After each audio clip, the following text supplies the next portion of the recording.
right in here. So, hello again, YouTube. We're going to be picking up right where we left off. No, it's not true. We are going to be picking up where we left off in our farm sim save that we've been doing. We're momentarily in this save, which is a brand new one, just for that spell Ford with Ford's dare drop. But we are going back to our save. So with the Ford one, we were specified that Ford, because the actual challenge name is X Ford. And Versatile was formerly Ford, like it was a partnership between Ford and Versatile, which I believe was a Canadian company that then got dissolved, the partnership that is. So I'm going to spell Ford with things that aren't Fords because I'm going to troll like that. So first of all, I'm just going to buy at least one of each of these. I should not be buying these, that's fine.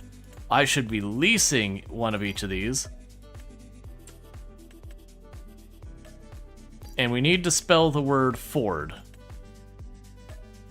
Now, we did get one... Huh. It gave me the Ford coloration. That's fine. We're gonna do this really fast. Okay.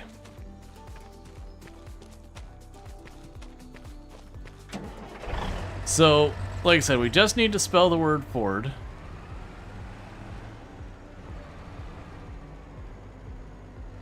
Alright, that's... I was hoping to use these... Alright, let's go down this way. Because I figured this is a big enough area for this. I was hoping to use two of these and like have one be one half the O and one be the other half the O. It looks like it's probably going to be like quarters. Okay. We're just going to work here on getting this spelt real fast. And we'll get all that settled, and then we can get on to our actual save, because we are going to be making cake today. Which I know a lot of people will be excited about.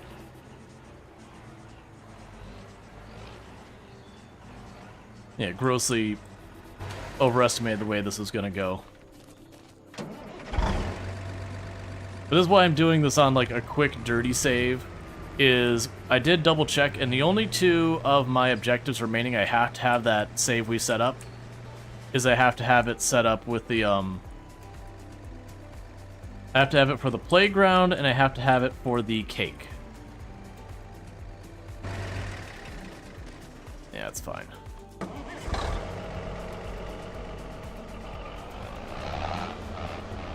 Alright, so just get to work spelling Ford real fast.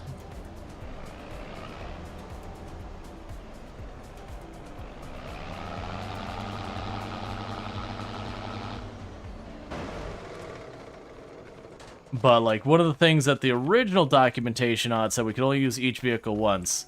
And then they went, never mind. Because I guess a lot of people had problems doing it. I had a plan for it. It may or may not have worked out since we didn't test it. But them making it less complicated, I'm sure not going to complain about.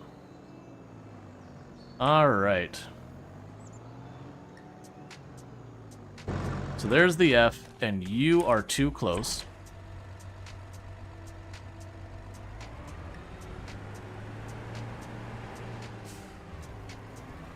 Alright.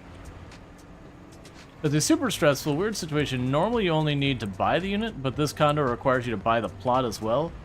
To actually own the whole bit? Oh, that's kind of cool.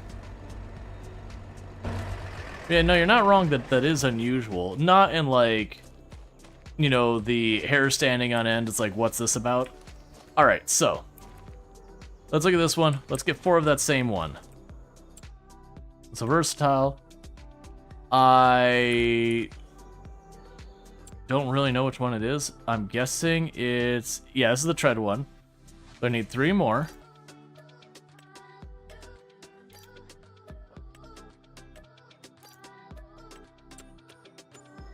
And that'll let us make the O. Yeah, so you can see why I wasn't doing this on my actual save. We started with $1 million, and I did accidentally buy one of them, which is like 200,000 of that, but just leasing is costing us a couple $100,000. So I definitely wouldn't want to do this on our save where all of that money is just gone for something. Like, it's one thing if I wanted to actually use these. I would take one of these, certainly.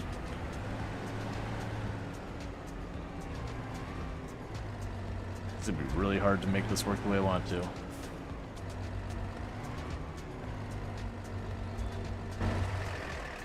But, it would just be like burning like $200,000 in leases. That's just gonna go right into the garbage. Which is doable. But this way I don't have to sit there and have that waste and cost us all that time. But then when we get into the other save, my priority is gonna be working on the playground. Because that's kind of time-gated a little bit.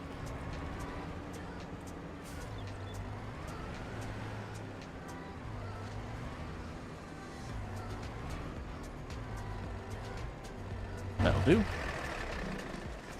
All right.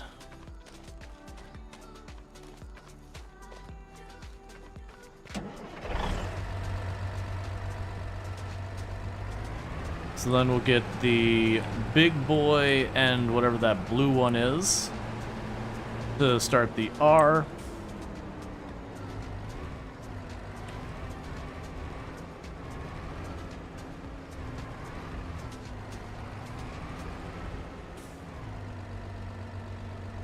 All right. That's a relatively decent O. So now I need to go here, grab a big boy. And then I think it was you. It was one of these two. I think it was this one that came up blue. Then we will grab two of you. Well, one of you. And I'll grab another of you. All right. Let's see, but then the alternative is the land lease expires in 39 years, and the current setup, if you choose not to buy the land, you forfeit the home at the end of the lease for free. Yup. All right. You know, it sounds cool. Like I said, I hope it really works out for you. Like, whether it's home or condo or whatever ownership, like, owning the place you live, there's lots of benefits to it. There's definitely also negatives, but there is a lot of benefits to it.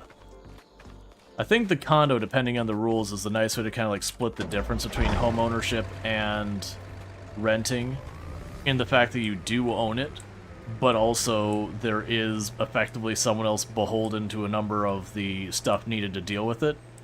Whereas straight up home ownership, like, it's all on your plate, and that can suck real bad sometimes. That said, some of the stuff with the condos are also your responsibility. So like I said, it's kind of the halfway between. All right, so my hope here, I'll grab the bigger one of these tractors, and I'll put it on the top, and then the littler one, put it on the bottom. Oh, no, they're both the big one. That's fine.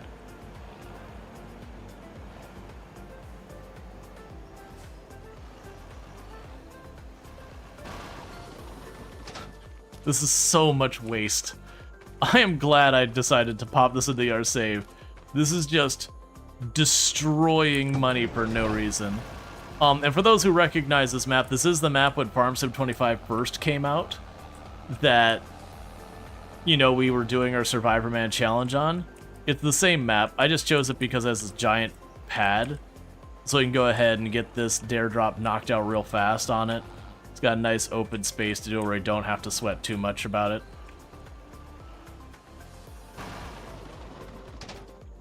Okay, we're almost done. This will be the end of the R. And then we just have the D, which, like I said, should be that blue one, the other one, and then just two other tractors. It doesn't really matter. And I am deliberately choosing those same two for all these straight lines to keep all the characters the same height.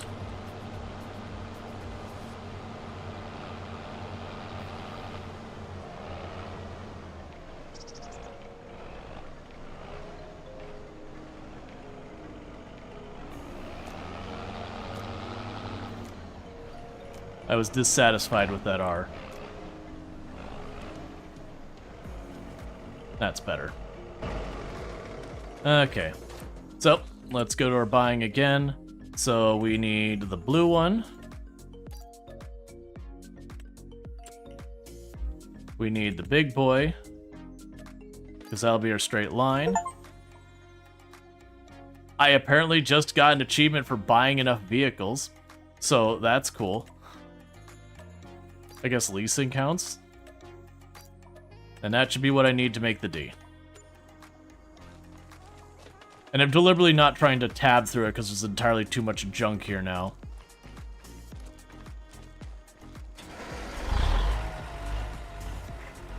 Alright, yeah, and these two big tractors here, those are the ones we've been trying to save up for the R-Save. That's probably just not going to happen. I'll probably just settle on whatever versatile tractor we can get to do the 3 jobs. But to me, that's kind of a lower priority because doing 3 jobs in a tractor I could do nice and quick. Versus the playground's the big time sink. Alright.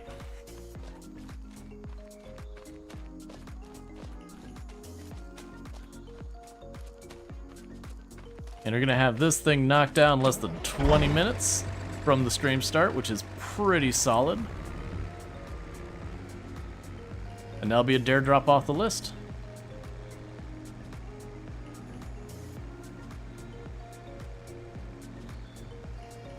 Yeah, I feel like that that tractor I used for the leg of the R was not really the ideal tractor for it, but I'm not gonna focus on it, it's fine.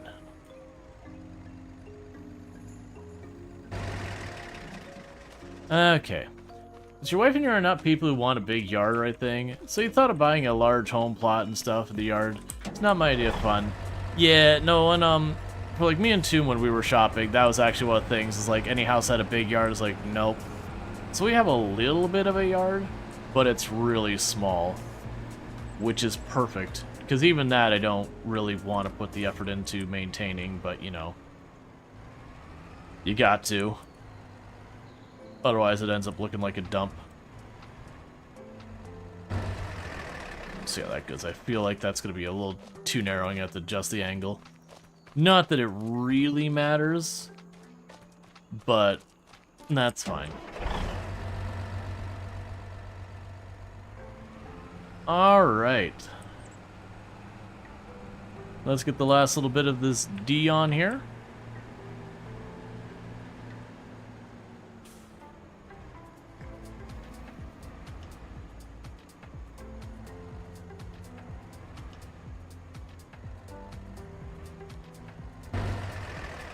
And let's try and get ourselves... Actually, there's a pretty good way we can get a bird's eye view. What I can do real fast is I'll go here. I'll go to my buy. We'll go to construction.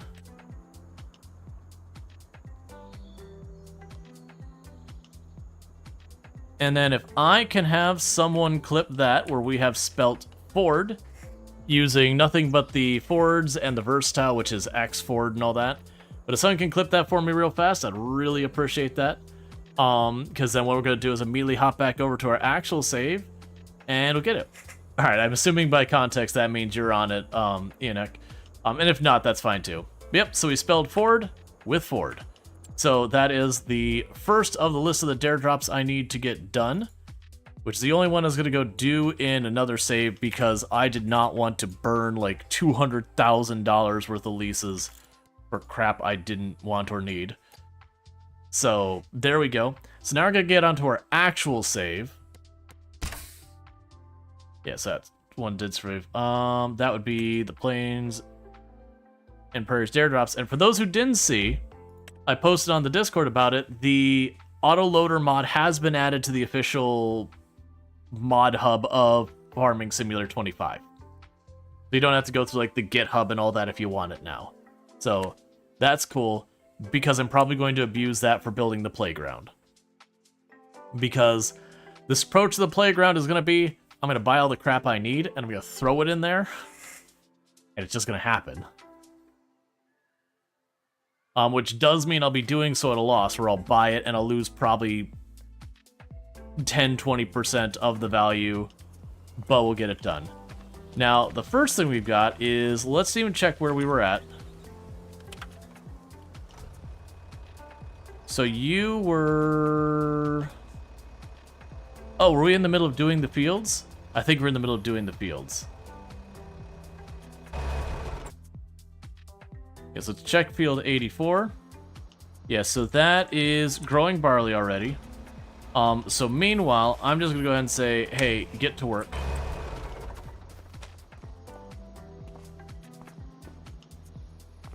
Oh, it wasn't set to driver. Get to work. Alright, so we're gonna cut you loose on there. I'm gonna go ahead and borrow some money. So finances. Alright.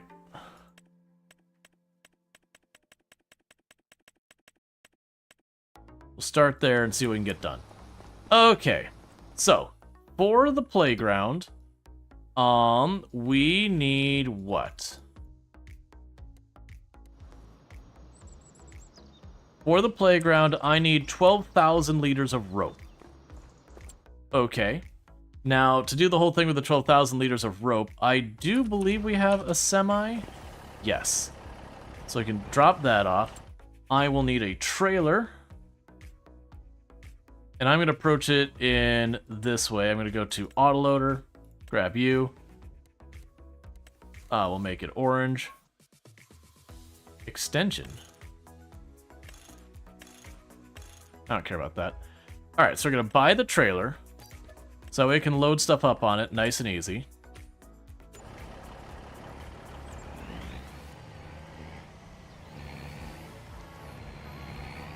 And I'm going to see how much money I got to borrow to get 12,000 liters of rope. And I'm sure it is going to be deeply upsetting, because I think we did the math the last time and ended up being something like 120 or 140,000, and then I was going to get all but like 20,000 of it back. But that will advance the playground, and then when the playground advances, we'll be able to get the next thing. But I am hoping to take advantage of the autoloader. We may or may not be able to. It's fine either way. But meanwhile, I've got the tractor doing that, so as I'm running around taking care of everything else, it's going to go ahead and get the barley down. It's just going to eat my money alive, and that's fine. Using pine needles for small branches? That's cool. Yeah, for those who don't know what Bassette's been talking about, Bassette's been posting a lot in the art channel that that they've been making like this whole like tree thing. Kind of like a bonsai tree, but instead of like an actual like bonsai tree, more like art project, gluing and weaving together tree branches and all that to make this cool little tree. I am not going the right way. But it's pretty slick stuff.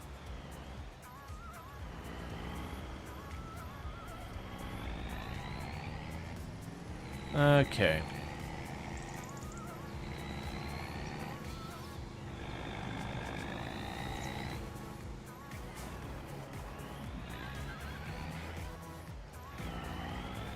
Let's get over here and grab our trailer. And then I gotta figure out, again, 12,000 liters of rope. How much it's gonna run me and make it happen. So there's our trailer.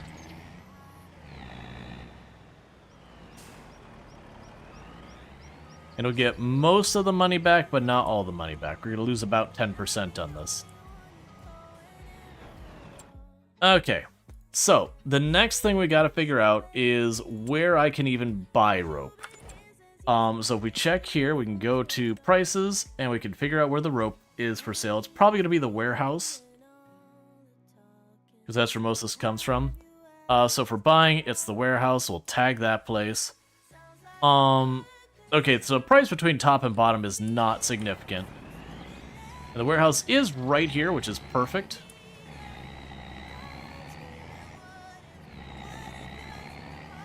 I'm hoping this warehouse will be a lot easier to get at than the Asian map.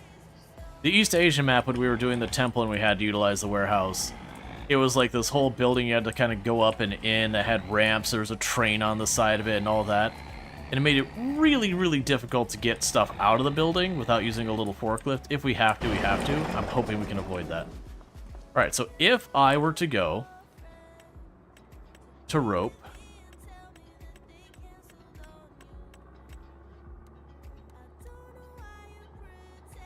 oh man, that's a lot. So we're talking about 170,000 actually. So that sucks. Cool. Let me just borrow all the money for right now. Oh, I could borrow more than normal. That's fine. So we're gonna go here. We get 10. And we get 2 more.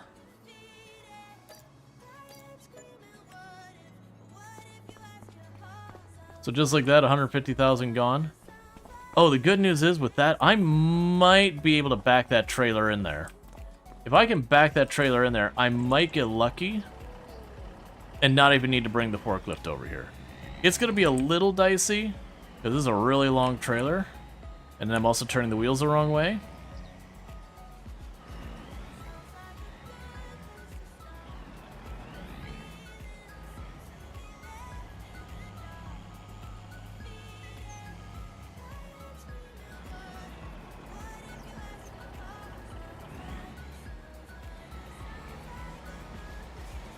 Alright, so probably want to do scooch on down here to line it up a little bit. And then back in where I got room, because this is a really long trailer. Because I want to go in that second bay.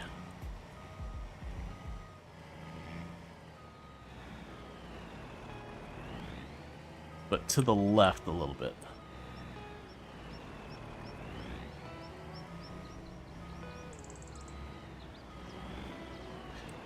Please don't violently ricochet.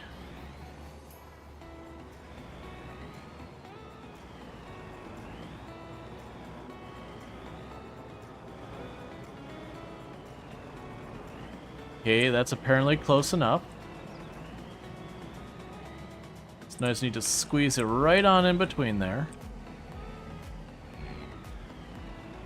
That's probably close enough. Okay. And just like that, we've got everything. Oh, 1 second.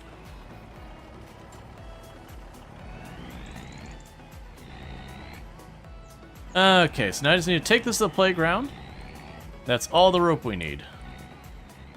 So I have horrifically indebted us, considering I went farther in debt than I've previously been allowed to. That's not a mod, that's just because I own enough now that they give you a little bit higher of a credit line.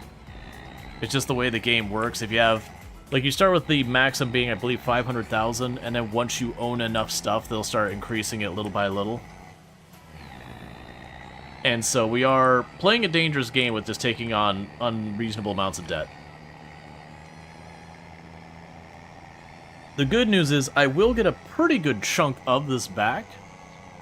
I'm expecting to lose about 20,000.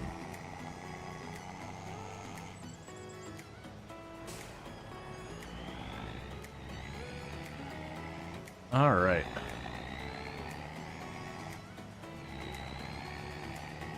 Like I said, the playground's going to be our biggest bottleneck on this whole thing. Because once I drop off these resources, it'll take, I don't remember, it's like 2-3 in-game days before it fully utilizes all of it. And then I can start the next step. And that's fine.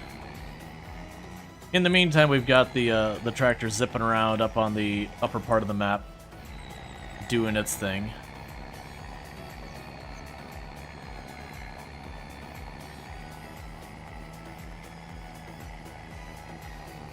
All right.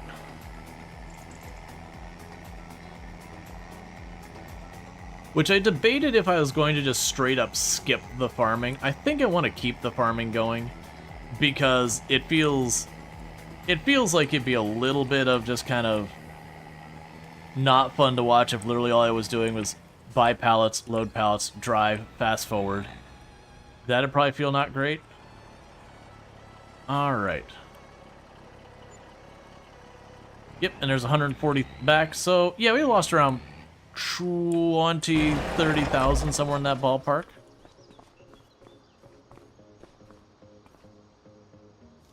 It did not register me having quite enough rope. Alright, well, we're going to make one trip to grab one more thing of rope. Because it registered as 11,999 instead of 12,000. I had that same thing happen with the temple, which is okay. Not my favorite, but okay. Because I still arguably get paid for it.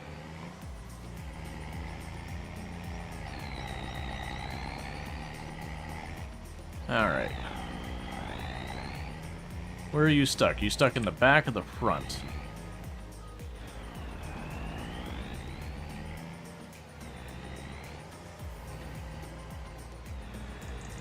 Alright.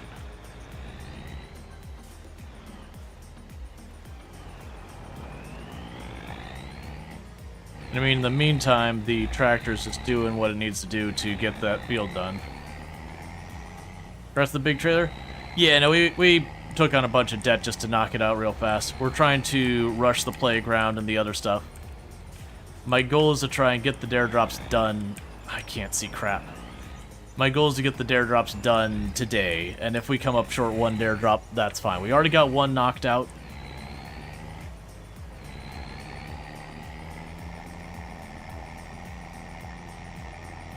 I know the playground is a major effort, and we're very early on in it. So that's the reason I'm just beelining for that, kind of ignoring the other two for now.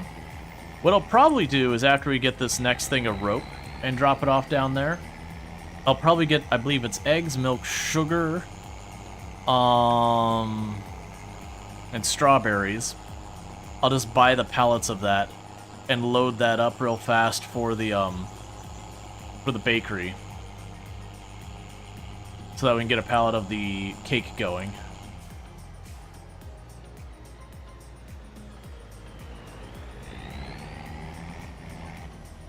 Because then that'll take care of the pallet of cake. And then once we've got that, it's just running back and forth doing the playground and then just doing regular farm things until we buy the versatile.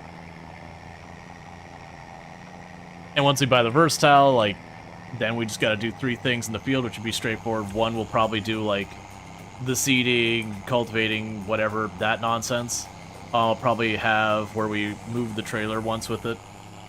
And I'm sure I can come up with one more thing for it to do pretty quickly.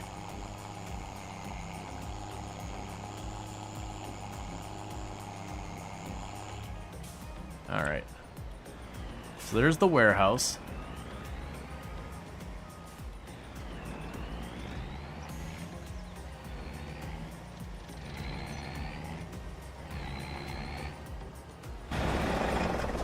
Okay, so one more thing of rope. So let's double check. So for my bakery, for cake, I need butter, eggs, milk, strawberries, sugar. Okay, that's actually a lot, but that's fine. So here's the rope. Nope, I do not want to. There's the 1 unit of rope.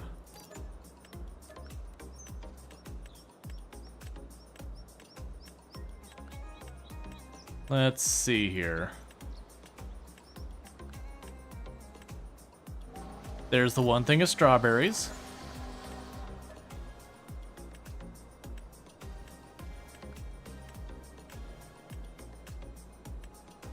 There's the thing of sugar. There's the thing of butter.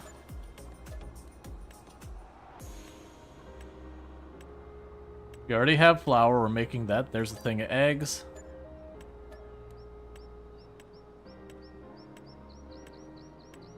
Where is my milk?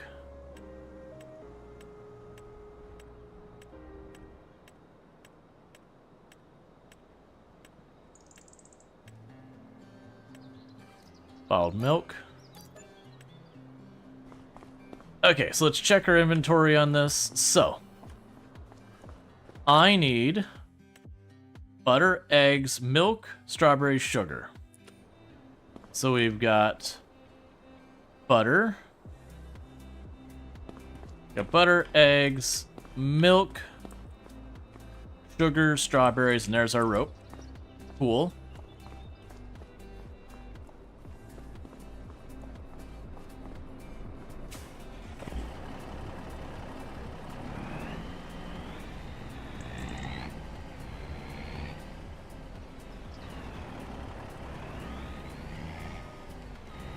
I know how I'm gonna do this.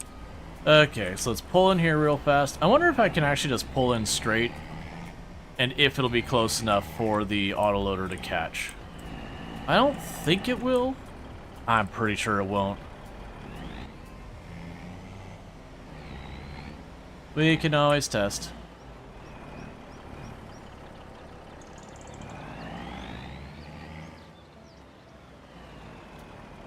Just barely not enough.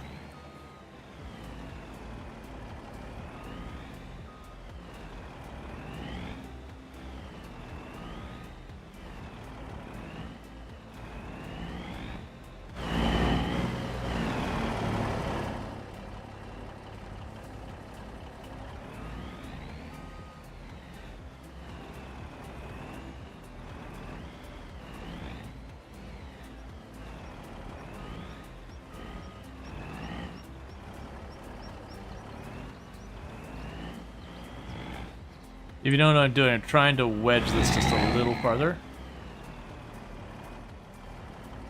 And we got it. So now I just gotta figure out how to get out of here. Don't worry about it. We'll be fine.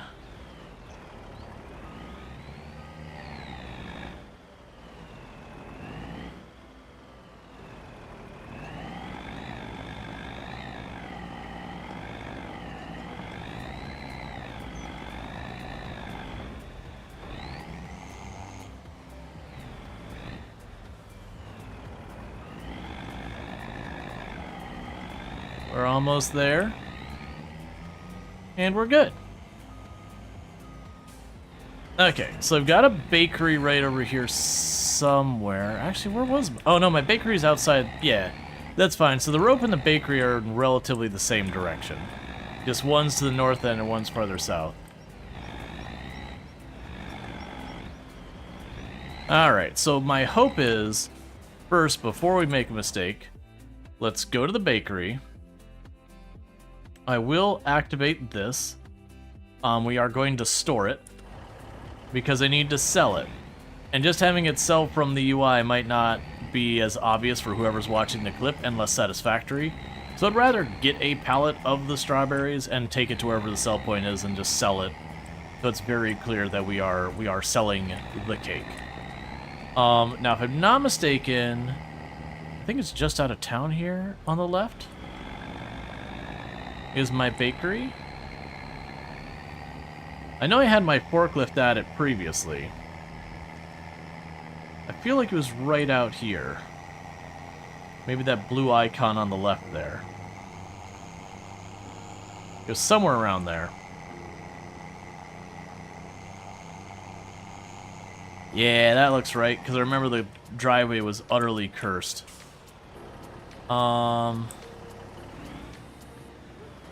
Yeah, I think this is the drop-off point.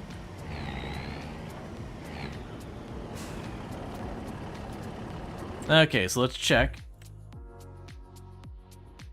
Are we making cake? Because I don't need the rice flour, I've got everything else. It does appear it's taken a liter of that. So I'm going to go on the assumption that it's working.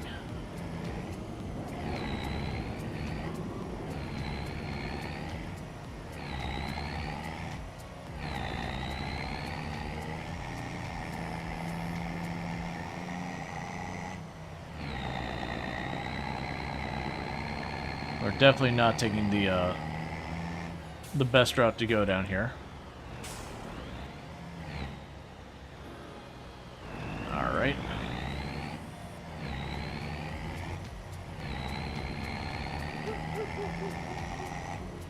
We turn left up here, then we take a right onto that main road, take it down the playground.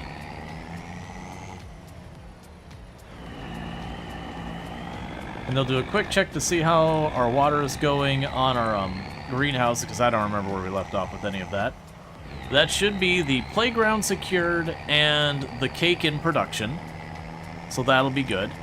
I do need to get a versatile tractor still, which I'm not going to do right this second. We're going to keep the things running with the playground. And then just when I have enough money or I catch one on sale, just buy the tractor and do that bit. Or if I just straight up finish the playground, which I know is going to take us a little while of work, but we'll see how it goes.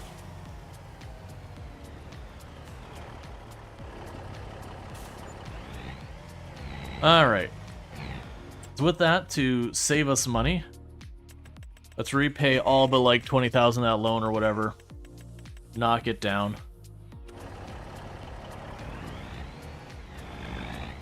Okay, so how are our greenhouses doing? They're freshly filled up. Okay. So you're still making flour. Yep, and we are officially making cake. I've got 7 liters of cake. 1 pallet is 1,000 liters. But it should be fine. And you're getting pretty close to wrapping up that field, so I'm going to go ahead and take over real fast for you.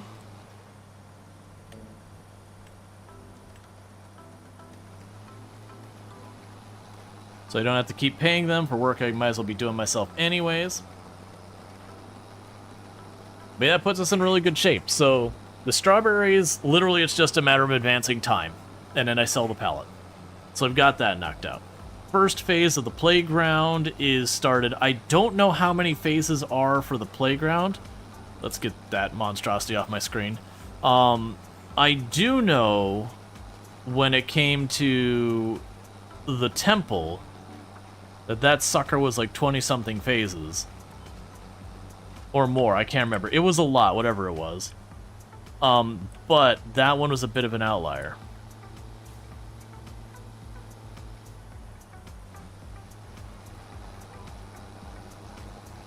I'm also a little confused as to what areas this thing did and didn't do. Because it looks like it did the outside header rows. Oh, it was actively working on the header rows. I see, like it did the middle part and I was trying to clean up those header rows when I grabbed it.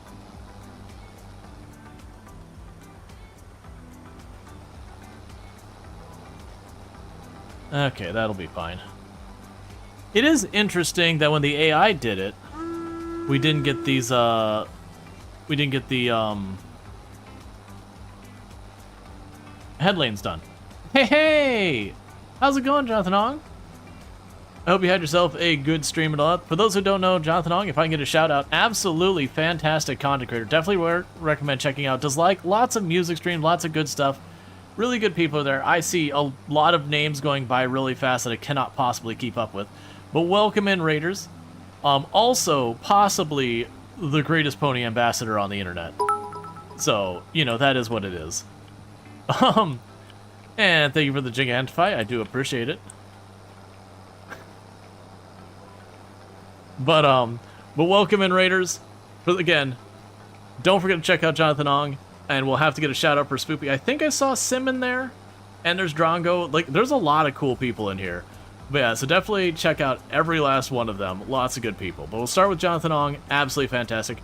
For those who are new to this channel, I am Rual Storge. I do play a variety of games here on Twitch. I'm most known for my exploits in Project Zomboid, where I used to hold a world record for the highest kill count run ever. Streamed 135,121 zombies, killed on one character in one life with no mods, change, itemization, or vehicles on sweaty tryhard settings. That said, you'll notice there's a past tense when I mentioned it. That's because that record has been beaten.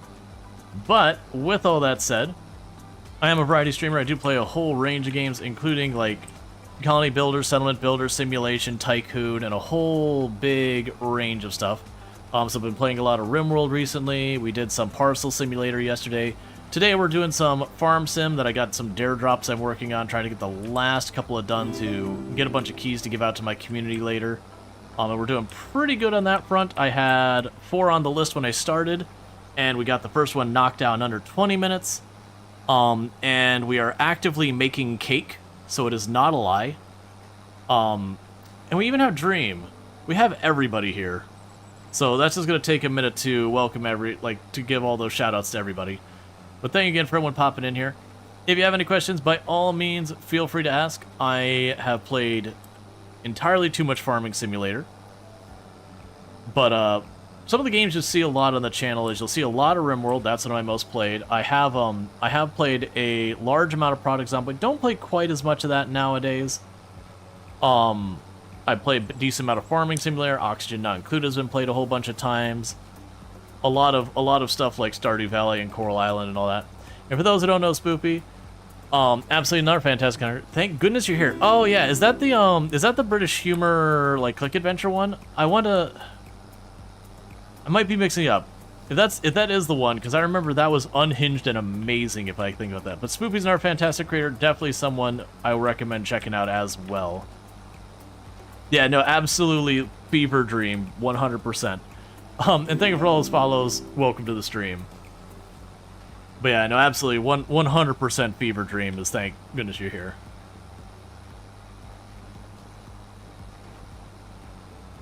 Chaos cannot be contained. Excellent. Spoopy got Shrek'd yesterday. Alright, and what happened with that? Yeah, we got a whole mess of fantastic people here. Context, please. Yep.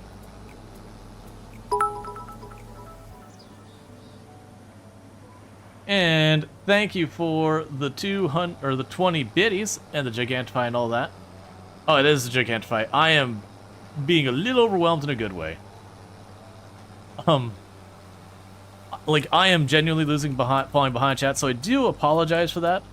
I do use the, you did a Fiona from Shrek cosplay. That sounds amazing.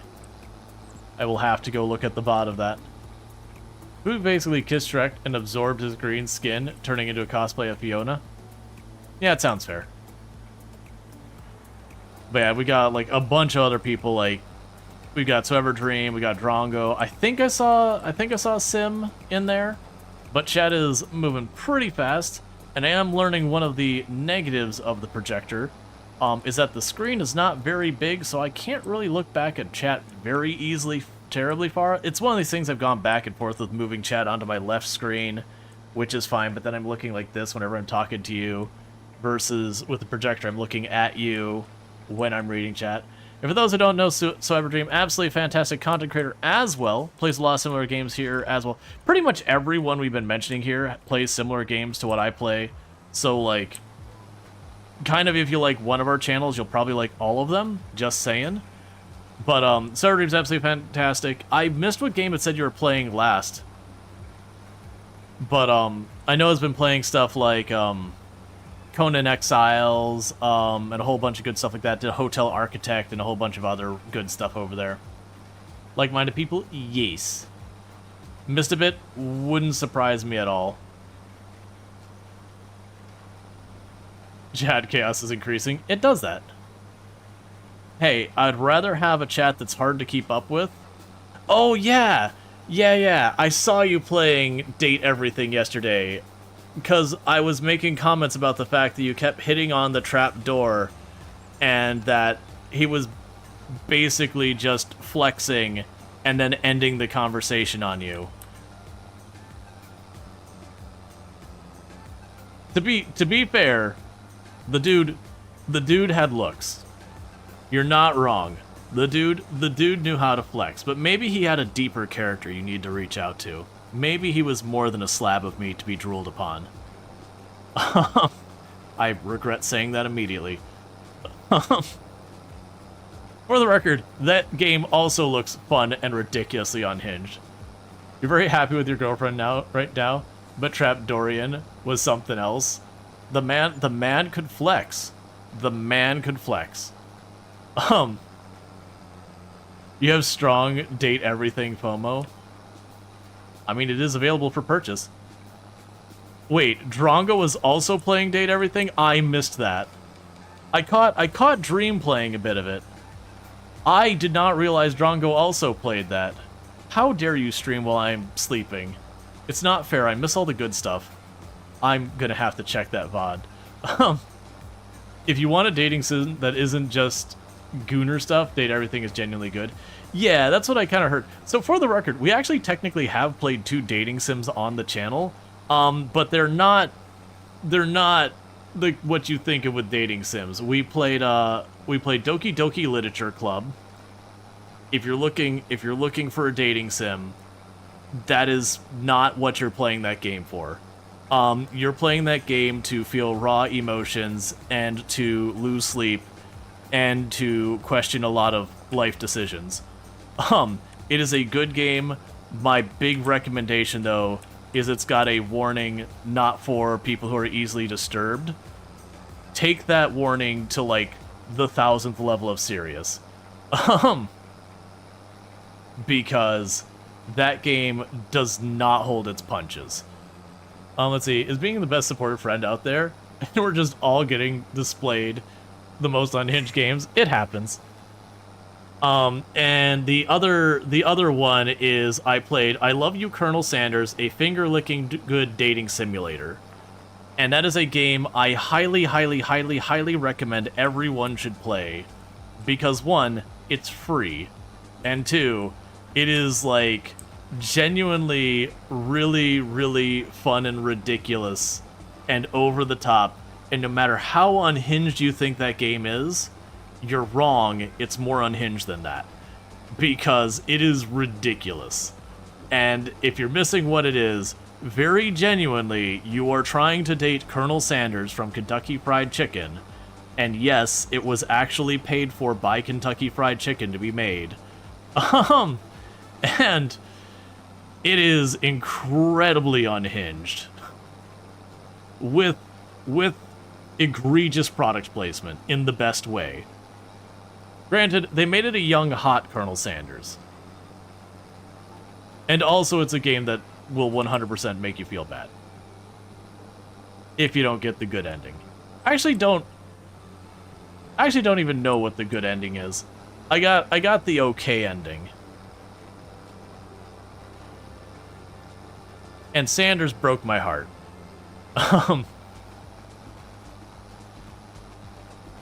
But yeah, if I missed anyone, don't let me forget. And I believe we also have Simcopter 1, all that. So the Colonel Sanders dating sim is also free, accompanying romantic smut novel that is not available from KFC anymore. Guess why? I was not aware of that. Yep, that is still a Drongo emote. You are not wrong, and thank you for the Gigantify. I both love and hate everything about that emote. I love that it exists and I want it to keep existing, but also, what? And for those who don't know, Simcopter 1, another fantastic content creator, was the one I got the idea for playing Parcel Simulator from, because I had seen it before I saw Sim play it, but only like a little snippet. And then I saw, you know, Sim playing, I'm like, okay, that looks really good. And then immediately played it, and then just kind of went hard.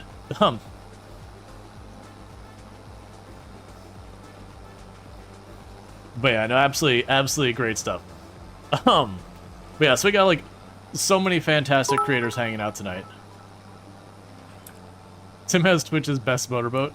Yeah, like very, very genuinely, you know, Drongo, Sim, like a lot of the people in the circles and all that. Really very much have fantastic stuff. And thank you so much, Jonathan Ong, for the Gigantify. I appreciate. Auto Farm, you agree? Yeah, for the record, I'm not doing like the full-on autopilot driving. We are doing GPS. It's not even a mod in the in Farm Sim 25. I still have to like stop, turn, do all that kind of stuff.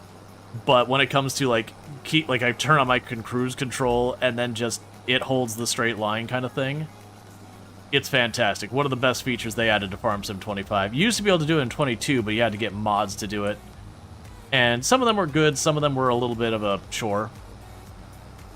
But yeah, so right now, we're working on dare drops. I'm planting barley to keep the money rolling. But we are attempting to build a playground, which is probably what I'm going to be spending the most of the stream working on. I need to sell 1 pallet of cake which we actually have my bakery making right now. I went and just bought all the ingredients I wasn't already making, just chucked them in to get that done. And thank you for the follow. Welcome to the stream. And then I need to get a versatile brand tractor and do 3 things with it, which is just a matter of money. The cake is ready. I know, right? You said make autoload native also? It's not native, but very, very recently, the autoloader mod did finally get added to the mod hub. You were able to get it off of GitHub for a while, but it did finally get added to the official mod hub, so you don't have to go third-party websites and, you know, take your chances downloading stuff from third-party or going to GitHub and just hoping you got the right one and all that. And thank you again for the follow. Welcome to the stream.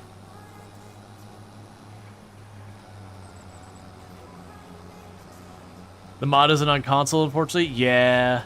I do feel for console players if you're playing games that have any amount of modding as a core part of it. So games like, you know, RimWorld, Stardew Valley, Terraria, Farm Sim, Project Zomboid, any of those games, if you have a console version or whatever, just because, unfortunately, you really do miss out a lot, and it is a bummer. But I also understand why people have a preference for console. There is something very appealing about, I push the button, and my game's ready. For me, I can't justify the spend when I already have to have a computer for my work that can handle it. But there is definitely an appeal to just my gameplay. Don't have to worry about Windows updating, or all your drivers updating, or this and that. Settings getting reset because, you know, this piece of software updated that other thing, which then made your drivers reset its stuff, and the many fun things that happen with PC life.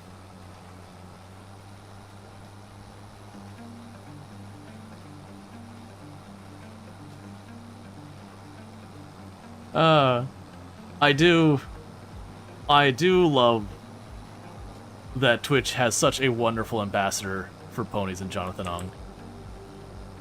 And if I ever take it too far, please, by all means, be like, yo, could you cool down? Like, that is 100% understandable. And thank you, Spoopy, for the tier 1 sub gifty to Jonathan Ong. So, Jonathan Ong, you have your nice free, advertisement-free access, as well as access to the emotes, whether you want them or not. So, thank you so much for supporting the channel and stuff.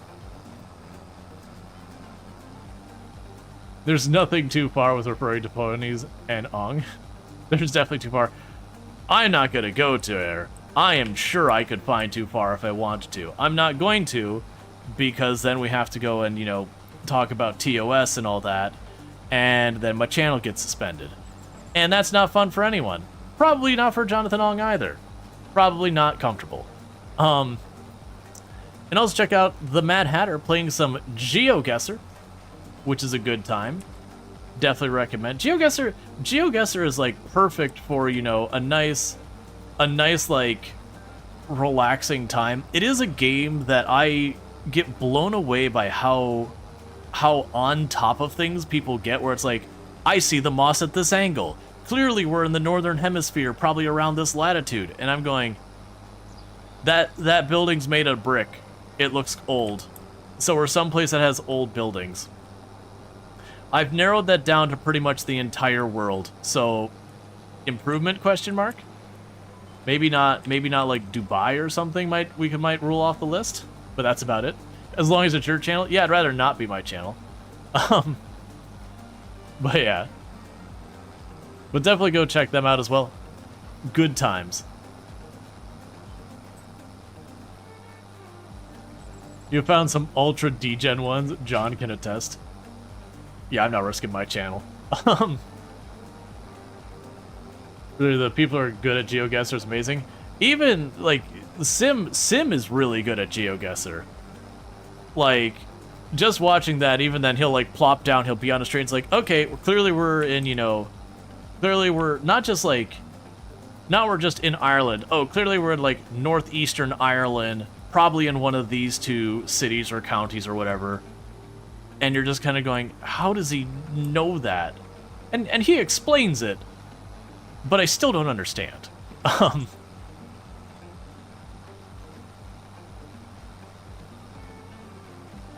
I don't think I've seen a time where like Sims played GeoGuessr where he's been scratching his head, other than like the rare case where you get that one where it's just this path in the middle of nowhere. It's like, okay, well, this looks like South America just by the plants, but like I can only see trees and nothing but dirt and trees. It's not exactly like I can, you know, look at the local architecture or anything and make any type of informed anything, which means we're guessing Brazil, because, you know, that's just what you do. Let's see, your GeoGuessrs are, look, dust in the ground, we're somewhere outside of grass. The outside town, except maybe town buried under dust. Yeah, I'm helpful. I did have 1 or 2 times a GeoGuessr where the place that came up was like literally a road I had been on. I'd be like, I know that exact spot. It's like I can go to that exact spot. There's a place here in Florida called Yeehaw Junction. And that's not a joke. That's like literally there's a big sign. Is handsome and happy is sweet and happy is nice and happy is smart. Yeah, I love you. I love you all. That is a very cursed emote. I love it. That's my wife too. But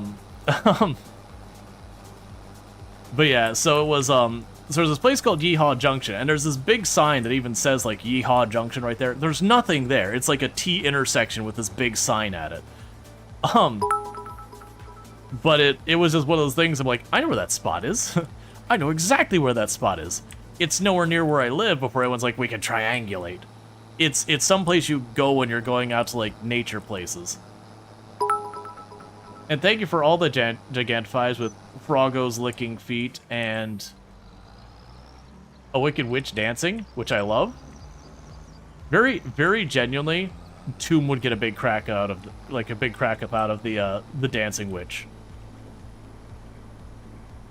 Tomb would find that hilarious.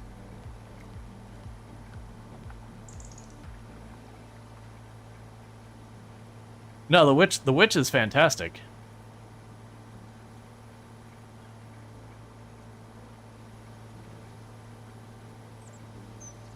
Sabila's fun. Yeah, I'm learning new people through emotes. They're making the streamer happy. Have you considered making the streamer happy, Spoopy?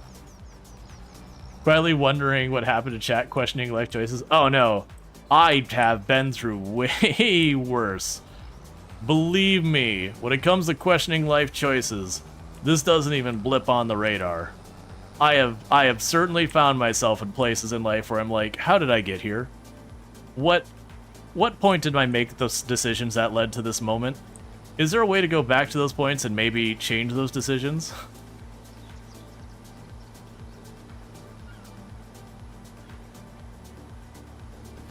Getting princess carried by one of my friends in high school. Through another team in robotics that was a full female team, so being princess carried through them. To be fair, it was fun, but it's definitely like, this is not the thing that is going to endear me with anyone. And thank you for all of the Gigantifies. This is probably literally past the number of Gigantifies we've probably had on the channel in its entire history. And it's not because, like, small channel, we just don't have people use Gigantify here very often. Okay, so. Assessment of what we've done today. We've got all of our barley planted. So I own a couple of fields. I got this big field up here, barley planted. These 2 fields over there, barley planted. I also have the property I own. I've got a bakery. It is making bread and it is making cake.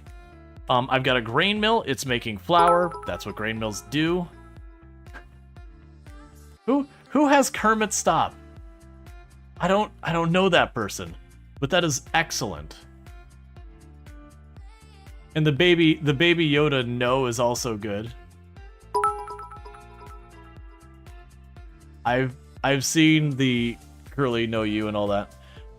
We are making lettuce, which is, for those who don't know, in Farm Sim, lettuce is utterly broken and just prints money. So, you know, just so you know, if you ever want to make lettuce, you use lettuce. Otherwise, if you ever want to make bread, you use bread. Both are excellent sources of income. Is there anything on sale today we want? No, there is not.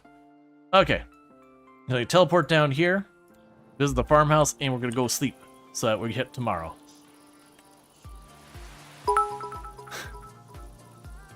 Mommy and Dad fight. They're doing an emote battle. It's like a rap battle, but, you know, visually accessible.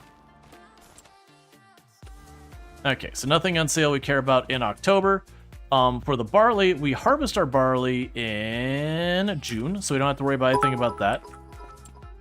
So the thing I need to be checking on is I don't know how long it will take the playground to get sorted out. I see Houseplant has Kermit emotes, and I appreciate it.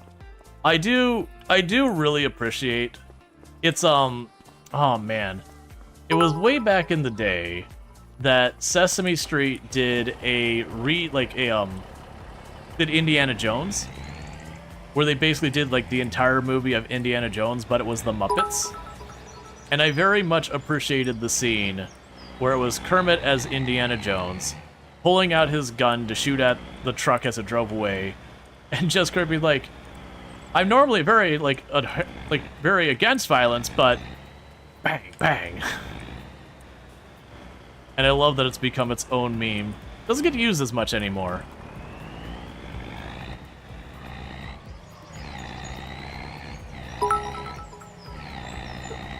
Thank you for all the biddies. You're all being incredibly generous. I appreciate this war going on by emotes. The best thing is, because it's on the activity feed, even if I miss the emote on its first pass, it's the entire activity feed I can look back to reference it. And we get ourselves a second shout out for Jonathan Ong, because fantastic, and I feel this unhinged behavior absolutely deserves it.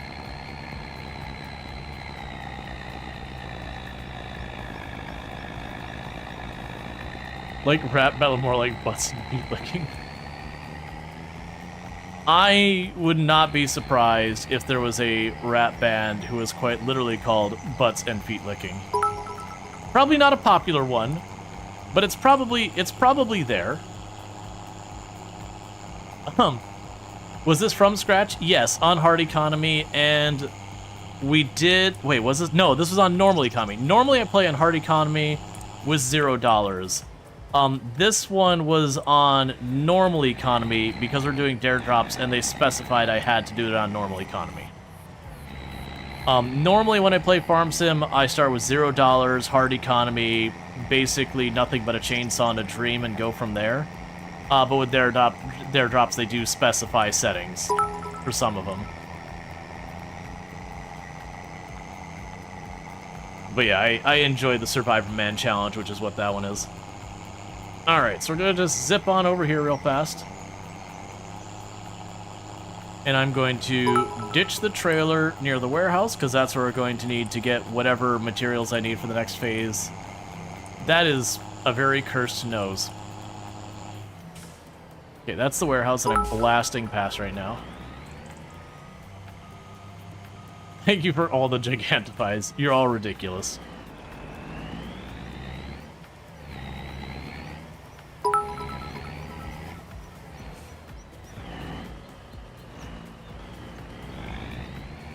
Okay, so we're gonna first get this trailer stuck in a light pole. It's fine.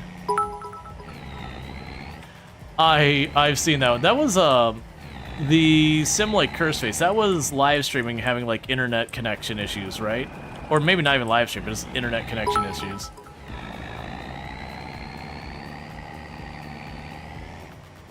Yeah, I vaguely remember seeing that like around the time it happened. Alright, so we've got this. How is our water doing in our greenhouses? One of them's at half. I'll go ahead and run down there real quick.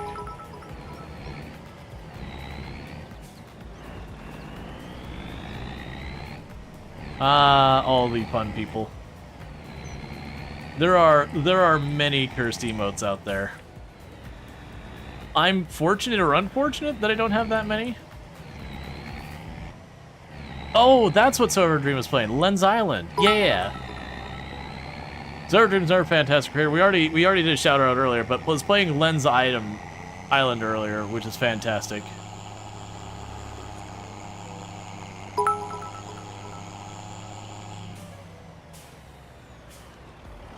All right. You just installed that game? Yeah, so we played Lens Island a good couple times while it was in early access on the channel. I've been meaning to find time to do that. The activity feed is wild. Yes, it is. And Senja Cookie Hinder 490 stream streak. Which still amazes me that that is not broken after all this time. As much a testament for Cookie and being here every single day, so thank you so much for that, Cookie. But also a testament for the fact that Twitch has not actively caught fire in that time. Because, you know, Twitch do that. Twitch do that a lot. I am glad stream streaks have gotten some love. When we went to TwitchCon San Diego last year and talked to them, they're like, yeah, don't expect much anytime soon. And it's like, oh, okay. It just wasn't a priority, not anything like that. And so when we got the news that they were making an update, it's good. What a combo. Yep, chicken butt. Mm-hmm. But thank you so much for all the support and all that. I really do appreciate it. Okay. So we're just topping off our greenhouses. They require water to function. One of the things when you're playing Farm Sim that's kind of a big deal is to worry about production lines. A lot of time in the game, you'll just get into the point of being like, okay, let's grow wheat, let's grow corn, whatever you're going to grow, let's grow rice, and you'll stop with there. That is something that's a bit of a mistake. You should certainly farm. It is the point of the game. But they have production lines that you can then take your rice, for example, and then take it to a grain mill to make it into flour. And while not technically true, very broadly speaking, you get about 1.5 times whatever you put into a production line out. There are exceptions that get way out of there. Some good, some bad. Like, I think there's like 1 or 2 that get to like 400% what you put in versus out. And I think there's actually 1 or 2 that technically you lose money by doing a production line, but those are very rare. But it's just usually you always want to get production lines online because you're putting in the effort. Why get paid 1 times as much when you can get paid 1.5 times as much? That's just good math. Plus, it makes it a little bit more interesting than you get into the process of repeating the same process endlessly. It is weird how many chicken butt emotes there are. Kind of not weird at the same time when you take into consideration there's the saying, you know, like the chicken butt sayings and all that. But still.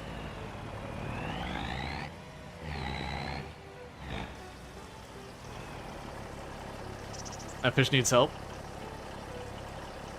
There's a lot of wonderful cursed fish, like the goblin shark, the wabagong. Even something as tame as flounder, the fact that their eyes move from either side of their head to one side of their head as they age is... Fish are weird and amazing.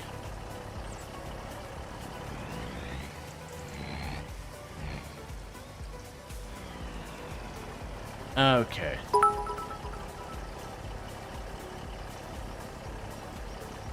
And I put off the ad as long as I could, but I ran out of snoozes, so... I kicked it down the 15 minutes I was allowed, and then Twitch said, no, you're gonna run your ads. Which, to be fair, to be entirely genuine, I'm the one who sets the 3 minutes per hour to prevent pre-rolls. So it is a me decision. But, other than going into my schedule midstream and changing it, that's what it's gonna be. But it helps support the channel and all that, and it prevents pre-rolls, which is the whole thing. I do like the tiny hands, Drongo. No self-promotion, I'm teasing. You're good, Cookie. I mean, everyone's spamming emotes, it's excellent, it's fine. For the record, I don't actually have a problem with any of that. Like, the only time I get on people's case about self-promotion is when it's like, first time chatter, I just finished stream today. You should check me out. I do similar content to this channel. First time chatter. And it's like, all right, the door might be hitting you, friend. Please, please. I think I actually have a command to show the Twitch guidelines because of that kind of thing. It's like, this is why you're not here anymore. Yep, exactly. It's like, yeah, you're not going to endear any friends on this platform that way.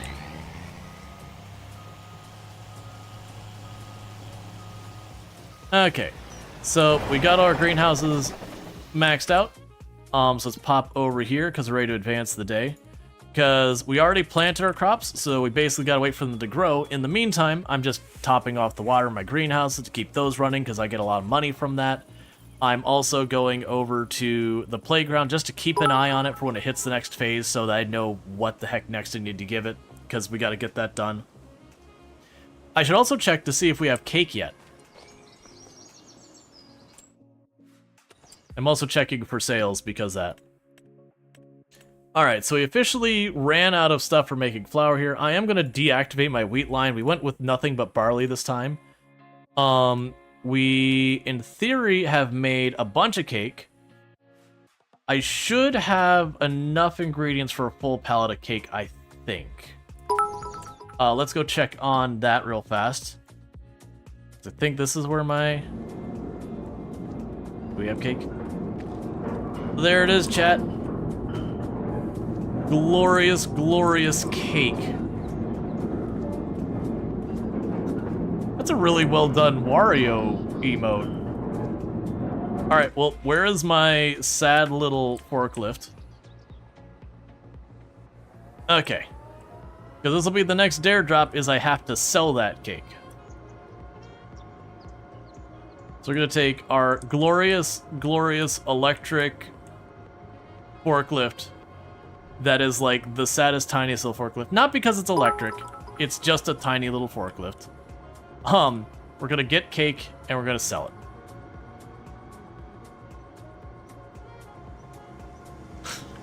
But thank you again for all that support.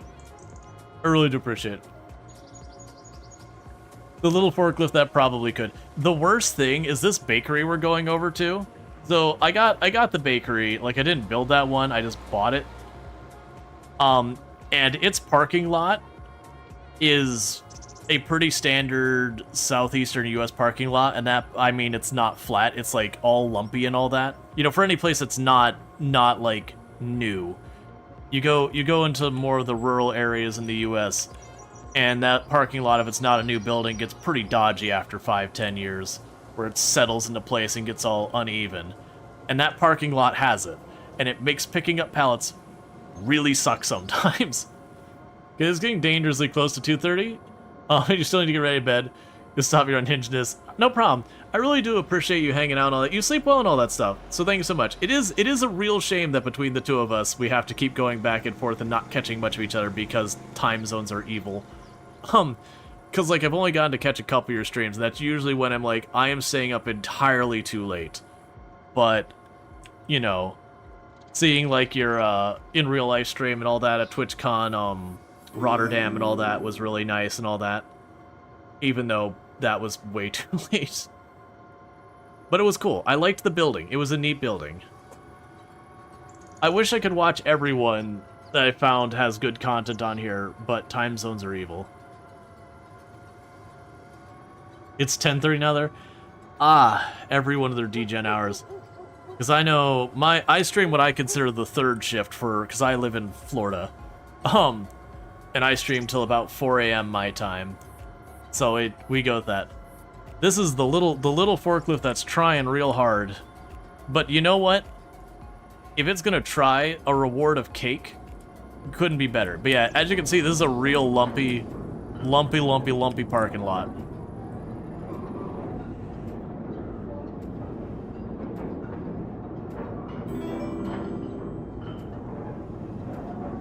Okay. So we've got our cake. Now what I need to do is figure out where we can sell the cake for maximum profit. So we go to our prices. We can go down here to cake. So right now, and not the train. The train is the only one we're not going to do. So we've got a small farmer's kiosk that's willing to give me $5,860 for a pallet of cake.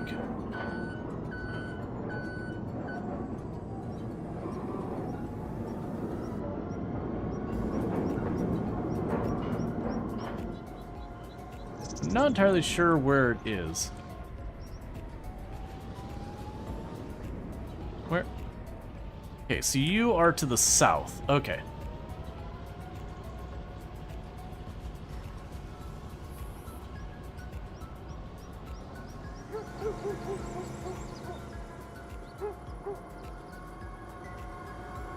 Now, to keep in mind, while that has 6 cakes in there, that's supposed to represent 1,000 liters of cake.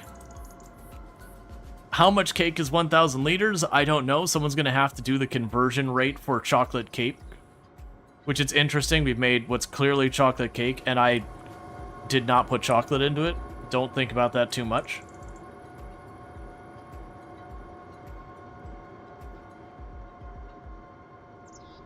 But yeah. Almost the right amount of cake. Yup. The good news is it looks like this kiosk is not that far away. But I'm going to go ahead and sell this pallet of cake. And then we'll set the bakery to automatically sell the cake in the future.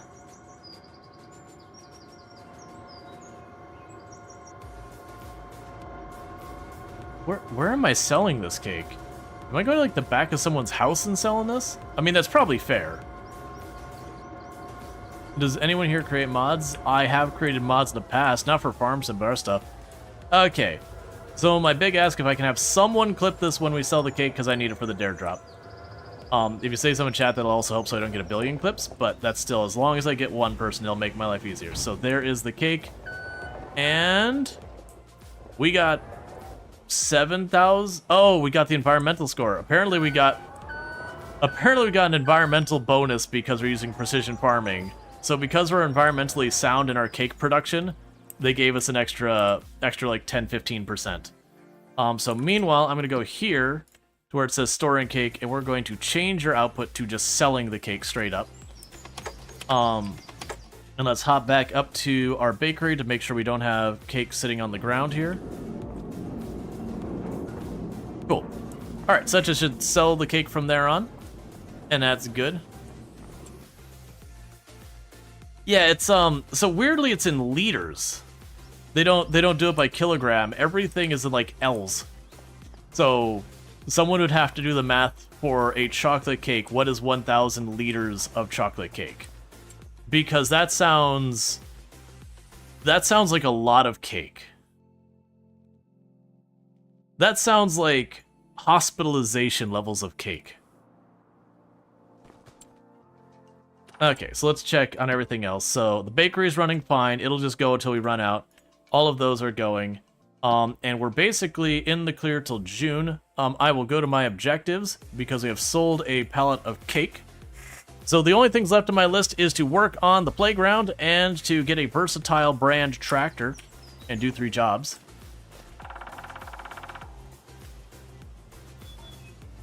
Let's see, not to worry. Rual doesn't always deliver across the map with a forklift. Sometimes he uses a cappuccino vendor buggy. Isn't 1 L per kilogram?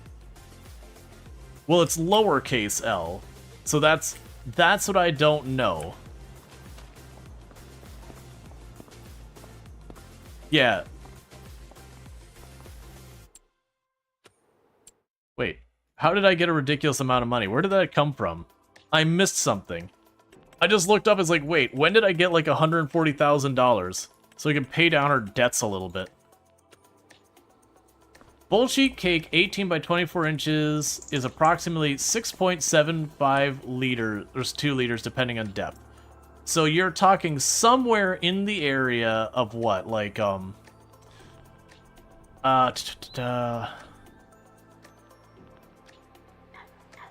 like 180 sheet cakes? Something like that?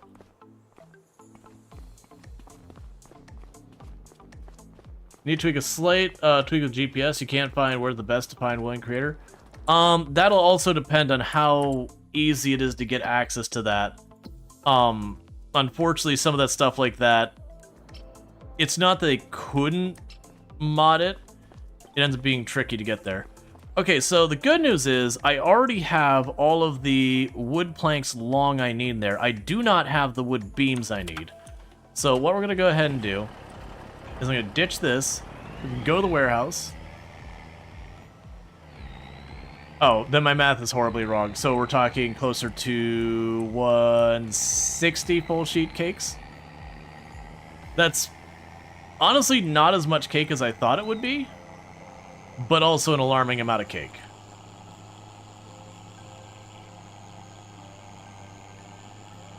Now, if we turned it around and made into like a sponge cake, like Angel Food Cake or something like that, volume-wise, like the weight to volume and all that would be absolutely absurd.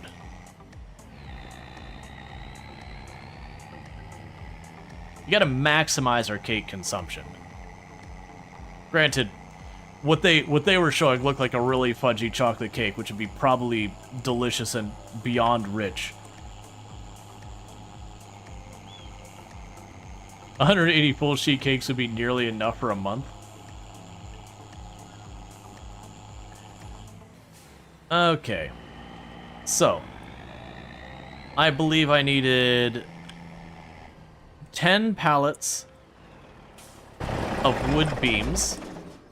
Let's figure out how much money we're going to be putting into this, because this is how we're doing our playground. Is I'm not doing this by being smart about the production. We're just going, hey, what do I need? I'm buying it. So we're going to be losing money hand over fist on this, but we're going to be building the playground about as fast as we can. Once I can find the wood beams. 75,000. That's not as bad as I thought. Was it 10 stacks I needed, or was it more? Not you.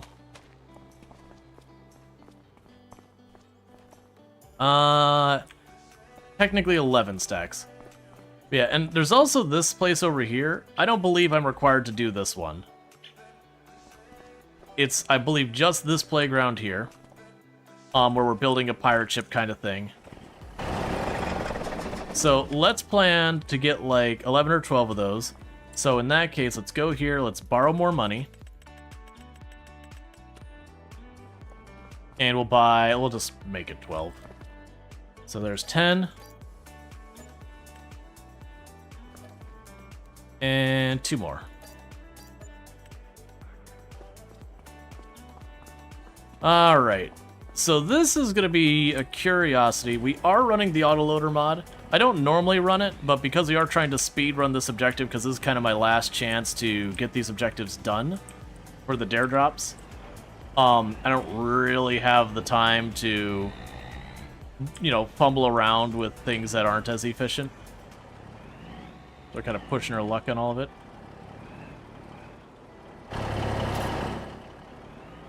Okay, those will fit. We can do the same thing we did last time. And I'm going to turn this sideways.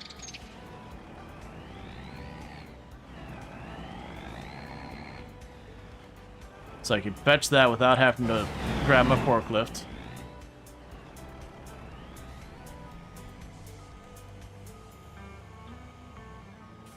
Okay.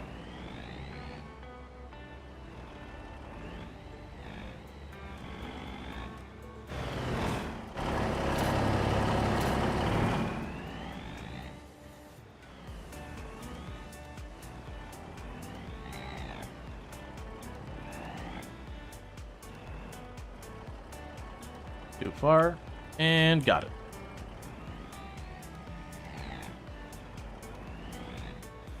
I forgot how ridiculous much this trailer can carry. Okay, and just like that, it's going to be a casual 12,000 liters of wood beams. Just got to run these over the playground real fast. So where we cost somewhere in the area of like 80,000-90,000 to buy all these beams, I'm going to take a loss in selling them because I am buying them and then selling them right back immediately, so understandably That's not a great way to make money, but with a lot of that, we will manage to keep 95% of our money. But then that'll lock in the whole next step of the playground, where in 2-3 in-game days, that'll get done. We'll get our next queue of things I need. And that's going to be the big time sink for the dare drops, is that one. Because with the versatile tractor, literally, I just got to buy it and use it. There's a pretty good chance what I'll do is the next time I need to work on the field, I'll probably just buy it right then. Got a little bit more grip than I thought I was going to get. Alright, Bassett, you sleep well. Thank you again for hanging out and lurking and all that stuff. I really do appreciate it. And thank you for everyone else who's been hanging out and lurking. It does mean a whole heck of a lot that you'd all show up here. And thank you again for the big ridiculous raid, Jonathan Ong. It means a lot. But yeah, so the plan is to try to get as many of these dare drops done. We'll get back to Parcel Simulator. I did unlock all the things, but I feel like I've got probably another stream worth in that I could, you know, do a lot of kind of like fine-tuning, that kind of stuff, expanding that. We've also got a RimWorld colony going where we're trying to do all of the endings with all of the DLC enabled, to which I've actually reached the ship to the stars and I'm trying to build a base. We did lose our person who had our royalty rank, which really sucks because that's a major setback for that effort. We also took pretty heavy losses, but we're trying to come back from it. In the tweaking phase of parcels right now? Yeah. Okay, so we can ditch you there. We'll go down here. We'll repay the loan. So that way we don't have to pay interest on it. And we can pop back up here to the house. Take a quick peek, make sure there's nothing on sale we care about. And go to sleep. Yeah, Parcel Sim is like 4 or 5 days unless you really want to optimize it. Yeah, well, I mean, I did like a 9-hour play session, and so like I said, I unlocked everything in the game, basically, other than I got 2 chunks of the warehouse left to fill in, and I have the whole thing automated now, but it is very inefficient in its automation. Okay, don't care about it. Those things on sale. Let's hop down here and take a peek. Sorry. We do have the wood beams and we do have the long plank, so I don't have anything to do there. But yeah, so as you can see, they're starting to build everything here. It is cool that you can kind of see the progression of this if we watch. There's like, that's going to be the main mast.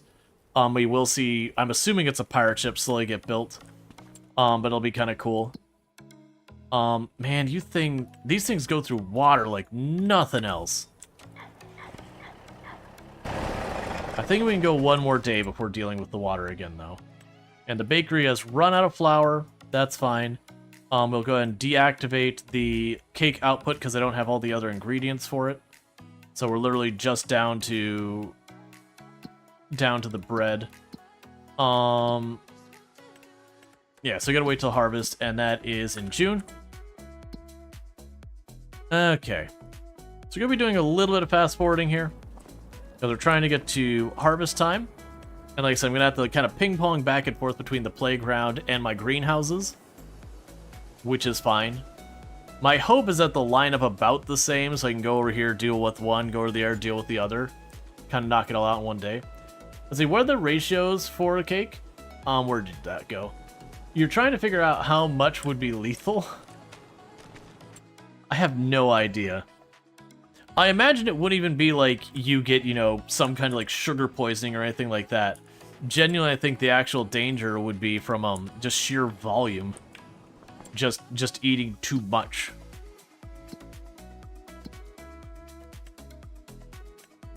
Okay, we could repay more of the loan.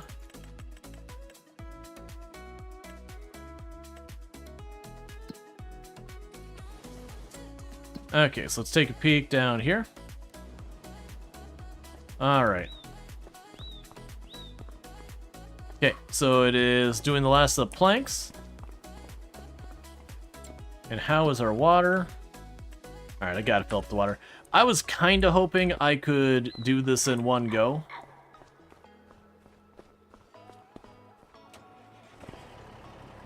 So you're assuming it would be the sugar LD50 you would reach first? but not sure how much is in your cake. No idea. Like, they don't specify any of that. Like, there's just a vague, you put sugar in it, and it's got like X number of liters and all that. So it'd be really hard to do the conversion. I would just go, what is a fairly rich chocolate cake? About there. Because regardless of what went in, what came out was a very, very rich looking chocolate cake. Like the kind of cake you have a slice and you're like, I need literally any kind of liquid because my god, it's so rich.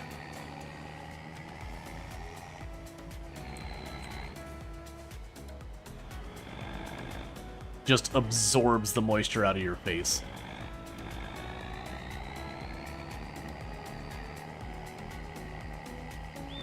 Alright. So let's go ahead and get this back up here. We'll drop it off at the warehouse like we did the last time. Then we gotta do our greenhouses real quick. Now, greenhouses are a little bit of work, but it's well worth it. Because those things are making me like $20,000, $30,000 every single month. Yeah. Sugar might reach the ED low for coloring it red from your blood when you ate all the cake.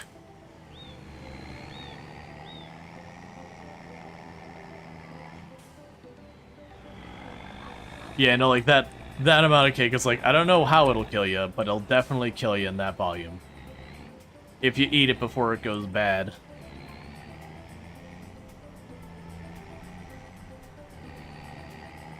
And we're not talking about that gross thing that some people do with, like, wedding cakes or whatever. They freeze it for a year and then they eat it. It's just like, nah, man. Me and Tim, when we got married, people were like, are you gonna keep your wedding cake to eat a year later? It's like, no. No, we're gonna eat that now. I don't want a moosh cake.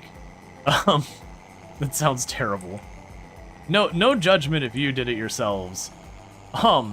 It was definitely one of those things from everyone I heard who did it, though. They're like, yeah, that cake was not good. It's like, there was definitely, like, some sentimental meaning there, but also, it was pretty terrible. Surprise, surprise. Cake out of the freezer from a year later. Not peak freshness.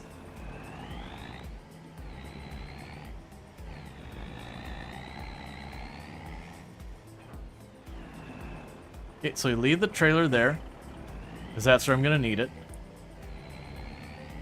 Hey, JD, how's it going? We're gonna zip on back over here, top off our greenhouses again.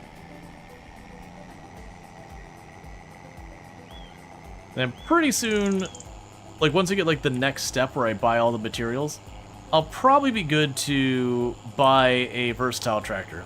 How's the farming going? It's going good. We knocked off 2 of her 4 remaining dare drops already, and we're barely over an hour into stream, so that's pretty solid. And we're making pretty good progress towards the playground.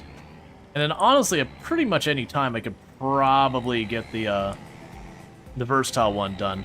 I wanna go and get the really big. Clearly, I'm compensating for something size versatile tractor. And use that one, just because the game with the Prairies and Plains DLC did add a 25.6 meter wide seeder, which is cartoonishly large, but it requires 600 horsepower, so, you know, I'm gonna need compensating for something levels of tractor. Let's see, is the versatile tractor the all-in-one machine you had to use before? No, that was the Nexat. The Versatile is a brand. My understanding, as someone who's heard this secondhand, is that way back in the day, Ford licensed Versatile. That Versatile is actually, my understanding, is a Canadian company. I could be very wrong on that. But Ford, for a while, licensed their tractors to sell in the U.S. And then eventually that license they dropped. But they're just kind of a classic brand of tractor that they still make them, from my understanding.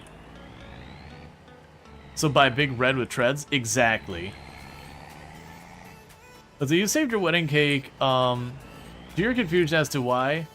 Let's see, 8 years later, we refound the freezer and tossed it. That is horrific. Good call on that. Because like I said, I've had a couple of like high school buddies who saved their cakes for 1 year and ate it later, and it was safe to eat. Like it was frozen, but like you've destroyed the texture and everything of it. You know, it's just not pleasant. Is basically what they were like. Even the icing was a little funky, as in just being weird texture wise and all that. Let's see. It seems to be customary to eat the cake on the first wedding anniversary, but yeah, no, it is a tradition. But everyone I've known who's done has been like, yeah, it was not great. And again, it wasn't a matter of like it was unsafe to eat or anything like that, or unhygienic or whatever. It's frozen, you know, as long as your freezer's keeping the temperatures low enough. People aren't wrong that you actually use sugar as a preservative in things. And yeah, it's just one of those things that, you know, it was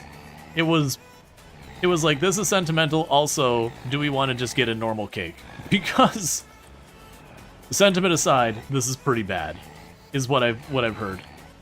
Yeah, where people are talking about like vacuum seal, I could see something like that working. That's usually not what people are doing. They usually try to seal up it as good as they can, but I imagine trying to vacuum seal something with icing all over it, you're probably going to just smash the icing, which would kind of ruin it presentation-wise.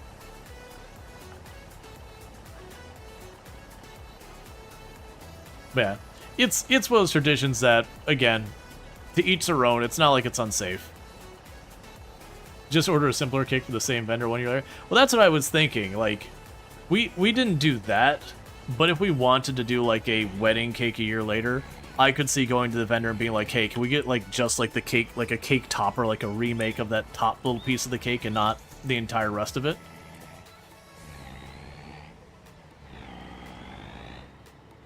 You had what, a cake with fruit filling? Yeah, no, definitely don't. Like, it still might be safe to eat, but yeah, no, I would be that the fruit would turn into goo. Freezing and unfreezing like that, it would turn to goo. You took your wife out for a year later for sentimental value? Yeah, no, I actually don't remember what we did a year later. I know we did something. I think we had planned a trip or something. Time blurs together after a while. Man, that was more in my mind. It's like get like yourself a little cake that looks like the top of your other cake or something, like if you really want to do that. I'm pretty sure we went out and did something special for it.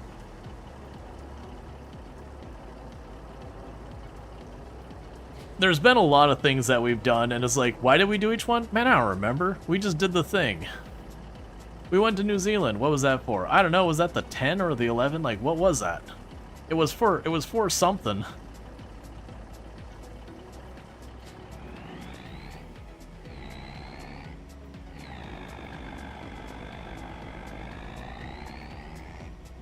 But that's just, you know,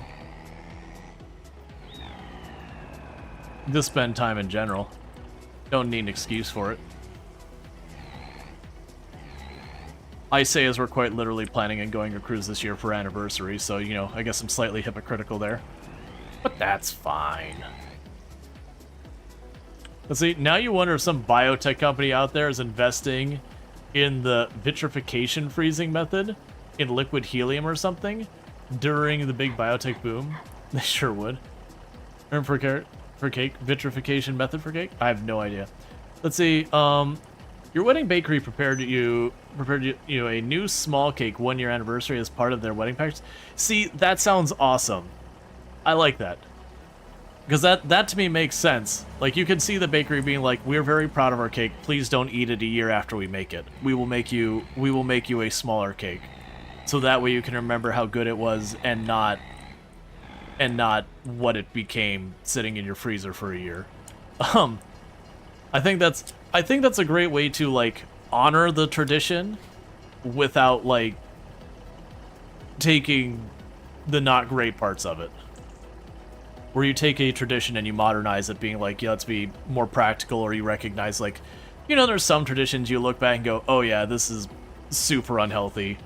Like, not in its fatty, but it's like, oh no, actually, that's really risking foodborne disease. Not the cake thing, but like other traditions. They're like, yeah, let's do something thematically the same, but maybe minus the unsafe food part.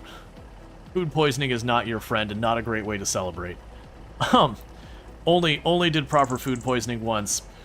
I am way more careful about food these days. Proper food poisoning, existence is pain. Existence is misery.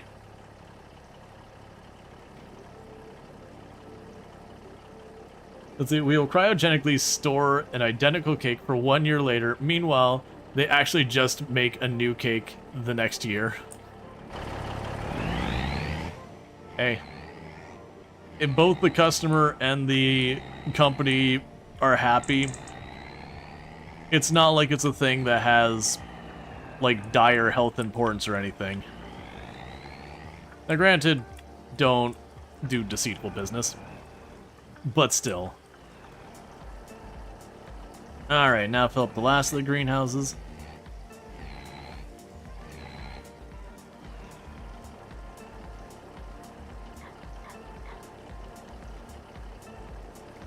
I'm really glad we got the giant water trailer last time.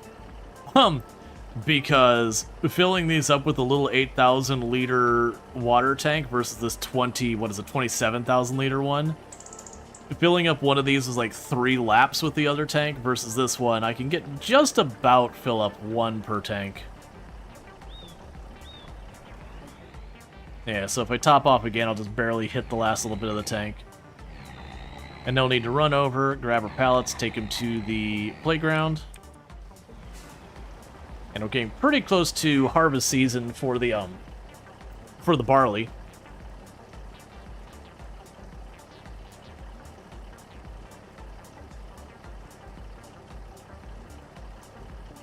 It's interesting seeing what traditions people have around stuff like that, because so many cultures have so many different things.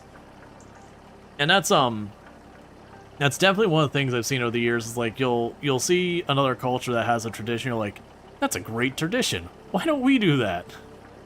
It sounds much better than this other thing that we do. Let's do that one instead. And that's, in a lot of ways how traditions evolve. Especially when you consider, like, couples getting together that they have different backgrounds, so each family has their own traditions and all that. So, the end result, you'll have families who try and do all the traditions, but that can be... Well, sometimes traditions just straight up conflict timing-wise and all that. Other times it's just a bit much. So they kind of navigate that as a couple to be like, all right, here's the ones that are really important to me. Let's make sure we do those. These other ones, I don't, take it or leave it. Let's, make the decisions based on that.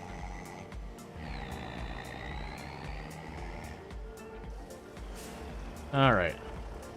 Here's the last one. Yeah, so I only had about 8% left to put in there.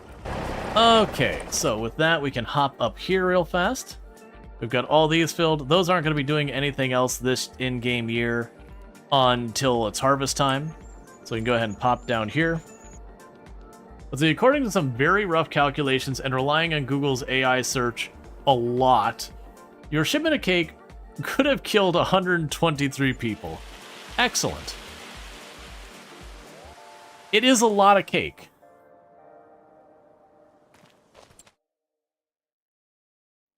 Alright, so let's go ahead and pay down our loan even more.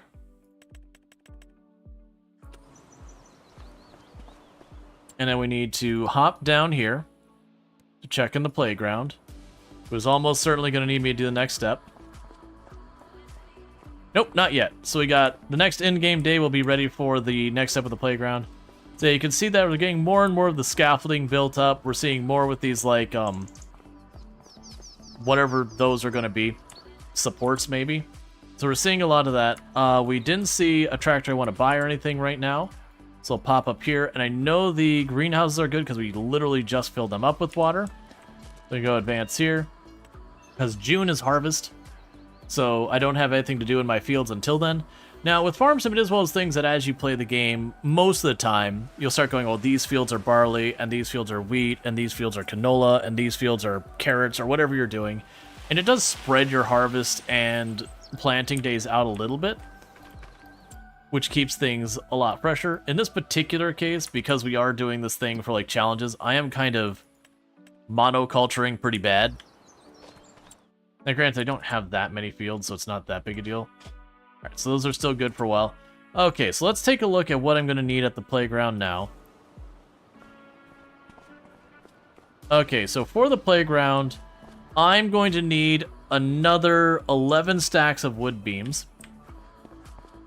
Cool. So let's hop down there and grab ourselves.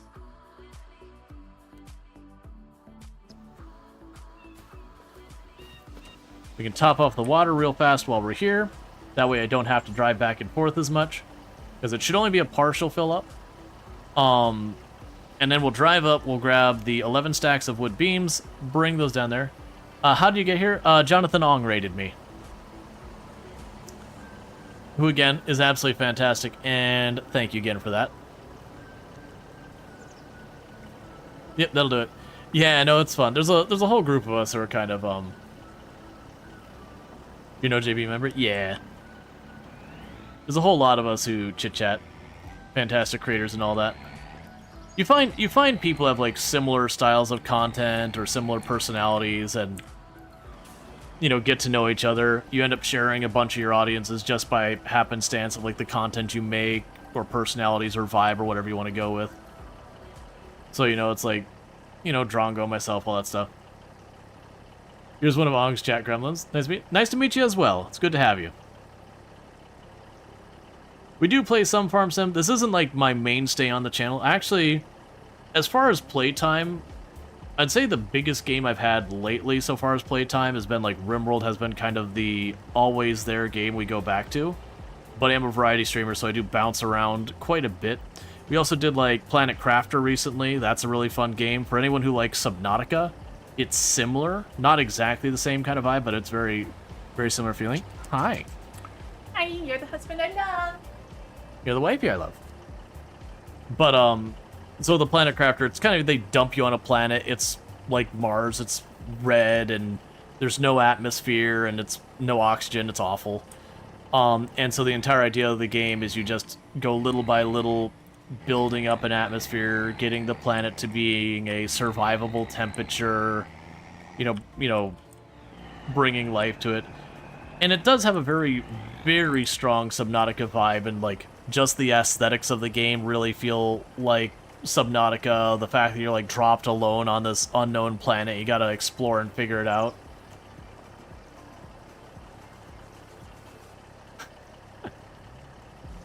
If Toom would have seen that, she would have absolutely said something. If I remember the next time she pops in here, I'll let her know about the cake situation. But yeah, definitely a game I recommend checking out if you liked Subnautica. Its story doesn't hit as well as Subnautica 1, but it's fairly fine. Like, I won't spoiler. The basic premise of the story for the Planet Crafter is you are convicted of a crime, and the way you can get your sentence lifted or whatever is by terraforming the planet. You're not allowed to leave the planet or anything until it's terraformed. And there's a lot that goes into that, but that would get into spoilers. Now, the game never does address did you or did you not commit whatever crime you have been convicted of. They also don't address what that crime was, so you can kind of leave it up to your own decision of what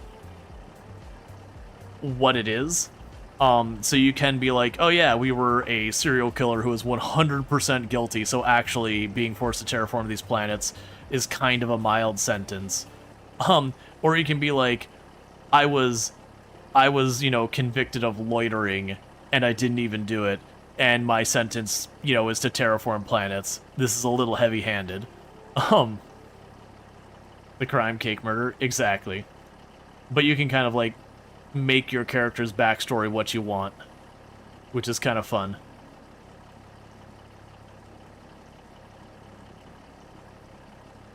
I would also say, of the games I have played, the amount the world changes as you play, so far as, like, aesthetically, I think might be the most I've ever seen in a game. Because when you start that and you're just on this red, barren rock, and as you terraform it, it changes a lot. and it's pretty cool to see.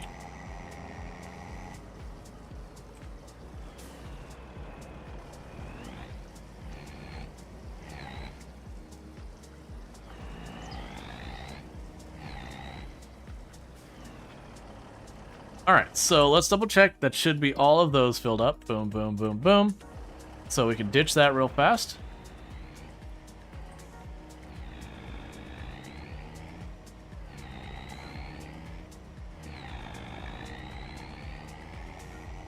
And we can go get our trailer to load up another, I think I said 11 pallets of wood beams to work on the playground. Because for those who don't know, it began with Farm Sim 22, but it's only a handful of maps that had it. But in Farm Sim 25, all of the official maps have these like massive projects you can undertake to like change the city. So like there's an East Asian map, there's this like big like, you know, kind of Japanese style like temple you build. There is an Eastern European map, which I for life of me can never remember what the thing you build is there. I always forget it. And then there's this map where you build like a playground and everything. This one I want to say has a handful of things you build. But the big one is the playground we're working on now. So you go to like where at one point there's just basically a sign being like the thing gets built here. And you feed it materials and you get the thing built. That's pretty cool stuff.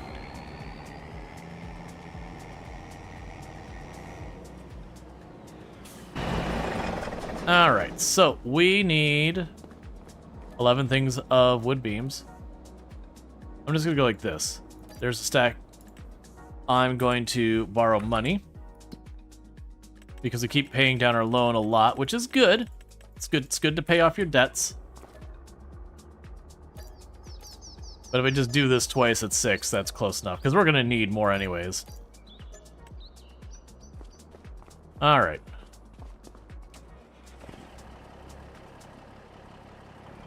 Want me to say hi after your Pathfinder game, but you're going to bed. You got like 3 hours of sleep, so you're super exhausted. I got you. I appreciate you popping in to say hi. But yeah, no, I get that. That was the other day I had jury duty, and that was like a 1 hour of sleep kind of day. Because I had to like completely flip my schedule. It was not good time. We don't need to dig into it. But it is what it is. It is what you got to do.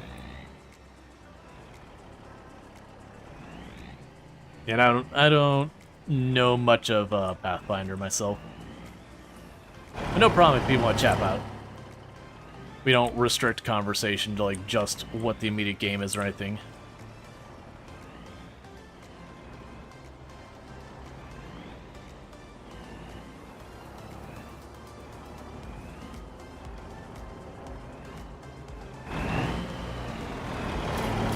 Cool, we got that pallet.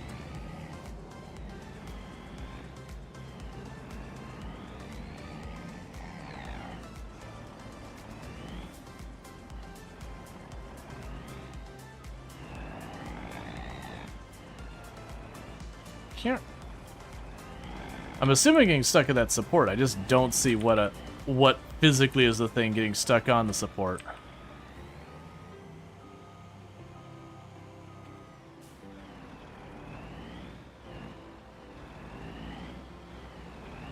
Gotcha. I actually don't know much about Pathfinder.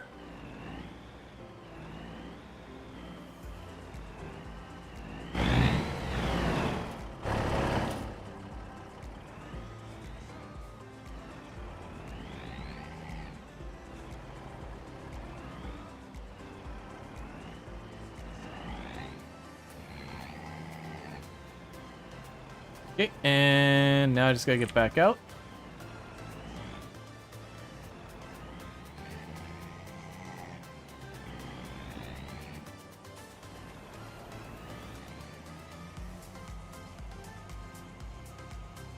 And get it to the playground. You play D&D Pathfinder a lot? Gotcha. Gotcha, so it's a D&D thing. Cool, cool.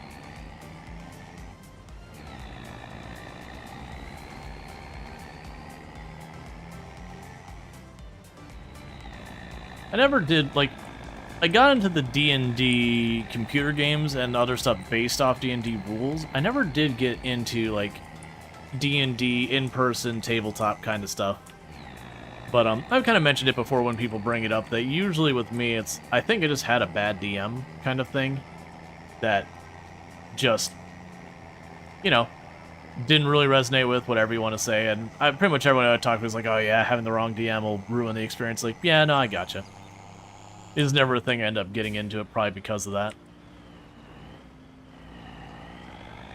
That's fine. I'd have to find time for it, and that's difficult.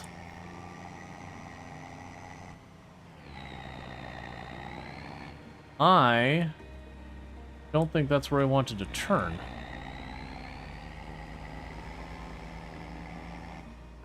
The Pathfinder 1E is basically Pathfinder 3.75. Yeah, Pathfinder 2E is too much of its own beast. Gotcha, I have no idea about any of these things. But that's a deep lore discussion. Gotcha. No, and I can 100% understand games that, like, trying to get multiple expansions, updates, whatever you want to go with, rule changes, because I used to play Warhammer 40k and we dealt with no shortage of that nonsense. Every other year, it's like, alright, all these rules, you know, some of them are the same and a lot of them are different, and figure it out. Fun game, absolute money pit, but, you know, fun game.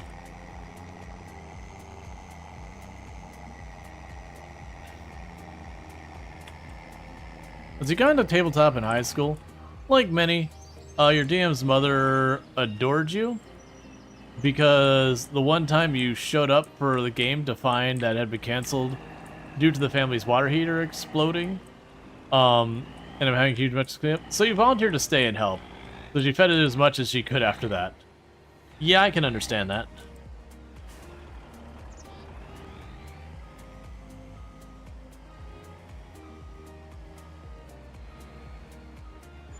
Alright, and that should take care of all the materials I need for this step. Yes, I've got 12,000 liters of wood beams in there, and they needed 10, so we are solid. So they'll work on that. We did top off our greenhouses today. There's nothing to do with the grain mills for the moment. For things on sale, nothing I care about. Oh yeah, for people who mentioned, like, the special piece of equipment, that's for the next at. The next at was a cool thing they came out with for one of their DLCs not too far back. And it's this monstrosity here. So it can, like, turn the wheel sideways and drive, like, widthwise or lengthwise. And they'd have, like, the header actually fits here. And this thing's just an absolute monstrosity. It's a cool piece of tech. One of those things that, not really practical. It's ridiculously expensive, but on top of being ridiculously expensive, it's just huge and cumbersome and all that. So you're better off just using a regular big tractor. But if you got the spare money and you're just like, you know what? Sure. It's really only good for big flat fields. If the fields have any type of bumping and all that to it, it'll beach itself, and it's really not good at that. Has you ever had the urge to take a combine harvester and just combine harvest everything, including your buildings? I mean, well, turning teeth of the industry. It's not, like, there's no destruction of material, like buildings or anything in this game, unfortunately. But yeah, we need 2 of those to take over the world. I think genuinely worldwide, someone had pulled it up that there was only like 4 or something Nexats actually working in the world, like doing something. Like it's just not a practical vehicle.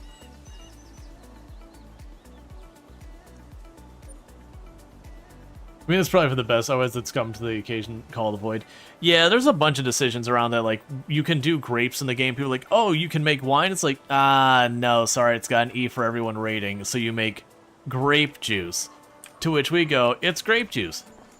Don't worry. We're definitely selling grape juice in glass bottles. It's definitely grape juice.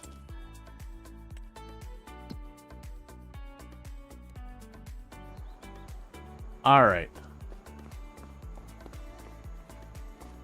Okay, so we finished that setup, and for the next one, they want 11 things of wood beams. Oh, so I see the difference here. If you're wondering what changed the last time we put down the materials, we're getting all this superstructure down here. I actually didn't expect them to dig down to the ground like that. So we're building a big boot. You just gotta be patient. I mean, yes, but no, because you can call it superstructure probably a pretty good structure. It's like, yes, but no, like, it's probably not going to have what it needs to break down the sugars into alcohol and all that. It's not like beers where you'd have, you know, a bunch of the yeast inside your... Like, when you buy a bottle of juice, it's not going to have, like, yeast or something in there to eat up the sugar to turn it into alcohol and all that. But still. But yeah, so you got stuff. And then you also have people that's like, oh, can you grow marijuana in the games? Like, nah, man, it's E for everyone. I'm sure you can find mods to do all those things, but official mods? Nah, it's not gonna happen. Moment they do that, they start losing where they're allowed to sell the game. Bunch of places disappear off the list of, you know, available markets.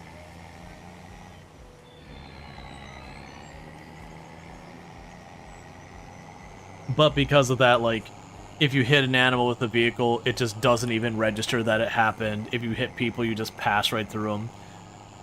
Because I also figure they would probably fear if they did add collision onto our people in the city, it would just become GTA.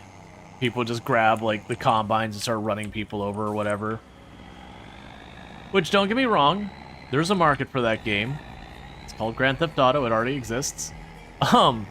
But as far as, like, farming simulation games that, you know, farming's kind of the point, there's not as many.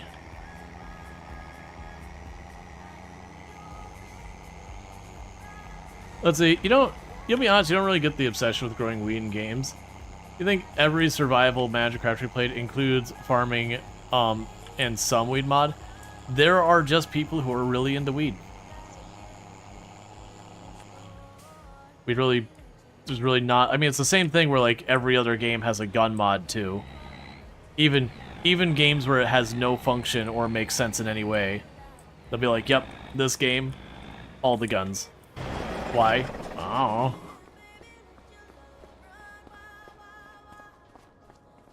Like being unable to harm children? Yeah. Well, that's definitely, like, raiding stuff. Alright, so we gotta go over here again and borrow that money back.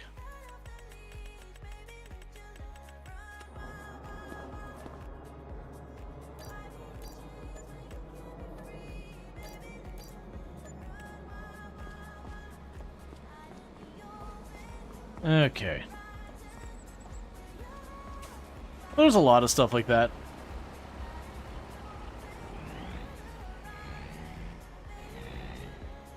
Do you have anything terrifying? I would say there's a difference between a riding lawnmower and a combine.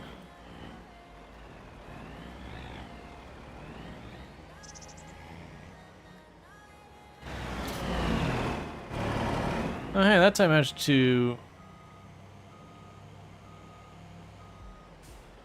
Oh, yeah, no, that's, you're not wrong. Honestly, by comparison, there's some riding lawnmowers out there that hustle.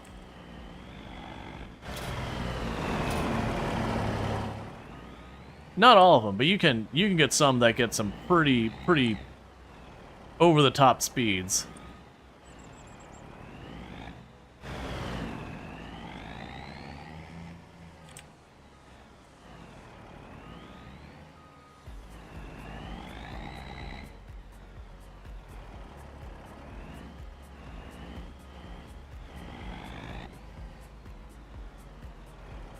Okay, so we got the last one.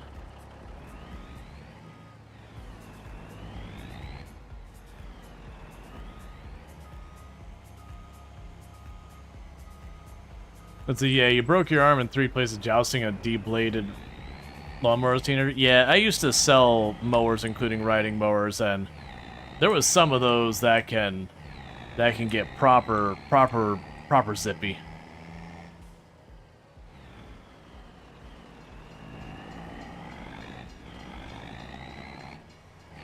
Like I talked about, the place I worked at where I sold them, we had a V8 lawnmower you could buy.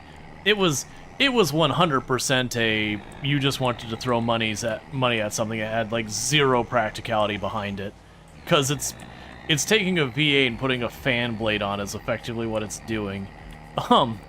It's just a waste of an engine.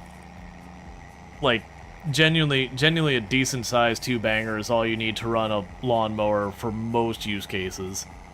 And I'll be more than enough to handle what you got. But like a proper like V-twin V8 and all that is just makes no sense.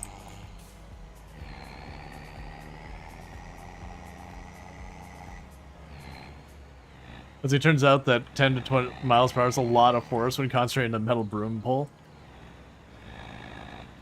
Yeah, V8 super mutant grass. Like what kind of super mutant grass you had? Yeah, it is the Bob Vila series of riding mowers that were made by Sears back in the day. You know, again, it was 100% just to part people with money. It worked, like it was a functional lawnmower, but at the same time, it's like this collector's thing. If you're out there riding around in your Bob Vila V8 mower, like, you're just wasting money.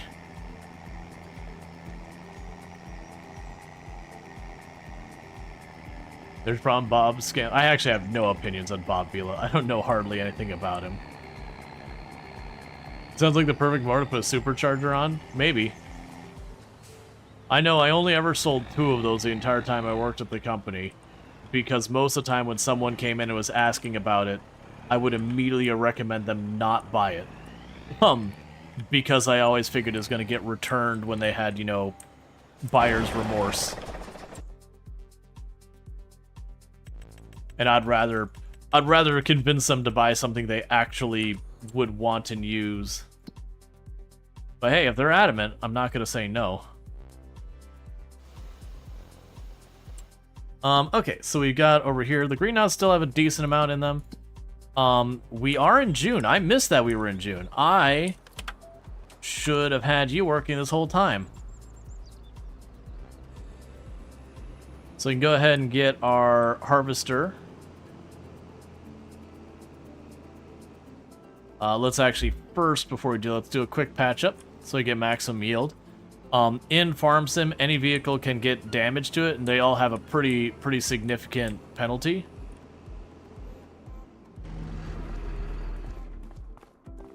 And that's fine. But it's worth doing the repairs beforehand, because even if it's only like a 2, 3, 4, 5% penalty at the damage you have, that's still a lot. Did you know Bob Vila's Cuban? I actually have no idea. It wouldn't bother me one way or the other, to be honest. Like, genuinely, that's the kind of thing I don't care about.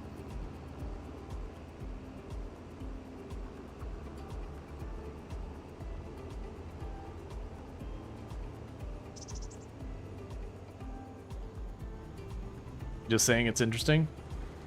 I mean, I don't know enough about the guy, like, you know, if he does like a caricature of being like American or whatever, but actually, you know, is from abroad. Because also one of those things, a lot of times you'll hear people who'll be like, they're actually from, it's like, yeah, but they've been living, you know, here for 15, 20 years. I'm like, yeah, well, at that point, I would consider them, for me personally, if someone's been here for a while, it's like, yeah. After a while, you're local.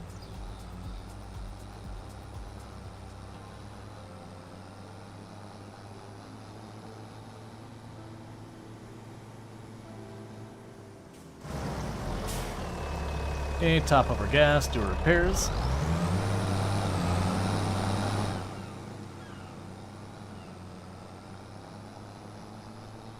And then we can repair ourselves, and we got the harvester going.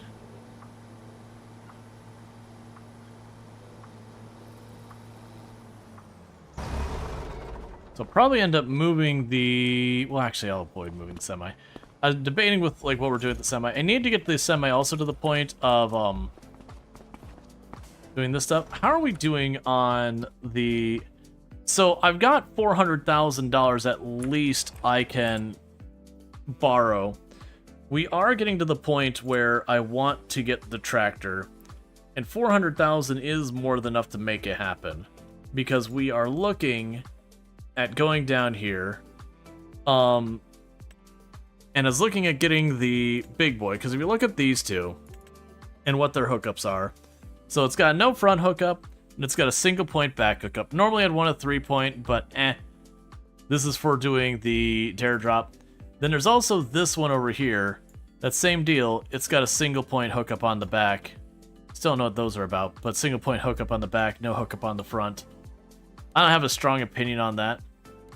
We would definitely need the higher horsepower engine, because the one I'm looking at is 600 requirement. And then there's just the crawler tractor. But this thing's $500,000, and it does have power shift. But like, this one can go up to 665. This one is just 600 to start with, and is less than half the price. You know, then we go down here, and then they start being too low of horsepower for what we want. So I could buy either of those. I don't see the compelling argument for this one. It's got a higher top speed, I guess. But is it $280,000 worth of better top speed? Added Wi-Fi, added radio streaming, Bluetooth, audio to your Craftsman yard tractor, oversized rider mower.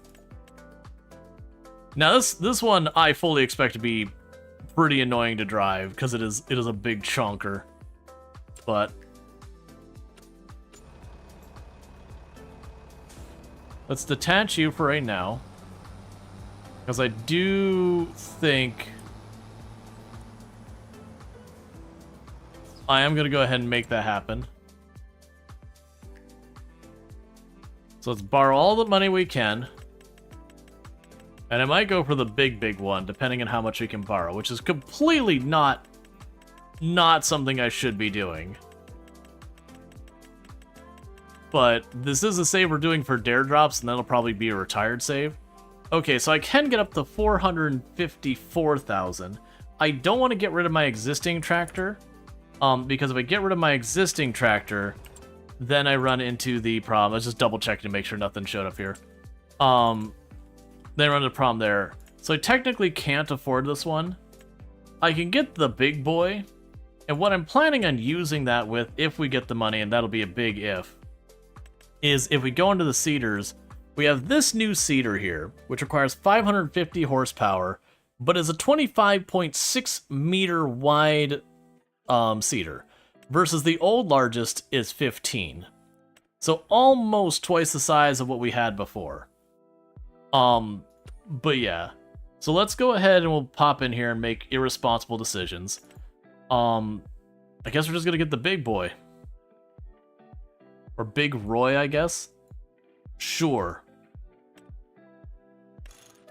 It is done. We have committed. I now own the versatile tractor. I have to use it for 3 things. So let's go in here and repay a bunch of that loan so I'm not paying interest on it. Because I can't afford to do a lot of the other processes yet.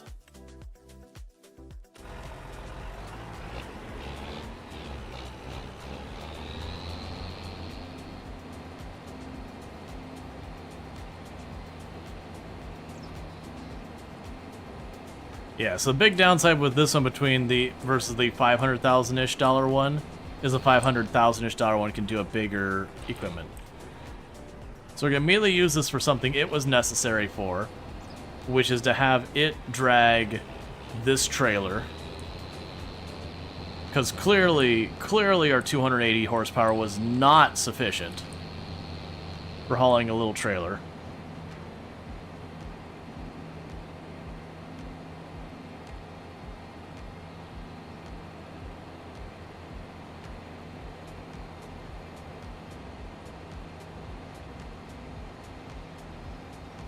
I'm surprised you're not full yet.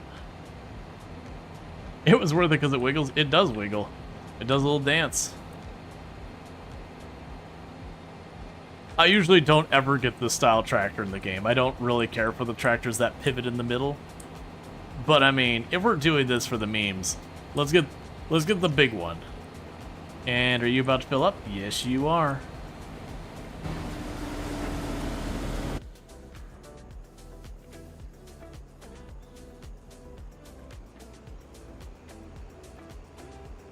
Okay.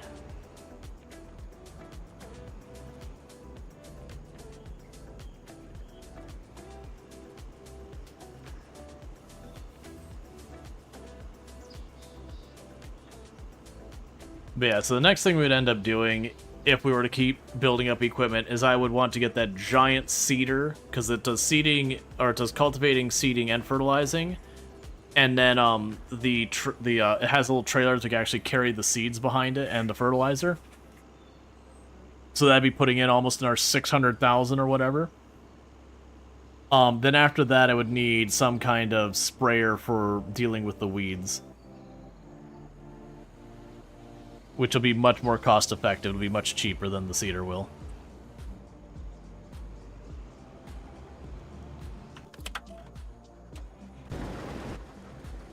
Actually, I'll take this. I don't have another project to be working on right now, so let's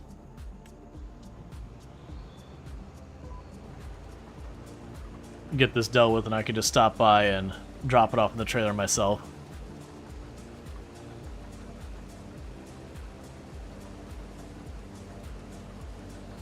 So that was one of the types of jobs in the big Roy, and I need to do 3. So I've got the one I loaded up the trailer. The second one is I will run the current existing cultivator seed or whatever it is, and then it's got to come up with a third thing for it to do, which shouldn't be too hard.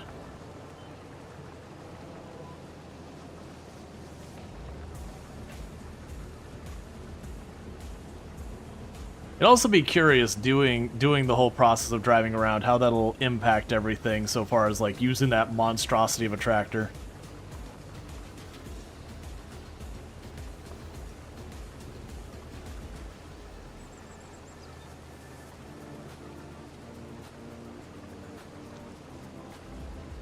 Trying to think if there's anything else I should be working on in the meantime. Because we got that going. There's not another field to deal with. How much money can I borrow still? About 180,000. There's always a possibility of buying another field, but I really don't want to. And the reason I don't want to is more than likely my better worth for progression would be to simply get better equipment to get through the fields faster as opposed to getting more field, which is always a big thing. That's a pretty standard problem.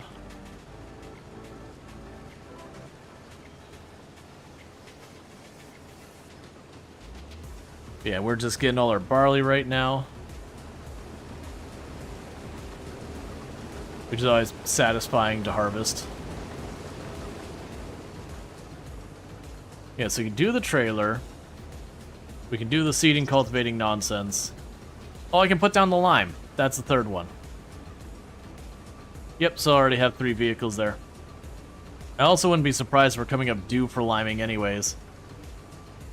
And then that would be the 3 tasks for the versatile tractor, and then it's literally just the playground.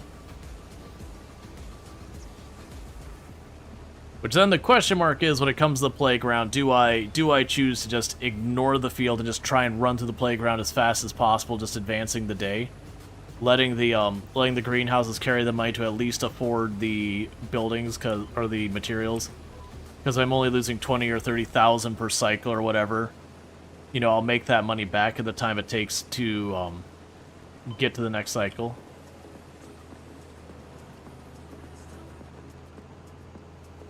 Okay, so run over here, drop off with Big Roy before I start doing the stripes, because I know I'm only about half full, but once I get in there, I want to go back and forth as much as possible.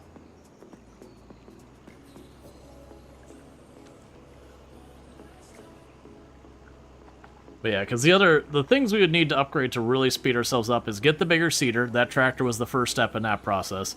Get a bigger harvester. That's buying a bigger harvester, which is one of the most expensive things in the game. But that's fine. Because then it's kind of once you get the biggest stuff, you just keep getting more fields until you realize, or not until you realize, until you hit that point that the amount of equipment you need to run those fields, you're better off buying a second of the largest harvester, so we have one working over here and one working over there, and just kind of expand and all that. Most people don't end up getting that far because there's a certain point where it starts to become, you know, a lot of overhead to deal with. And because the game doesn't feature like full-on automation without mods, you kind of have to go, it's like, oh, it's harvest day, you get your one harvester, you put it down and start it, you get the second harvester, you put it down and start it. You have to empty the harvester, the AI won't do it. So you sit there and you have to like jump between the two different harvesters back and forth. And you can get to the point where you're operating 3 harvesters at once, and it'd be just a bit overwhelming. Or the alternative is you sit there and go, okay, well, instead of my months being 1 day long, and make them 2 or 3 days long to give yourself time to do it, which then means human hours. You're putting in a lot more time per harvest on the human being side. Now, granted, with the biggest equipment, you can get going pretty fast. And there are mods to more heavily automate, or otherwise improve the efficiency you can do stuff to make it a little bit less of a time sink. But there's always a juggle there between I've automated so much that now I'm not having fun because I'm just watching my farm operate itself. You know, that can be fun for a little while, but then you kind of head scratch and go, exactly what do I do now? Or you can get to the point where it gets to be a chore. But that's true of a lot of games. Like, you even go to, like, tycoon games, you know, your city builders, your tycoon-style games, like your Planet Coaster, Planet Zoo, and all that. There's definitely a point where you start getting the place to a size that overhead can become a bit of a struggle. Even a game like Roller Coaster Tycoon way back in the day, like, once you start getting your park to, like, really, really large size, the going around and managing all the little things could be a bit much. That one wasn't too bad because it didn't have that many systems to it compared to modern games. But, it definitely could get to the point where you're just like, alright, look, man, I don't really want to manage all of these individual boos or anything like that. Can we just be cool here?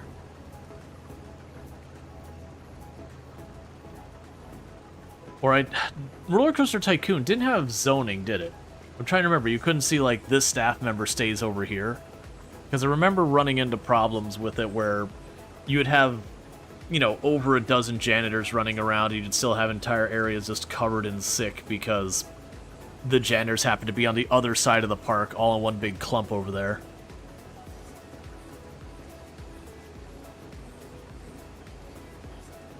So you grab your, like, little tweezer tool, pick him up, and drop the janitor and be like, please work in that.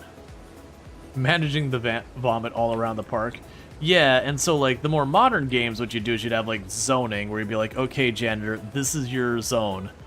You know, you have the roller coaster you call, like, the vomit rocket because it's got a nausea of, like, 8.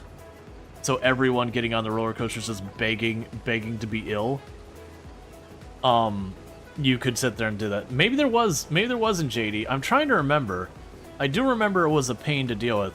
Oh, you know what it may have been? It may have been, like, because of vertical space.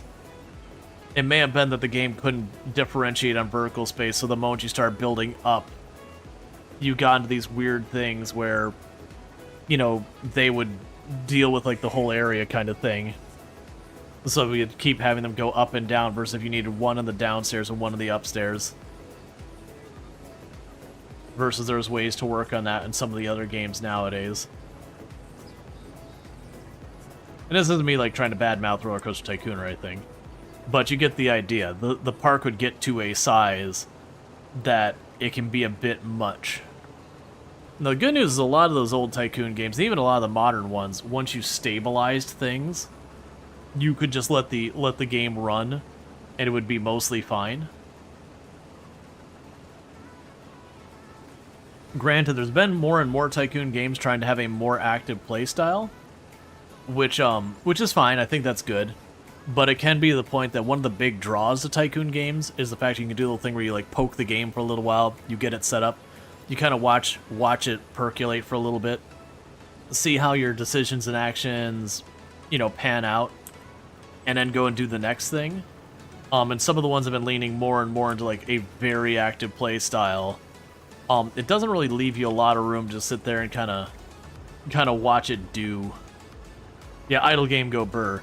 Yeah, like I really liked 2 Point Museum, but that would be like one of my only complaints about 2 Point Museum is between the people stealing, and I know you can use settings to turn it off, between the people stealing and then the needing to send people out on expeditions. The expeditions got back so fast that there was really not much downtime, especially when you put like the second or third pad. So it was a very fun, active Tycoon game, but when you wanted that, you know, I just want to kind of chill here and vibe and see how it all works. Just, you had to keep those expeditions going, and it was just like every single minute sending another one out. That's how the fun with automation games, sitting back and letting your clockwork tick. Yeah, not agree. Like, there's definitely times with games like Satisfactory and Factorio, like that you're doing like the more active playstyle where you're hunting the nests or whatever. I mean, Satisfactory doesn't have the nests, but you're hunting for things in the map and exploring and doing all that stuff. We're actively building, and then there's time you're like, all right, I got my new rail built. I just want to see it run for a minute, and you might hop on the rail and ride with it the first time or whatever, but you just kind of like watch, see all the things, doing the things. You're going, cool, it looks good. It's not exactly balanced. Like, it's got a little bit more going on this end than the other end, so I'll have to fix that. But, like, it's very satisfying to sit back and, like, look at your work and just kind of watch it do what it's supposed to do, and you're like, I did that. Or, you know, if you're optimizing, being like, okay, I set this whole thing up, and now I'm going to, you know, do this process, and I should be able to get an extra 20-30% out of it. Or I'm just scaling it up. So it's not even a matter of optimization, it's just I'm making more. Which is one of the ways I like to deal with Factory. I remember way back in the day, I'd like try to min-max and be like, okay, let's, you know, as best I can use this space. And after a while playing, especially messing with like speedrun stuff and all that, like not to like competing speedrun, but for like speedrun achievement. And then you learn, it's like, you know what? I don't really need to optimize this. I can just build more. So I don't need to like get my iron production to like peak optimization when I can just smash down another 20 smelters, give it the thumbs up, and go about my day. Sure, I could make that 20 smelters act like it's 24 smelters if I took the time to optimize, but in the time to optimize, I could also just put down 4 more smelters and give a big thumbs up and keep going. Which I do know when I played those games, that did drive a few people not wild, like it didn't have anyone got really out of hand.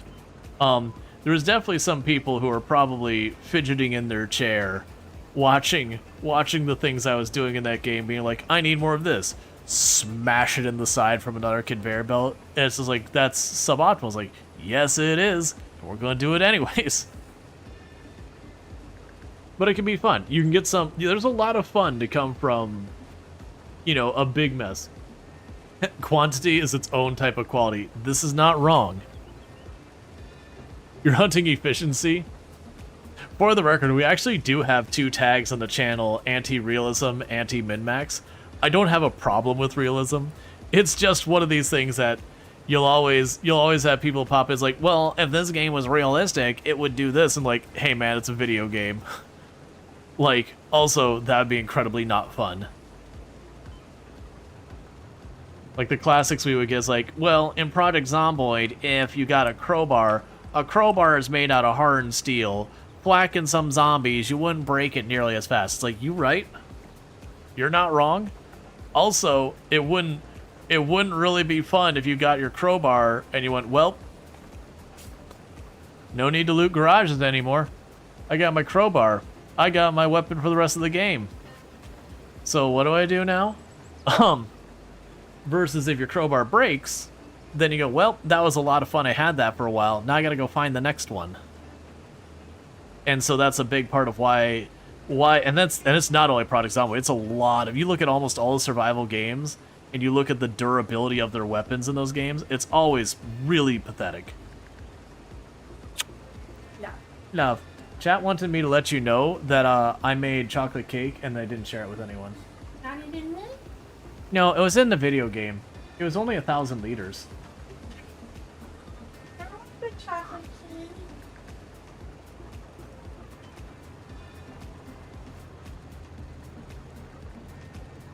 But yeah. But I do that one, and like the anti-min-maxing thing was, I haven't run into it for a very long time, but there was definitely, like the very, very first time I played Factorio the channel, like way back, like I had only been affiliate for a little while, and my goodness, my goodness, the backseating got real. So I was finally like, you know what, never mind, I'm gonna do something else. That said, I've only had one stream that got properly derailed by backseating, and that was the first time I played Subnautica. And it wasn't people trying to like min-max me or whatever, being like, hey, hey, like you should do 3 of those to 2 of these to this or whatever or anything like that. It was mostly like people who were really excited about the game talking about it with each other and unintentionally spoiling a lot of stuff. Luckily, none of it was like major things. Like, there's just some that would have been nice to have not had spoiled. But it definitely got to a point where I eventually had to stop the stream. I was like, all right, here's the deal. You're actually ruining the game for me. Like, if you can't sit on your hands, I'll play on my own. And everyone was good after that. But that's the farthest it ever came. Hey, Pataka Zero, thank you so much for the raid. I do hope you had yourself a good stream and all that good stuff, but welcome in, raiders. And so you never thought about anti-min-max as a concept?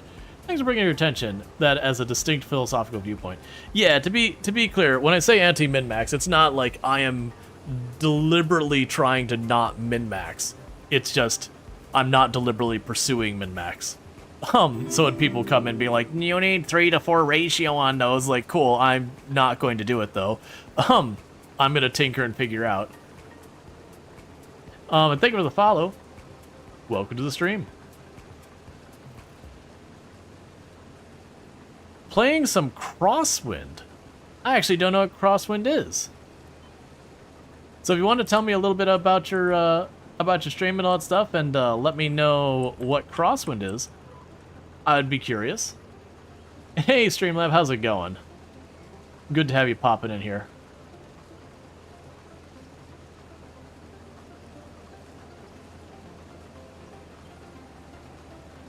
You'd be surprised what people do. Yep. Yeah, we're gonna fill this up, so it'll be time to drop off again. A bit of Valheim. Gotcha. That's cool. Valheim's a fun game. I haven't played that in a good while, but it's a really good game. I did the whole thing when it was super early access of playing entirely too much and then burning myself out. Like I did like a good 4 or 5 playthroughs. And that's been real hard to go back, but it is a solid game. I mean, the fact that I went so hard I burned myself out tells you something. With pirates. Oh, a bit like Valheim with pirates. I'm sorry. Reading comprehension. So a bit like Valheim with pirates. Gotcha. Yeah, no, I read it as a bit of Valheim, then like pirates or whatever. Gotcha. Interesting. So like it's a very pirate-themed Valheim. Interesting. Cool.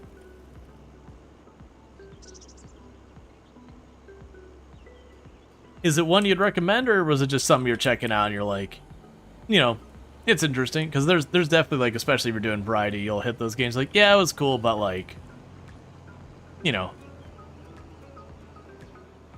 or is it like a regular on your channel or something like that? All right. I also just realized you're not set to be the worker, so let's put you over to the worker. We can get back to work on that. And we will go ahead and... It's really fun? Good to hear. So we'll definitely take all of this and drop it off at our flour mill to make flour. It's a playtest, so free to play. Gotcha. Good to know. And thank you for the follow. Welcome to the stream. Yeah, I've done a few playtests recently. Not on stream as much, but I've done a couple off stream. Some I can and some I cannot talk about.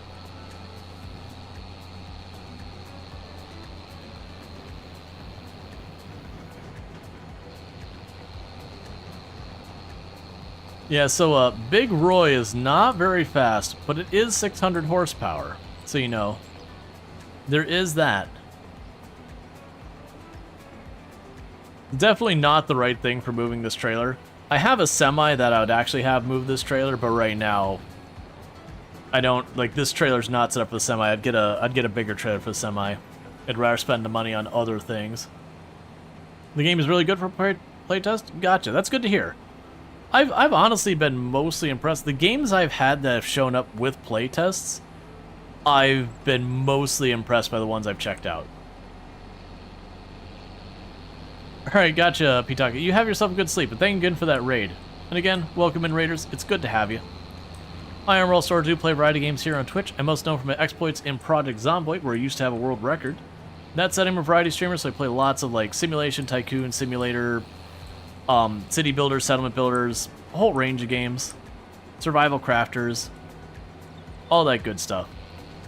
Today we are trying to wrap up some dare drops that we've got in Farm Sim. We're down to our last two, and I'm actually actively working on one, well actually both of them right now, but one of them's getting close to done. I just need to do 3 different jobs with this vehicle, and this is the first job. The next job will happen in, I believe it was September or August? You just discovered Espresso Tycoon exists? Oh, there is a lot of Tycoon games out there. I'm a little sad. There was, oh man, what was that? Street Grub. That Street Grub Business Tycoon game. I'm sad to see that one, from what I can tell, is not going to be a thing. We did a sponsored stream for it, for like their demo, and it was a very Lemonade Tycoon coded game. Like, it was very, very clearly inspired by Lemonade Tycoon, and it was really good. Like, really, really good for what they had. But my understanding is they didn't get enough wish lists, and so they opted to not move forward with the game. That they're like, for the number of wish lists and the amount they'd expect to sell based on that, you know, it was just something that they're like, yeah, as a business we can't, like, we don't expect that to work out. Which is probably the correct answer for them to do, but it also sucks. It really is a bummer when the realities of business get in the way of getting really cool stuff. We're not a very fast tractor, so I'm not going to try and race the train. I probably could have gotten through there, but we do move pretty slow.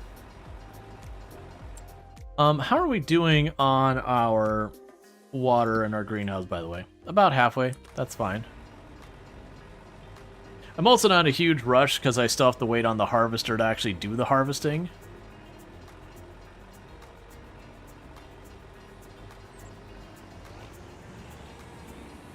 Okay.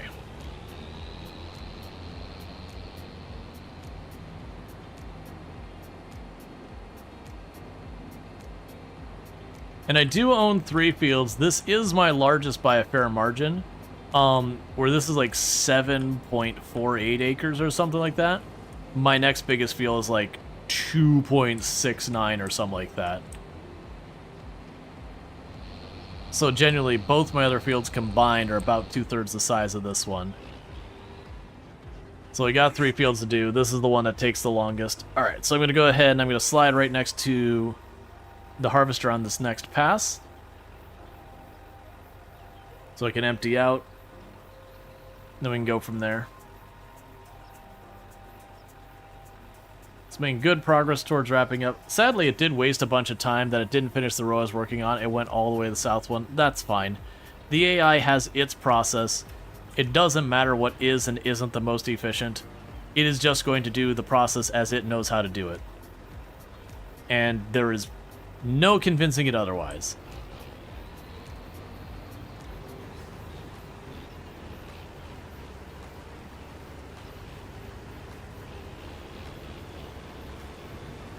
Alright, let's get into position.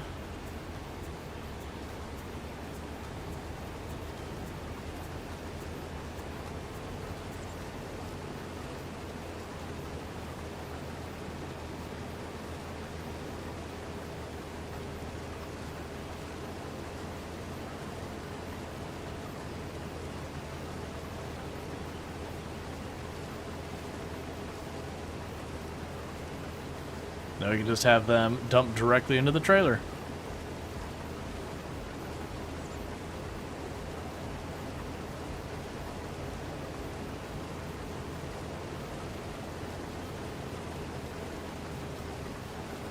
And I see they missed like just a single little bit of barley over there. Okay, so we see where it stops filling it up quickly. That means we basically caught up, so there's not really a reason for me to be parked underneath it. It's got a while till it's going to be full enough to empty. And now I'll take back over for it. If I had other things to work on, I'd work on other things, but I really don't. I do have the piece of equipment that could be like seeding the fields or whatever. I don't think there's anything I'd want to grow that seeds in June, though. That's the problem. Generally speaking, when you look at the crops and like when they seed, so you got like, I could plant carrots and I could plant green beans, but I don't have the equipment for that. Oil rash doesn't make me money. I don't have the equipment for the beets or all that. I would have to plant the stuff like rice and sorghum last month, and you get the idea there. There's just not really a way you can kind of keep a rotation where it's always growing stuff. There's like always a little bit of downtime. But that's why what you end up doing is you have this field be barley, and you have a different field be carrots. Just keep in mind, without mods, the root crop are a bit of a chore because they do kind of require 2 people to do it. And the AI is really, really bad at working with you. Now, there are mods, I don't have any of them now. The big problem with the root crop, like the carrots and all that, is their harvesters don't have an internal storage. And so it happens the moment you're not perfectly lined up on the chute, the vehicle just stops and waits for you to get back in position, so it just kind of stutters a whole lot, and then when you go around a corner, it's nearly impossible to get it to cooperate. Whereas when you're playing with another player, you can kind of work with them on that. You can coordinate. And so usually the way you get around that to make it not quite so painful is there are mods that will take the harvesters and they'll give them a little bit of an internal storage of a couple thousand liters. Not like this thing where it's, 8, 9, 10 or whatever thousand liters, but like 2 or 3. And it's just enough to then go around the corner without any issues and get back into position. And so at least it's not you fighting with the AI the entire time.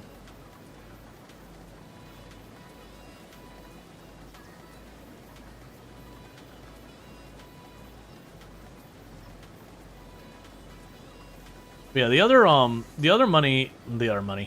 game I had people mentioning is the cache cleaning game. Like that was another one of those games that when I first saw it, it kind of fell in that whole same thing about being like, hey, we're gonna be like criminal enterprise kind of tycoon game. And there are a handful of those that are good, and there's a whole lot of them that are just like really, really janky that are mostly surviving based on the fact that like it's kind of an edgy thing. Like it's the marketing side that's holding the game up. Whereas like, Schedule 1, for example, at least there's some like really interesting stuff going on there versus a lot of like you're just gonna be a drug dealer type tycoon game.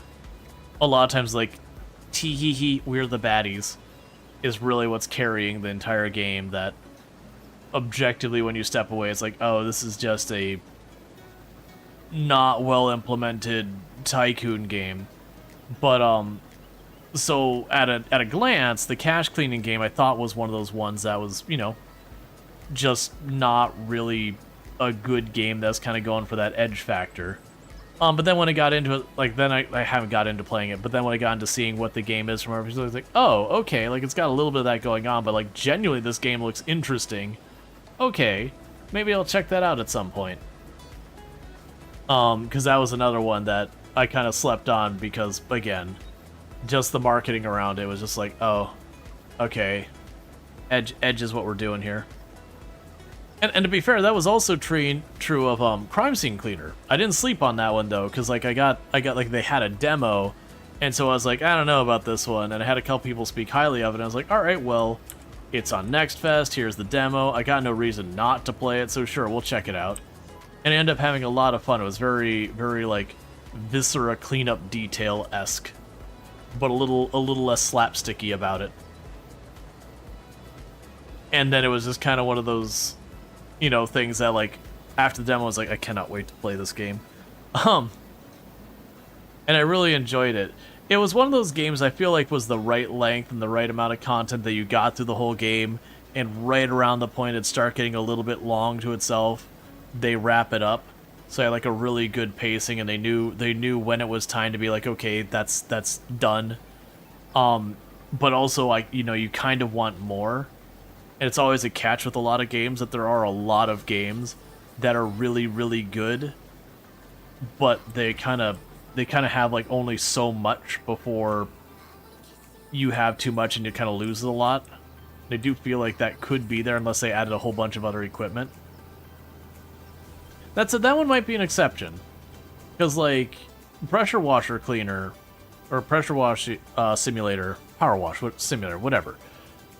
That is another one I would think the same thing, but that's definitely a game that those tings are very satisfying, that you can lose hours to that game.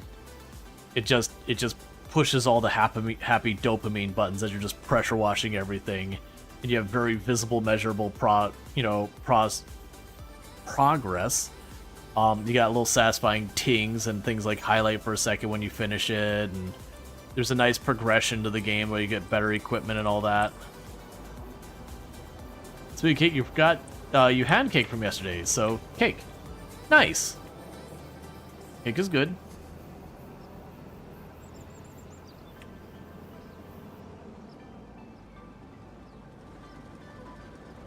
Okay.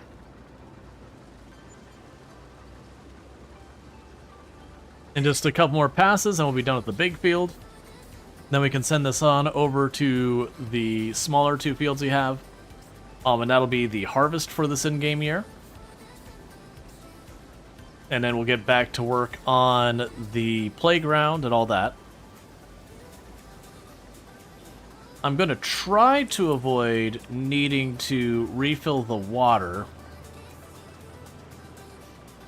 at the greenhouses until it's planting time, because then I could take the tractor and cut it loose and say, go plant this, while I, fill up all the water, run to the playground, do all that stuff, and have it take care of a lot of that. Now, what would be great is if I could be able to afford the really big planter by the time we got them, but that's pretty unlikely. We're going to get a pretty big chunk of change here, but I don't think it's going to be nearly 600,000 or anything like that. Because, yeah, borrowing-wise, we could probably borrow about 300,000 at this stage. So a couple in-game months, I could maybe pocket another 100 or so thousand. I don't think we would be able to sell the equipment enough to get it. That said, I could potentially see, if we got one of them on sale, that would work. But I could potentially see buying one of the two pieces of the giant cedar and then leasing the other one. It wouldn't be cost effective, but just to see the 25.6 meter wide cedar and just watch it blast through this thing, because we've been using a 4 meter wide cedar, so a minor upgrade.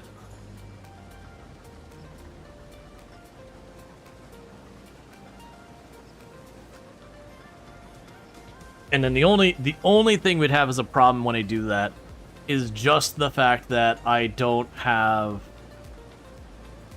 believe the giant cedar has a weeder built in like the one I have. So I will need to either grab like the hoe, or like one of the really giant weeder things, or get a really big sprayer or something to tow behind it to herbicide the field or whatever. Yeah, so it looks like 3 more passes, maybe? And then the big field's done?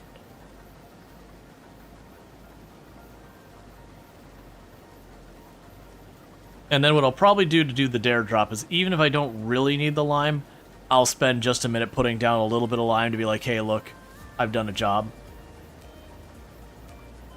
Because we'd do it eventually, but I don't want to delay the whole thing based on that.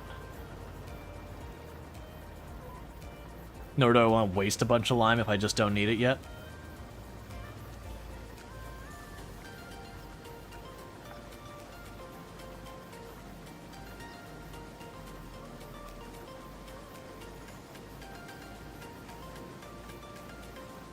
That's even what we could probably do, is when I finish with this field, I can send the harvester over to the other field.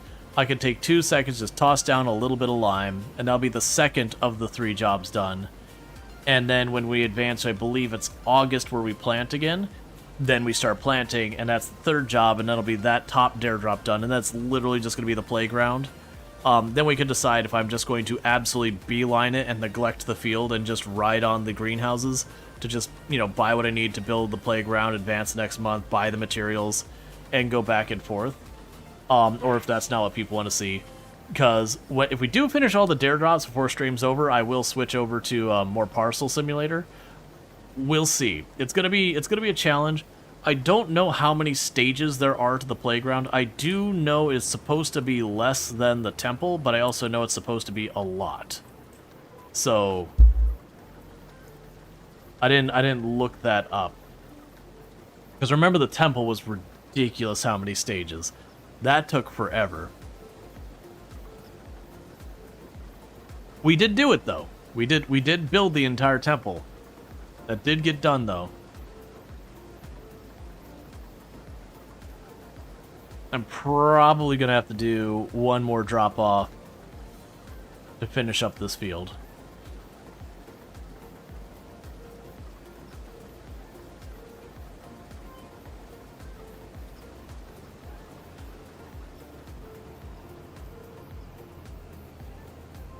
Let's get that knocked out real fast. And get you repositioned. Toss down a little bit of lime. Also check, do you need lime? How are you looking, field? I don't know why I'm checking there. Oh, we've hit that point that I no longer have the data on the field. I need to pay to get the field's data updated. Which a weird advantage of how this, or the weird thing about how this works, is if I'm not mistaken, if I just purchase that now,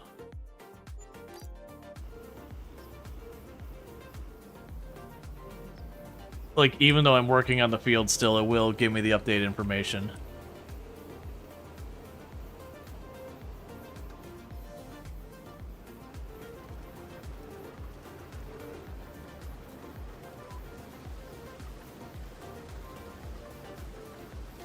Okay.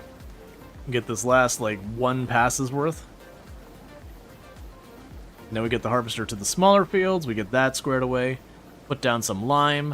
And if we need, like, the actual lime, then we can just put down the lime and be done with it. Put down some lime. And then from there, we're good until August. We'll have to do probably a round of watering the greenhouses, as well as at least 1 round of, you know, restocking the playground.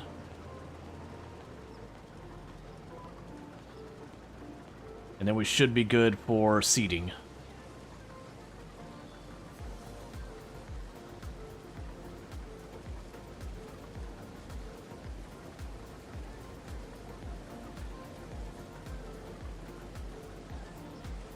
And that'll be really good. Because if we get to the point where I get, like, the giant cedar going and all that, my choices there would be to save up for the bigger harvester, or probably buy, like, another field. Which I actually think, like, the correct decision if we were going long term would be get more fields at first. Because I'm more than able to handle all of our fields in a day on the harvesting front. Which is usually kind of the thing I aim for. But for like the stream purposes, it'd probably be the harvester, because then you can just get through the day faster.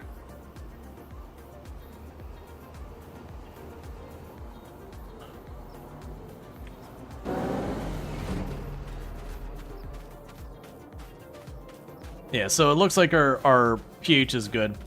So, like I said, we'll probably just do like a little spot check, where I kind of just go to one end of the field, do like one little quick pass of lime to do the job. And then once that's done, I'll have just to run the seeder. And at that point, we'll have done 3 jobs in the versatile. And that'll be 3 of the 4 dare drops done. And then all that'll be left from there is to build a playground.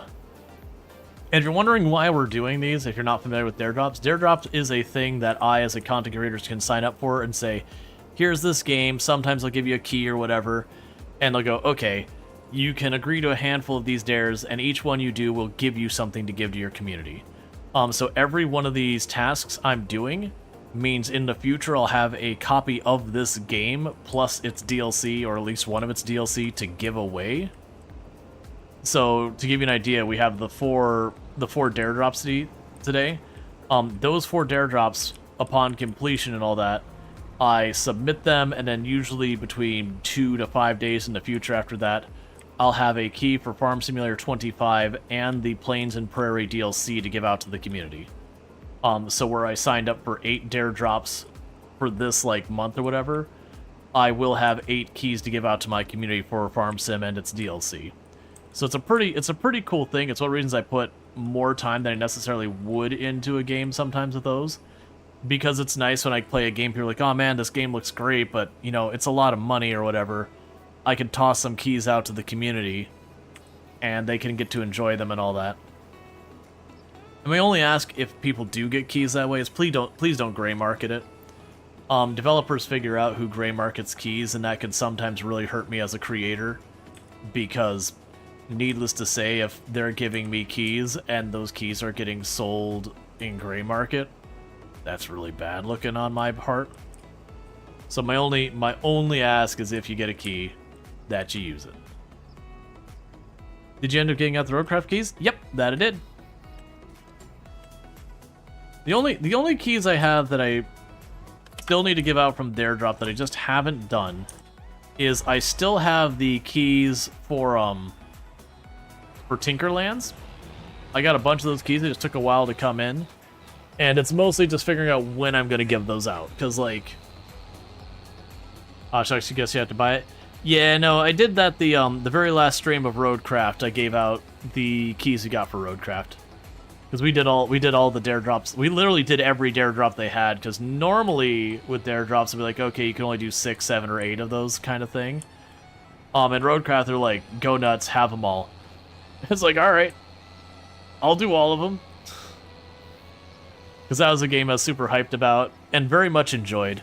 We did fully exhaust its content though. I did like binge that game until it had nothing left to offer me until their first DLC drops. Hey Earthrush, how's it going?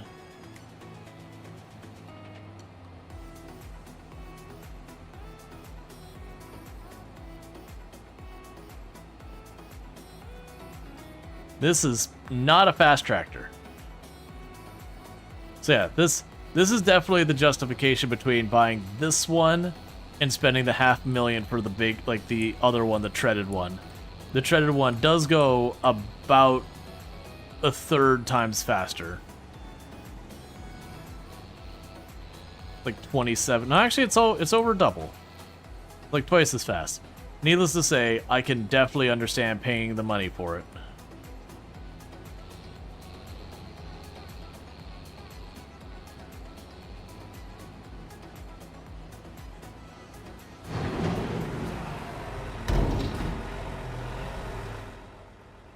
Okay, dropping off more barley, but it wiggles. The other one wiggles too.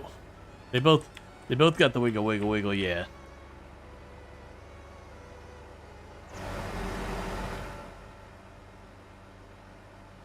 Now, granted, this one does have the name Big Roy, and the other one just has some like model number or whatever. So it certainly does lend points to the coolness factor. You know, having an actual name versus like CR1112 or something like that. You know, just being like, what is that one? It's Big Roy.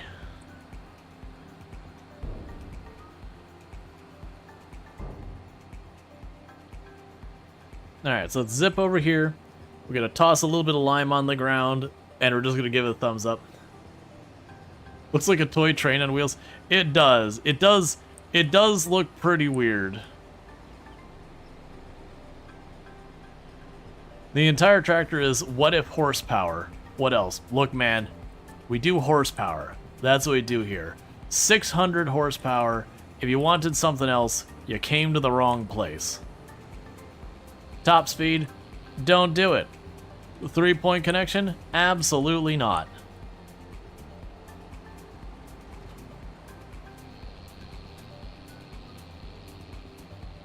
You'd be pissed you're stuck behind that? Then avoid county roads and agricultural areas.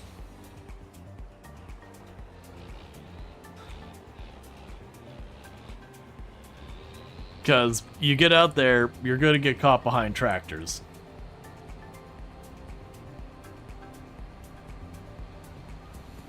That was a job when I was much younger, like 19, 20 or whatever. There was a call center that I almost took a job at, you know, early career jobs. I got to the interview and you grossly misadvertised what this role was, so I turned it down. But there was, you know, some decent consideration that the road I'd have to take to get there was one of those roads. It's one lane each direction, no passing almost the entire thing because you can't see where you're going, and tractors use it. So I have officially put down some lime, so that's job number 2. I'm not going to keep doing it because I don't actually need lime right now. So with that, once I start seeding, that'll be job number 3, and that will be the next airdrop done.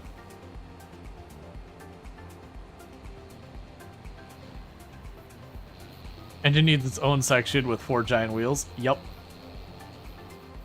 But yeah, that was one of the considerations for that job. Like, I turned it down when I got there, but even then I was like kind of already on the fence. And then when I actually talked to them, because it had been advertised as an IT job, and then I got there, I was like, this is a call center is what this is. I'm not really looking for a call center.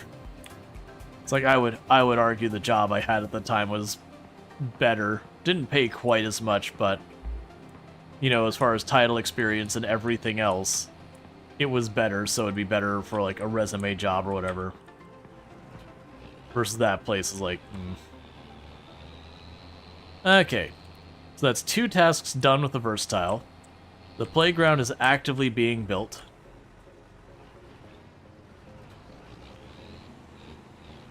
Now let's get you over here to empty out the harvester.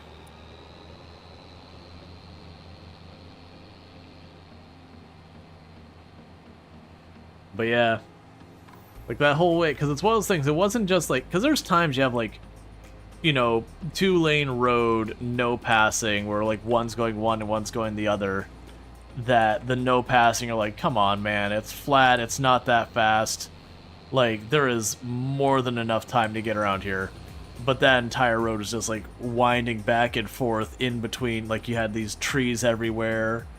So it's just blind corners the entire, well not corners, but like blind banks the entire way.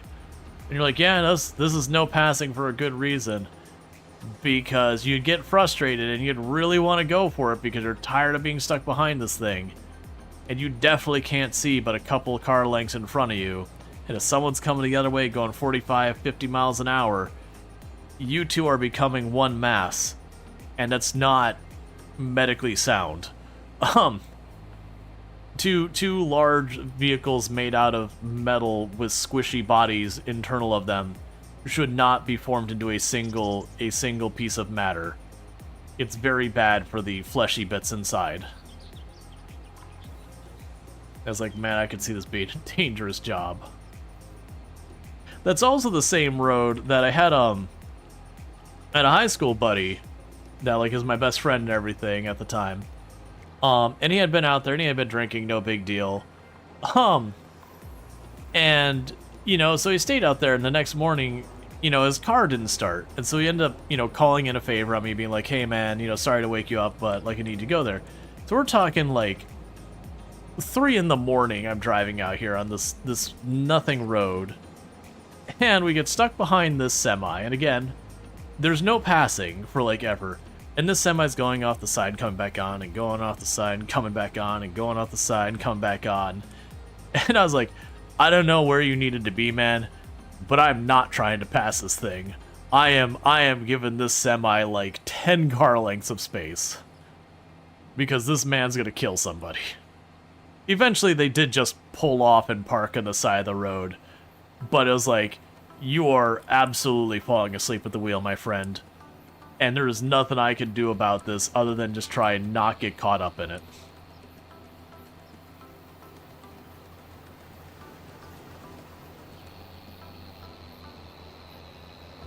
Especially since at the time I was driving like this tiny little Miata. Where even if I wanted to like honk to wake him up, that little car's horn was like the saddest thing. I was like, honk.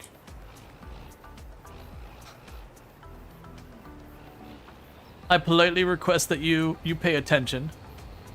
But not too assertively. I don't want to make anyone feel uncomfortable.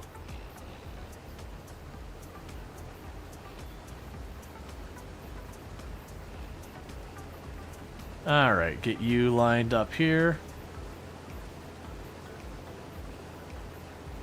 And they'll do a quick top off. And then I am going to need to pop in the restroom for a minute. Which will be pretty well timed because that's about the same time the next ad break is going to happen. So, good time to stretch the legs. If you need a snack, make a snack happen. If you need a drink, make a drink happen. Whatever you got to do for your self-care. Wiggly Tractor is wiggly. News at 11. Alright, is it 11? No, it's 10. That was almost a good coincidence.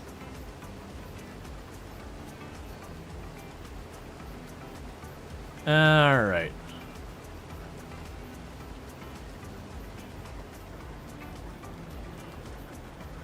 So I'll do the responsible thing and I will park the entire way across the highway. Are you... Okay, so you're still moving. Cool.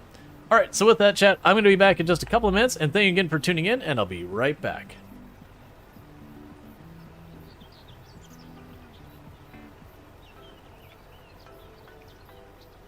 Or, arms wide open. Bring you to this place. I'll show you anything. Because I need that sorted right away. Because we're about to go into the Noctil event, and once that happens, they will be allowed to shoot at me, and I will not be allowed to shoot back. That's a regular hit. I need this to fly true. High Lord. This is you. Anywhere in the middle will do. That I approve. You done good today, kid. Put off by that. Fire in the hole! Now that's Wait the a right moment. idea.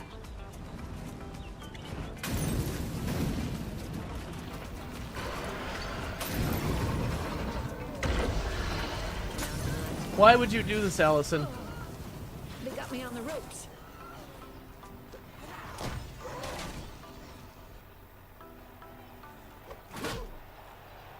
Okay. Good job, man. So we got a bamboo. I eagerly await our P money. That sentence sounds very weird.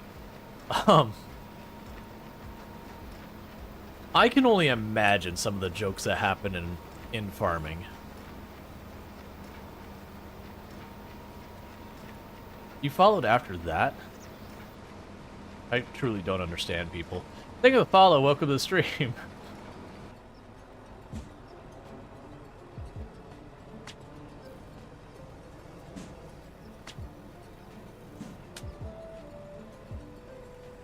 All right. Of course. Of course. The gap to see the full damage? Oh, they're probably popping through that gap. I'm just trying to get the ones that get all the way down here. This is going to get you killed. I mean, I have to deal with it.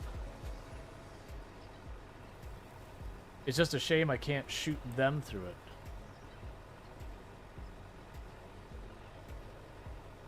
it. Actually, tens of thousands.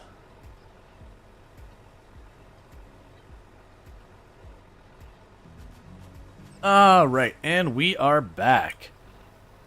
So I hope everyone had a good break and all that good stuff. And we're going to get back into position. Enoch rolling a 56. Cast animate objects on their own clothes, turning them into living, writhing fabric monsters. Guess you won't have to be doing laundry for a while.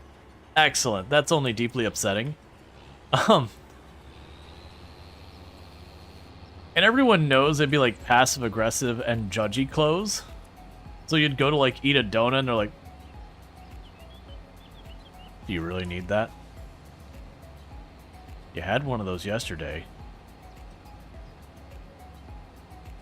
And you'd be like, come on, shirt. Don't do this. I bought you. I deserve better.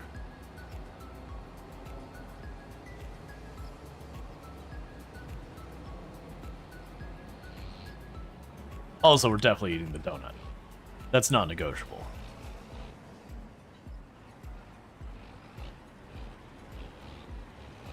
Okay.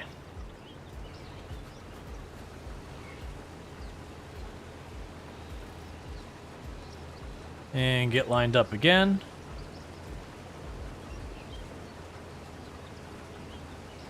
Watching your pants walk away.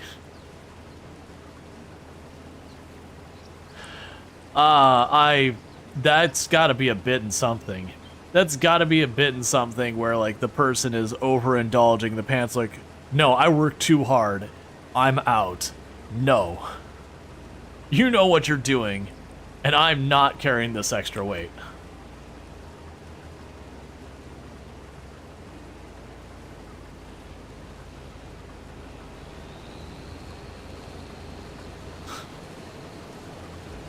That's got to be a thing, or at least something in that ballpark has got to be an already existing thing, and like Rick and Morty or something like that.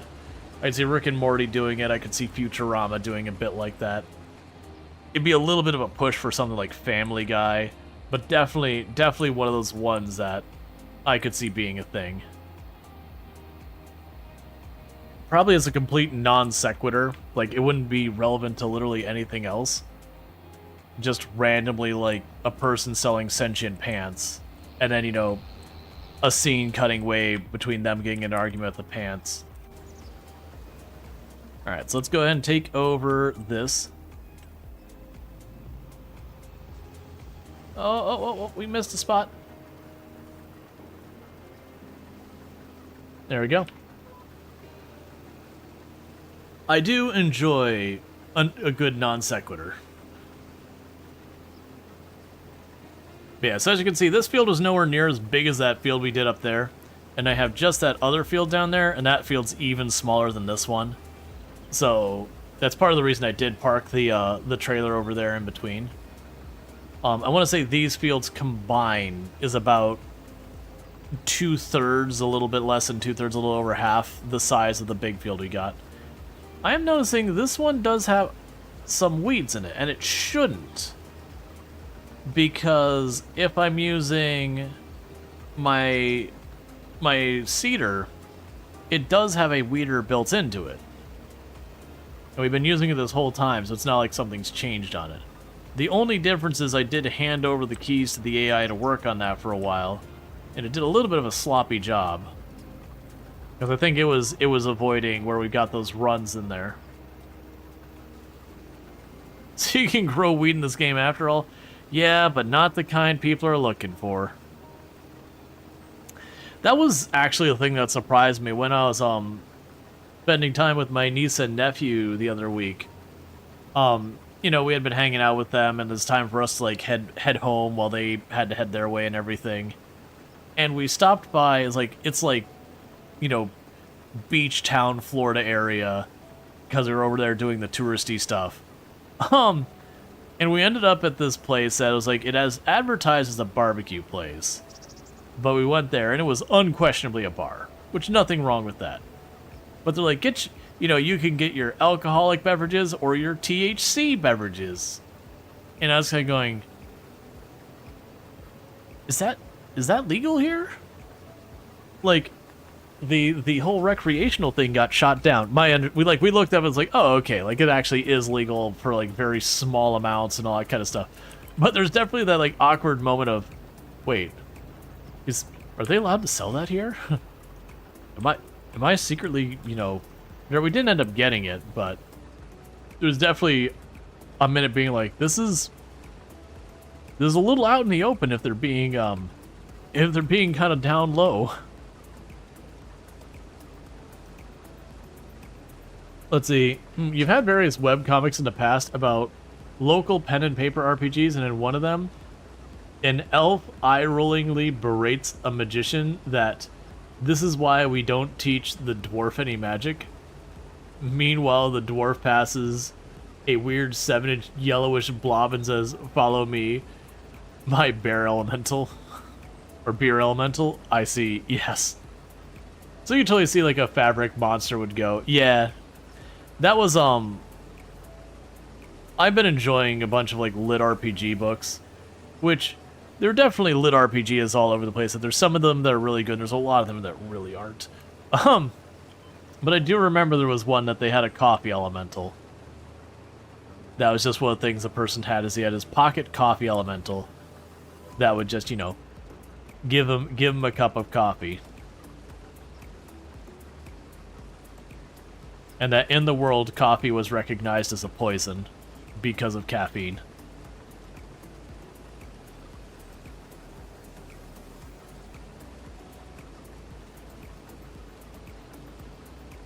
A lit RPG classic. You drink alcohol and you get the alert that you've been affected by poison. Type alcohol. Which even World of Warcraft did that, is you go and you get like the beer and you get like the debuff on the top. And I know it wasn't the first game to do that either. There's been tons of them that have done it over the years. Oh, that was another really fun game that we played was Keep Driving. Keep Driving was excellent. It just made me think of it like the beer debuff. Keep Driving, people jokingly refer to as a CarPG. It's an RPG centered around driving a car. But it's got like this whole turn-based combat thing that you overcome like events and all that using a card system that you like your cards are kind of set up based on what your driver and various pieces of equipment you get and passengers and all that. But if you drink and get in your car, the game is like, you should not be driving, and it just penalizes the crap out of you. Was that the side-scroller where some of the quests are delivering crates? Some of the quests are... Yeah. You deliver stuff, yes. Deliver crates and all that. It was really good, and the music is fantastic. That's one of those games I played, I'm like, I need you to make more of this game. I'm not ready for the game to be done. I've really, really enjoyed this game. I need more of it to exist. You didn't realize you could even drink? Oh yeah, no, you can drink. You can take lighter drugs and far more severe drugs. Driving impaired in that game is a pretty good discouragement to driving impaired in real life. Not even because of the consequence of potentially bad things happening or getting arrested or anything like that. Quite really, the big danger there is just like there's a whole card game mechanic around it, and you can survive it, but it's definitely one you're losing ground if you do it. You haven't seen that stream? Yeah, so there is one of the hitchhikers that is based around doing that stuff, that she gives you lots of bonuses if you're inebriated, but it is it is really hard to make that work.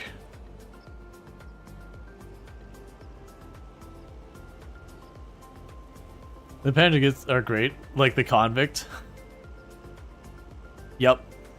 Yeah, I'm not gonna spoil too much, but the whole point of the runs in that game is you have like the CarPG aspect, but it is a roguelite game.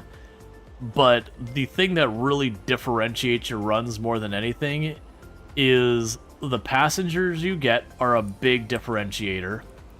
Because you can choose to pick up hitchhikers, and depending on who you get, like, you get different skills to work with. And then, like, the equipment you find and whatnot. Because, like, sometimes you just won't get lucky on what equipment you find. You'll just have to adapt. It's not a hard game. Like, when you first start playing and you're figuring it out, obviously you're going to take some losses. But as you learn the game and how it works, and you get access to some more of the tools and all that, it's a pretty easy game once you get off that first run or two. Like, it is a game that you realistically could win your very first run. Convict, hadn't seen that one, but those seem pretty fun. Yeah. There's definitely some of the hitchhikers that... Some of the ones that have, like, the worst negatives are also some of the ones that have the, best positives. I like the little girl. She is utterly obnoxious, but also extremely powerful in what she can do. Yeah, super nice, satisfying details in the game, like folding the seats in the car to get more inventory space. Oh, yeah. Very, very much recommend. If you're someone who liked Pacific Drive, they literally come in a bundle together. They're really good.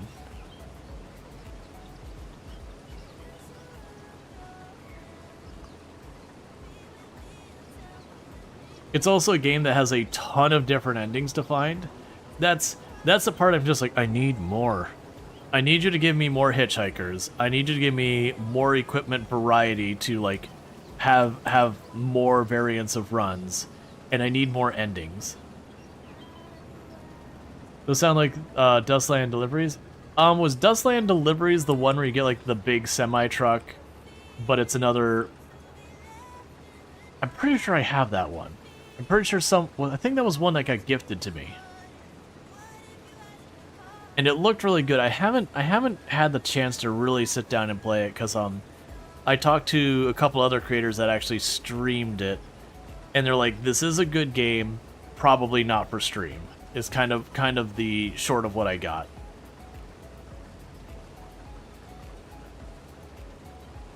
Yeah. It's a similar vibe, but different verbs. Right, like, it definitely felt like, conceptually, like, on the very big bird's eye view, they were similar, but the moment you started getting into it, like, the pacing and the focuses in the game were very different. So, like, thematically similar and, like, same genre of sorts, but, like, the approach to it past that, they deviate heavily, was what I got for the impression. Radamant played a few times? Yeah, that sounds like something Radamant would play. I hadn't talked to Radamant about it, but I had two other creators that while I was, like, eyeballing it, they play, and they're like, yeah, it's a good game, just... They kind of talk this, like, as a pretty tough-to-stream game, just because of more of, like, pacing kind of stuff. Because, like, the pacing of what's fun to play and the pacing of what's good to stream can be very different. Like, when you look at a 4X strategy game, for example, the pacing on those can be very, very difficult to stream, that you as a creator have to really do the heavy lifting on those games, because the game is not going to throw you many bones to keep people engaged. And that's nothing wrong with 4X games, it's just content definitely has thing. How goes the harvesting of the cake? It's going good. We made chocolate cake and we sold it. And if I can get a shout out for Dunkstar, another fantastic content creator. Everyone's showing up here tonight, so I really do appreciate that. But definitely check out Dunkstar, another fantastic content creator on the platform. Also doing Crosswind recently. Cool. So definitely check them out, because Crosswind, if I remember correctly, was kind of Valheim, but pirates. We had someone pop in earlier who had played and spoke highly of it. But yeah, so definitely check out Dunkstar. Plays a whole range of games, lots of good times over there. Yes, no. Yeah, I couldn't help but notice the chocolate cake in this game looks like the cake from Portal. Really, absolutely like the dense chocolate cake with the strawberries on top. You actually haven't played it yet? Is it cool? I haven't played it myself. We had someone who raided here probably about an hour-ish ago, who spoke very positively of it. Said it was Valheim-esque but pirates. That they said it was a lot of fun. Now, where it actually lands, I couldn't say with any real confidence, but it was positively reviewed. That's definitely something.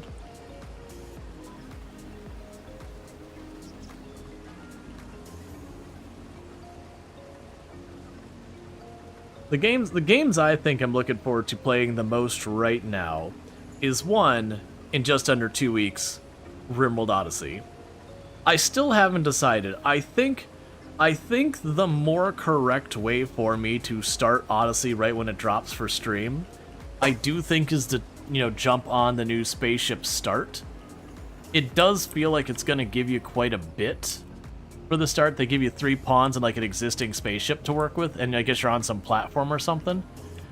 Whereas the alternative is you do like a regular RimWorld start, and then eventually the core piece of the ship would crash down on the ground.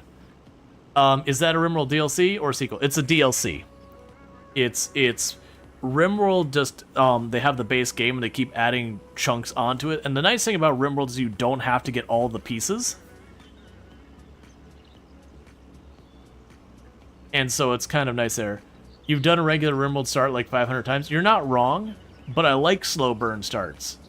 That's very genuine. There's a reason why I do like Survivor Man Challenge, Zero to Hero, Tribal start, those kind. I start like, I really like starting with very little.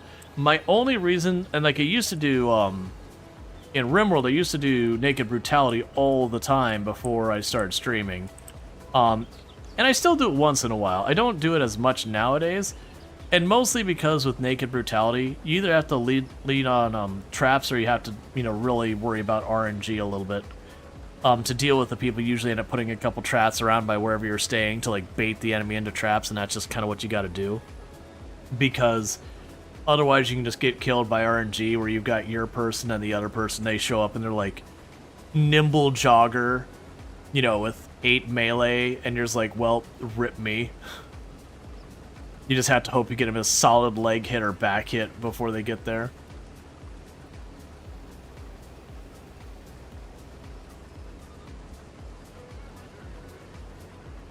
But yeah, RimWorld's pretty good about the fact that, like, you get the base game, and it's good, you don't need any DLC. But then each DLC adds, like, a slice onto it. But it's not one of those things that if you're missing a piece of DLC, like, the game's not fun or anything like that. It's a game I very much recommend when people are playing for the very first time. It's like, get the base game, do not worry about the DLC. You will overwhelm yourself. And then you're like, cool, I've had fun, I'm ready for more. Then you grab the next DLC and you repeat that till you got it all. But yeah, so the new one is gonna have us going into space around the planet that you get stuck on. So it should be fun. But the Dustland Delivery is a bit like Kenshi. It's satisfying to play, it's fun to expand your cities and build their economy, but it's not great to watch. At least for many people. You're fine with slow games like that. That's about the journey and so on. Yeah. Well, it's not that you couldn't make that work. I feel like that's one of those games you would need to either, one, be the type of creator who's a really good storyteller, so that you're effectively carrying the content. Which is fine. There's a lot of games that fall in there where, you've got to spin a good narrative to keep people engaged. Or you can have a lot of like the very tutorial style content where you like talk through all like the game mechanics, how they work, your considerations and all that, and that can be a carrying thing as well. That the thought process is kind of the interest, the psychology. But as far as like playing the game and being like just, talking to the game itself, there's a lot of those games that are really, really tough to keep engaging for long term. Like, I haven't played Stellaris in many versions, but I used to play tons of Stellaris. That was a game that even when I was like maximum addiction of the game, I couldn't watch it. I tried a good couple times, but the pacing on that game is really tough for a broadcaster to carry. Not that it can't be done. I'm sure there's creators who can, but it's definitely one of those ones watching it that you're like, okay. Like the early game isn't too bad, but once things get going, it can get very repetitive from the viewer standpoint, and things don't necessarily happen fast. And to be fair, the way I like playing Stellaris is I go, how big's my universe? Yes, as big as you can make it. What game speed? Marathon. Let's go. Which is pretty much the worst I could possibly make it for someone trying to watch it and enjoy it. Because a whole lot of nothing happens real slowly. Kenji's better for roleplay? I'd agree. That's kind of the reason I have, like, I've done a bunch of Kenshi. Like, last year, Kenshi ended up being, like, the 3rd or 4th most played game on the channel or whatever it was. And I do enjoy it doing, like, thematic runs in Kenshi. My problem is I've done a lot of runs in Kenshi that I kind of scratch my head at coming up with new thematic things. Because, like, there's some things that without lots and lots of modding are really hard to make work. Like, doing runs in Kenshi based around animals is really hard to make work, because animals generally never dodge. They just face tank things. And so while they can do a lot of damage, they're really easy to knock down. So using a run based around animals is really hard to pull off. And then a lot of times you'll have animals that they won't reliably eat from the backpacks like they're supposed to. Like, they will sometimes, and other times you have to, like, manually drop the food on the ground to get them to finally eat or whatever. And all that, so that can be pretty limiting. And there's mods to deal with that, but I just don't want to deal with them. A lot of the overhaul mods have lots of undocumented changes that frustrate me. But, like, so there's, like, Kenji's really good, but it's also one of those ones you're like, but what now? I've done skeletons, I've done hivers a bunch of times, I've done Shek. You know, I even did one where I started as, like, a Holy Nation person who turned against the Holy Nation or whatever. We did, like, the legendary sword start. You know, we did a run where the entire point was to knock down the United Cities. We did a run where we used a mod to play as the crab people. But you can also body tank the floor in Kenshi a whole lot of times before you have to start over. And it'll happen a lot of times, usually, if you remember correctly. You feel like being able to have a longer run, despite defeats, serves the narrative playthroughs, or streaming better. Yeah, and that's, like, Kenshi, in some ways, it is a slow game, like, very genuinely. Like, especially when you're in that training phase where everything just knocks you into the dirt and it takes you a while to heal because your stats are so low. But at the same time, it does a really good job of getting people kind of invested in what you've got going on, as they watch you, like, slowly climb up that cliff to the point that you go from completely ineffective to very, very slowly actually being able to hold your own in a fight. Or you cheese it, which is what a lot of people do to keep it really engaging, is, you know, they go into a place where you can get to the skeleton beds or whatever, put someone in there and start beating the crap out of them while they're being repaired. To just grind stats. Or find places where your people can get injured that you don't really have to worry that bad about them dying, and just let them get absolutely maimed constantly.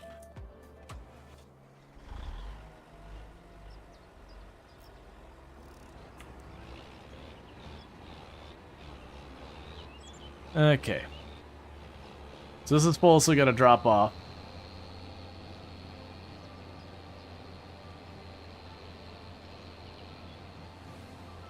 Skeleton beds fed until they're repaired. Yeah, and that was when you do a skeleton run, that's the way you fast train toughness on skeletons. You put them in the bed, and they just have, like, an enemy wail on them. And because of how fast it repairs them, there's very little risk of the person dying. And even then, if they would get that risk, they fall unconscious. They're in the skeleton bed. It just keeps repairing them. And so you go back and forth watching them like go in and out of consciousness and their toughness just skyrocketing. I watched a streamer, Kenshi, not that long ago, and the run was pretty much staying alone, traveling and messing with various factions. It was fun background stream, and yeah, funny moments with them getting beat up by big things and captured and so on. Yep. But yeah, there's lots and lots and lots of ways to cheese Kenshi. Almost every stat in the game has some way you can abuse it to gain stats super fast.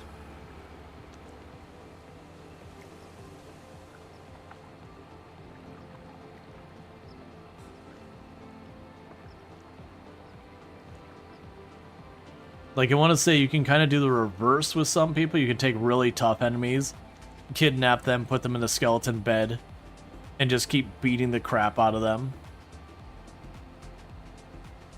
And as long as you're not using, like, bladed weapons, you don't have to worry too much about killing them until it gets, like, really, really far gone.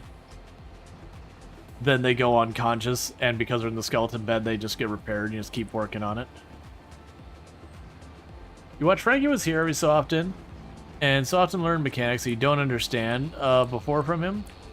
You don't usually use the same strategy, but variants that feel right to you. Yeah, and like I said, I usually, like, there's like the cheesing the stats I usually won't do in Kenshi, because like once you've gained your stats, that's kind of the progression, and once the progression's done, what do you do next? Like, you've got your character, you kill some of the big bads, and then you go, I guess, well, I'm done. So I try to, like, I want that progression to last. But yeah. There's some stats that just happen pretty easily. Like, athletics and sneaking, if you just turn them on, you'll get those extremely high really quick. If you're not dying, but you're getting into fights, you're gaining lots of toughness.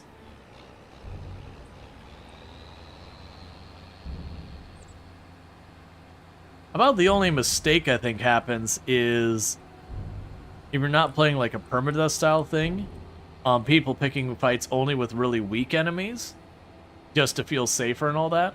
And Kenji is definitely one of those games that you want to be as close to losing a fight as possible without dying. Because just the higher level the enemy is, you get a XP modifier and all that. So it's kind of one of those things, you want fights to drag out and kind of go back and forth, because the more hits you're doing, the more XP you're getting on your weapon, the more they're hitting you back, the more XP you're getting on toughness and dodge and block and all that. And you get the idea. So fights that drag on are your friend. But if the enemy is too weak compared to you, then there's penalties on that XP. Let's see, years ago you played a Flash game. You're not sure if it was actual Flash, but seemed like fluid, called Level Up. You gain skill levels by doing things, and there was an idle stat, and leveling up stat. Each day you'd lose all stats. Don't be spoiled too much though. Gotcha. I have enjoyed all the different takes people have had on idle games. I enjoy a good idle game. But yeah, there's been a number of idle games that have come out that, you know, there's the classic ones where you click and it fills up the bar, and then you get the next thing and it automatically fills it up slowly. Then you get the upgrade that is a multiplier on it or automatically clicks or whatever. And those can be like, and there's some of those are really good, but they're kind of a dime a dozen, where there was a couple really successful ones early on and people just kind of lifted that model and just kept going with it without really changing much other than like graphics. And then there's definitely been some like idle games that have done some really wild and elaborate things, which has been pretty cool.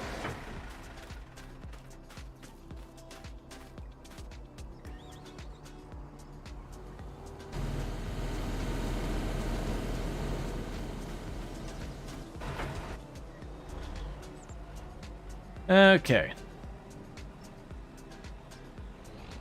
So this is the last of the barley, and then we've got our entire fields harvested. And then we'll be ready to advance the day some more.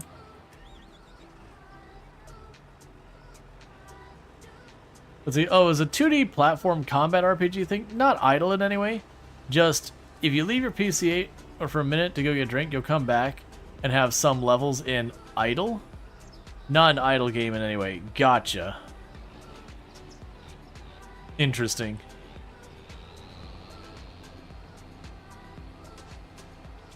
One of the games I've been playing a bit recently is Balatro, which I know I'm way behind in that being like a big thing. Like a lot of people spoke very highly of it, and I just, I kind of waited on it for a while. And then when I was hanging out with my niece and nephew, my older brother was playing it, and I'm like, that looks really good, actually. And you know what? When I was able to sit there and just, hang out with niece and nephew, that's good. But there's lots of, oh, niece and nephew have to, go change, get in their bathing suits, get out of their bathing suits, all that stuff. And when parents are juggling little kids like that, it just takes time. So it gave me something to kind of fill that, and then, like, because it's on the reverse of my normal schedule, it means when they were getting ready to go to bed at, like, 7, 8 p.m., I was not ready for bed. So it gave me something to do and all that stuff. Let's say they were fun until someone figured out that they could cheese Steam drops and Marketplace. Oh, did, like, Balatro have, like, drops or something? Or am I missing one? Yeah, no, that's, people always figure those stuff out. Unfortunately. That's where you see people have, like, thousands of level... Oh, the idle games? Oh, yeah, like, where people can, like, screw with the clocks or whatever. Or, like, they can even change stuff in memory, too.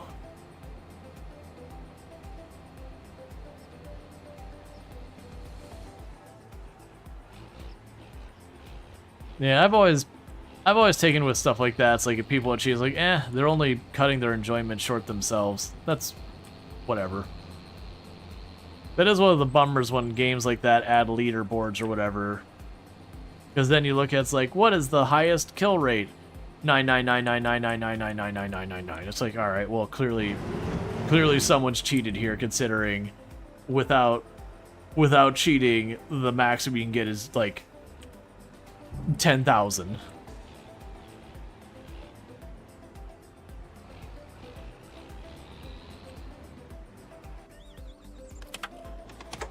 Okay, so with that, we've got our fields all prepped for today. We put down the lime for the second job on our tractor. Gonna repay a little bit of that. We have a decent amount of water in these. That's fine. We don't have anything to do in those. I mean, actually, we do have stuff to do in here.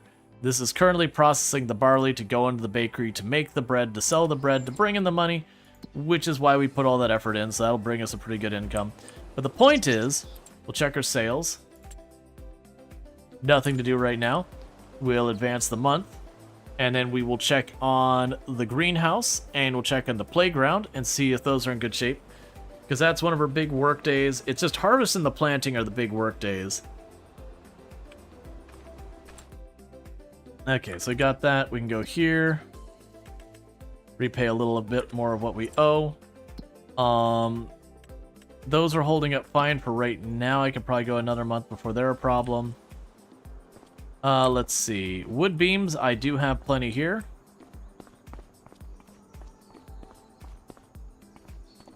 And so that's all looking good. Just gonna pop right back in there. And let's double check. So I replant you in September.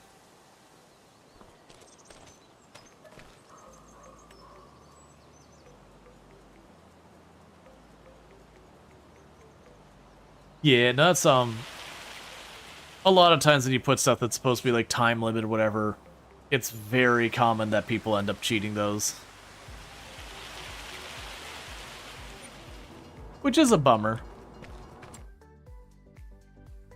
There's Nexat stuff. We don't need that. We can pay off a little bit more of those loans.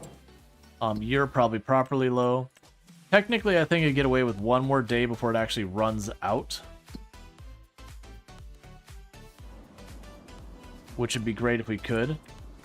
And you need another 11 stacks of beams. So let's go get our beams.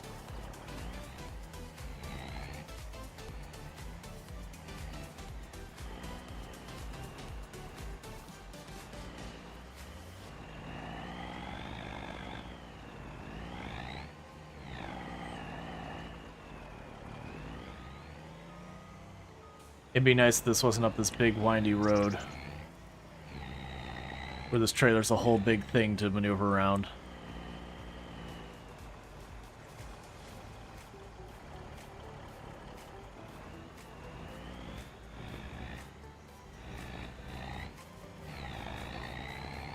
Okay. So I need another set of stacks of wood beams. That's fine. This is not the way I need to go. I need to go this way. Eagle tree try to stop you? Yes, it did. But that evil tree will not stop me from making the playground get built. For the children. And a dare drop, so I can give out a key to the community. Which, as a reminder, with the way the key giveaways work, is what'll end up happening is we'll do these things. I don't get the keys today to give out. What'll happen is we'll finish all of this, and then once I have all the keys, usually what'll do is I'll give out the keys over, like, another stream or two of a similar game, if not the same game. It'll probably be a similar game in this case, because we've been doing a lot of farm sim recently. So I do kind of want to, like, that's the reason originally I was like, oh yeah, I'll probably play this Saturday and Sunday. I'm like, you know what? I've been playing a lot of this to the point it's pretty clear that people are kind of being like, you know what I'd love? A break from farm sim. Even though we've only been playing on the weekends, but you get the idea. So it's like, all right, let's try and just really focus up and get it done. Honestly, if I don't get the playground done, it will not be the end of the world. I'm going to try. I just have no idea the amount of effort that goes into that one. I know the temple was obnoxiously a lot, but, and that this one's supposed to be less effort than the temple. I just have no reality of, like, is it 30% of the effort of the temple or 95% of the effort of the temple? Like, I have no bearing on any of that.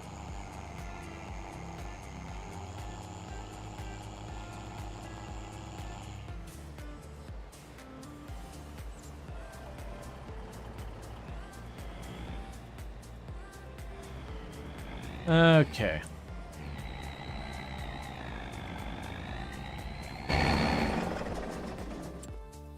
We have nothing we need here, but I'm going to be buying some stacks of beams. So let's grab a bunch of money. We'll buy the beams, then sell the beams. I'll lose some like 15, 20,000 out of the whole process. But that'll be more progress towards building the playground because these are the materials they need to build it.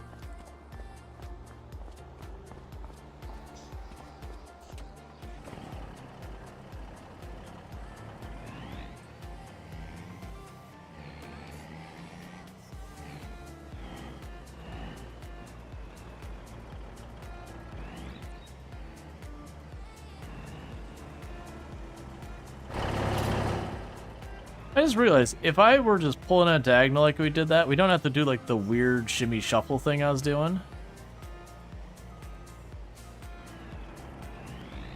Because what I'm trying to do is with auto loader, basically think of it being like there's these like two rectangles parallel to the trailer. And if stuff is in that rectangle, it can be picked up. No, I think it pulled too far away from those.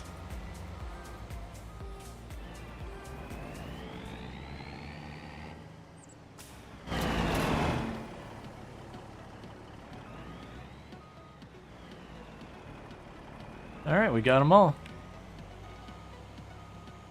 So now you can go to the playground, drop them all off. Maybe I should write that key-related message. Just knackered at the moment. You have really urgent stuff to do otherwise. Yeah.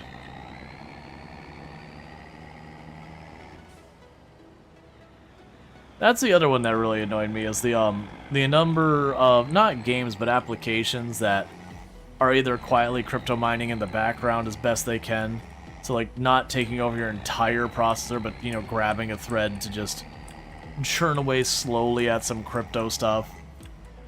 Or other, like, nefarious garbage like that. There's been games that have gotten that kind of garbage in it. So they got, like, little crypto things going on in the game. The good news is that's mostly been, like, these little niche games that, you know, NFT-supported games and all that kind of garbage.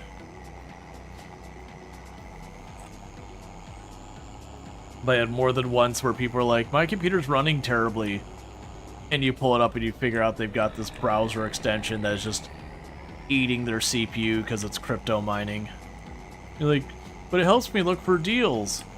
It's like, yeah, well, it's murdering your poor processor. And honestly, most of the bargain extensions are actually pretty awful.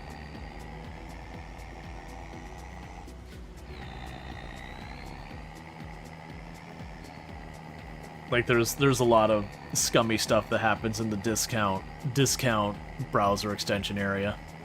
A lot of scummy stuff.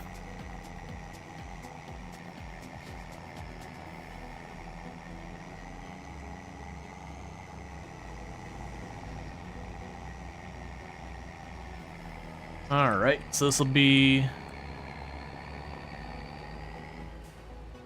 It's the 20 Internet Explorer toolbars of the 2020s. Yeah. Well, that's the thing. It's just like where they get you has changed. Because, yeah, it used to be like the Ask Jeeves toolbar, the this toolbar, the that toolbar. That individually, none of them are usually that bad. They're just kind of a little bit of a crunch. But then when you end up with a bunch of them getting installed on a machine, it just absolutely potatoes your poor system. Bet you see a lot of games like that in the near future with like the crypto NFT stuff. I'm curious. Like, don't get me wrong, there's gonna be stuff going on, but we already have a lot of it. It's just like all those kind of games tend to be the ones in the background that no one's getting for obvious reasons. Okay. And then with this, we're in September, so it's planting time, and once we start planting, that'll be job 3 there. Yeah, with just trash-generated games, the malware, crypto miners. Yeah, no, I would imagine there's already a lot of that on, like even Steam and all that. It's just that's the stuff down in the dredges that fortunately goes mostly unnoticed. Okay.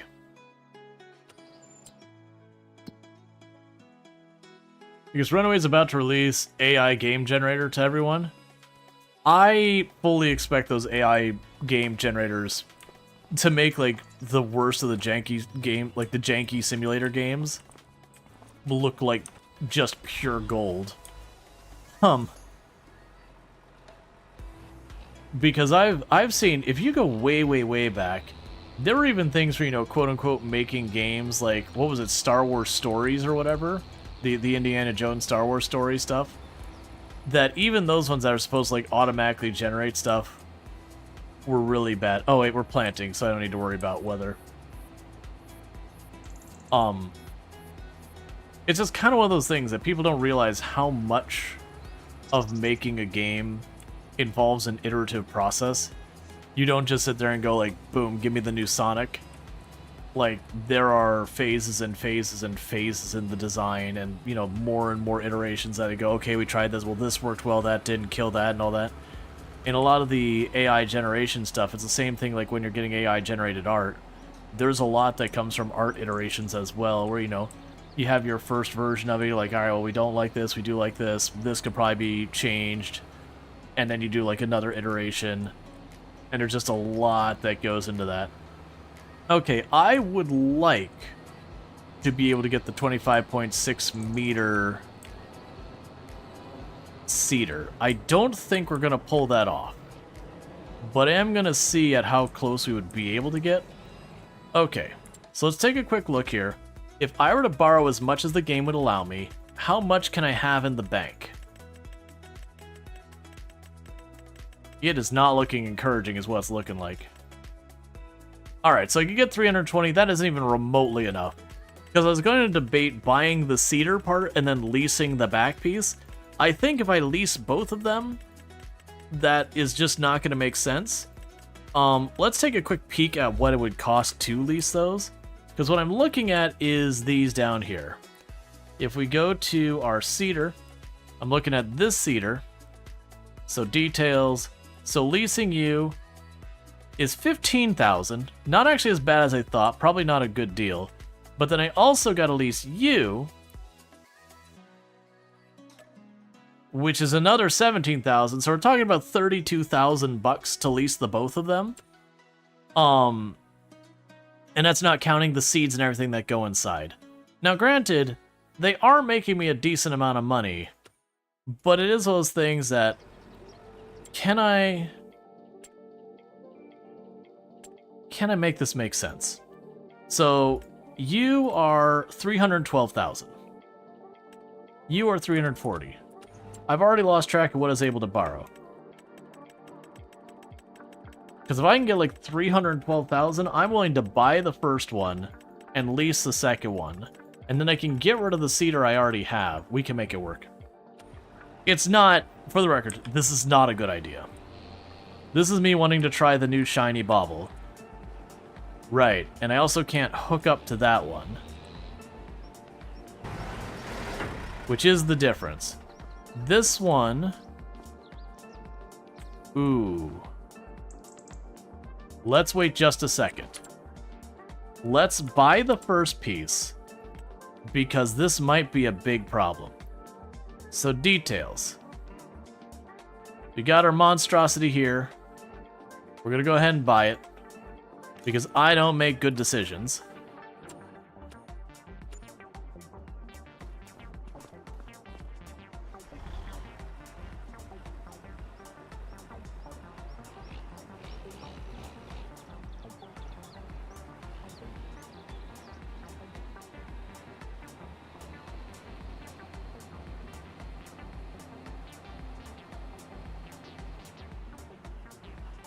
Okay.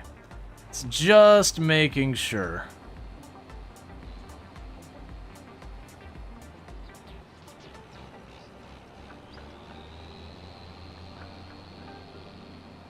Alright. So with that, this is where we're going to have those bad decisions come back to haunt me. I'm going to take our tractor, and the first thing we're going to do is we're going to hook up to this thing. I'm going to spit all the seeds out. As soon as I remember what button, there you are. I'm going to spit all the seeds out. And now we're going to go onto our list of equipment, because I need money.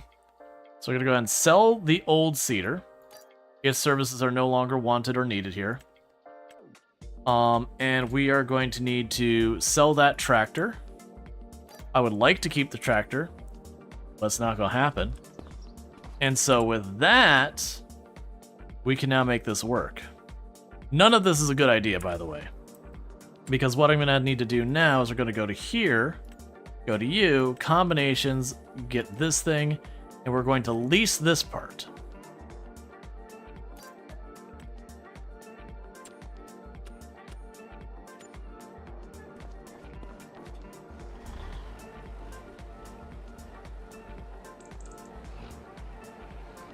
And this will be interesting to drive.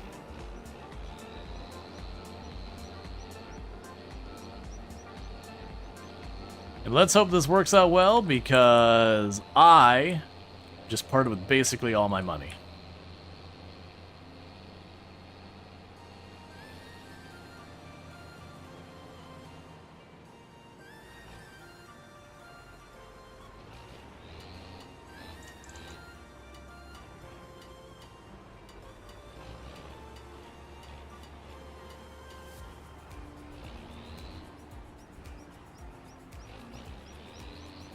There's so many points pivoting on this thing.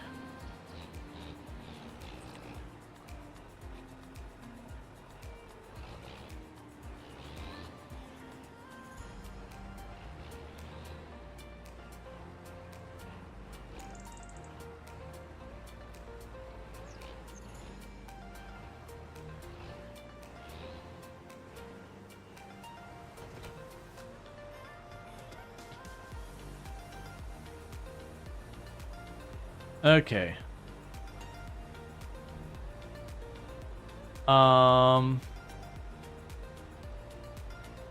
Barley. I am sitting next to the seed. How do make seed grab?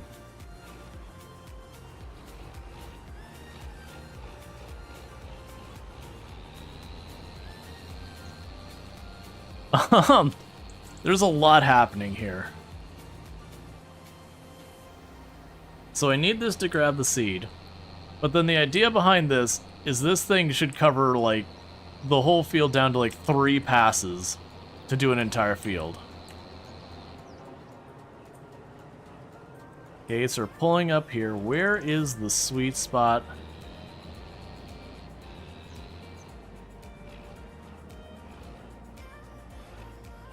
Let's open the cover first.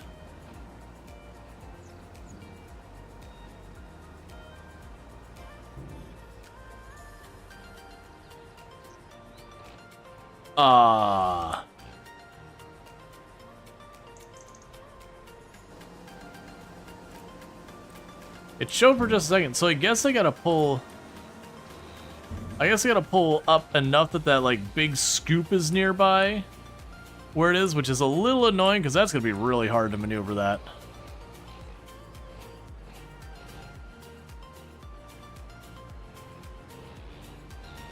Alright. This might shock you, but it takes a little bit to get this thing moving.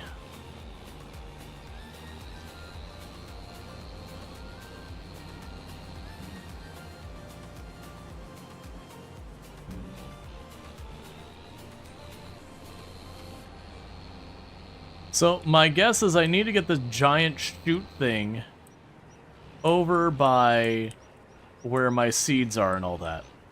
I don't know why it works that way.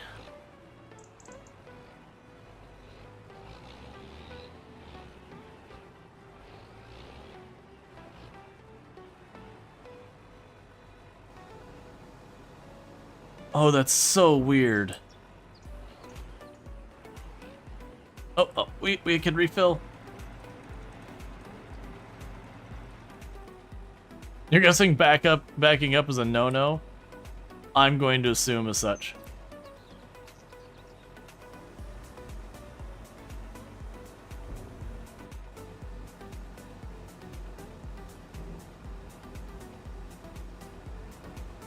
Okay, we're getting the barley loaded.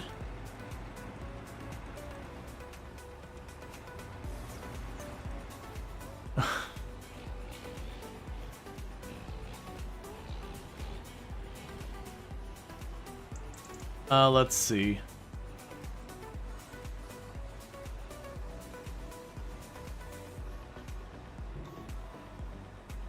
That feels needlessly complicated. Alright, so let's try to get to these other seed things. In the meantime, seeds. Buy a bunch of seeds. Fertilizer. Buy a bunch of fertilizer.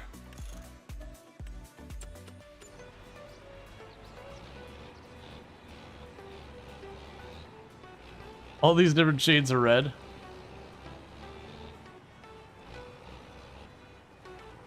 That is not happening. I was like, can we really snake it around stuff? No. So it's definitely one we would want to set up a location where we put our seed and fertilizer that's manageable. Because this is, the pro and the con of a giant piece of equipment is it's giant.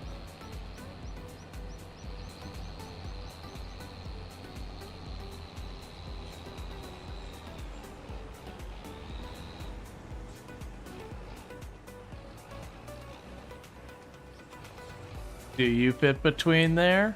It really doesn't look like it. That'd be a nope. I'm gonna regret having done that.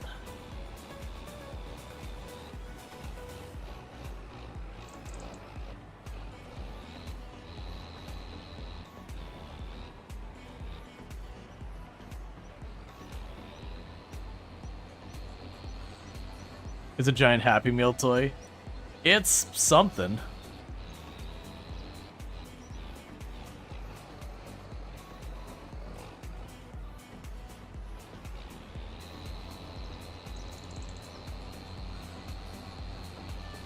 I do appreciate I can use the fact that the tractor wiggles to make this work a little bit.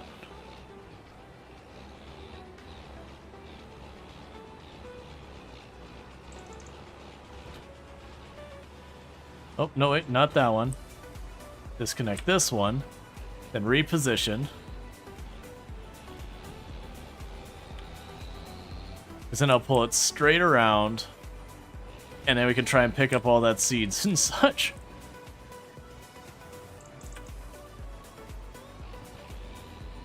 This does feel like the sort of one from a practicality standpoint. You're going to have a vehicle, you load up all your seeds, take it to a point, and put them down to get access to this.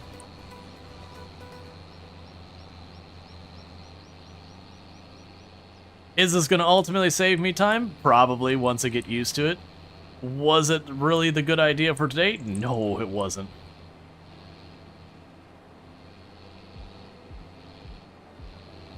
Car, don't do this. Car, you did not think this through and you may have doomed us all. Okay, we're fine. Maybe? Can't see what... Oh, no, we're still snagging the car a little bit. We can make it.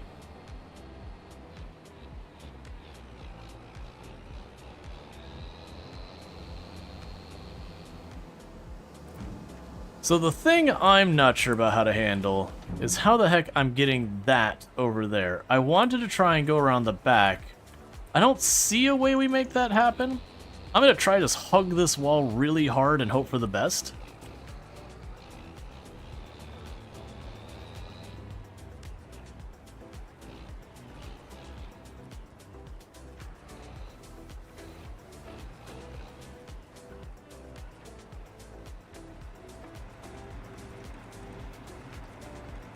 Okay.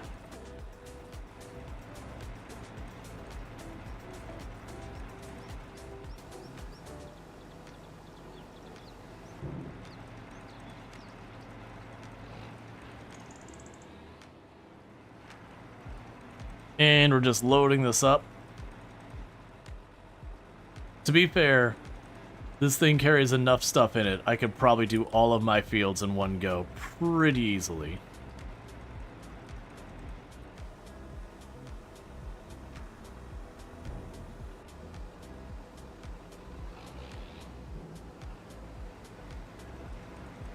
Okay. Did I need this? Nope. No, I did not. Did I want it? Yep. Yep, I did.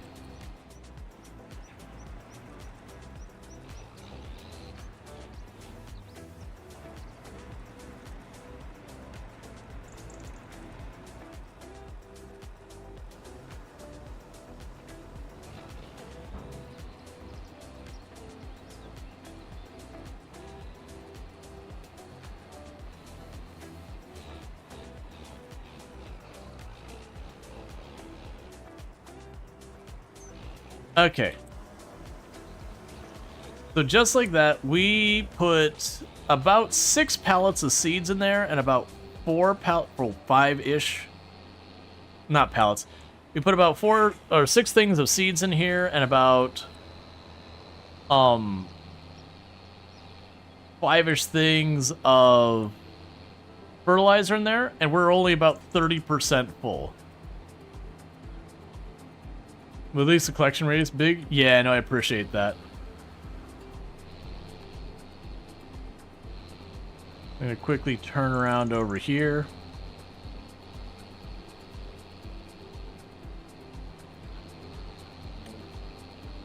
Steering assist. I look forward to steering assist at 25.6 meters width. That should be interesting. We are set to barley. Oh, right, I put a little bit of lime down. I was like, why are you all gray?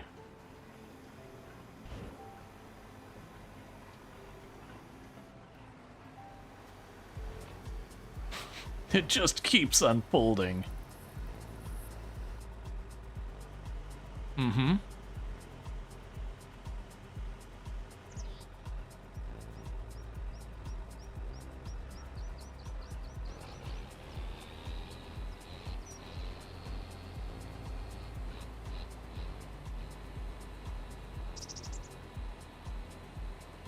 There we go.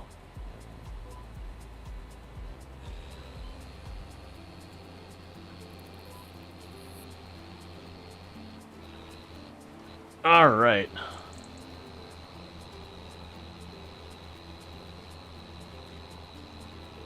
It's got a little bit of width we're working with here.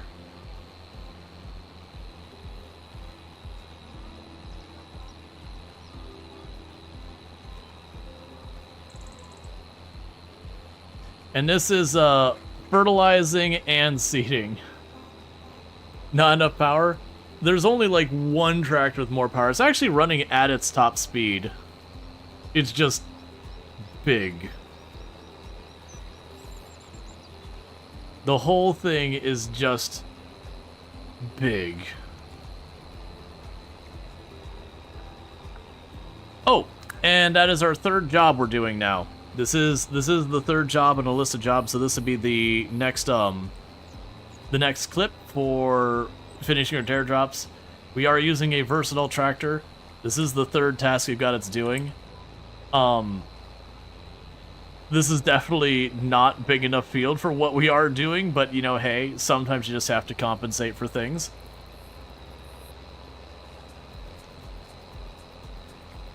It's working. Honestly, I'm surprised it's not going through those seeds and fertilizer faster, even with precision farming.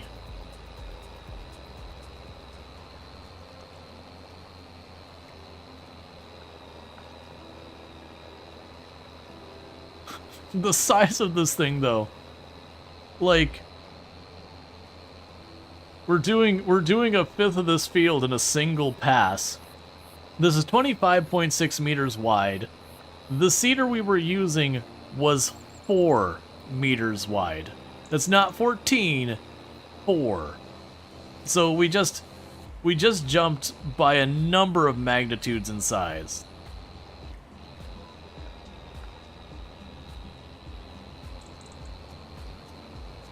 I am noticing we are absolutely missing the corners of this thing. But I think that's one of those things you live with. You just go like, yeah, don't worry about it.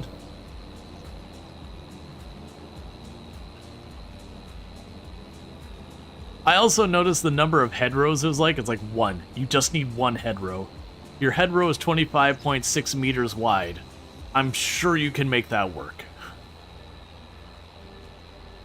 We don't really need to go in there and do our 2 or 3 hedgerows to give you room to turn around. We got a measurable chunk of a soccer field you are doing in one pass.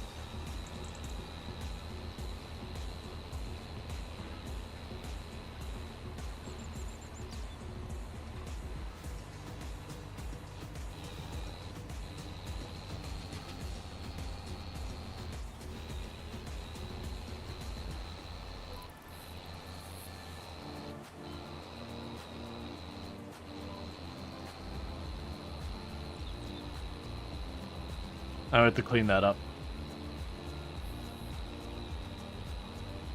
That's gonna be the worst thing, is just turning this thing around.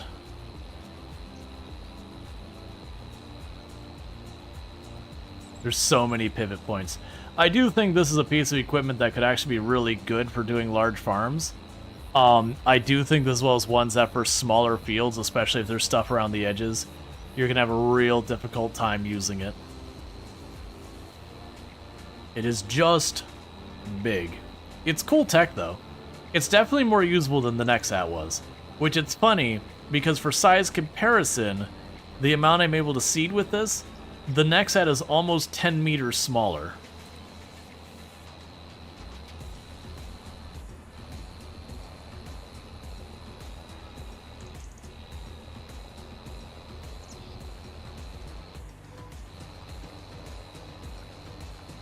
Can you update the on-screen objectives list? Yeah, I can get that. I want to get the straightaway.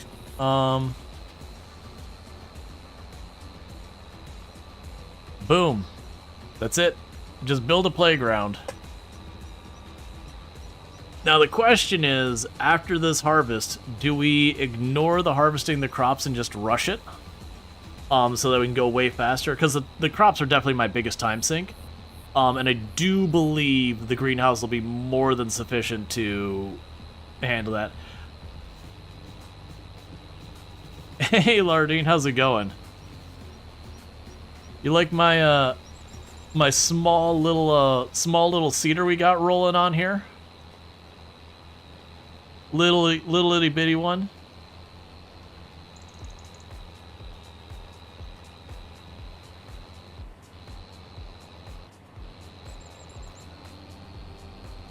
It is weird. It is weird to steer this, in case you didn't notice. Like with all... How is that thing pulling this? Because it's 600 horsepower tractor. It's one of the biggest tractors in the game. It's just the scale of everything is weird because of how ridiculously large it is. It looks so small. It's really not, though. If we look at... That's not what I want to do with this. Get this out of my way.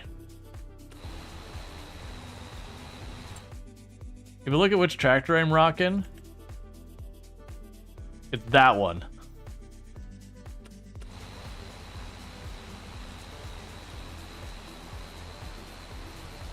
It's, of the Versatiles, it's the second biggest one. Of all of the tractors in the game, it's like third or fourth. It's just, the cedar is so big by comparison.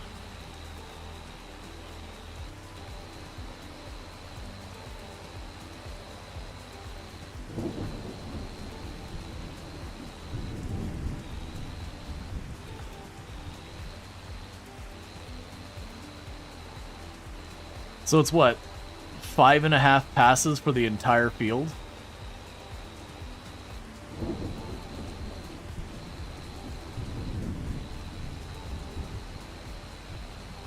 Almost got stuck on itself. Yeah, the whole being like 3 segments makes it really awkward to steer because the different segments kind of tug back and forth. It's not bad, but it's definitely one of those ones that you're gonna do a little tinkering to get a feel for, like, okay, how sharp should you turn? Like, what's it take to turn it around and all that? How do you avoid, like, missing the spot like we did over there? I definitely imagine this is one of those ones where you find, like, those 17-acre fields on some of the maps, and you buy that field, and then you use this for that. Because this is a pretty big field. This is a 7-something acre field, which is one of the bigger fields. Like, I think this is one of the biggest fields on this map. There's, I think, 1 or 2 that are bigger.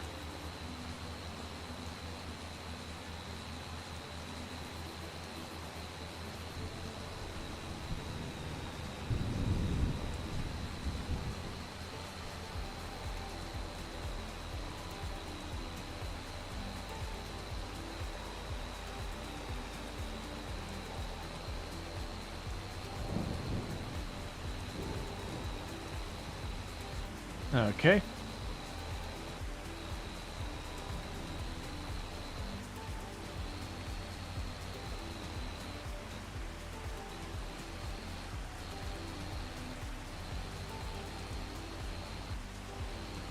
Gotta be real careful about those turns.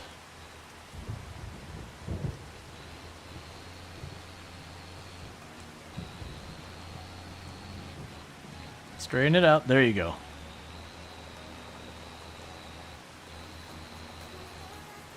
It's just so easy with that pivot to turn farther, like a lot tighter than you mean.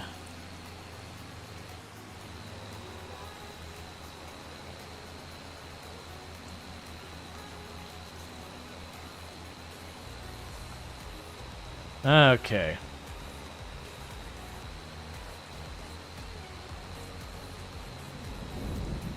Yeah, definitely doing this whole field on this versus the tiny one, even with all like the clumsiness of it turning around with all these segments and all that. I mean, this is literally almost 6 no, it is. It's 6.25 passes of my other one is how wide this thing is.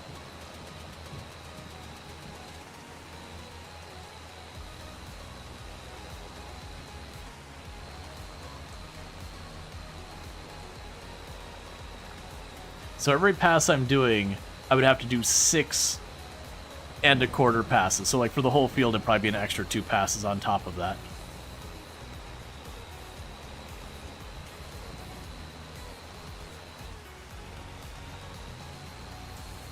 Okay, so now I start folding everything away forever. That whole field's done.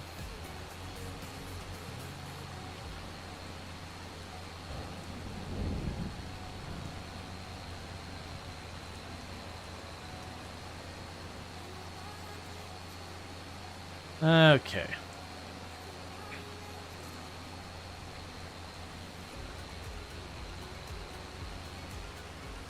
That could be very, very fun on a No Man's Land style map, where you can make the fields big enough to make sure you have the space. So, a lot of similar issues that you'd probably have with the Nexat, a little bit more forgiving on hills and all that. Still outrageously expensive, still outrageously sized, so that is a limitation that you're going to have to deal with. Considering this isn't choose my lane, both lanes are my lane. Car, I need you to stop circling. You're going to kill us all.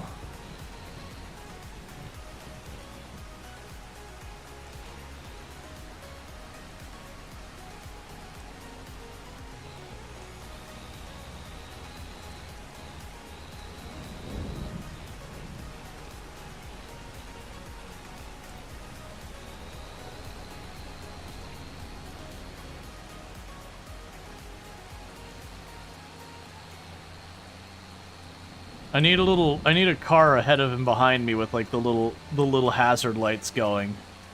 Big wide load signs. Make all the other cars stop.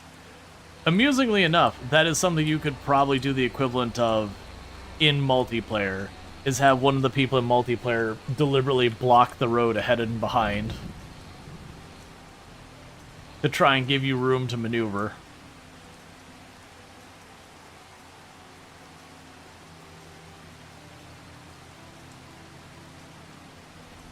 Alright.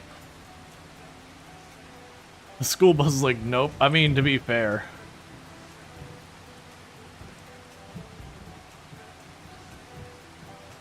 It is just a silly big piece of equipment.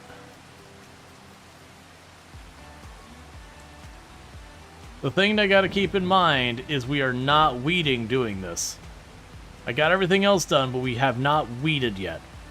I'm pretty sure this one doesn't include the weeding attachment like the other one does.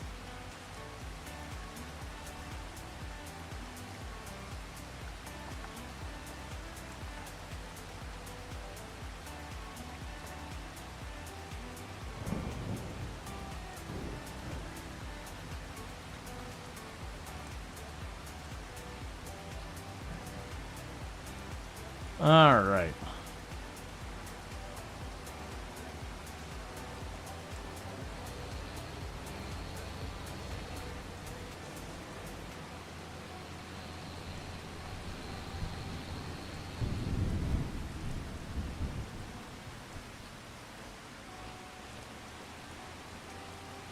This will be exciting.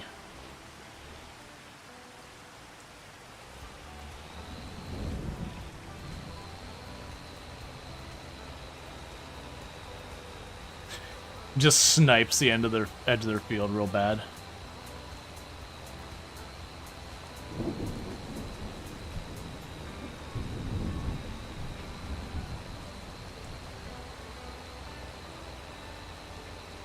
Okay. And the reason I said this is going to be exciting, it's not a whole lot of room to maneuver on this end of the field.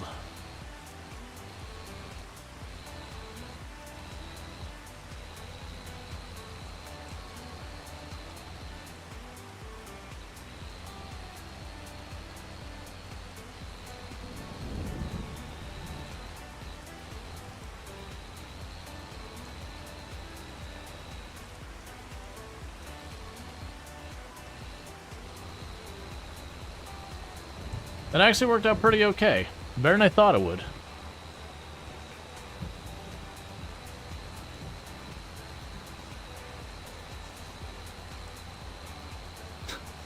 This whole field's gonna be 4 passes, and one's not even a full pass. I am curious, if you just hand this over to the AI, does it even stand a chance? Because very genuinely, this is not a particularly easy vehicle to work with. It's good. It's real good. But it's definitely not a vehicle that is, particularly conducive to working. What we'll probably do is, since I left my harvester in the middle of that field, for that last field, we'll hand it over to the AI while I move the harvester. And just see if it could do it at all.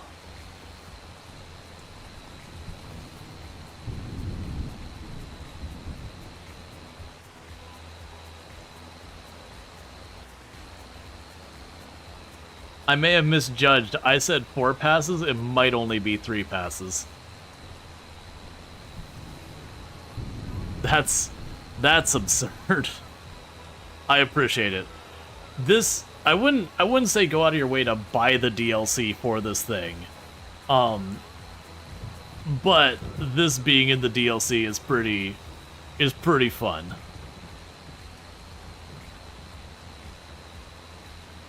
It definitely for the seating is the best you got in the game. Because again, this is 25.6 meters wide. The biggest you have other than this, I believe, is 15 meters wide. So you got a whole 10 meters and some change between the two, if I'm not mistaken, which I very well could be.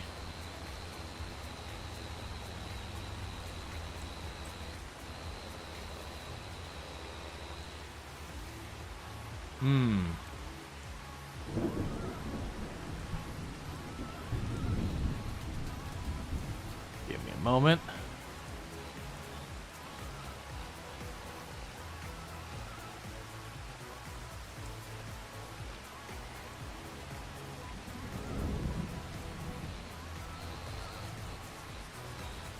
Okay.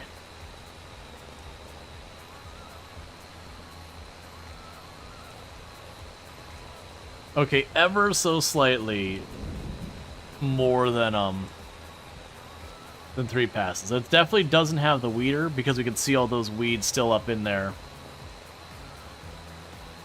But could it do more like spraying? No. That's the one thing, is it doesn't handle the weeding. I'm gonna have to go in with something to weed. Either zip over this with a sprayer real fast, or, you know, put a hoe behind this thing and go real fast, or whatever.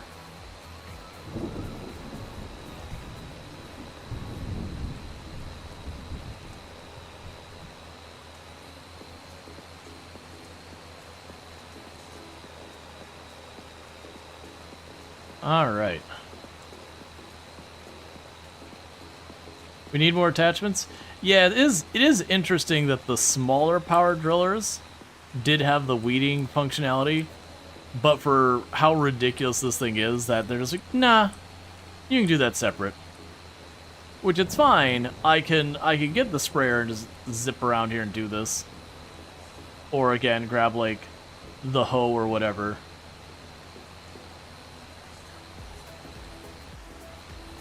But it would be nice if I didn't have to.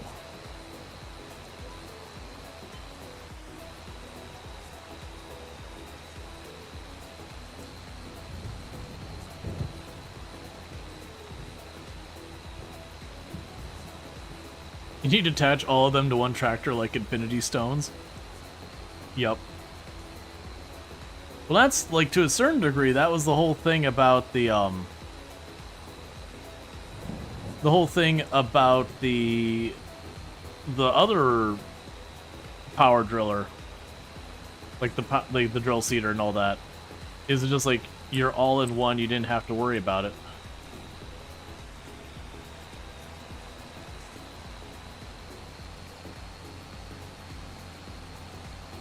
Because there's no question about this, if this thing drives over crops, they're getting destroyed. Okay. So like I said, the plan for this one is we're going to switch to the AI assist. And I'm going to go to this field, because I need to move my harvester out of the way anyways. And we're just going to see how the AI does. I have pretty low expectations. Not because the AI hasn't been improved, but this thing is really unwieldy, and those are a bunch of trees on the edge of the field, so you know. I'm sure they'll figure it out. I'm not going to get you all the way out of the way. You're going to be needed over here next anyway, so I'm just going to park you right there.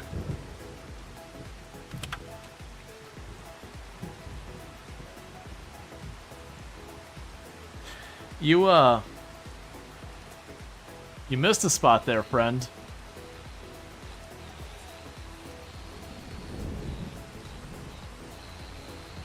What are you doing right now?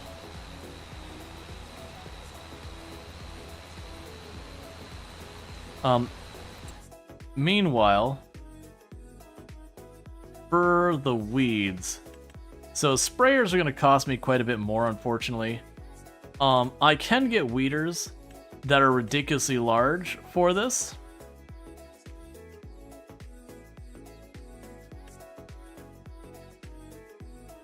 So 12 meters, 24.5 meters wide.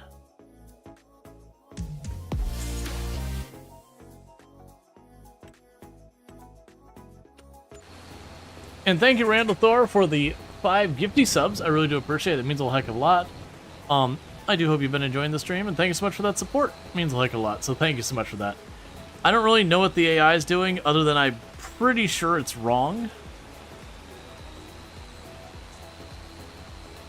What are you doing other than making a mess?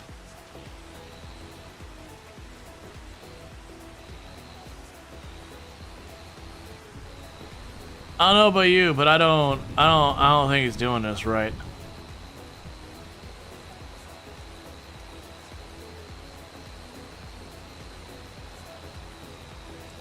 Missed the spot in the middle, missed the corners over there.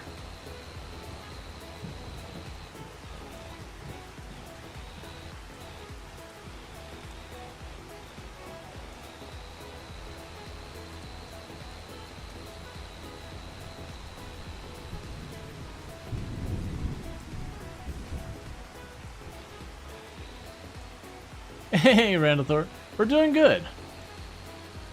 Looks like the same as Farm Sim 22. What's new? Oh, if you're saying what's new about this game, here, now that we're watching the AI struggle because this thing is so unreasonably large. So like one thing is we got steering assist, and you're not sure what that is. There was a mod in Farm Sim 22 called GPS. That's what this is, but it's just based into the game and all that. You've got new crops that you've got like spinach, green beans, peas, rice, long rice. You've got more stuff in the greenhouses. There's production line stuff to go with all that. You've got the AI has massively improved.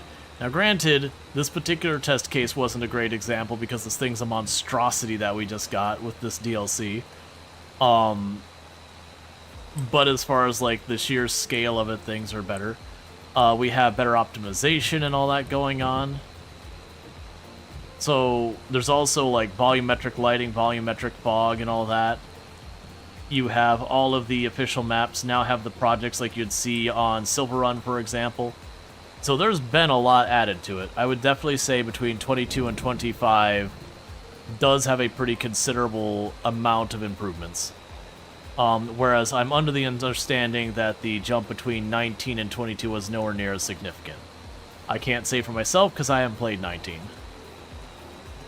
Now, aesthetically, it's still the same game when you're like looking at it from the base of what do you do and like the core, how it looks and feels, but is definitely polished up a lot from Farm Sim 22.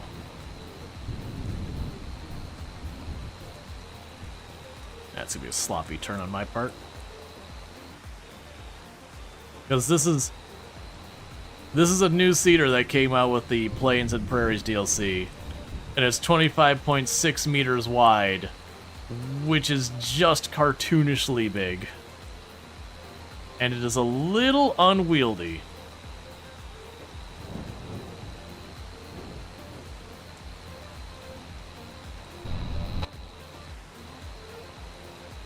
Let's go touch the spot they missed over here.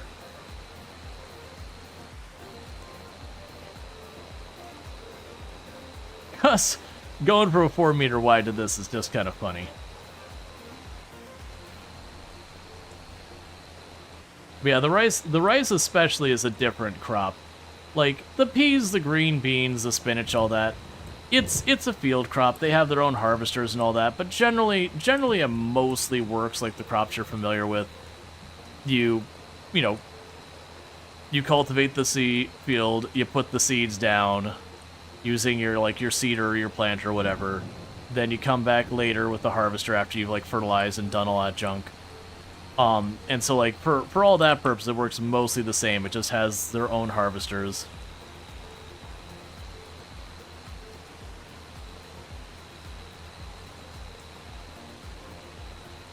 Yeah, it's gonna take some getting work to this because of how much it wiggles with all the different stages. Alright, let's fold you up. The premise of the game will most likely stay the same forever. All they can do is add crops, max, tweak, and optimize. Yeah, well, I mean, that's the whole idea. It's farming simulator. It's not, shipping simulator or whatever. Like, the game at its core is about you farming. Everything else that isn't related to farming specifically on it is, kind of a supplement to the farming side. So, like, the production lines is a supplement to the farming stuff, which is good. I like the production lines, and those have been expanded on this. This thing feels so slow, but that's just because of how ridiculously large it is. Like, it weirdly makes it look small, but then you actually think about it, it's like, oh, it's 25.6 meters wide. Oh, this thing is very not small. You really don't notice it until you get onto the road and you realize, oh, this is the entire road vehicle. Like, we're talking harvester widths here. Folded up.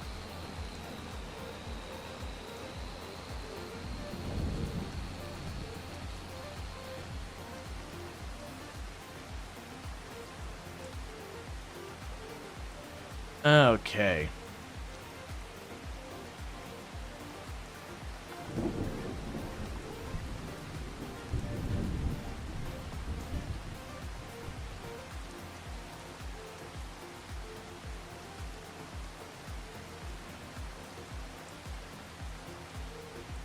Yeah, so we've learned the AI not really able to handle this particular piece of equipment, which is fine. You can't turn it around in the field, it's so big. It's small until you drive past a building and look at it from above. Yeah, it's small until you're like, this thing, like that is a full-size warehouse kind of building. And we're like 4 or 5 times the length of its width. Yeah, please don't hit me with a train. You've got like a warehouse, and I'm almost as long as the entire warehouse.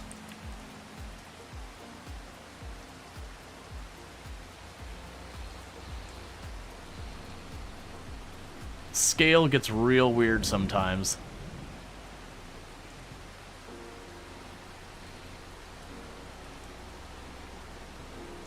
You're gonna turn here. Let me see if we wait if they're gonna turn around again. Okay, cool.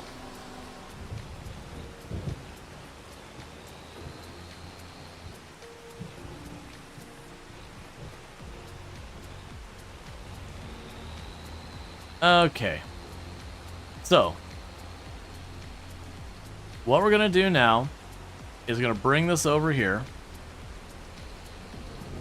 And I want to eject all of the fertilizer and seeds out of the back of this thing. Because we did lease the part that carries the seeds. Let's go there.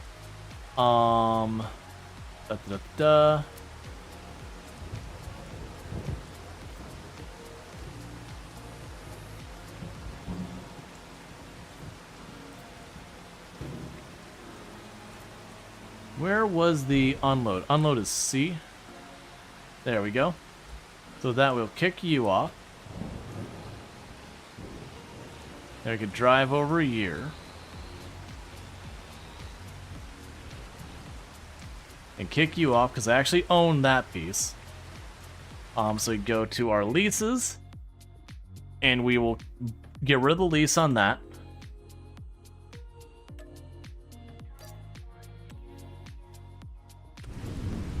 And we still have to weed, unfortunately, because that doesn't do the weeding. So that's 12 meters, 24.5 meters. That's the big one.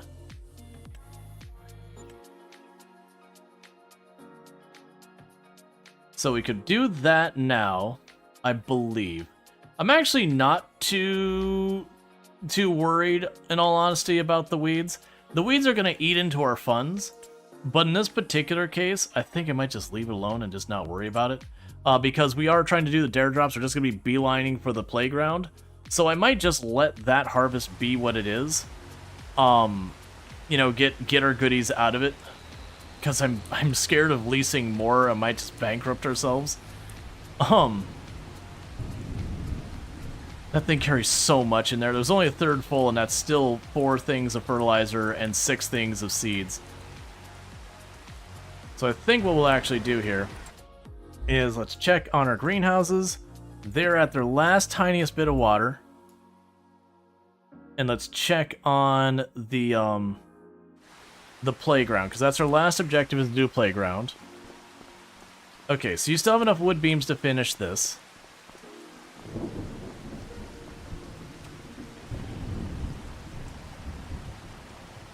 So you need to drop this off at the warehouse.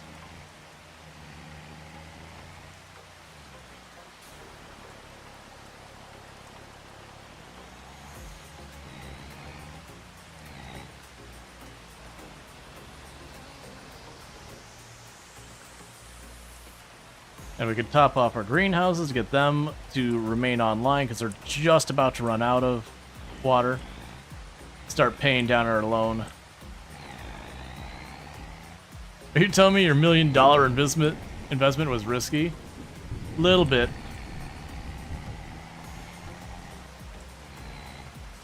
I don't regret buying it because it was a pretty cool piece of equipment. But right now, with the dare drops being our focus, I don't know how long that playground is going to take us. It's got a lot of phases to it. So we just kind of need to keep money rolling in and keep those stages of the playground happening. Because if we get that one knocked out, that'll be another key I'll be able to give out to the community once we get there. I am happy to see that we are down to just 1 dare drop, so even if we were to flub that one, that wouldn't be that big a deal. Because dare drops does keep track of like how many dares you take versus complete, and missing a couple isn't that big a deal. It's called Big Roy, so it's money well spent. I mean, I don't regret buying it. The Big Roy part is no problem. The giant cedar's no problem either. For me, I think the giant cedar, it's for fields like these up here, where we got these giant collections of fields. Versus, like, this is a fairly large field, 84. If we compare it to some of these other ones, that's one of the only fields bigger. But yeah.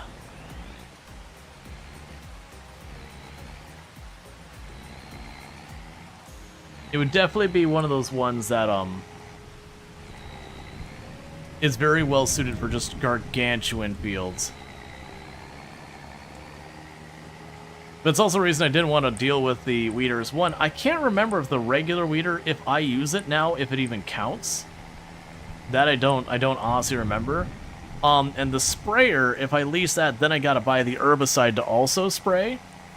And we literally can't borrow more money. So I could very genuinely see us running myself completely out of cash, which is a problem.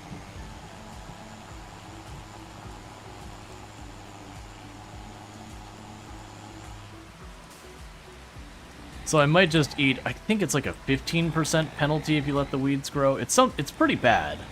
You definitely don't want to do it. But in this particular case, because of how much money we're going to be making with the greenhouse and the objective to get the playground built, I do believe that the greenhouses alone will be enough to fund the playground efforts. So we'll keep that going.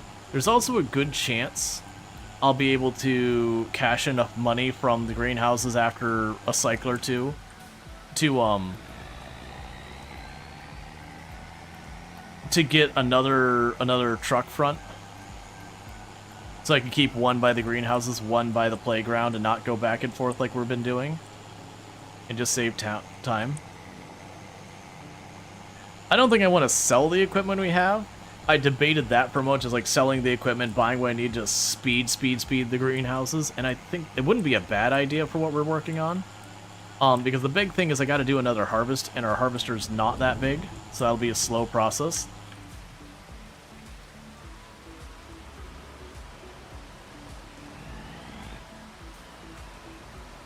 Okay.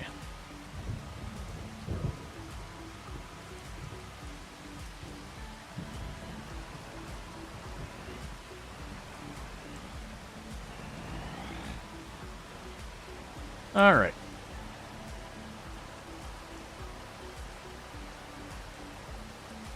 Hey, bros, say just use an AI bot farms, to do the botting for you, or do the farming for you. Yeah. Well, I mean, honestly, we're strictly talking money. I could do the whole thing where we slap down a generator and slap down a generator and slap down a generator and slap down a generator, and that whole nonsense.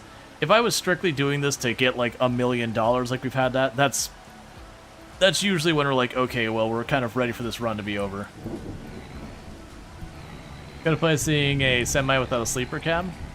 Yeah, I mean, in this particular case, it'd be a vehicle just driving around back and forth on property. So it wouldn't really have much use for a sleeper cab.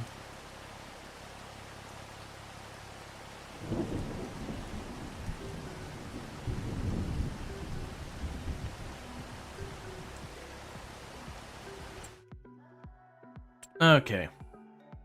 Let's take a minor consideration here.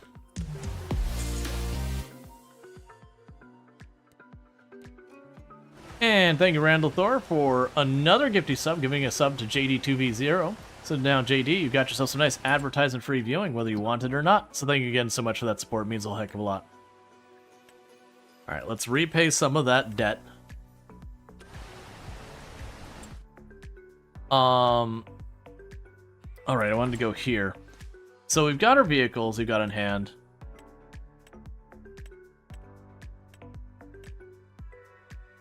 I'm going to get rid of the forklift. I'm never going to use that again. Gives me a little bit more money.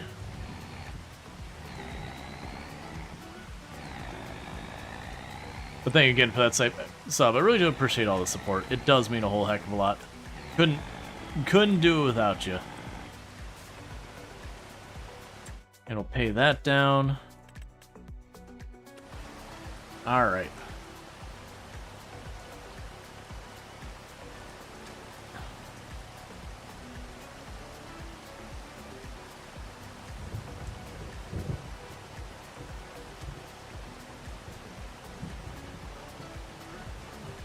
And because I let these things run almost entirely dry, it is going to take me a minute to get them all back online. As you can see, it's pretty much a full truck each. Let's see, what is the difference between Farm Sim 22 and 25? Is it worth the additional monies? So, I would say generally yes, because when you look at Farm Sim 22 and 25, 25 comes with everything that 22 has to start, DLC and everything. So far as like the crops and all that. They do have some of the vehicles aren't in 25. Most of those you can get as free downloads from the content manager, and that's just to keep the install size small, or not small, not huge, but you can still get those vehicles from the official mod hub, like Giants themselves put it up. But with that said, the things they've added is they added spinach, peas, green beans. They've added rice, long grain rice. They've got the mushroom greenhouse is new. They've added a bunch of stuff to the regular greenhouse, such as like hot peppers and all that. You've got a whole bunch of new production chains, including stuff for like kimchi and all that. On top of that, what was the GPS mod in Farm Sim 22, that's just now baked in. It's a little different, a little bit more streamlined, but I would argue it's better for most people than GPS. GPS had a little bit more functionality behind it, but was a little bit more complicated to deal with. So like if I go here, there's steering assist. I won't be able to use it on this truck, but it's basically there's a tab there for telling the person go like do these laps and all that. The AI works much better now because it will do head rows first, or it can do head rows, I should say. You don't have to make it do the head rows first, but it can do head rows and all that. So the AI handles 99% of things. There's like, we just got a seeder that has 25.6 meters, and it struggled a little bit with that because it's just unwieldy.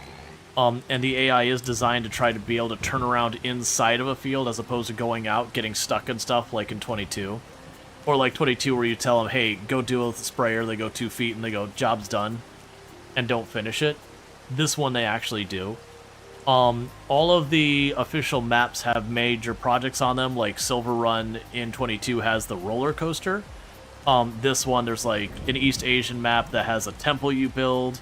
That build the playground objective I got over there. This is Riverbend, has where you build like this giant pirate-themed playground as one of the things you can work on. I always forget what the heck is. I think it's like a toy store or a toy museum is on the Eastern European map. Let's see, what else am I forgetting? They've got graphical improvements, including dynamic lighting and dynamic fog. You actually have where your tires do more train deformation, where it'll actually make the ground look bent in where you've been driving your tires around. So instead of just the tread like you're seeing there in your fields, you'll actually see it dig in a little bit. It is just aesthetic. It's not like Mud Runner where you spin up your tires and you tear up your field and all that. It just kind of puts a little mush down spot. Let's see, what else did they add?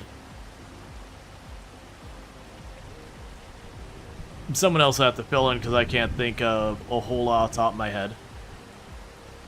Yeah, so it generally does add a lot to the game. And a lot of people when they first look at it, they'll be like, this looks the exact same. And it's like, well, first, graphically it's way better, but you're watching a stream of it, so it's video compressed down to, you know, what, 1060p? 1080p? Sorry, 1080p. So it doesn't matter if I'm playing at 4K, because you'll see it at 1080p. So graphically it's going to look the same between the two. Do you play with a steering wheel? No. I don't own a steering wheel, so I don't use it. I understand it does play well on a steering wheel, but I can't say from personal experience. I do know one of the problems you run into with this game and the steering wheel is there are a lot of buttons. So it is one of those things that you usually have the steering wheel, but you still kind of need either a keyboard or you need like an Nostromo or you need like some type of device with some buttons on it. You're watching at 160p. You love the pixel art. Yep, so they got a lot of good stuff added. Honestly, the AI worker is one of the biggest ones. Like, it doesn't sound like that big a deal, but unless you're using Courseplay on the other one, the AI in Farm Sim 22 was pretty rough at times. Even with Courseplay, it was hit and miss, but like way, way, way better with some work. This one, you just kind of go up to the field and be like, go work. And it'll go do... And it's been designed to be way smarter to be able to turn around inside the field and all that, and it'll do stuff. Like, you'll see what seems weird, like it'll go to the edge and it'll kind of do this half, like, moon circle. And it's at to give itself a turnaround point where it won't run over the crops, even though the AI doesn't have crop destruction. But it will make it make sense where, like, clips the edge of the crops there and then goes this way and then does it on the other side and goes around. So it's definitely not as efficient as you driving, where you can just like beeline at speed off the side of the field and back if there's room to turn around. But considering you can be like, do it and then just run off in your own direction and know it will get done, that's honestly way better than Farm Sim 22 had. And I played a lot of Farm Sim 22. And you could get the AI to do a lot in Farm Sim 22, but it wasn't a job that was deal with rectangle and relatively manageable size piece of equipment. The AI usually struggled pretty bad in 22. Oh, and we also have water buffalo. We have goats. I'm missing an animal. There's another new animal. What was it? We had water buffalo, goats, and I'm missing one. What the crap was it? Boom.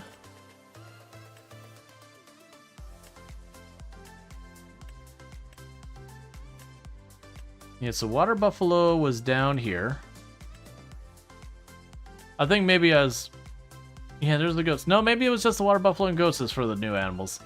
That's fine. Yeah, so we got water buffalo and goats as new animals. Goats give you milk. And then the water buffalo will also give you milk and stuff. The water buffalo, for a lot of purposes, is effectively a different slice of cow. But it has its own, like, pros and cons so far as like the efficiency it works and all that. And then the goats are like just an entirely alternative animal to get milk from that is much smaller and has entirely different requirements.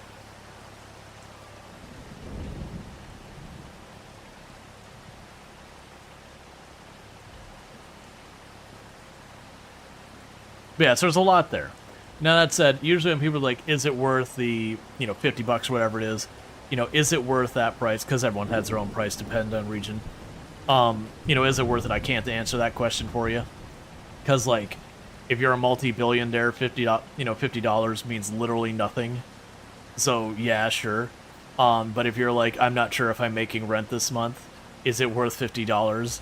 It's like, no, man, make your rent. You know, every penny matters. So you get the idea. As everyone's situation and what a dollar is valued to you as an individual will vary based on your own individual circumstances. That said, I have absolutely enjoyed it. And while I did get a game to play, or I did get a key from the devs to play it before it came out because I am a Giants partner, I did independently buy the game because the copy of the game they gave me is on their own website platform and everything. And I really wanted the game on Steam. So once the game came out proper, I did actually buy it just to have it on Steam because I much prefer having it on Steam versus third party. Because the achievements don't matter if they're not on Steam. If they're not on Steam, they're not real. They're pretend achievements. Okay, so got all those topped off. Let's get our semi over here so we can pick up our stuff for working on the playground.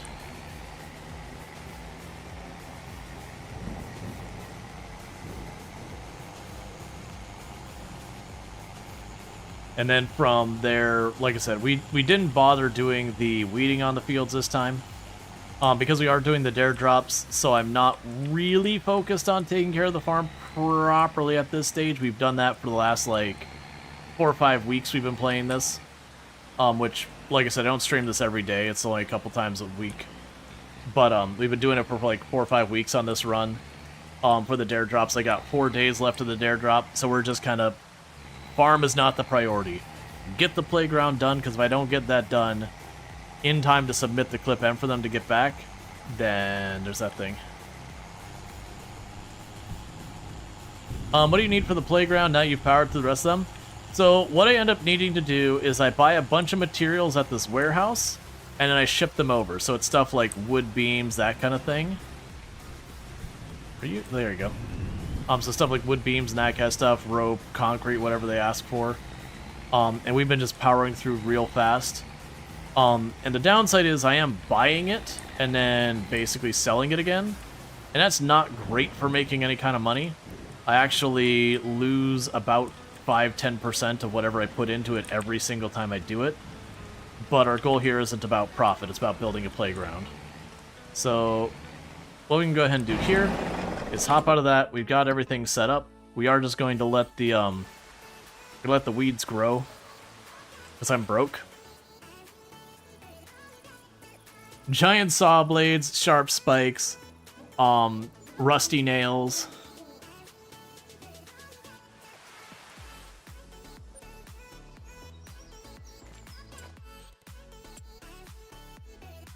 There's the soil sampler from Precision Farming.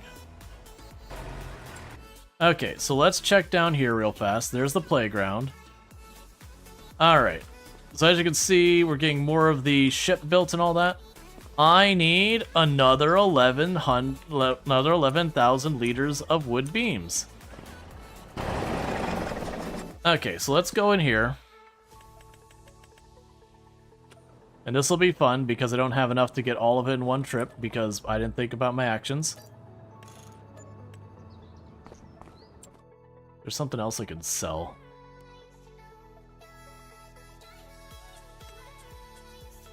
Is there anything else here that we really don't need? No. No. It's fine. We'll two-trip it.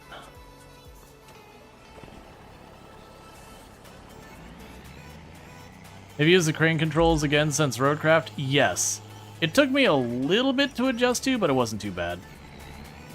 So we are going to need to do 2 trips here, because I may have overspent yesterday in-game.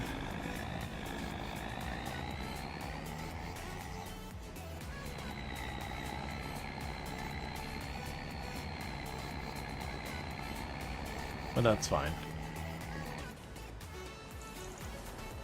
And while the previous days we didn't use the autoloader mod, we are using it now because I'm just trying to go fast, and Forklift Simulator just takes a long time. Alright. So selling this should give me enough money to buy another round of 6. And now lock it in for 3-4 days. We'll lose somewhere in the area about $10,000 in our total money from buying something and then turning around and just selling it right back. But that's fine. But it should only take me a couple in-game days to get to the point where I don't need to worry about that anymore.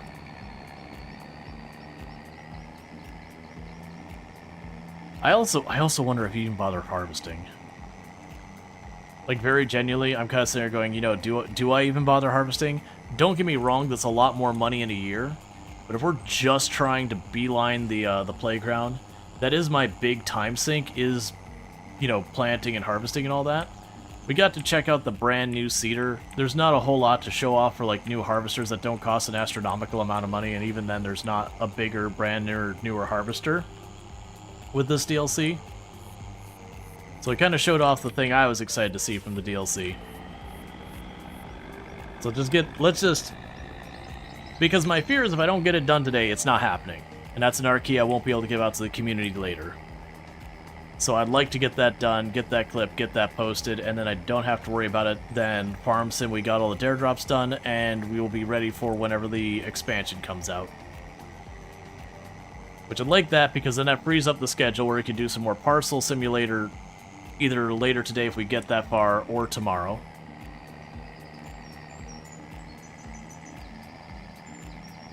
But the Parcel Simulator? Oh, it was really good. We kind of tapped out what the content they have is like the main content still, but we have plenty of room to like expand and all that in the game.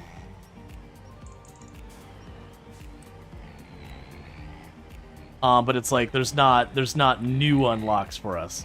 So it's kind of one of those ones I wonder if I get like a full extra stream out of it or a half stream or whatever, where we could just be like, all right, we've got everything automated and functional, but what if more? You're just about done with Parcel Sim? About 3 achievements left? Yeah, I was at 3 or 4 left myself, just from what we finished the stream yesterday. It was like 1 for making a bunch of money, another for doing a bunch of parcels, and like 1 or 2 others. I think there was something about finding bananas.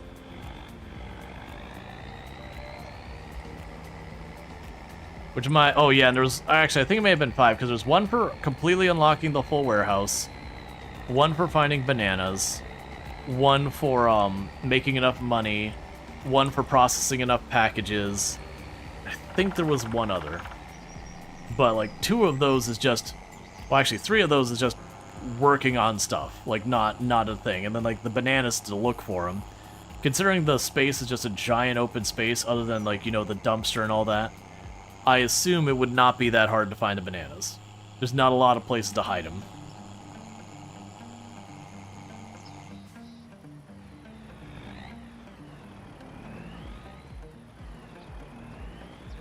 Okay. But yeah, so my thought was what I could even, like, what we'd be able to do on stream is I'd start the day and spend our money probably just going through and going, okay, well, we've got all this stuff upgraded, and now it's backing up. What do I do to speed it up? Because at the end of yesterday, I opened up another section of the warehouse and found there was another output area, and it's kind of going, huh, you know what, like, right now, I don't need that other bay, but we haven't upgraded a whole lot of our stuff. So my assumption is once we upgrade a whole bunch of stuff, suddenly to handle the throughput I would need to use both doors, and so it effectively needs separate production lines.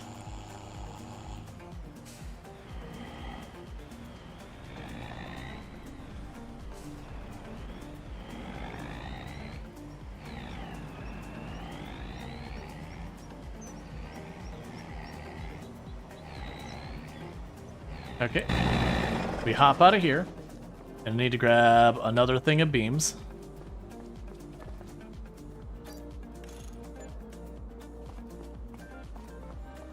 And then we sell those, and that should be good for about 3 days before my next stage of the playground needs to be built.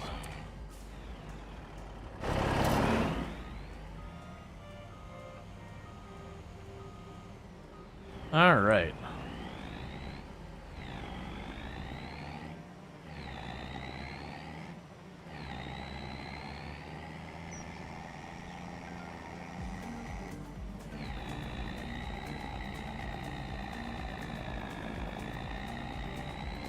And so we can get moving real fast.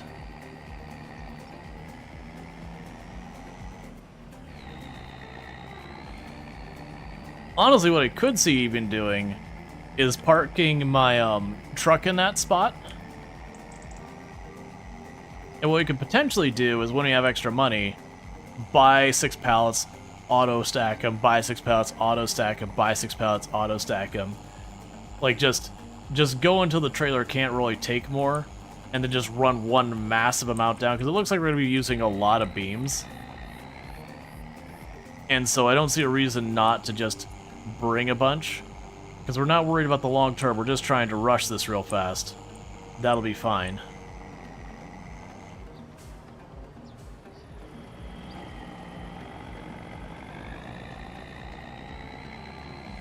Okay.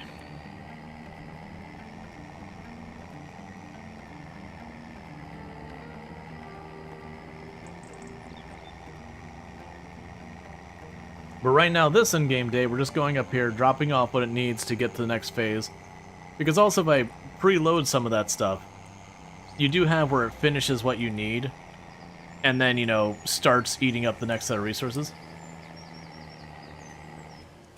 The reward for building the playground is 3 keys for the game with DLC? Yeah, there's a reason why I was motivated to do it. I couldn't remember how many it was, I just remember some of these things were worth a bunch of keys. Okay, so I got you set up, and we can go ahead and do this, because that'll be good, because I can't remember how many total keys I expected to get. It was a decent number. Alright, and in the meantime, to make it so I could travel faster, I'm going to go ahead and take you. I'm going to park you right outside my house. That way you can just go tab, jump in the house, and move on.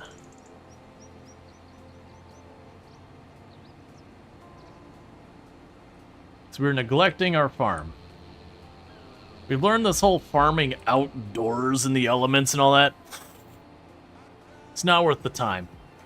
We just get a big glass building, we shove water in, and lettuce comes out.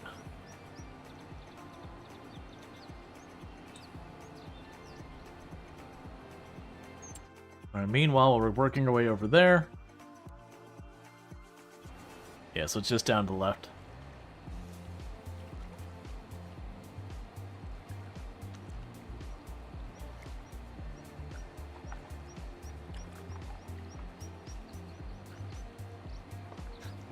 Yeah, so in hindsight, well, this thing was only 200,000 for this monstrosity with 600 horsepower. You may consider spending the 495,000 to get the one that goes 27 miles an hour.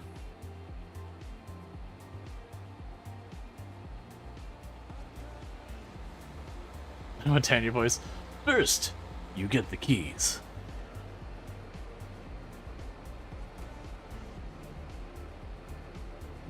Alright, we're almost there.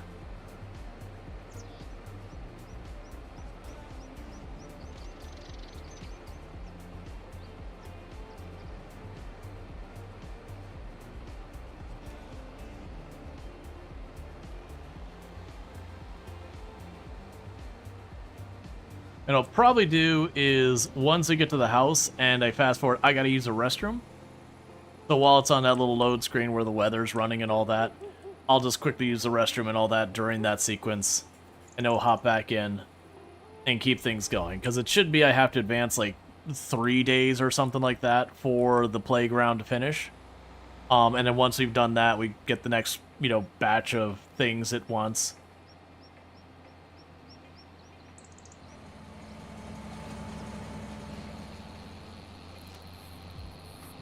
I'll have to fill up the water by then. And my hope is that I'll be able to get another front end of a semi real fast. Because if I can do that, then instead of going back and forth, we can just jump to the semi immediately. And that'll be that. Okay. So with that, and I'll be back in just a minute. Thank you again for tuning in.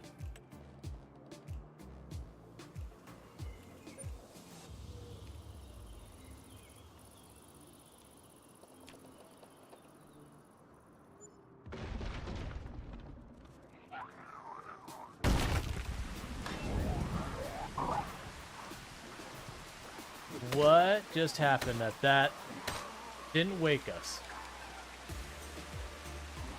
What on earth was that? That was terrifying.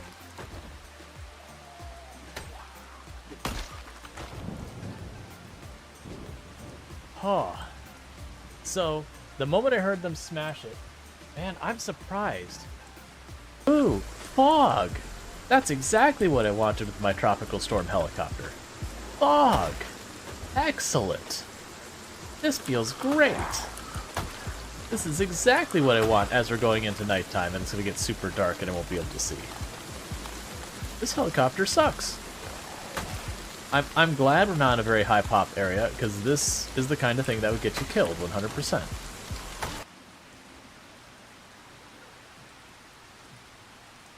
You see nothing. You see nothing, worker. You move on.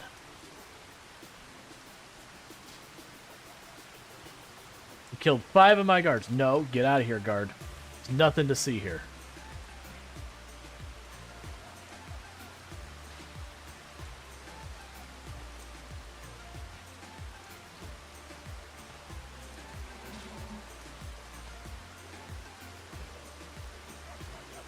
Oh, would you look at that? No. She does not put up with people who kill her guards.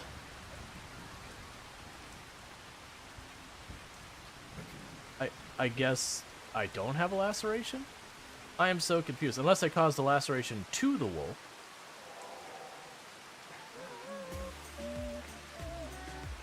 What?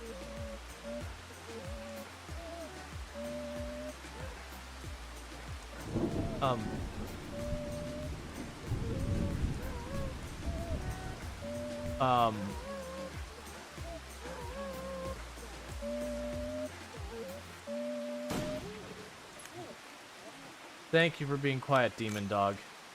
You're really messing with my mindset. Alright, and we are back. So let's see here. I don't know why I'm checking. I don't care about other things here.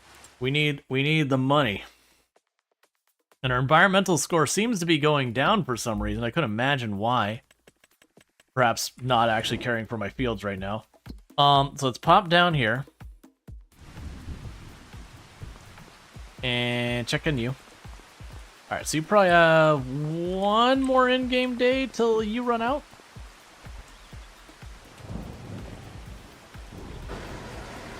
And then these are all fine. These.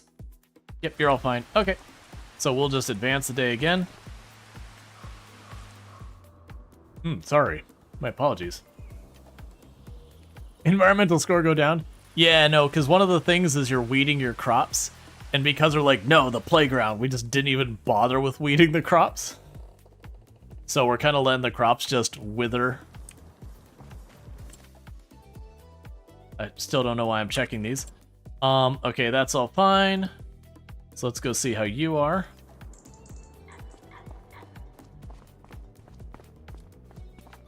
Okay, so we need more wood beams.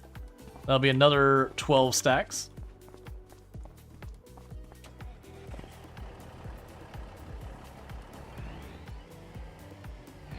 Okay.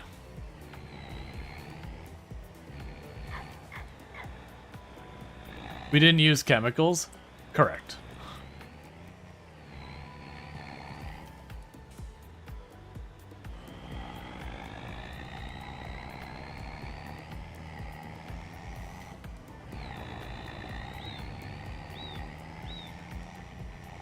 So let's see if my idea here works. So my idea is that I will pull into position to pick up the pallets in the warehouse.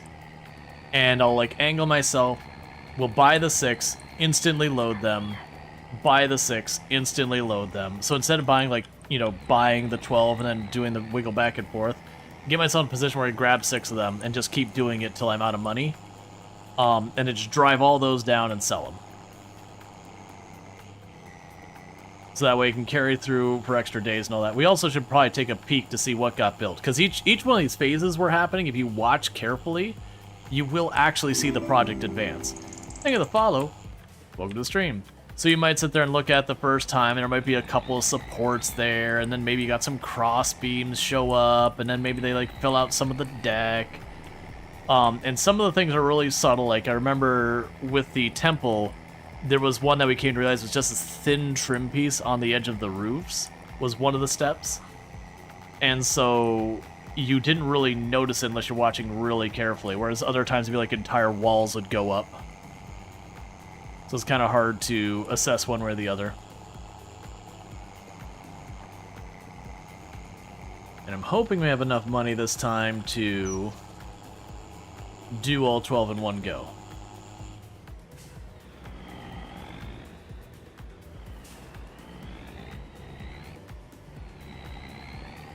Okay.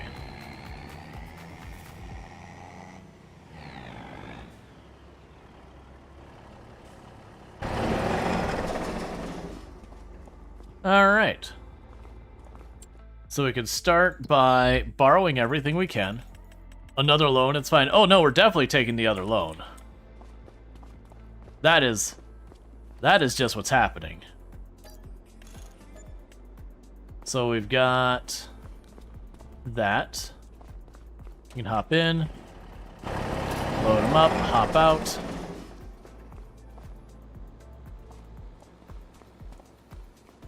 And then that.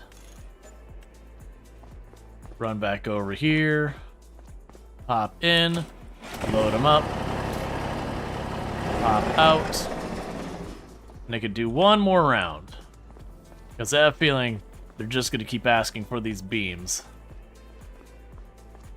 So if I can afford it, we're going to overstock. Until it tells us no. Alright, so basically I got 1.5 the times the number of beams I need for today. It does look like I could probably stock a bit over 2, maybe even 2.5 times the number of beams I need for one step. But if I can put all that in there, it means I just check on it and go like, cool, we're good. I just don't even have to do the trip the next time. You know, and eventually I won't need all the things, and that's fine. Like, you'll go in and I'll just have beams sitting there. That's okay.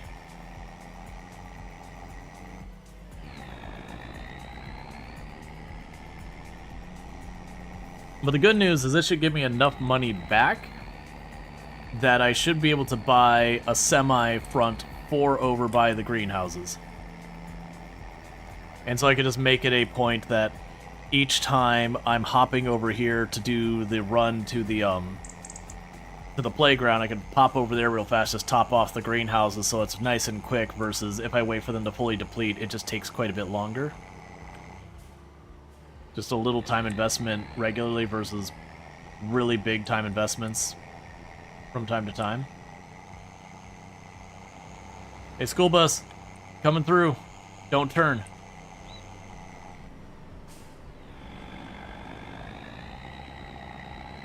You need to keep your kids nice and safe. I'm building a playground. It's higher priority. The children's safety comes secondary to the playground in which they'll play on.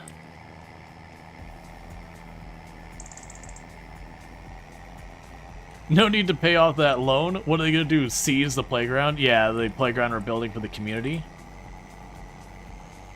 It's just an undocumented tax, that's all.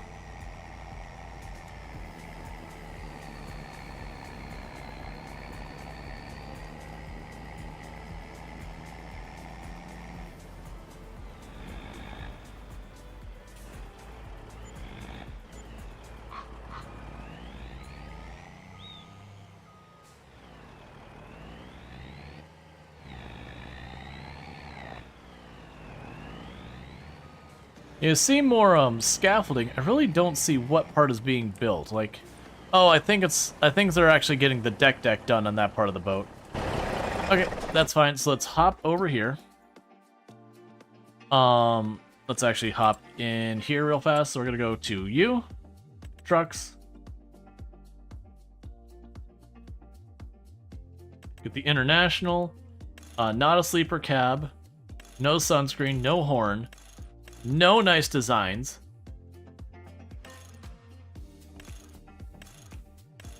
Those cost more, so you don't get to have them.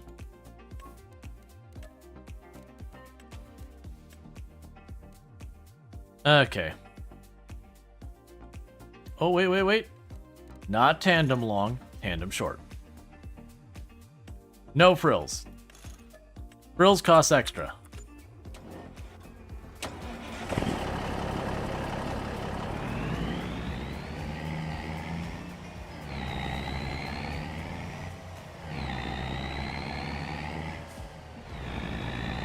Okay, so this is the one to run the greenhouses. Because then I can just park it over here and let it top off the greenhouses. Each and every time we get to a stage where it's time to replenish the greenhouse, that should be about the same frequency. I did not make the right turn, so we're taking the long way. It'll be about the same frequency that I'll want to top those off anyways. So like I said, what I could do is I could move it up, start it draining, switch over to the vehicle, drive it up, drop off whatever we're dropping off, switch back. You get the idea. It'll be a whole bunch of extra steps, but whatever.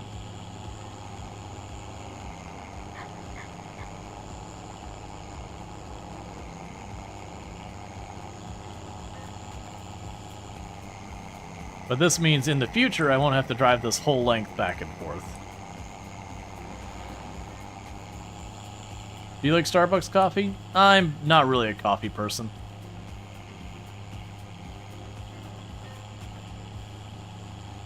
Just not my thing.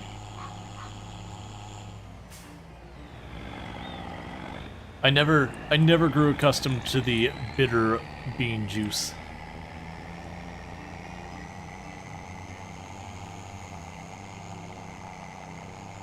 Which I don't regret, because coffee gets freaking expensive.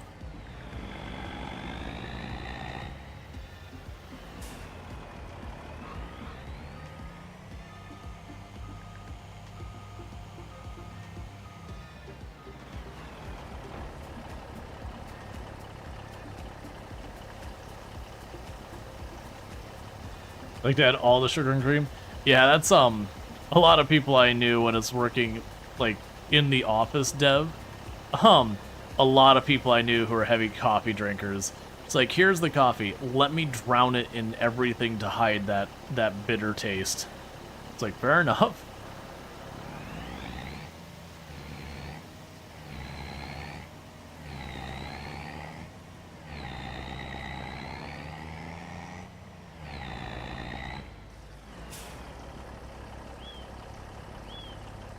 Okay, so we're gonna top off the greenhouses, and meanwhile we can go over here, repay the loan down a bit, keep those interest rates down as much as we can.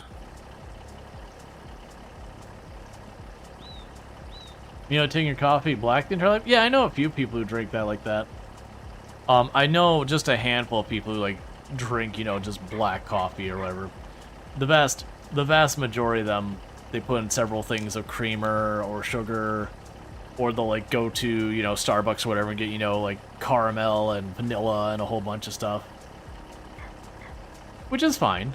To everyone, you know, to each their own. None of those are bad. It's just, I just don't like the taste of coffee in itself. To such a degree, like every once in a while I'll be going, like me and Toom like to go to things where they'll have like food tasting kind of stuff. They get a whole range of different things to try. And every once in a while I'll get caught by surprise at something I don't expect to have coffee in it. And it's definitely one of those things that, like, it'll just come up, they'll be like, oh, I don't like this, it tastes like coffee. It's like, how'd you know? I didn't notice. Like, yeah, no, it tastes like coffee. Like, yeah, there's coffee in that. I'm like, yeah, I can tell. It's when you don't like something it stands out. Like, I'm not huge on cinnamon either. And it's the same thing. I'll have someone like, oh yeah, that's got a lot of cinnamon. And it's like, really? It's like, yeah, no, there's cinnamon there. It's not like I'm utterly repulsed by cinnamon. It's just like, not my favorite. It's one of the things that makes getting apple cider difficult. I really like fresh apple cider, but if you get it anything but fresh, it's almost always just overwhelmed with cinnamon to hide for the fact that it's not fresh apple cider. Because it does hit different. And that's when Toom even made a comment. She's like, yeah, everyone says like whatever, it's not the same if it's not fresh. And she's like, yeah, I usually don't believe it's like, yeah, but the apple cider, you're right. It's just different. I wouldn't even say like one's necessarily better or worse. They're just different beverages, fresh apple cider versus the stuff you can buy at the grocery store.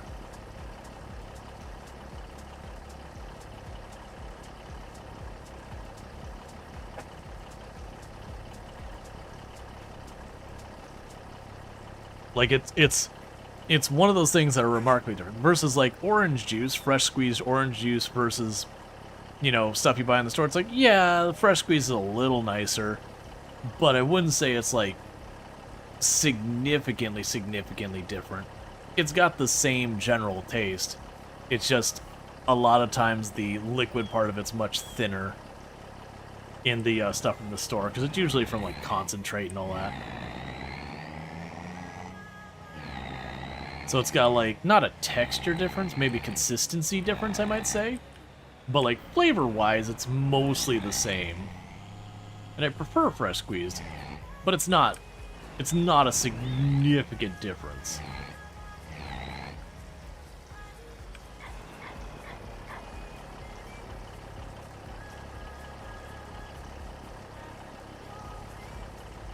This will probably be enough to fill up this one and the third one, and then the fourth one I already filled.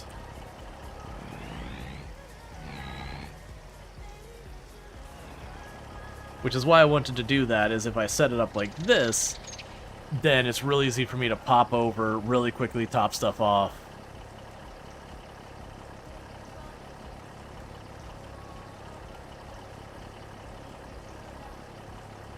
Yeah, I was really hoping it'd do that before. It's fine. And that should save me a bunch of time.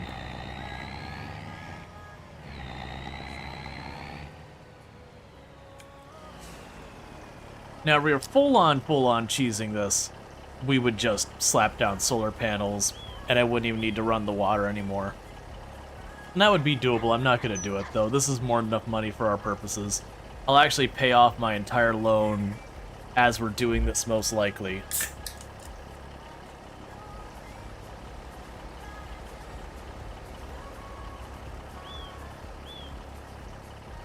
Alright.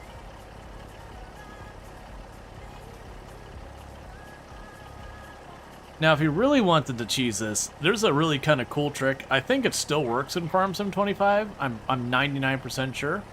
I know it worked in Farm Sim 22. But right now, I built this little thing over here by the road because it, you know, it looks better to me for this to be not right on top of the greenhouses. But if you don't want to mod or anything like that to get the greenhouses to be quicker, what you can do is instead build this thing really close to the greenhouses, because that gives you free water. So what I could do is I could position my truck here, and then put that windmill thing kind of like between these two. And where I'm positioned right now, I can reach the greenhouse, and if I have that well right next to me on the right, where it's close enough I can reach both, I can actually fill this up at the same time I'm emptying it, and it will just naturally pull from one to the other until it's full. Or technically, if it gets to the point where it drops below the minimum, like you empty it out, it'll start filling up again, but then you can just hit the button to resume. But you can do it without even needing to drive around. It'll do both at the same time. I don't need to do it that bad. I'd have to put two of them down, which isn't a big deal. I think it's 10,000 each plus some change for leveling. But I've unintentionally set that up before, which is pretty fun. Okay, so we go down here, visit. You should have plenty of time left. Alright, so you got another 4,000 wood beams. We already know we don't need more water.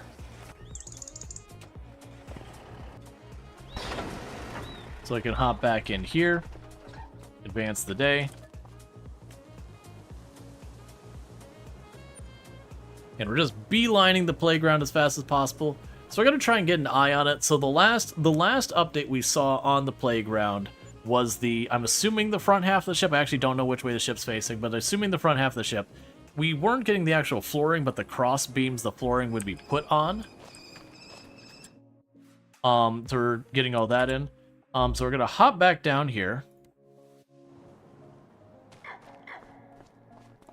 Okay, so we got another round of beams coming in. Yeah, so the last thing I saw show up were these cross beams here.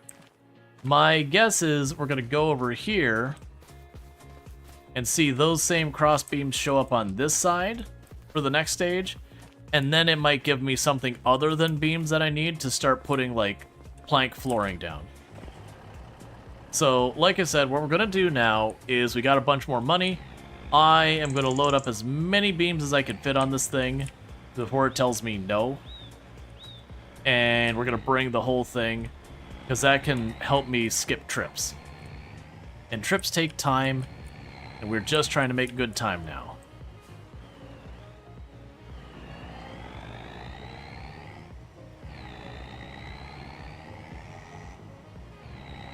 And I almost miss my turn every single time. I haven't actually missed this turn that I can think of, but I've definitely pulled past the turn like every third time, and it's not me being like, oh, wide turns. It's me genuinely going past the turn, going, okay, where do I turn? Looking down at my map, realizing I'm blowing past my turn, and all that. It feels tenuous for a playground that they have to have the supports down the cliff's edge. I don't know what safety rails they're planning on having, but if anyone's ever been around children, that feels like a not great idea to put the play place for the children directly against like a 50-foot fall onto concrete.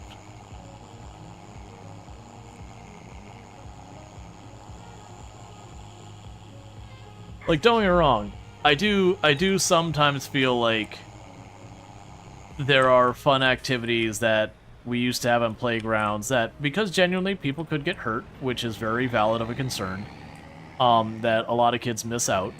And maybe not, that's a great idea. But they weren't quite 50 feet fall, like 50-foot fall dangerous. They were like, I haven't seen one in forever. I actually saw them more in Germany than in here. That, you'd have this playground thing that was like, it looked like a giant wood hamster wheel, and you could run in it and all that. 100% an absolute death trap for people, like, getting minor injuries. Because you would start running, someone would lose their footing, they'd smack their face into the wood, and that's upsetting. But probably the worst you're gonna get is a sprained wrist or a broken nose. The problem is you got other people running in there with you, and it's still going. And even if they stop running, they have to jump over you as you're rolling around on the bottom, and you get where this is going. It ends up becoming, you know, you maybe broke your nose or sprained your wrist, and then you got kicked and stepped on and trampled and all sorts of awful things. So, you know, there's a reason we don't see that particular activity that often. At the same time, I did really enjoy it. For what it's worth, I really did enjoy that particular activity. Even though I definitely did get kicked around and all that more than once, where because what happens is one person falls over and now they're a tripping hazard, and then you fall over, and it just kind of escalates. And I saw where people have tried to make them where they're padded, and it doesn't work. And the reason it doesn't work when they're padded is because then you kind of like moosh in with every step, so it's much harder to run in general. So it kind of makes you way more likely to trip and have all sorts of issues.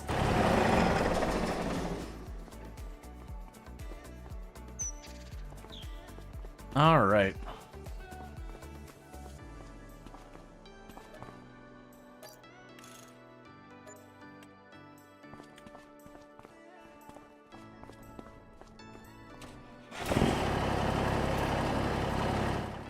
Okay, and we got another 1.5 steps worth of beams in here. It is interesting to me that this one has been like nothing but beams. And then you push your friend, he trips over instead of you. In Falls, guys, that is? Yeah. Yeah, the giant hamster wheel feels like something you'd see in Fall Guys. But those are also the same playgrounds that have the climbing trees that were like 30, 40 feet. And you'd kind of stop and think, it's like, you know, honestly, it's pretty metal that they let us climb those. Because there's a lot of room for things to go wrong in those trees. And it doesn't matter if you put a little rubber mat underneath there. 30 feet is 30 feet. That little rubber mat is not going to do a whole lot for you.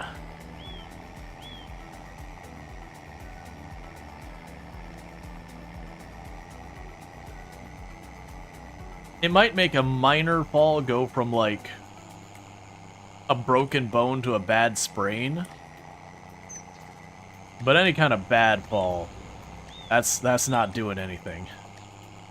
The little rubber mats protect the concrete. Oh yeah, so you can take the rubber mat and throw it out when it gets all, you know, all covered in splat.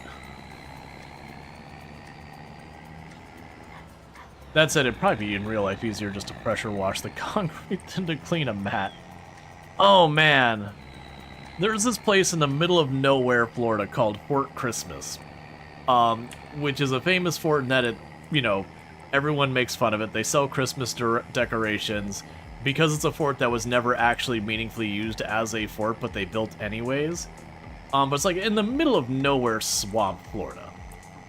The whole area is mostly just trailers. But they had a playground at that place, and I remember as a kid going there because my mom's side of the family liked to go there as like kind of a weird Christmas tradition because there's actually nothing really associated with Christmas. They just named it that. And I definitely remember going on that playground. They had like the fireman's pole thing, and that thing just like kind of dropped onto concrete, like a good 15-foot drop straight onto concrete. That was not a fun fireman's pole if you didn't do it right. That was a proper bad time. Saw more than one person bite their tongue because they smashed into the ground at speed way faster than they expected. And weirdly enough, while it took a while, they eventually got rid of that for some reason. I'm not sure why. I can't imagine why they ultimately got rid of that particular playground. It seems like it was really poorly constructed and perhaps got a lot of people hurt.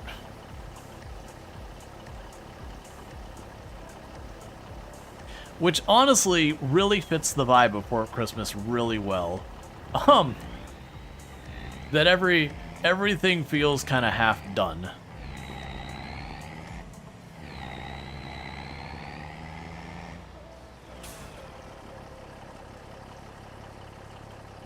Like, I'd say the most meaningful thing near Fort Christmas is there is an RV park, which actually genuinely looks pretty decent for camping. Like, if you're into the RV camping, which, not really my thing, I don't own an RV. But, it is a campground with, like, a pool and everything, so, you know, fair enough. That's pretty much it.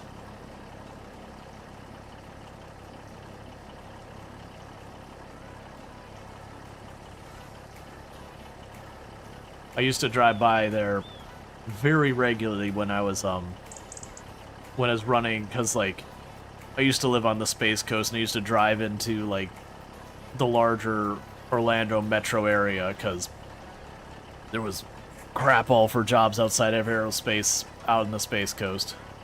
There was a little tourism, but, I mean, it's pretty bad. No, I shouldn't say that. That's not fair. There is actually some of the tourism stuff out there that's good. But for the typical 19, 20-year-old, the option's not great.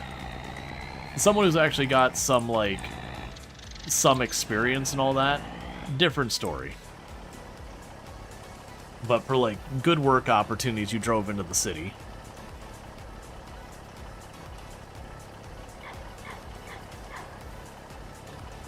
There was a little bit of manufacturing over there as well. But unless you went all the way down to Melbourne, most of the manufacturing jobs were pretty horrific for underpaying.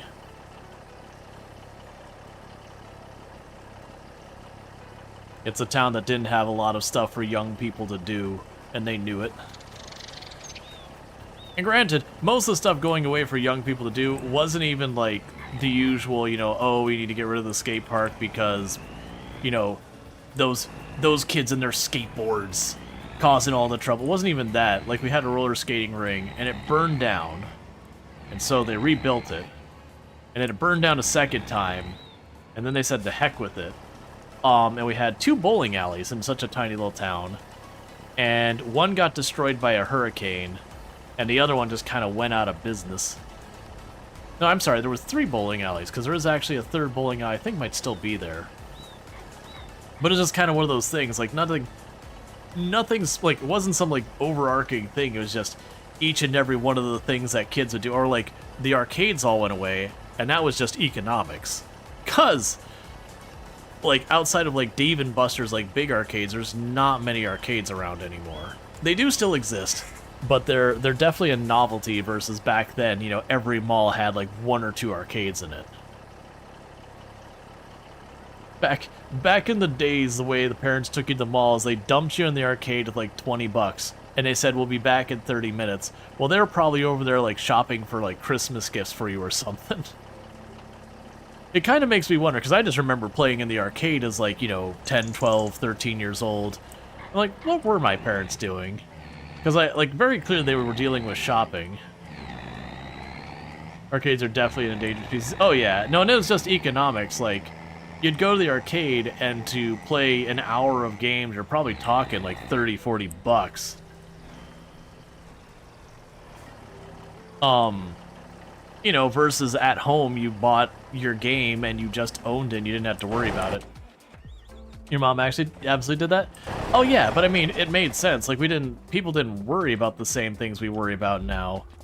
So it's just kind of one of those things, like, you weren't scared of someone nabbing your kid or whatever. And to a certain extent, a lot of that fear is overblown. But so you just take people to the arcade, and just dump your kids. For one, you've got like a lot of parents would be scared. Just, you know, again, it's different on the age. Like, if there's like a 16-year-old older brother or sister, it's like, yeah, you and your brothers and sisters, you just go play in the arcade. You know, just make sure you stay in, you know. Make sure you stay close enough to Susan that she can keep track. And Susan, if you do not keep track, you're grounded. You keep track, there might be some ice cream in it for you or something. Whatever bribery mom and dad use with Susan. You know, babysit your older sibling. Or your younger sibling. I mean, sometimes the older one. Huh.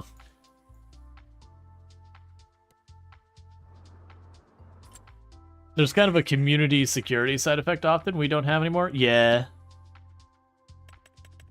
No, that is one of the negatives about as we become more online. Like, while there's so many good benefits, like I've met so many people online, obviously this is online and all that. Like, it used to be a thing that you would know your next door neighbors and their next door neighbors and their next door neighbors, because if something came up, you had to like scramble over them and, you know, ask for a hand or be like, hey, do you know about this and all that. There'd be all that. And nowadays with the internet, you don't need to do that. And I definitely, for me, very much enjoy not having to pester my neighbors. But outside of, like, my immediate next-door neighbors, man, I don't know the people who live nearby me. Yep, so we look over here. I'm pretty sure these crossbeams are new. Or not, I don't know. It's getting built. I'm not paying that close attention. We already have enough beams in there to handle the entire next step. That's part of the reason we did it that way. Let's see, I used to play a tank game called Desert Tank, which you absolutely loved for a quarter at a time for hours. Yeah, and I was like, I remember they had like the Simpsons arcade game and the X-Men arcade game. Like, there was so many good ones out there. But man, so many of those games were just absolutely a money pit. That when you stopped, you're like, wait a second, this game isn't even fair. Like, this is specifically designed so you get hit and injured at a certain cadence to force you to put your quarters in there. Some of them are well documented as having those kind of mechanics. And then there's some that you can learn to get around them and all that. But there are some that literally there is a cost to get through the game that you can calculate. A lot of arcade games got real scummy like that too. Oh hey. It's the really big thing that is going like. Oh wait, actually, wait. Oh, that's a cultivator from this DLC. I don't need it because I've got a thing that cultivates as part of its process, but you know, still cool. All right, so we're still good for this step. Yeah, it is putting more beams up because you'll see like now I've got ones going on top of here. So we get to watch as the boat slowly comes together. I don't need more water yet. So what's going to happen is this endgame day, that will be finishing out that part of the boat, so I'll need to get more supplies most likely. And then we'll probably also be about due for the water. 4-player Gauntlet, I remember Gauntlet. I remember there was like, later on they had like the 2-stick tank steering. You had Skee Ball. Skee Ball is a classic, like, just a classic. I very much enjoyed Skee Ball. Okay, so we need planks and beams. About 12 stacks each. Okay, that's good news. So let's pop over here. We're going to be switching between stuff a little bit.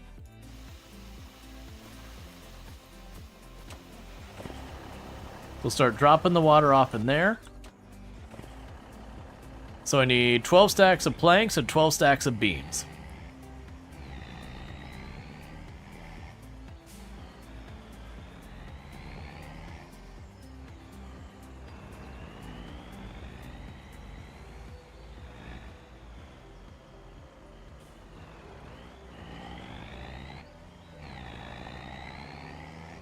I'm also thinking, if we pretend this is a real town for a moment, this river bend, and we look where this playground is, just consider for a moment.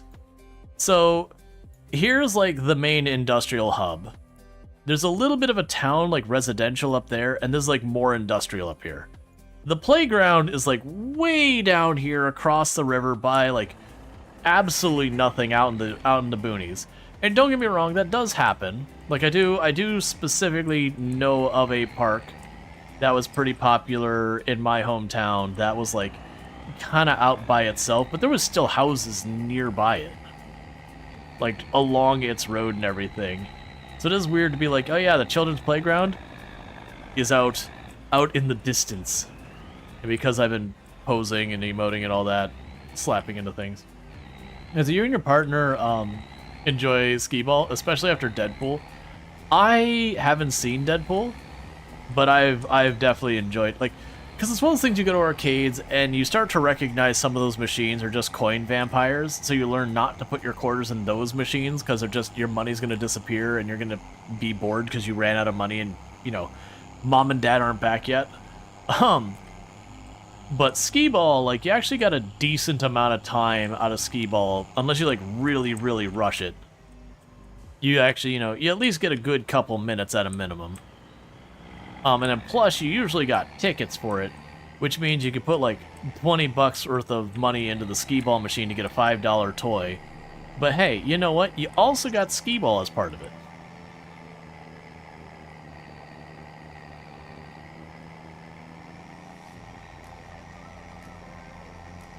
Ready into innuendo jokes? That's actually one of the things that disappoints me with arcades I've seen nowadays. A lot of the arcades I've seen nowadays, you know, you'll have maybe the 1 or 2 retro machines in the corner. They'll still have that Skee Ball machine that the bed's kind of warped over all the years and they don't really bother to maintain it anymore. Maybe you got an air hockey table if you're lucky. But otherwise, the vast majority of the machines are just like a lot of mobile games that they just put a giant touchscreen up and you just play the mobile game. Like, no difference. It's literally just Fruit Ninja. Or there'll be a whole bunch of the games where you have like the big ring of lights that the little lines pulse around, like going around it, and there'll be like the red line, and you push the button to time it to get tickets. You know, i.e. glorified gambling. And that's what most arcades are nowadays. It's literally just like those gambling style games and mobile games just shoved on the just shoved on a bigger screen. And like I said, there's only a handful of like legit games, and they'll have like a couple of like the racing style games or whatever, like along one of the walls or whatever, and those are fine. They usually charge just too much for them. But like as far as games go, it's like, okay, I get it. Of your games, those are probably the highest maintenance because people smack them all over the place and they got a lot more moving parts to them and yada yada yada. But like when you go in the arcade, it's like, man, this is just a casino for children. That's what this is. You are trying to get the path to Vegas as streamlined as possible.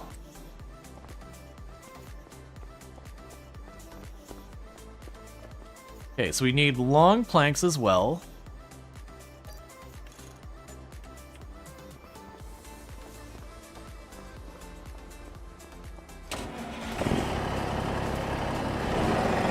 Alright, it's still letting me stack.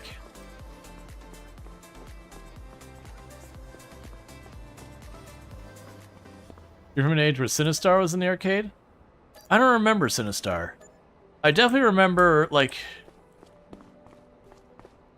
That wasn't King's Quest. What was...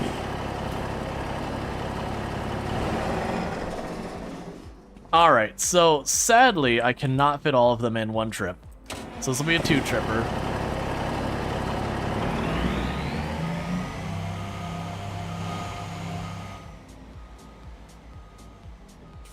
Before we do that, let's go have you start topping off your water, because it just takes a while.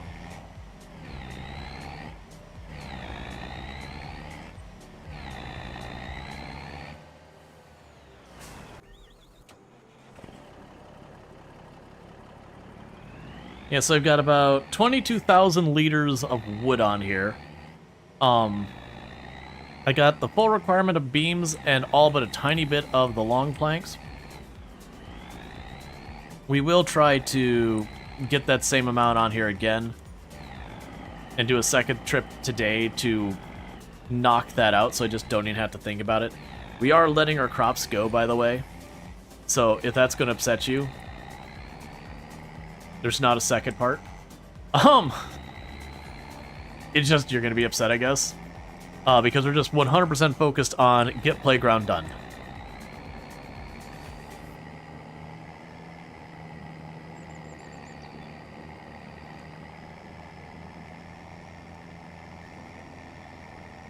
Okay. Yeah, so we'll just load this up twice. Because most likely I'll need it anyways, and that's fine.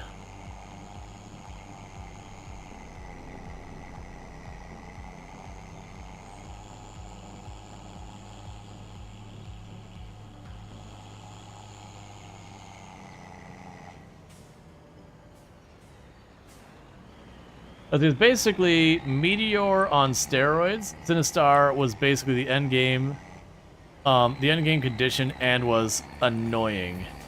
Gotcha. I did see, like, nowadays you can find arcades with, like, Asteroids Deluxe or whatever. So it was Asteroids, but I had, like, 4 different play modes from, like, your classic Asteroids, or one where the asteroids were extra big, so, you know, it's harder to maneuver, but you can focus a bit more on the shooting and a whole bunch of stuff, and it's like, oh, that's cool. But yeah, no, it's been interesting. That was, one of the things I was impressed when I was hanging out with my niece and nephew. We did actually go into an arcade at one of the places we had stayed, and there was only, like, 2 of the gambling style games, and there was a whole lot of, like, retro or, like, reimagined classics, that kind of thing. And, like, very genuinely, I was pretty impressed.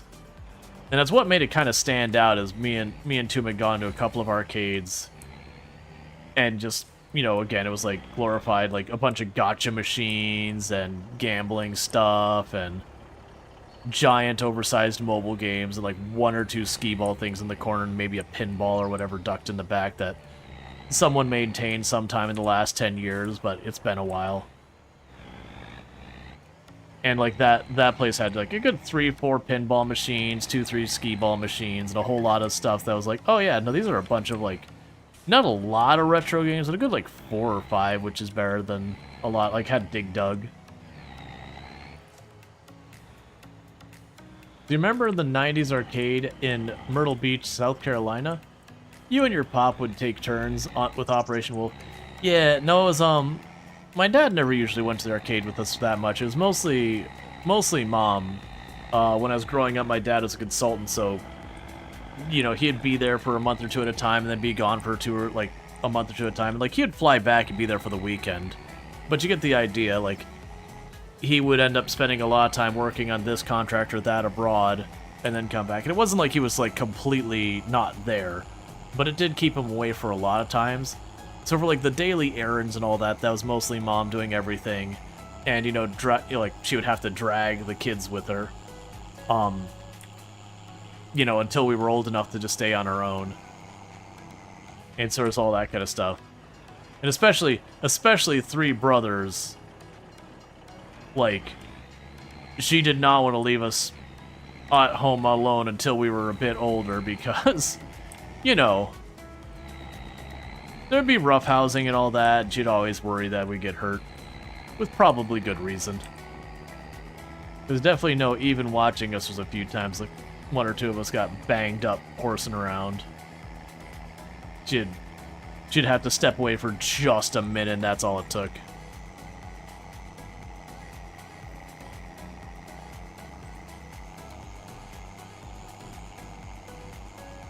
Your friend Tokens knows a lot of arcade cabinets.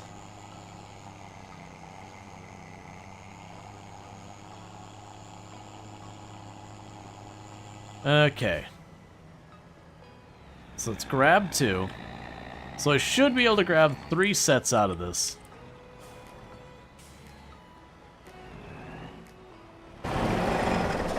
And then we'd be risking overloading it.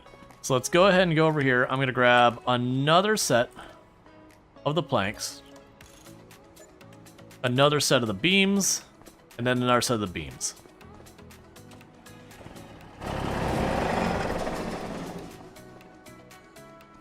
That drained quick. Yeah, no, back when I went to the arcade, they didn't have like any of the wristbands or anything like we've got now. You would just go in there, you'd put your dollars in there, and you get like Namco tokens or whatever.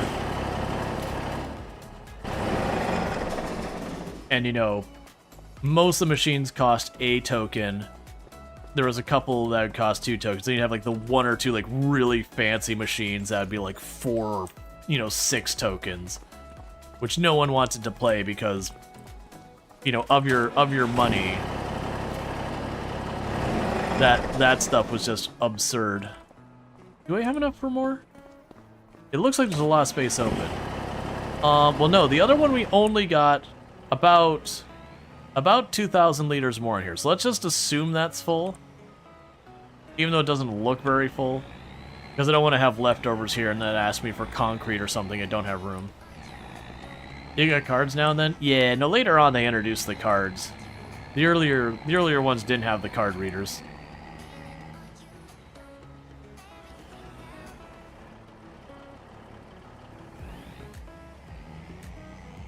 But now it's a lot of fun going to the arcade as a kid. And honestly, if you went around enough, you could usually find coins in the slots that people wouldn't even realize. Like, I was always shocked. That was, the local arcade we had a couple of cabinets that were up against the wall, so people wouldn't check the coin thing because you couldn't see it. Kind of out of sight, out of mind. But often, as a kid who was, like, a regular there, you knew which machines to go to first, like, check that out-of-the-way coin slot, and you could usually find yourself a couple of tokens or whatever in there. You know, once in a while you get lucky and find like $2 in there worth of tokens, and that was like big win, big haul when you could do that. Because that meant you could probably play it for 15, 20, 30 minutes pretty easily. As long as you chose games that didn't just eat your coins real fast.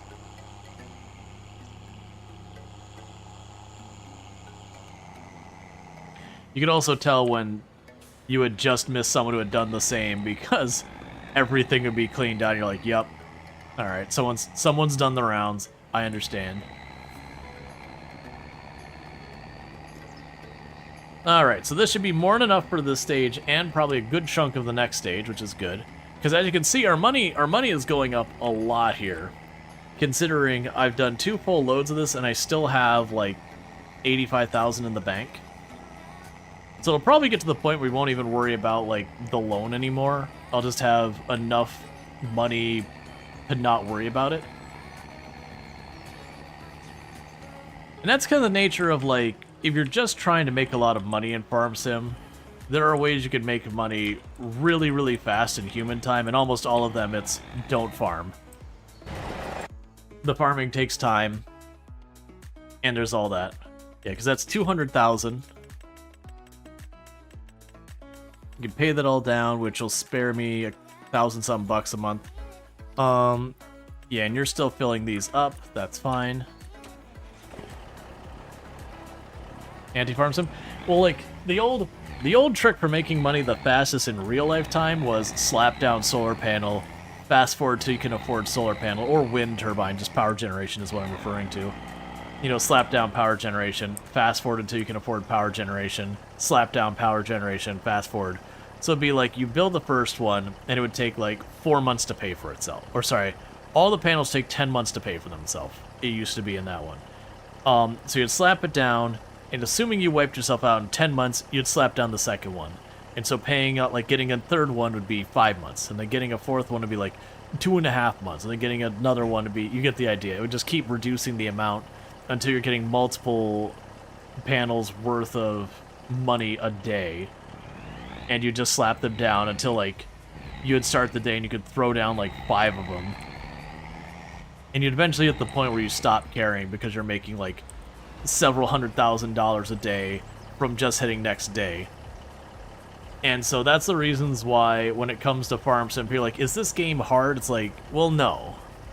Like, very, very genuinely, there isn't really a way to lose the game. Like, unless you put it, like, some really ridiculous settings, there's always a recoverable state. Contracts can make you extremely good money, and they don't take the lease up front, they take it from your reward. So even if you're negative money, you can still take contracts to start paying down your debt. And they're very lucrative. And then, like, there's so many ways to make buku bucks. Greenhouses are effectively free money. Power generation is effectively free money.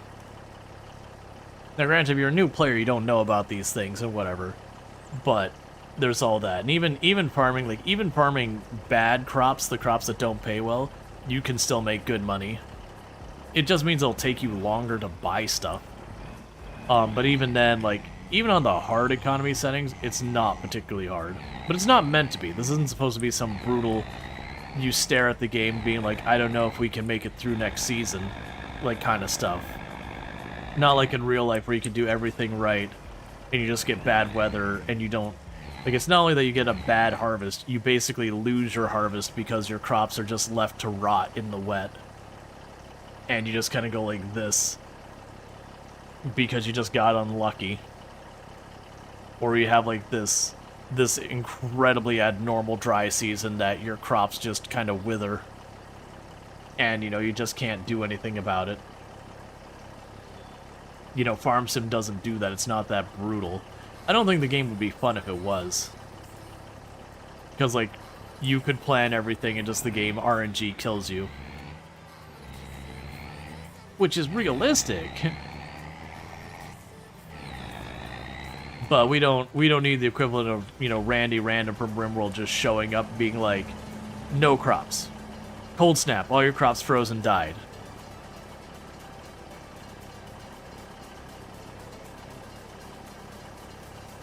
Fire, your wheat's gone. Blight. This field's no good for a long time. Locusts.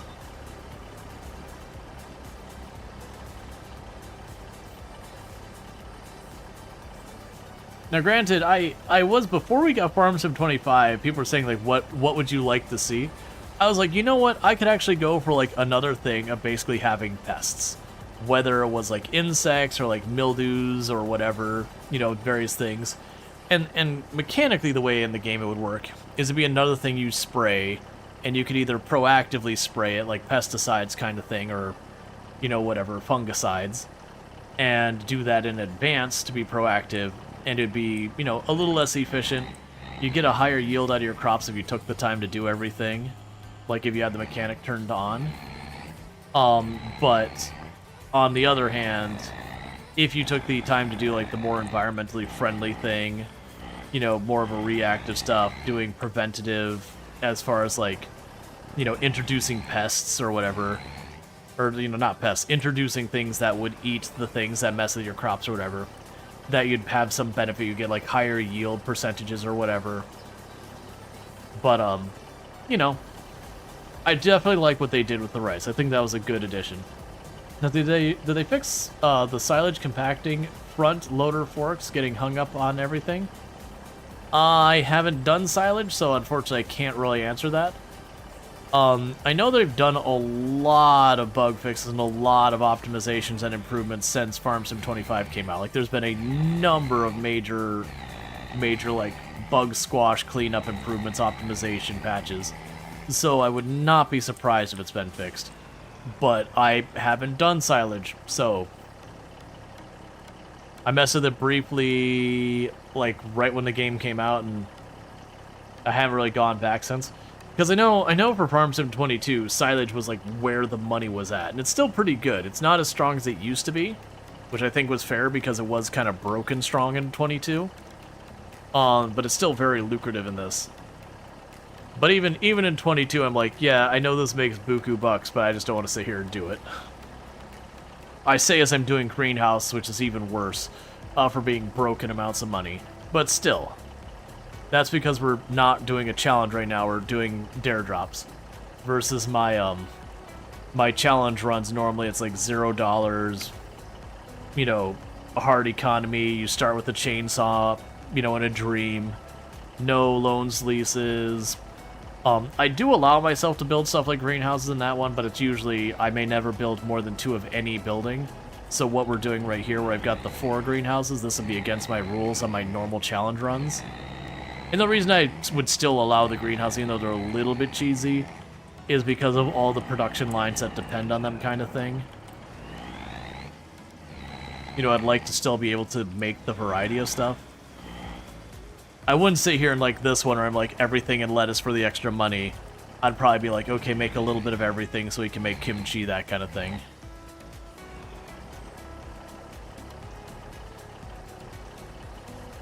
Okay. And with that, we're all sorted. So we will advance the day to keep pursuing the playground. Because that's our last airdrop left.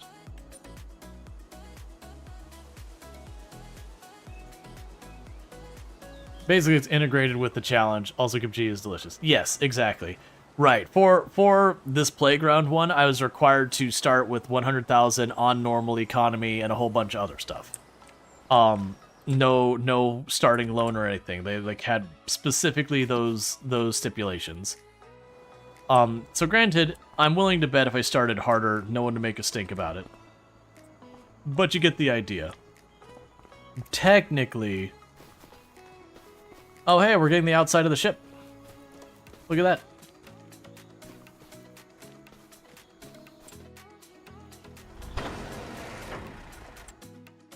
And we're not going to worry about that real fast. We're going to run in here.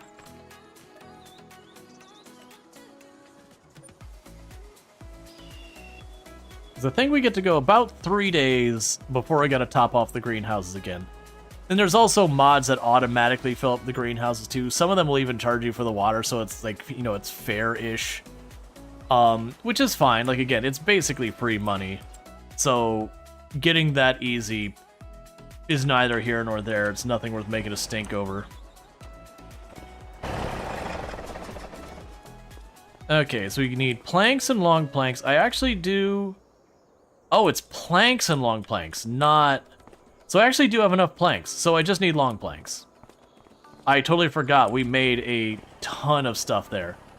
So yeah, let's go ahead and grab, like... Yeah, so it was 22,000 liters I was able to carry between the beams and the planks.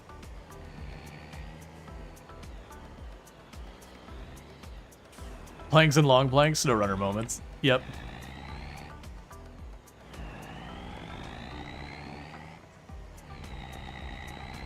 Yeah, so what I'm going to do is just load this thing up with just the long planks, because I already have 30,000 liters of short planks, like the regular planks in there, because way at the beginning we started out, we were using the a sawmill to start this, as well as augment our money. And so all the beams and all that got chewed up by it pretty fast, and the long planks got chewed up by it pretty fast. The planks, this is the first time we've had use for them. So all the planks from the entire time I had that sawmill have been just sitting in there waiting. I am glad they let you, like, preload it if you want. So you can just kind of keep building up. Alright.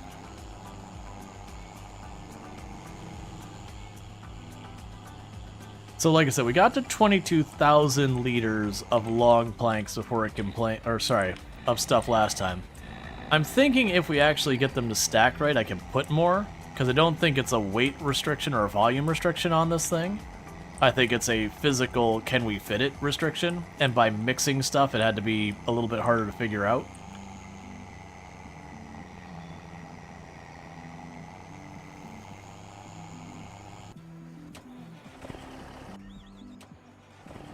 It's definitely safe to just hop out of the driver's seat in the our place real fast. I was just getting the greenhouses filling up real quick while we're driving over.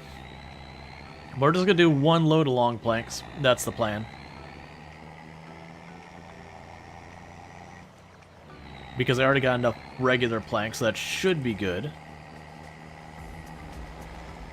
And so if I take it this way, we're just take whichever of the materials that we've been using that it needs that I've got the lowest amount, and I just load this thing up. It should give me more than one step's worth of materials right on the get-go. And I still get paid regardless if I need it or not.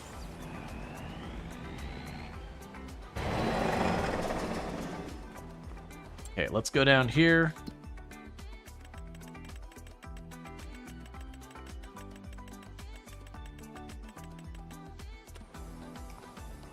Alright. Hey, Azrael, how's it going? We can go here, long planks.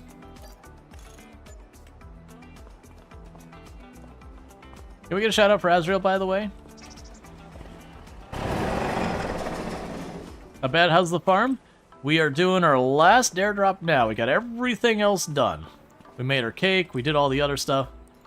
Just worry that. For those who don't know Azrael, another fantastic hunter, does lots of simulation games, including Farm Sim. So definitely good times over there. Well worth checking out the content. So thanks so much for that shout and all that good stuff. But yeah, so we're working on getting the playground built here. I know it's a lot of work. I don't know how much work. So we're using the strategy of just buying our way to victory.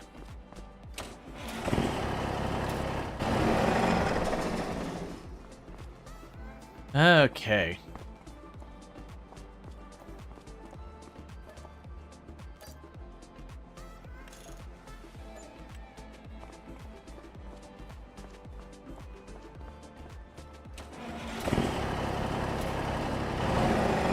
Makes sense. Rope is a nightmare to get.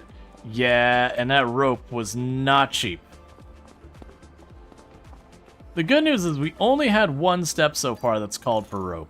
I imagine we're probably going to have more, and I'm going to be upset about it, but it is fine.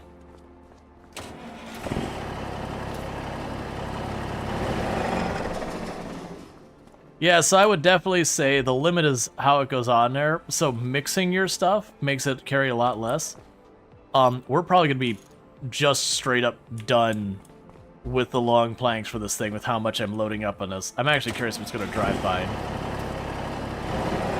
I think we can fit one more set on there. Maybe. Maybe.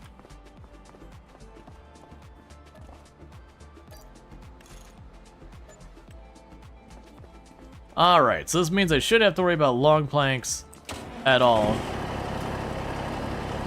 Okay, we are at capacity. So I was able to fit 40,000 liters of 40,000 liters of long planks on there. So we're gonna load that up, drop that off.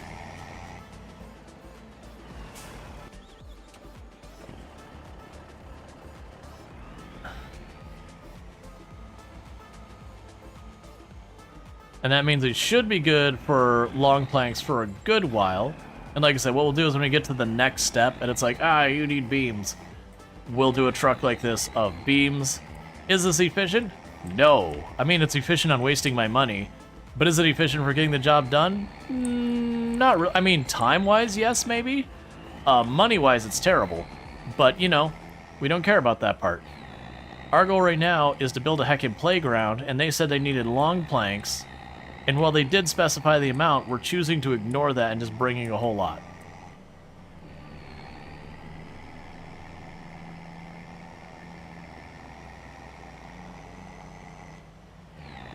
Because that means in one trip we're doing about four full steps worth of long planks.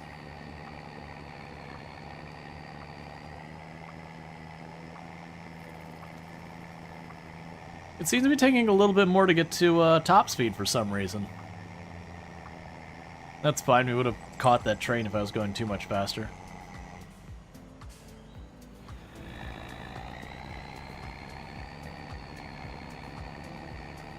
Okay.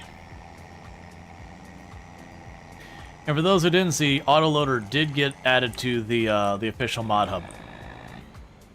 You've been able to get it from GitHub for a while, but you can now just go directly into like the download contents thing in Farms and just grab Autoloader. I haven't been running Autoloader pretty much the entire time, but with today rushing, it's like, man, I do not want to spend 20 minutes every single time to load up the planks. So we're going fast.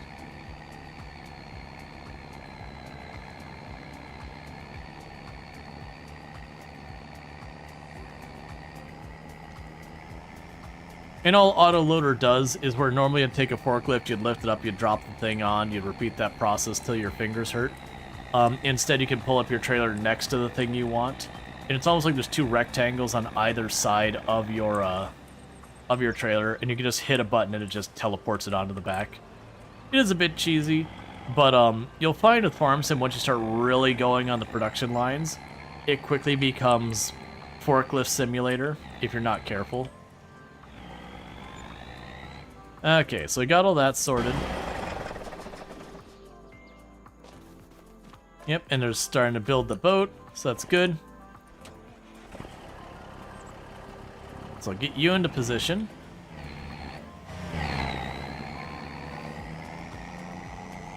Yeah, no, it's one of those things. It's like, Universal Autoloader is absolutely unnecessary for like early to even medium, like middle game. But there is a definite point when you're leaning into the production lines where you're like, you know what? I'm genuinely tired of loading this thing. And some of it you can get around by putting stuff for redistribution and just sell it as it's available at not quite a, good amount, which is fine. We've actually been doing that in the meantime in some cases. But then there's also times where it's like, oh, well, I need to move a lot of, like, all these pallets, I need to wait until the next building's ready for them kind of thing. But I want to keep the building operating, or I might have multiple places and all this stuff to deal with. That, the distribution works fine, but it creates such inefficiencies that you're like, okay, but now I'm just really, really wasting resources. Okay, looks like we got one more load to get that third one filled up, and then we'll be ready to advance the day.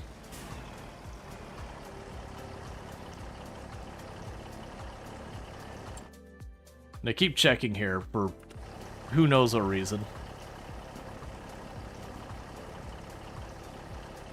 Oh yeah, I did the, I checked out the 25.6 meter wide, cedar. It's really good. It really messes with your head on, like, the speed of things and everything. Because with the big Roy, that giant thing, and then, like, the little trailer for its seeds behind it, it feels like everything is slow and not that big, but you're like, no, my perception of scale is wrong based on this. Like, it feels so tiny, and then you pull onto the highway, and it's bigger than the buildings, and it takes up both lanes. You're like, oh no, this is really big. It's pretty rough to use, though, because it's just huge. That said, it's good. It's real good. But definitely one of those ones that, on a field that's not large, you're going to have a lot of headaches just maneuvering it around. And then because it's got like 4 different pivot points between, you know, having a vehicle with enough horsepower to handle it, most likely will have a pivot in the vehicle. And then you've got your pivot for the seater and then a pivot for the trailer. Don't back up. It will not cooperate very well with you. Alright, let's get you pulled up to the last one, make sure you're topped off.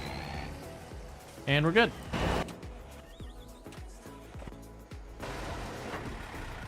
And we'll advance.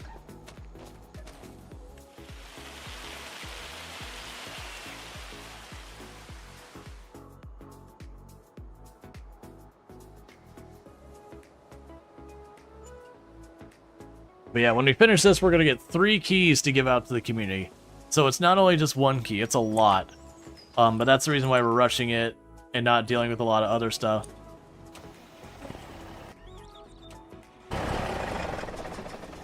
Okay, so you are still more than good to go. So we advance a day as we get turned around again. We're just building this thing as fast as we can. Now, I know it's a major project. I feel like we're already making really good progress on it. And I am under the impression that it's significantly less than the temple, but still big. The temple was a whole thing. Now, part of the temple is I didn't have autoloader and all that, so there was just no going fast.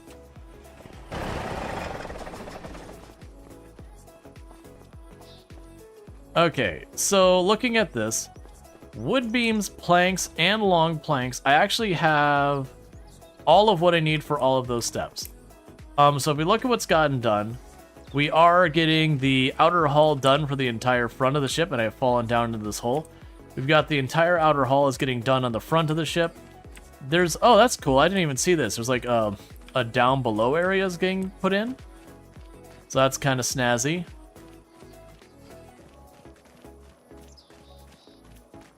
The back half has nothing really going on for it yet. We've got like the big climbing section in the middle with the rope going between it. A bunch of scaffolding and all that. So we're looking pretty good there.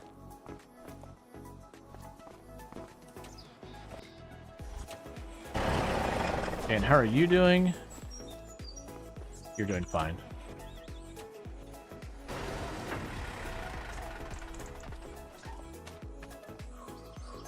Because you remember you're driving the truck and forklift between the farm, temple, and stores? Oh yeah, no, that was...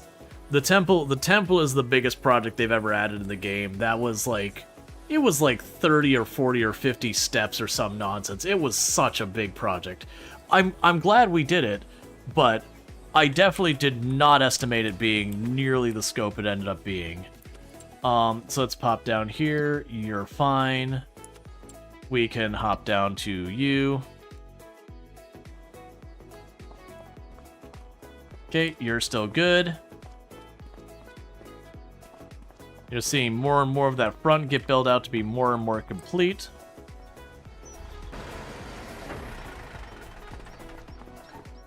Okay.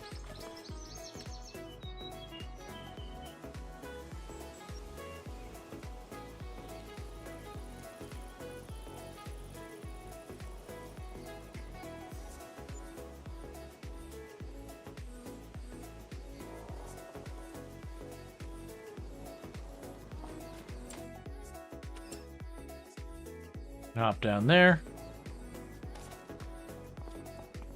Okay, so I don't have enough planks and I don't have enough beams.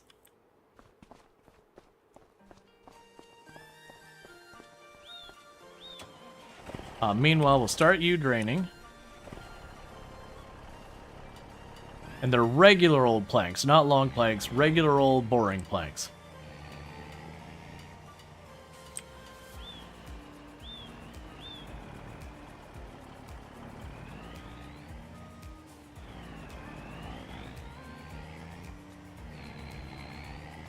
So I think what the plan is going to be is first I'm going to get a load of beams and put as much on there as I can. We are going to grab those 2 long planks I had picked the last time I couldn't carry.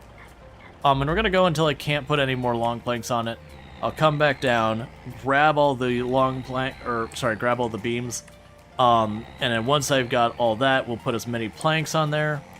And the idea is straightforward, to just basically load this sucker up with as much as possible so that, you know, I can do one trip of beams, get it all knocked out, because I can just carry so much more if I don't mix it up too much. Obviously, I'll have the one set of long planks that are still there, but whatever.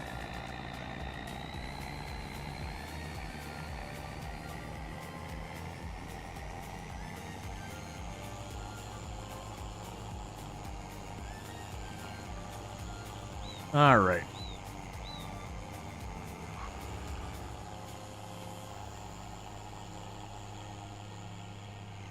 This also isn't a very bad drive. The big problem that came up with the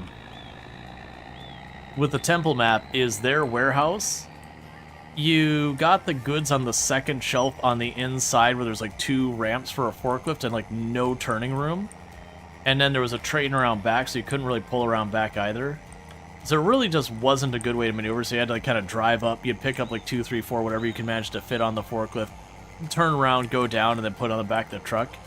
There's just a lot of back and forth with the forklift that there was not really a good way to streamline it.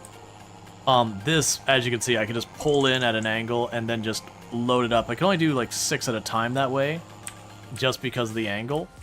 But that's just buy 6, hit the button, buy 6, hit the button, buy 6, hit the button. Okay, we're good to go.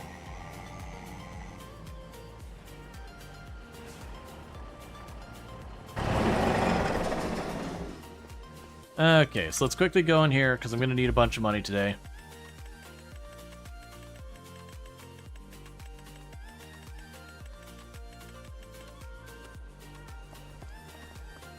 And we can go over here. So we need beams. Also, the first time buying wood and driving it over to the sell point. Oh, these beams don't stack nearly as well. Okay.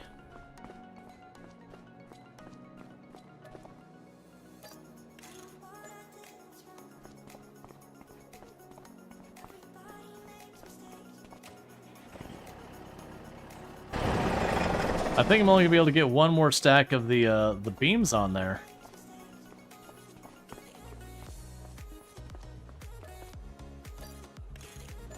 I don't think I'm gonna get the whole thing. I think I'm gonna get 4 of them on there. Yep, that's exactly what happened. Okay, I mean, it's fine. That's more than I needed.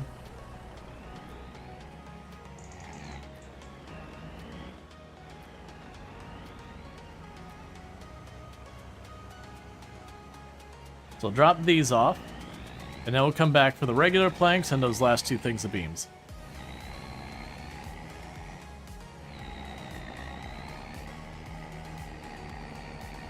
Yeah, I'm imagining if I didn't have the 2 long planks on there, I probably would have been able to stack a another set of 6 on here. But since we already had the long planks up there, I think they consider the beams too wide to go wide ways. That it just kind of took up the whole front. Where I bet you if I put 6 of the beams on the front, then I did the long planks, I would have gotten a couple more on here. But that's fine. I don't care. We have enough for the beams to be satisfied for the moment. We get these long planks out of here. We pop back, and then we grab a whole bunch of planks. Hey, One Professor, how's it going?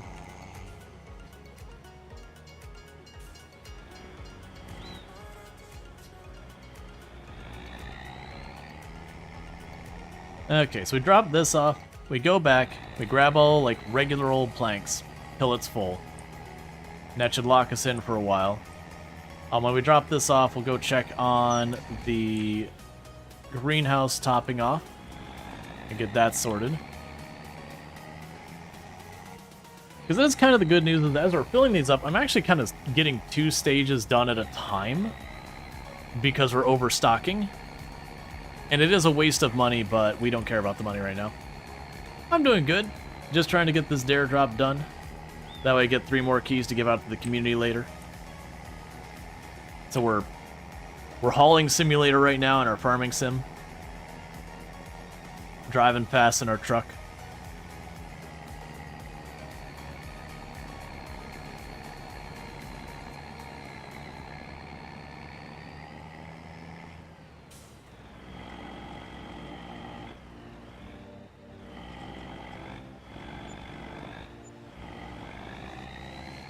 Okay, before we run down, let's go hop over here.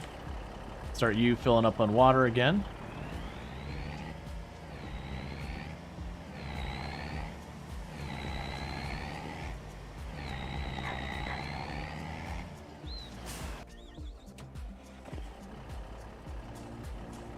Okay.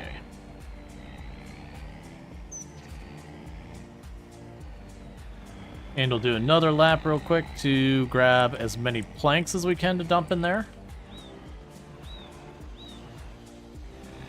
It would be interesting to build those buildings. Probably not good for stream, but build those buildings entirely on production you make yourself. Hey, Cardinal Zin, thank you so much for the raid. I really do appreciate that. Welcome in, Raiders. Can we get a shout out for Cardinal Zin? I really do appreciate the raid and all that. But it's going pretty good. We're wrapping up our dare drop, playing some RimWorld. Definitely good times with it. Big fan of RimWorld here. So for all the people I know here who like RimWorld, you can catch that over there with Cardinal Zim. In addition to that, if you didn't catch from context, I also play a lot of RimWorld, and we're going to be playing a heckin' lot of that with the new DLC dropping here in about 2 weeks and 6 days, I believe we're down. No, we're probably down to 5 days now. 2 weeks, sorry, 1 week and 5 days. So that's coming really soon. You did some crowd control, man. Chat was brutal. Yeah, that's chat. I've learned that lesson in RimWorld. You don't let chat control things unless you want to be wrecked. Chat loves chaos. But still, thank you so much for that raid. I really do appreciate it. Hope you had yourself a good stream. Obviously, you are welcome, but if you got a raid and run, don't sweat it and all that. But welcome in, Raiders. I am Rual Storge. I do play a variety of games here on Twitch. I'm most known for my exploits in Project Zomboid, where I used to hold a world record for the highest kill count run ever streamed. You'll notice there was a past tense on that. But you're outie, time for lasagna. You get that lasagna. Sounds great. But thank you for that raid. But that's that I'm a variety streamer. I do play a lot of simulations, settlement builders, city builders, tycoons, roguelikes. I mean, actually not that many roguelikes, that's not necessarily true. But a whole range of games. Survival crafters, all that good stuff. I definitely has to run. He went overtime tonight? Yeah, I know that feeling. We are desperately trying to get this dare drop done. For those who don't know what this is all about, where I'm talking about dare drop, dare drop is a thing that we as creators can sign up for, where we'll go, hey, I will do these objectives, and if I do them, you give me keys to give to the community. And we're doing those things to get keys for the community. And so right now we're down to our very last one. I had 8 of them. We're down to our very last one where I've got to build a playground. That on this particular map, there is a playground you can build as a massive, massive project. And we are just going as fast as we can, because it is a project you're expected to probably do over like 10, 20 in-game years or some nonsense. But we're just going to go ahead and do that. Can I shift even slightly forward? I'm not going to sweat that one plank is there, and we'll just keep loading, and I'll worry about that later. Yeah, so we're just going to keep loading until I run out of money or I run out of space.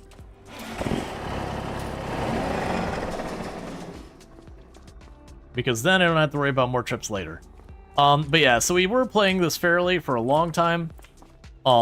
Started on the normal challenge and all that, like the dare drops required. Because normally I play in hard economy, $0, sweaty, try hard stuff. You get the idea. But for the dare drop, they're like, you must start in normal economy with 100,000 and no loan and yada yada yada. So I've been doing that. And we found like all the hidden things on the map. We grew all the grains. We made cake. We made cake earlier today because you can make cake in this game and no one does because it's a whole thing. I have a whole lot of pallets of wood on here. At least now I know for a fact I'm not going to need more planks.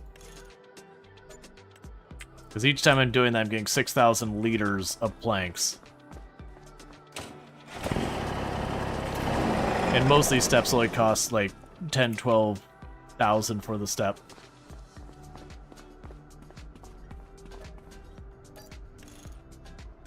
Okay, and we'll keep topping off our greenhouses as soon as we're done loading up.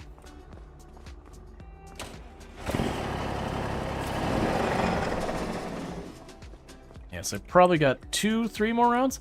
It's interesting, because most of the other ones, like the long planks and the beams, I'm only able to load like 4-ish laps of me doing this. But the smaller planks are so much smaller, I'm getting a lot in here.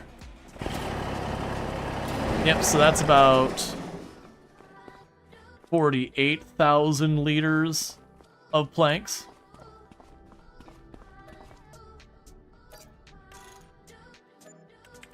So just a couple of planks here.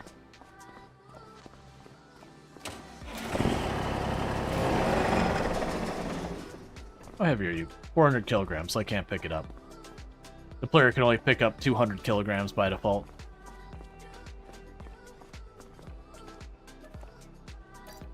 You need to be like, look, man, you're cut off.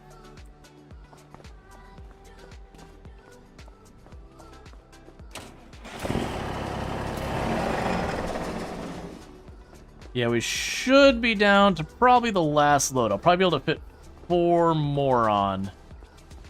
And then we'll be, then we'll leave whatever's still there, and that's fine. Considering we've got almost $250,000 worth of planks. Nope, you fit them. I didn't think you would, but you did fit them. With that, it means I'm probably going to get a whole extra set.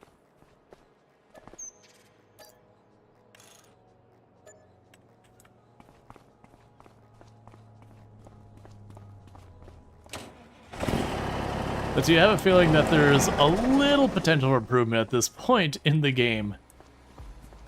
Yeah. Alright, so I'm only expecting one of these to go on the back. Because the thing is going to take that last spot, because I know you can't go all the way to the back of the trailer. Okay, so let's go and grab you and have you start filling up the next greenhouse so that while I'm running around doing everything else. We bought almost $300,000 worth of planks.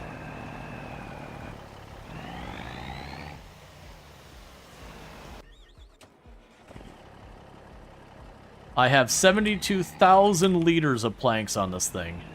I have a feeling that's more than the entire playground uses in its entire life.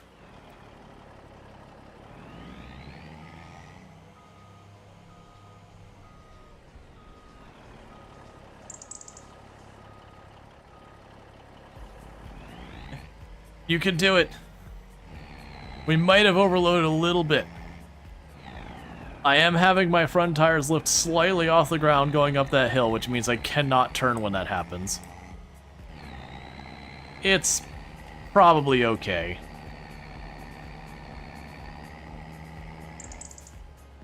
It's just 74,000 liters worth of wood. Why it's in liters? Man, I don't know.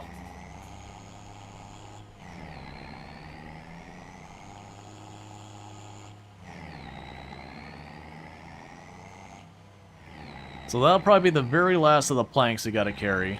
We'll definitely need more beams. Long planks were in an okay place. The planks, we should be settled.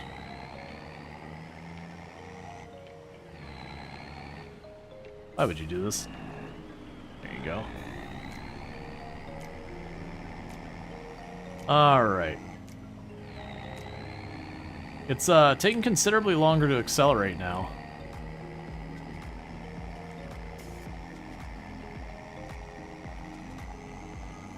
Couldn't imagine why.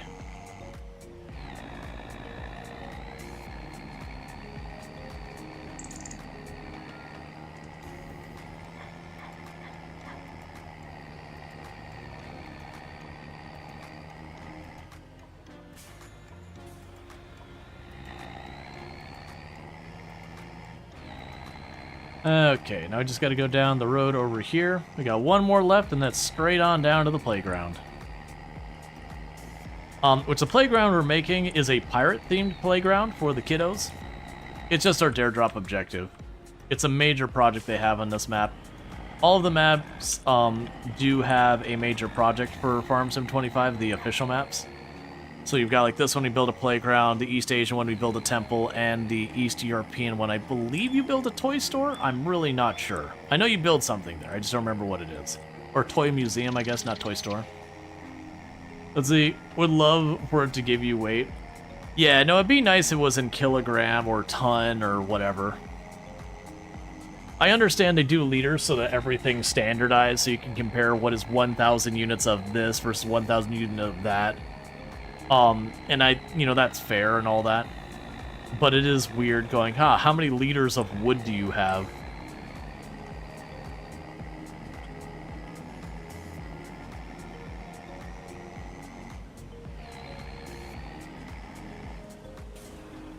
Or how many liters of bricks? Oh, come on, you can make it up this hill. Little by little, you can do it. Maybe if you got a third gear, it would work better for you. Nope, fourth gear's not the right answer. The other way. You gotta go the other way.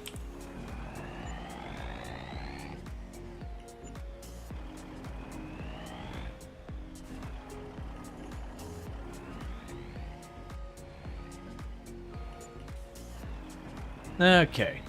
So we got that all loaded up. So you're good now, right? We got enough beams, planks, and long planks, so we don't have to worry about that. Okay, you finished filling that one up almost instantly. Oh, did you finish filling it up? It looks like you stopped. Okay, so we got more to deal with there. Okay, in the meantime, we can go down here real fast, and we will repay the loan back in full. But driving a truck or a forklift, you are required to know the weight. Yeah. Oh yeah, no, that's like very much when you're talking like genuinely in real life, you'd have like, hey, this is the max weight load of this vehicle, and if you go into excess of it, bad things can happen. But in the game, they're like, it'll just be hell to drive, or if you're just way over, you'll try and drive, and the vehicle just, you know, inch forward and then get stuck or whatever. It just doesn't have the horsepower to drag whatever you're bringing with it. Okay, so we got all that stuff. How full are these? Yeah, so these were pretty knocked down. They weren't out. In the meantime, the bakery has long since been out of stuff. That's fine.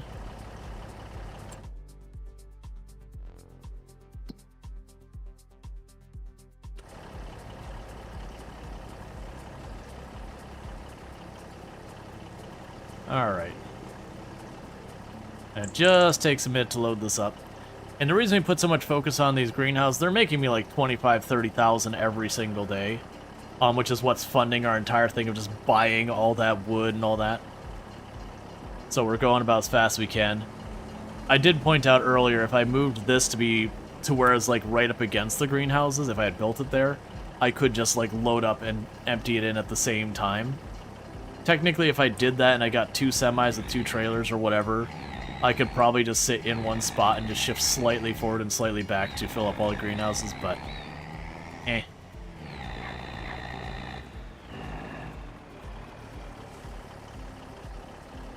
Okay. Alright, that one's full.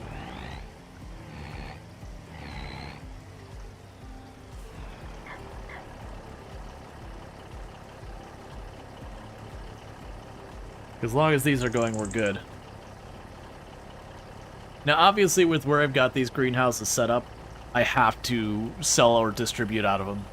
If I chose to store, I wouldn't be able to really get stuff out. You think you can do it with a combination of the water well and the water tank placement?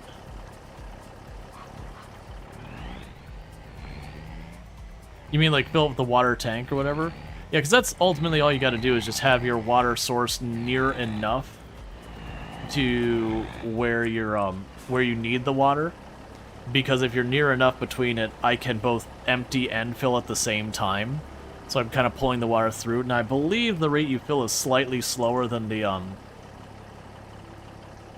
the rate you push them out. So it's not like eventually if you completely deplete it, but it is a thing that you can get it fast enough, you don't need to worry about it. They chain together somehow? I vaguely remember some of the buildings they did add where you could add like a silo onto certain buildings to expand the capacity or whatever. And one would assume the water tank, but I couldn't remember if that was mod area. I never did it. Because I always thought that was the thing, like, because these ones aren't bad, but there are, some of, like, the really little production things have almost no internal capacity. And so it's like, okay, well, with the bakery, I'd like to just be able to put more flour in there. Let me put, like, the big grain silo, or sorry, the big flour or whatever next to it. Have all the flour go there to then, you know, top off the bakery so I don't have to go quite as often.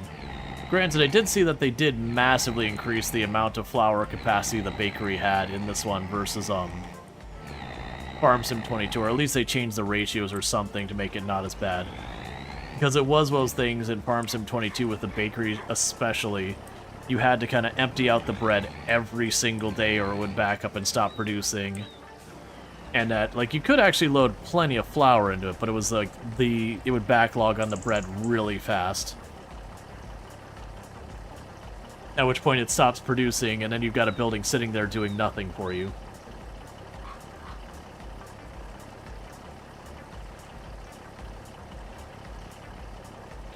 Alright, so you should be getting close to all these filled up.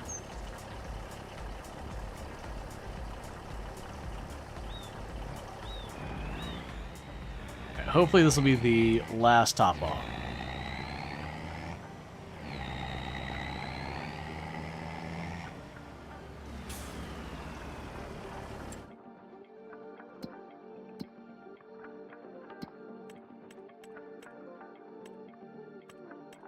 Yeah, so you've only got a tiny bit to go. We're getting pretty close. Like I might have to do like one more refill and just barely touch a little bit more on the top, but that's fine.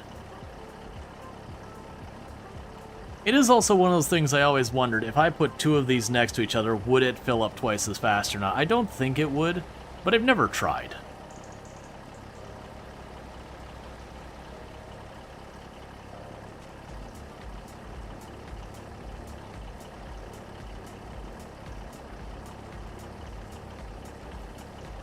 Yeah, I know there's been mods over the years that have done... Oh, great demand at the Playground Maker Hall. That's fine. We're already building the playground.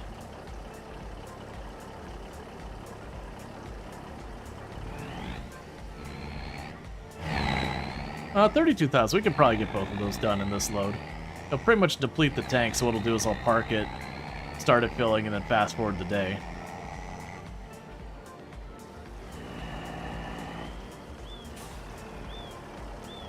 Okay, yep, so that one's already... Oh, oop, that's not the button I wanted. It is the button I pushed.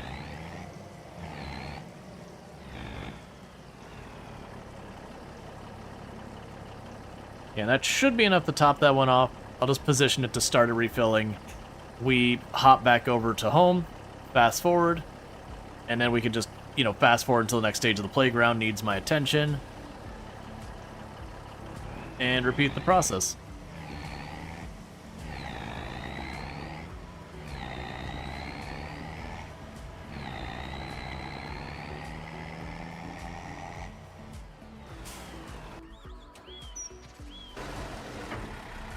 Okay.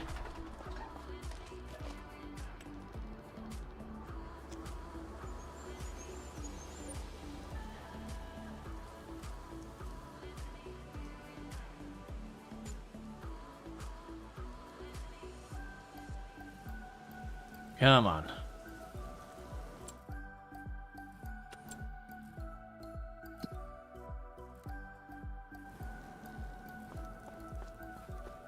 Okay, you're still working out. Okay, we're getting actual deck. Yeah, so we got our front deck is completely built. The back deck is half built. Thank you for the follow. Welcome to the stream. And let's check down below here. This will just have kind of a weird hollow spot in there. I don't know what that's going to be about, but that's cool.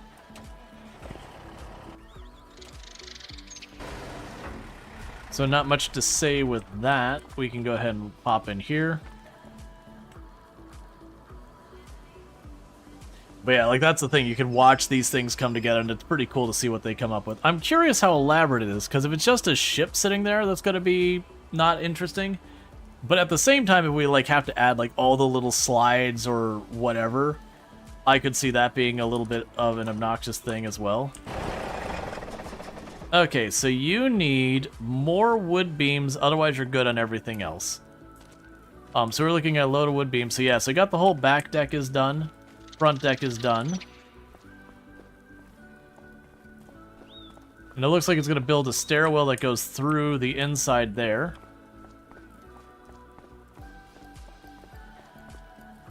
So yeah, so the only... Yeah, so we've got more enough long planks, more enough regular planks, and we just need beams.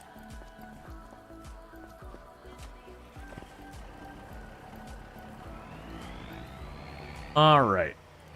So we're going to put a little stack of the regular planks on here because we already own them, so they're in the way. I'm going to load up as many beams as we can.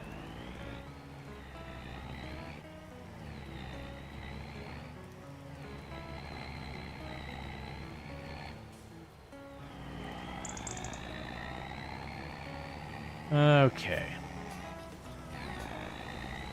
It's cool to watch it change? Yeah, no, that's kind of the neat thing. Like I said, normally when you'd be playing, you'd probably have a sawmill, it'd be producing planks and all that. And it's one of those things you could probably contribute to without even realizing you're doing it, because most of the time it's going to give you the best price on whatever stuff it demands. So you'll just go down there, and I could imagine someone who's not even aware that it is some major project just working on it and then noticing it's like, wait a second, this looks different. And I could see it as being pretty cool. They do have things to let you know that that is a mechanic in the game. I don't feel like they're particularly as attention-grabbing as you would imagine. Like, you kind of get down there, and that's when you kind of notice something's going on. But with a lot of the maps, those places are kind of way out in the fringes anyways.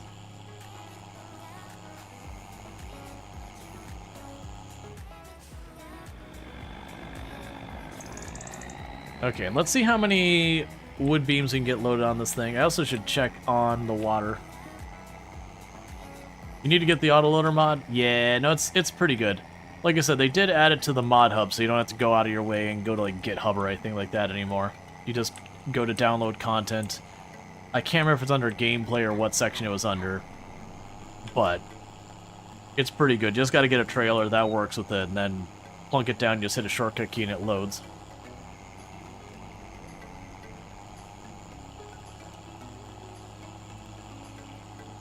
Because like I said, I don't mind the forklifting. I've done tons of it.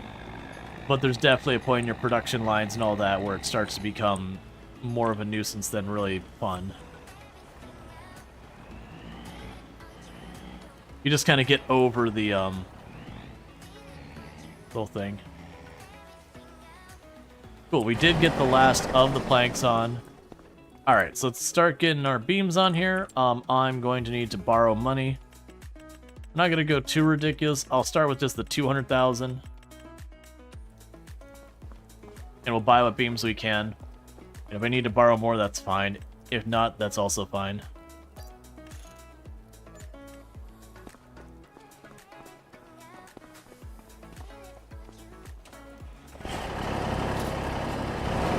Because you're probably better off going to the latest than looking for the mod you don't know what section is released from within the last 7 days.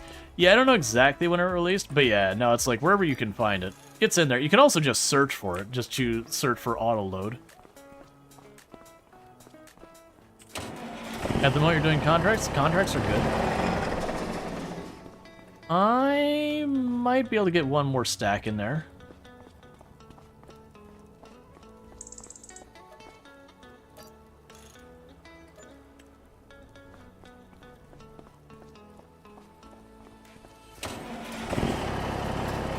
We got another stack in there. Yeah, I don't think we're getting any more on here. I'm still gonna grab them.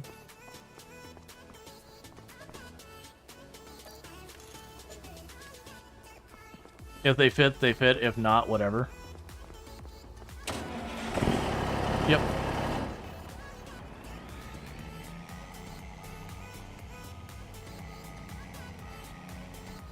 Yeah, no, especially if you're a new player, contracts are a good place to start. It's good. You can do the contracts, and it's a good way of learning. It's like, okay, this is what this crop is like. This is how we do that. That kind of stuff. It'd be pretty solid. Did you not struggle horrifically? I know it's snow. Maybe if you didn't start in 4th gear, you'd have an easier time. Alright, let's stop entirely. Why do you jump to 3rd gear?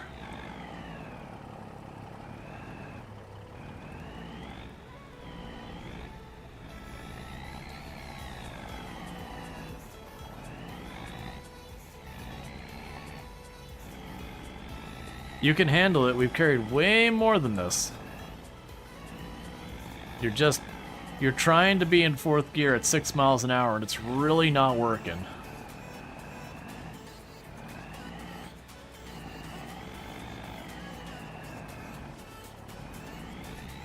There you go, 2nd gear. Oh, there we're back to 3rd.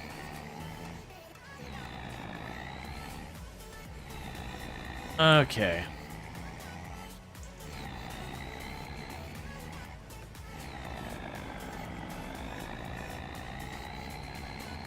What did your parents feed you as a kid to turn out as beautiful as you did?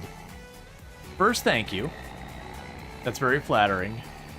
Also, first time I've had something that come along. I don't know, same crap most kids got fed in the 80s and 90s.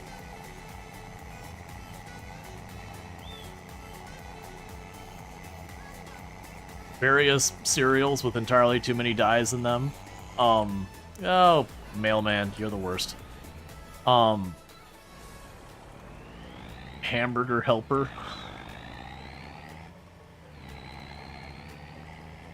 Mac and cheese. Pizza on occasion. None of which is like, oh yeah, that's clearly the healthy choice.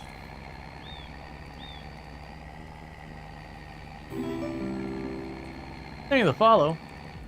Welcome to the stream. Red 40. Oh yeah, definitely got some Red 40 in there. There really is a reason that the trucks are so cheap. They added a new TGX in the mod hub, and it's so good. Gotcha. Yeah, no, I did snag that and another official sprayer and all that. I haven't gone through like all the modded stuff that are like the official mods. I've got them all loaded, but I've yet to use 90-something% of them. Red 40 is a dye in Infinity Simplex. I believe, is that the dye that they outlawed because it's carcinogenic? I remember there was one of the reds, like Red 27 or Red 40, or one of them was like really, really bad news. But it used to be not really common, but used a decent amount. And then they went, oh, Barry, don't use this. Like, super outlawed now.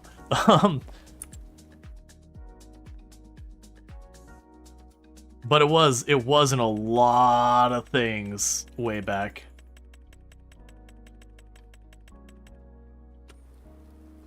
Yeah, so yeah, we've got the boats coming together. We've got both the decks on the front and the back in place. We're building, I think the stairs is what we might be working on right now. I've got all the long planks, and wood beams already. We'll get this starting to fill up the greenhouses, because we'll see where we're at with that. Because I've been kind of making it my policy that anytime I go and have to load up the playground, probably time for me to load up the greenhouses anyways. They don't last super long. They actually go through the water pretty aggressively. Can I turn, please? There you go. Little by little. We'll get there. That snow does a number. Okay, so how are we doing on these? Yes, they're about only down by about a third. So I should be able to get through probably about 2 of these per tank. Come on, just over. Yeah, just... Well, actually, that's exactly 50%.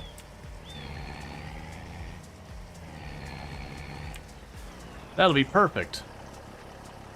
That means I do 2 loads, load it all up, put it underneath the thing for refilling again, and we'll be good for the next round.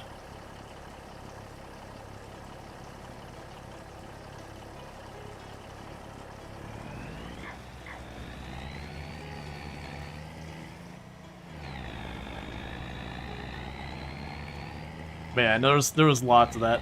And to be fair, to my understanding, a lot of that stuff, there was nothing nefarious about it. They were just making the dyes, and, you know, it was fine for a while until people said, wait a second, a lot of people are getting sick. What do they have in common? And, you know, after a little bit of work, they're like, oh, we found it.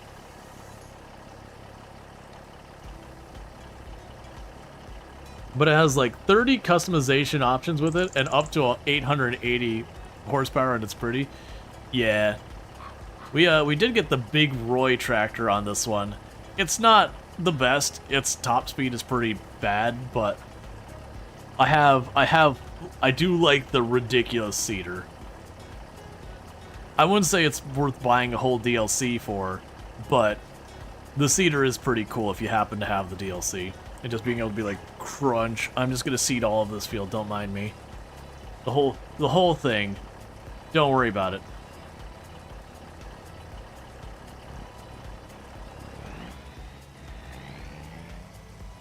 I could genuinely see the strategy of going to like one of the modded maps like Frontiers or Calmlands or one of those and making a bunch of your fields, but they're all a strip that's about 25 meters wide, because you can get a weeder that's around that same time as like size, or a sprayer or whatever, and literally just be able to like plunk down, you do your first pass, you plunk down, you do your second pass, and that whole field's done.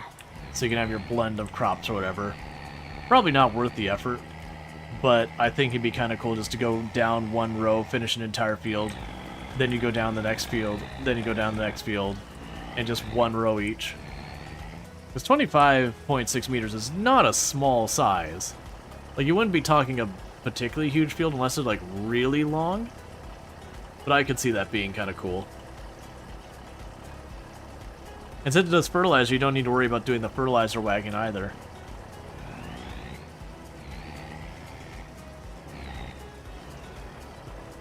It's surprising how much people care about how food looks, how vibrant the candy is, and so on. Yeah, no, I mean, it's marketing. Like, that was actually one of the big marketing changes that happened, I want to say it was like the early 1900s, at a time that, like, there was all sorts of garbage getting added to food. Like, that's when you hear about people adding, like, sawdust and all sorts of crap to food. And it was a big deal in marketing at the time for everything starting to move towards clear containers to be like, no, look at our product. It's what it says it is. It says what it's on the tin, so it doesn't have all these, you know, when I say additives, we're not talking like preservatives or, you know, dyes or anything. We're adding, you know, additives like sawdust and, you know, bits of all other sorts of stuff, just any type of thing. Like, we had pretty horrific things that were done to food here in the U.S. in that time. And I imagine probably that's true of other places as well, till the laws got passed being like, yeah, you know what? Your food, at least it needs to be a certain percent actual food. Looks equals instincts enticed. Yeah, exactly. So it definitely kicks all that in. Alright, chat, so we're about to hit an ad break, and I need to use the restroom real bad, so I'm going to make those two things happen. Let's see, it's funny that the same products outside the US use stuff like beetroot and that bug stuff. Oh yeah, like the bug flour. Alright, so I'm going to be right back, chat. So thank you again for tuning in. I just need to use the restroom real fast. I'll be back in just a couple minutes.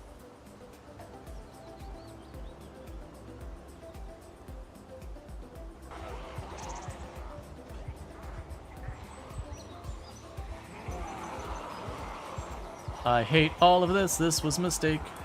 No, no, no, no, no, no, no, no, no, no, no, no, no, no, no. Okay. I'm still way not out of danger. Okay. That was really, really bad. Because I got cut off and I saw the bushes. And that was really bad. I'm off by that. Fire in the hole! Now that's Wait the a right moment. idea.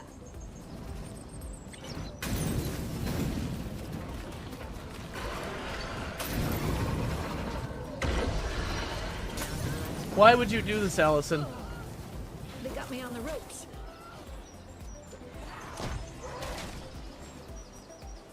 Don't get mad at me. Stop. This is okay. Alright, I'm sorry. Hey. Tynan? That's not okay, man. Very clearly this isn't my fault. Oh, it's not even... The worst thing is it's not even the darkness hurting them. They walked into the 2 tiles of fire, and they are dying in the fire. And I'm losing my entire reputation with them, all the way from 98. The whole way down. We were allied with them. We are no longer allied with them.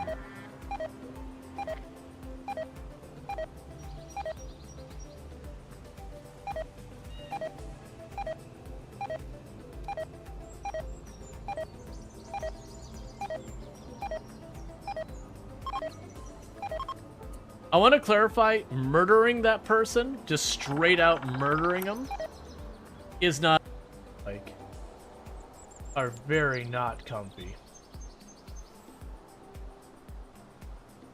Alright. We can dive deeper than the vehicle. Yeah, I mean, the idea behind this vehicle is, like, it's a big glass...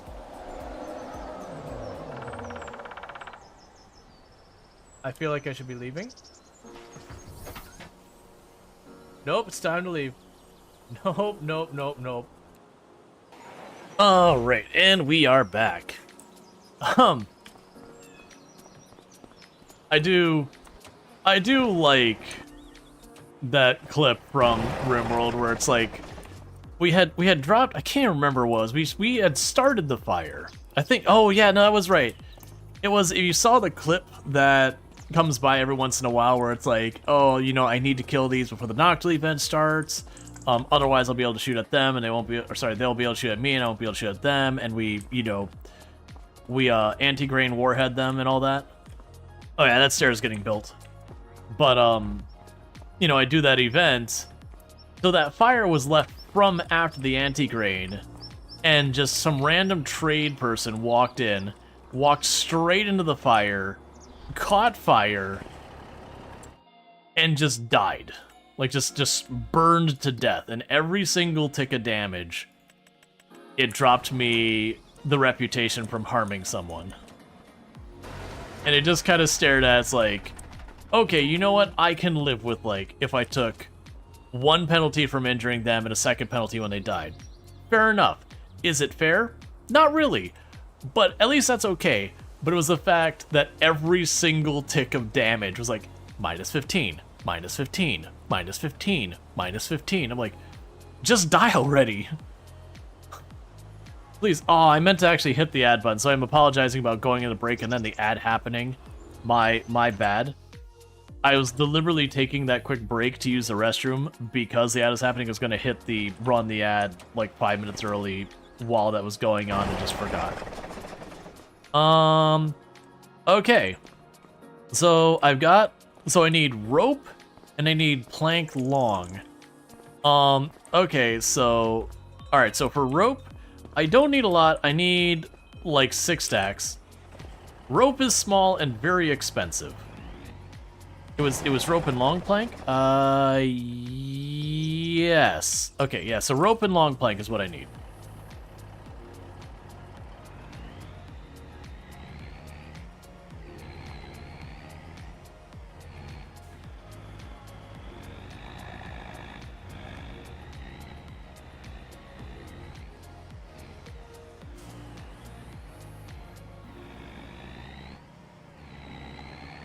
Okay.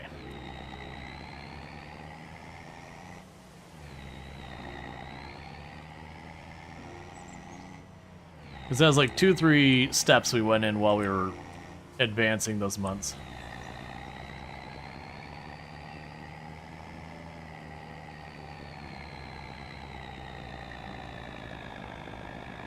So I think what we do is I grab like 12 stacks of rope. It's very small. And then we just grab all the long planks we can load up.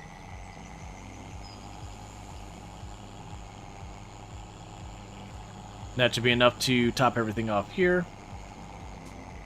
Then we can check on our greenhouses again and keep it moving. Yeah, no, we're doing good. I'm feeling pretty good that we'll probably get this done. We are quickly running through stream time, but with us knocking out like 2 or 3 steps at a time pretty quick, I'm feeling pretty good that unless it's like 80 steps, which I don't imagine it's nearly that long, we should knock it out in not too much time. Plus, I mean, the boat part already looks built. We finally got it where it's like asking for more rope and all that, which tells me we're at least building something very different than what we've been. The hall's filled in, so basically we've got that stairwell that needs to be done. There's going to be some type of play things for the people. They've got like the big climbing thing in the middle of the boat that's already built. One would assume they'd get some other stuff, like some netting to climb or whatever in the middle or whatever. And that should go for that, because I don't think they're going to have like teeter-totters or whatever. Next, the space elevator for the playground. Of course. Lots of steel.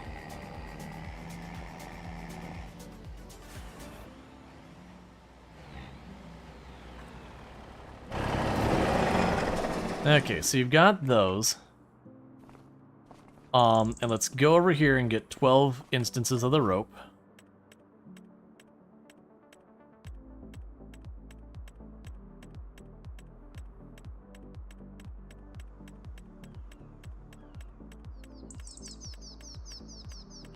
Just need to find it. But first I need to borrow more money. Okay, so rope is heckin' expensive. Like rope is real heckin' expensive.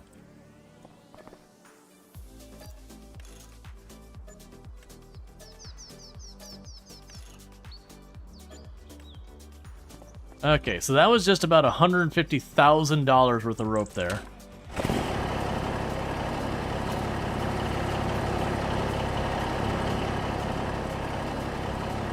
Can I pick up a pallet of rope? Is that light? Or is that like really heavy?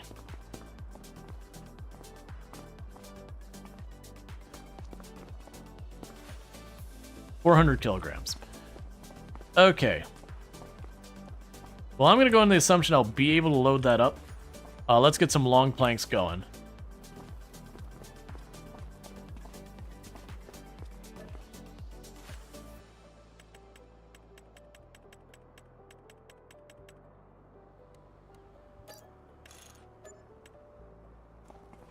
Okay.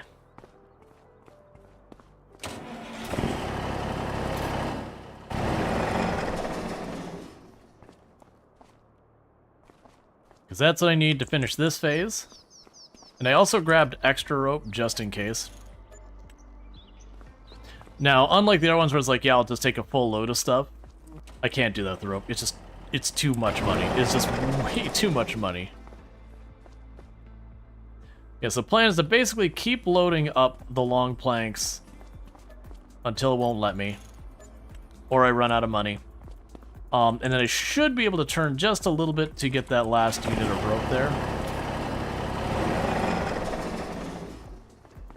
And we're probably not going to be able to get another set of 6 on here. We'll try.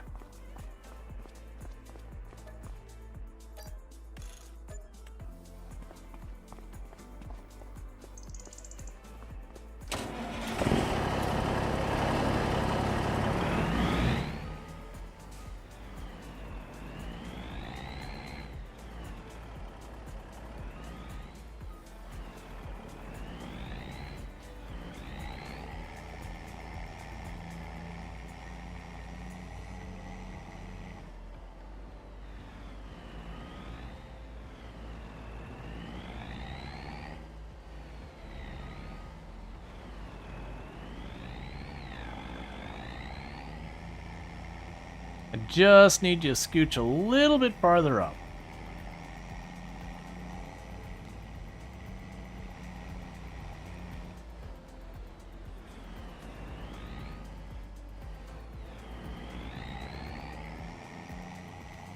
I don't think that's happening. That's fine. That's forever on the floor rope now. Oh, wait. Wait.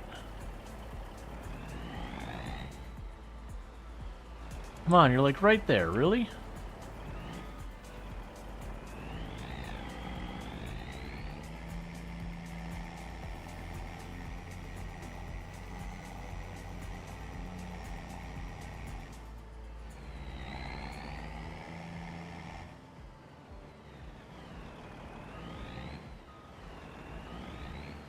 It's fine. I'm not gonna fight with it. Let's get out of here.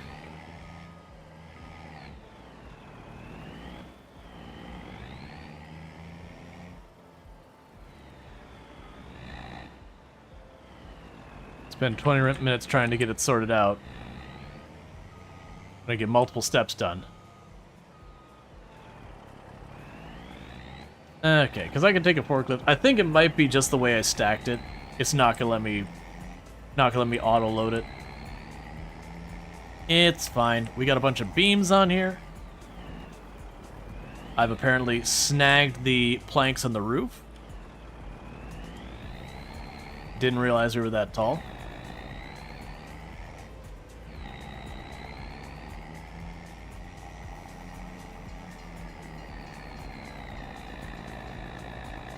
Alright, so this should be more than enough planks for this step and the next step, and more enough ropes for this step, and if we have another step immediately afterwards, we'll probably have enough for it. The beams are just a little bit extra, because we had those things from the last time. So that's fine. Just a lot of playground to build. It is a little alarming when you think about the fact. Because, man, $1 million in Parcel Sim is a grind. Yeah, I would imagine. I think the reality of how you do that is you just end up scaling the operation up to kind of its max and then just hit next day, do something else, hit next day, do something else, that kind of thing. Like, don't worry about the contracts, don't worry about anything else, just let it roll. You know, stare at your creation as it produces money. Because you think about it, you only make... When you were doing your unlocks, you're only making, you know, what, 10, 20,000 a day towards the end until you start getting way later. Air Scale is basically an idle game at this point. Yeah.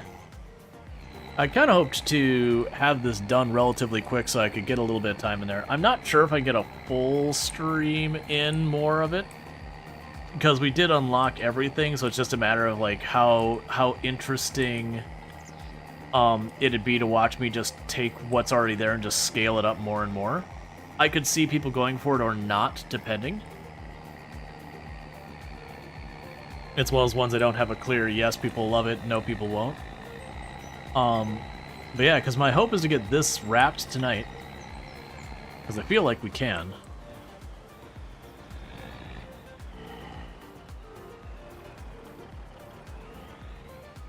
Yeah, I don't think you need to be fully optimized, because getting an extra, like, you know, $1,000 if you're making tens of thousands.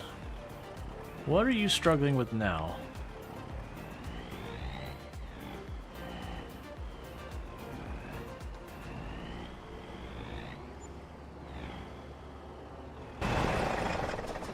So, we're clearly getting the mast, judging by the floating bits of rope in the sky at the moment. That sure makes sense.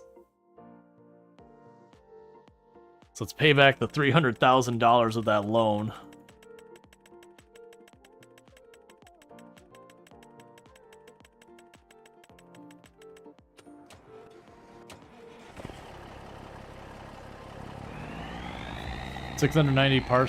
You know, 690 is parcel a day. Yeah.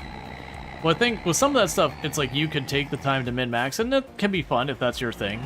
But a lot of times it is just the wait. That's every single time I've done Satisfactory, you kind of hit this stage in the game where you could spend the time to work on min-maxing it, but the amount of time it'd take you to work on that, the game will finish on its own. So you get to like where you're doing that last phase and you're getting like your antimatter or whatever.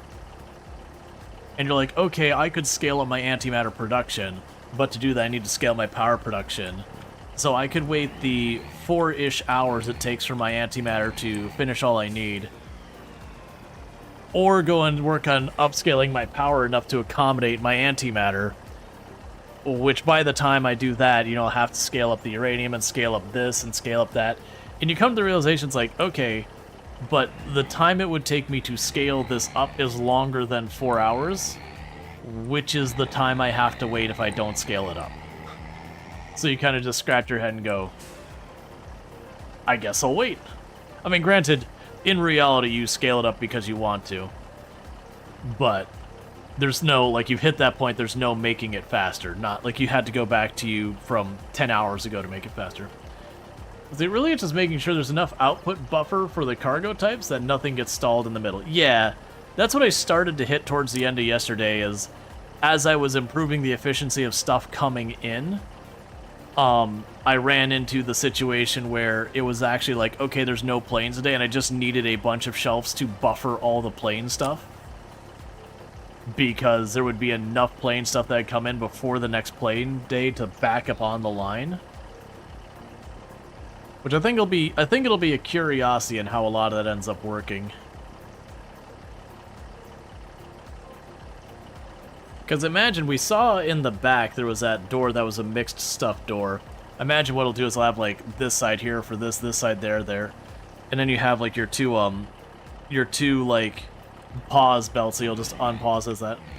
Like, oh, you spent, or you spend a day building a 120 gigawatt turbo fuel power plant and never worry about power ever again. You don't regret that, a single thing about that. Yeah, no, that was, the second run, I definitely was much, much more generous on the amount of power production I set up. Subjective min-max versus objective min-max? Yeah. Like, the first time, I didn't even make the turbo fuel at any point. That's exactly what you're doing with your mix store. One side stores A, one side stores B, and you unpause the side that is being served that day. Yeah, I think that's how you do it.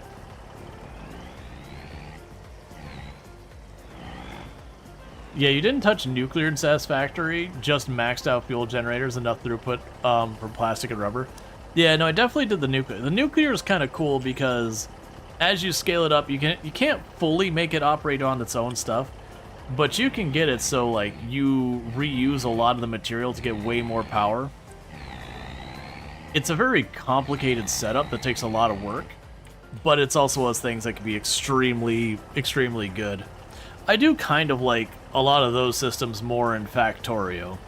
The whole thing where you like enrich your uranium, so you have to sit there and use like the uranium and like keep processing it to get a little bit of enriched to like slowly build up what you need to get started.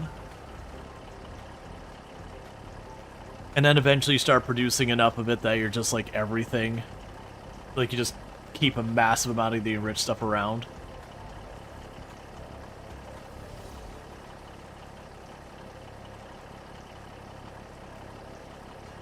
I need to do another playthrough of the Space Age in Factorio. That was a lot of fun. Yep, and then 5% of the other type. Yep. So you just keep processing it until you get all the good stuff, and then you start getting like the really good process that it's no longer the 5% thing. You can very reliably get it. But like getting that buffer to get to the good stuff reliably just takes time.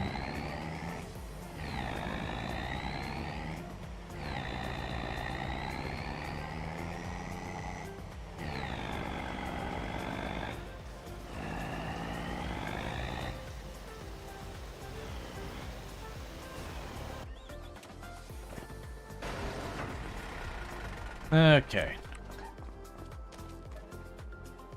Yeah, it's first 40 or whatever behind the lug. Is a slug.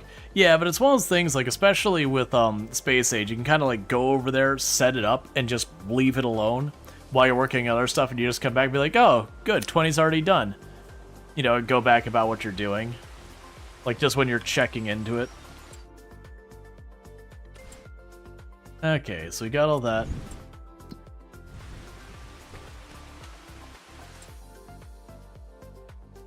And meanwhile, for those who haven't seen, here's another difference that there's in Farm Sim 25.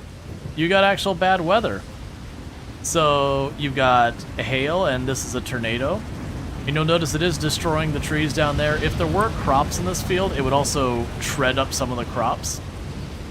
We're not going to hang out. It doesn't hurt you, like you don't get thrown by it or anything.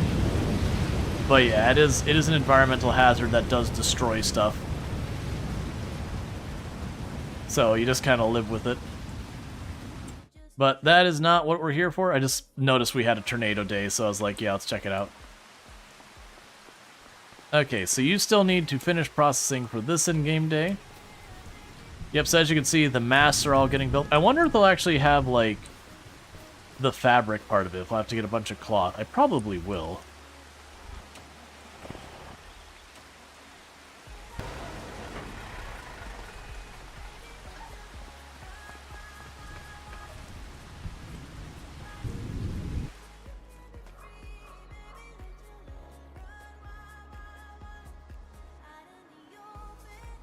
But yeah, for the most part, like, there's not a counterplay with the hail and all that. It's just like, oh yeah, just damage your crops. Like, the hail only does minor damage. It just kind of chooses, like, one little spot and hurts some of your crops. It's not, like, it'll cost you a little bit of money, but not much. The tornadoes, I believe, do significantly more. Okay, so I do need that one extra rope, and I do have more than enough planks. So, at the moment... Oh, that would be super dangerous. Weather could jam up your contracts. Yeah, so we're going to need more rope. That's one thing. Otherwise, after rope, would be the next thing I'd probably grab. Probably the beams. We're still sitting on 13,000.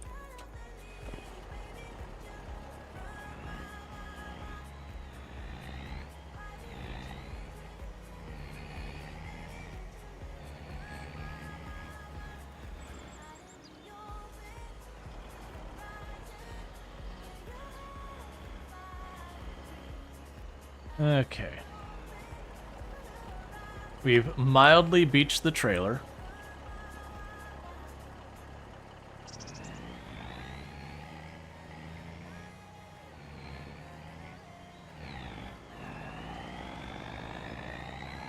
Okay. Yeah, no, I haven't had issues too much with the weather. Like, I've had, and this is true of Farm Sim 22 as well, like, if you're harvesting during the rain or whatever, it can really screw you up because you take a pretty severe penalty when you're harvesting during bad weather.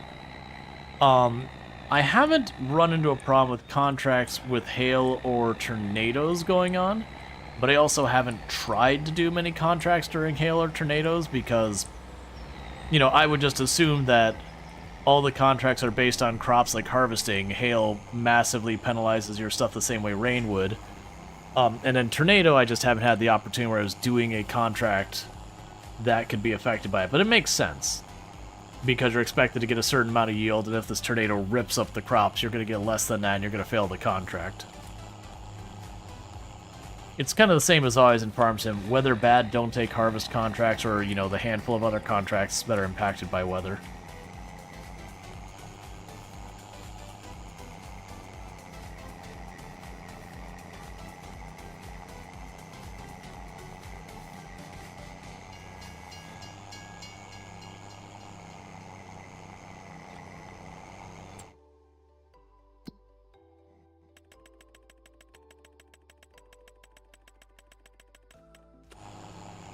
Yes, we're driving there on the road going 51 miles an hour and just like hitting the borrow money from the bank button on our phone. It's fine.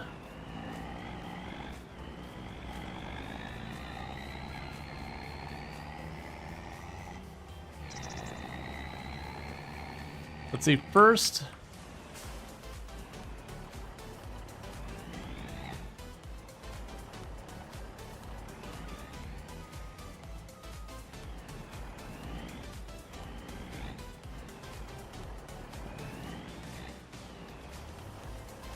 Okay. So let's grab a stack of rope.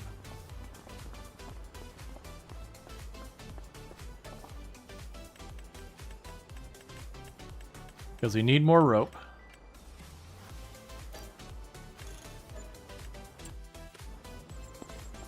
And then let's just grab some stacks of beams.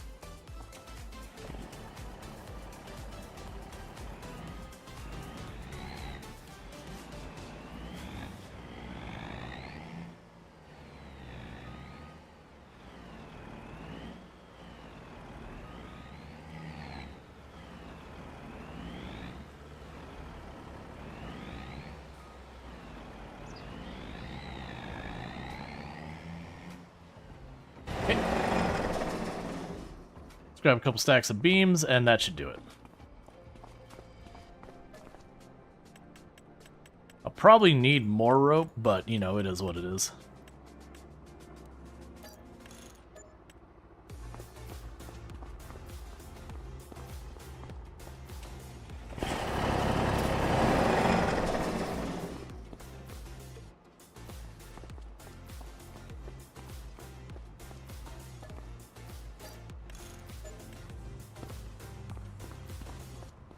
It certainly fit way more beams. That's fine. Because I'm also not sure how many beams I could fit, and I'd rather not fight with it right now. Yeah, so bring in 7,000 liters of rope, 3,000 liters of long planks that we had just sitting there, and then 12,000 liters of wood beams. Oh, I didn't check on you. Get that starting to unload in the greenhouses, since we are loading up the playground again. Make sure we're keeping our greenhouse topped off. That's funding this.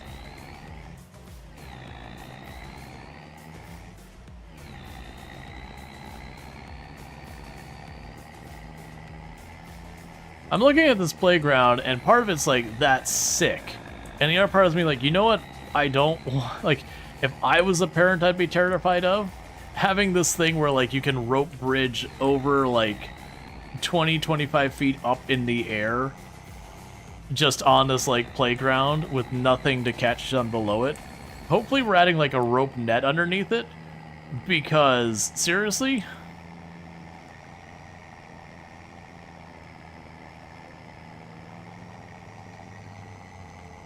Also, hopefully not, because rope is expensive.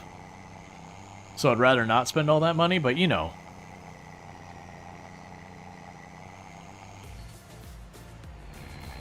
Safety third.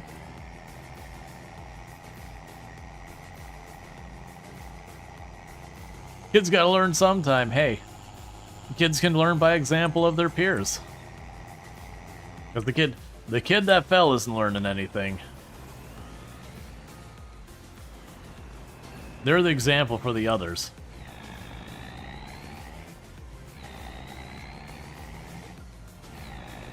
Kids can't wait to ride the Yeet 9000.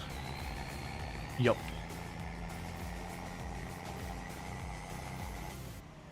Pretty soon I'll probably have to worry about stuff like repairing our gas before it starts hurting our horsepower. The repairing more than the gas. The rip line. Mortician are approved. That's grim.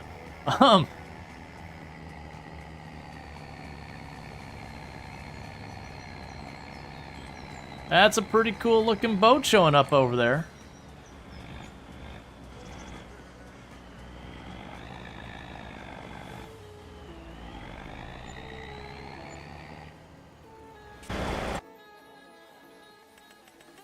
Okay, pay that back down.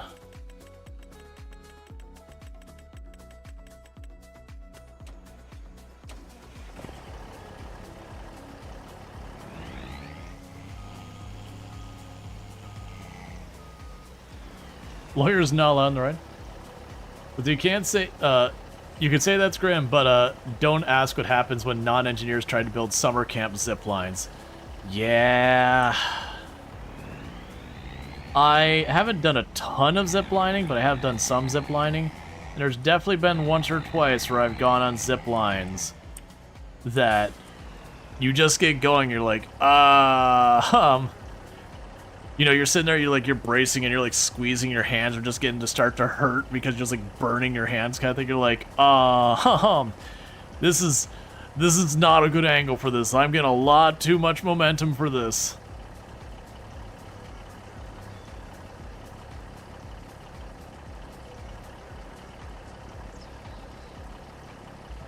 But yeah, no, it's, there's a lot that goes into keeping those safe.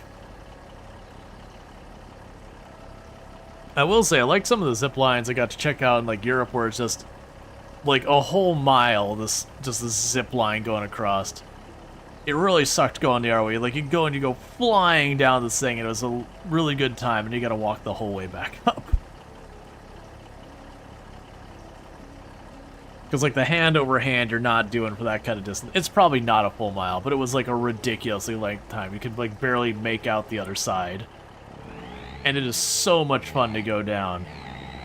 It's 100% if you've ever gone sledding on a really big hill or, like, skiing kind of thing, where you spend all that time, like, you know, getting up to the top of the hill and all that, and then you go down, you have this ridiculous blast, and you're like, oh man, I just realized I gotta go back up there. And if you're like in a ski situation, they'll have like a lift or something. But if, you know, if you're sledding or whatever, you just start schlepping up the side of the hill again going, cool, I get to walk this whole distance. Love it.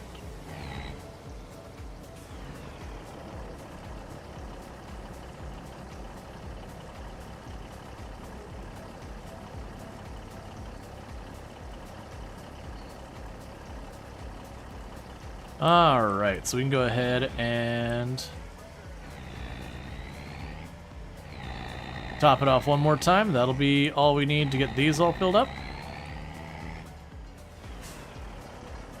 There's also something to say about the fact that the idea that we're building this playground, and it is taking us a number of full in-game years to get this thing built. And like, don't get me wrong, major projects take time. But there is something to say about, yeah, we're building a playground. How long you been at it? About 5 years, 6 years. Is it, like, usable yet? Oh, no. Oh, no, that wouldn't be safe at all. Well, the kids you're building it for, you know, they're drinking age now, so, like, maybe you should have had more people working on it or something?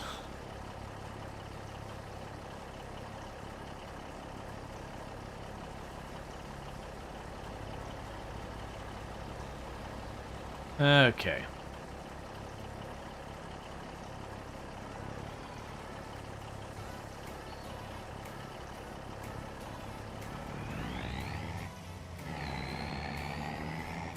And we can drop this off, and it should be enough to, like, fill all of them.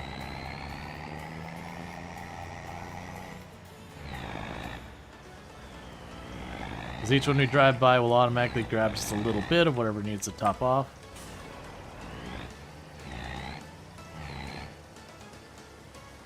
Cool.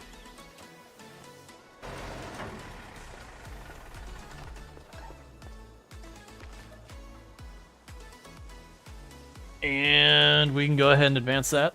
So I'm curious what all we're going to build, because they're building, right now they're building like this gangway kind of thing above everything. But so when you were 10, you moved to a new house that was going to have a park a block away. Moved out at 20, park still wasn't built. Yeah, that does happen.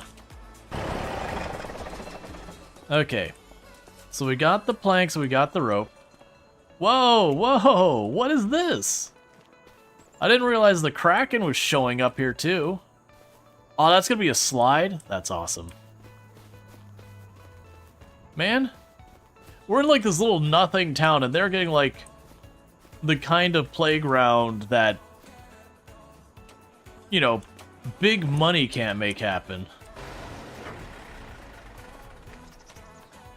Get this big, like, Kraken tentacle slide. Getting to walk up, you know, 50 feet up in the air with no meaningful safety stuff. Come on. The slide looks finished to you? Ow. They better not get a ball pit. That'd be just unfair. Okay, so we got enough planks, and I've got enough rope already. Yeah, so I got this gangway up here. There's the slide. This support beam, that belongs there. That's a load-bearing support. Can I walk up in this? It's a shame that I fall through. I want to play on the playground.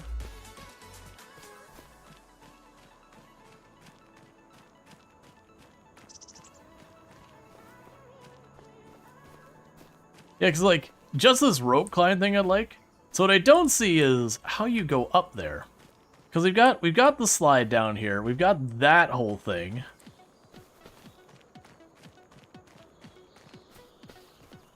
But yeah, so it requires 20,000 liters of planks. I have 50 already loaded. And 6,000 liters of rope. I have 5,000 loaded. How goes the, water? That's fine.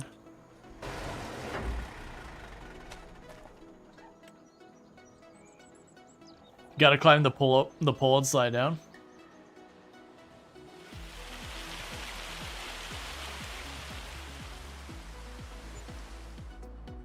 No? Okay. Missing context.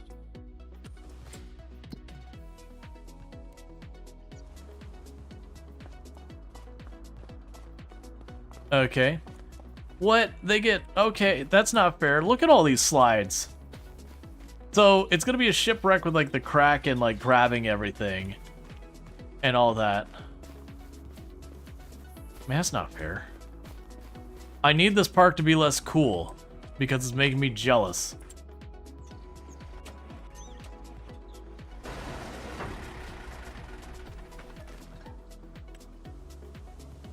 It looks more like a water park. I know, right? What it doesn't make sense is for a town of probably like 200 people to having a park like that. This isn't saying, you know, people in small towns don't deserve things. That's a lot of money going in there. Imagine the splinters. Oh yeah, that thing starts weathering in properly. You right. Okay, so I need 12,000 rope and 12,000 fabric. So we are at the stage we need that. In the meantime, we're gonna start having that fill that up. So we need 12,000 rope and 12,000 fabric.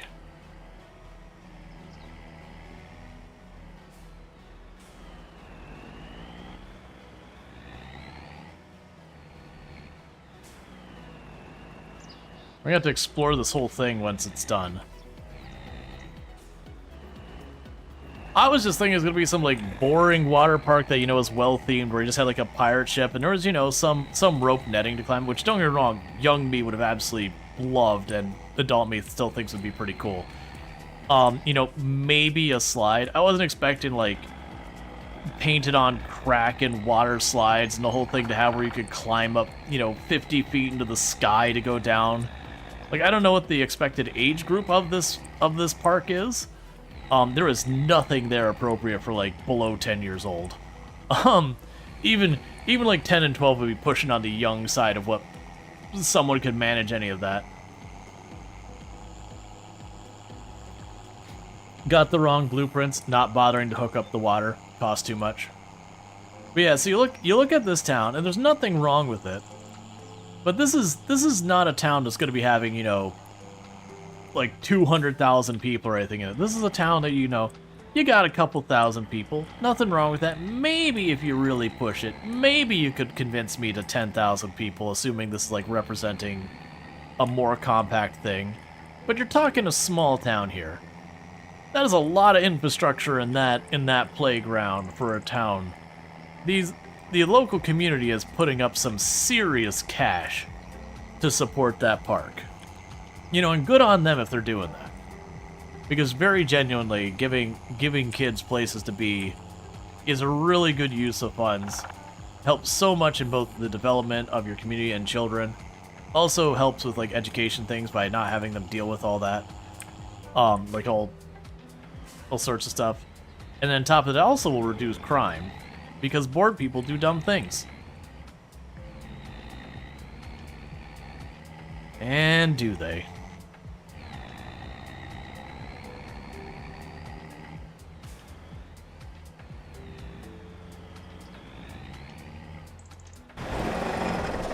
Okay.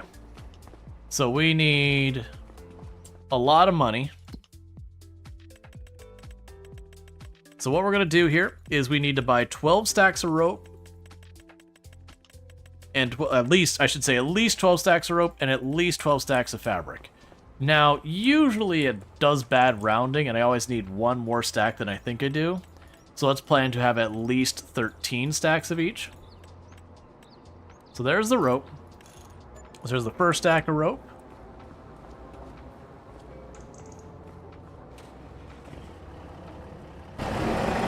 Cool.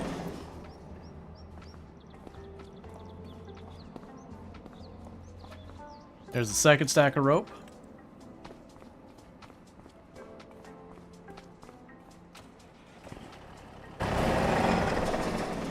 And I'll do one more stack of rope, and then we're going to go for the fabric.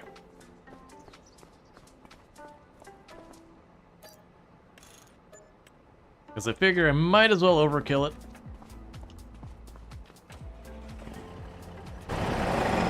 Okay, so we got about 220 or so thousand, well actually more like 240,000 worth of rope on there.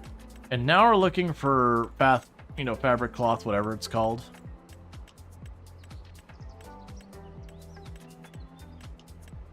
You're gonna be in here somewhere. That was wool, that's not the fabric. It's not clothes, fabric. Let's double check. I'm 99% sure it said fabric, but I would be very salty if I bought the wrong thing and spent a fortune on it. It is 12,000 fabric. Loading all that manually would be such a pain. There was a reason I went out of my way to grab autoloader before stream, because I knew this would be one of those ones that if I didn't do this, it'd be infuriating. Can I borrow more? Yes.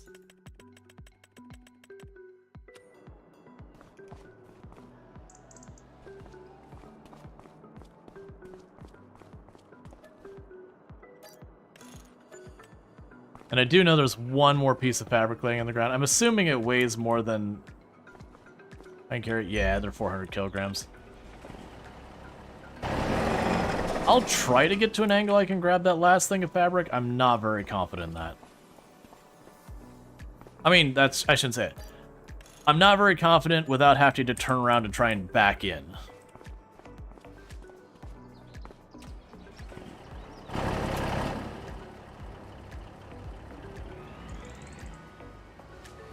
Actually, I might be able to make this work. Because what I could probably do is pull straight in at this thing. And then turn.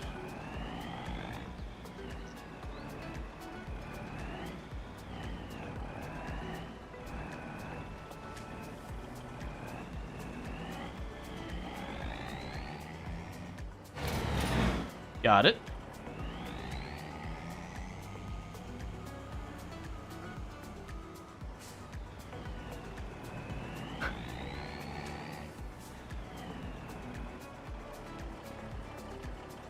Why are you not strapped in?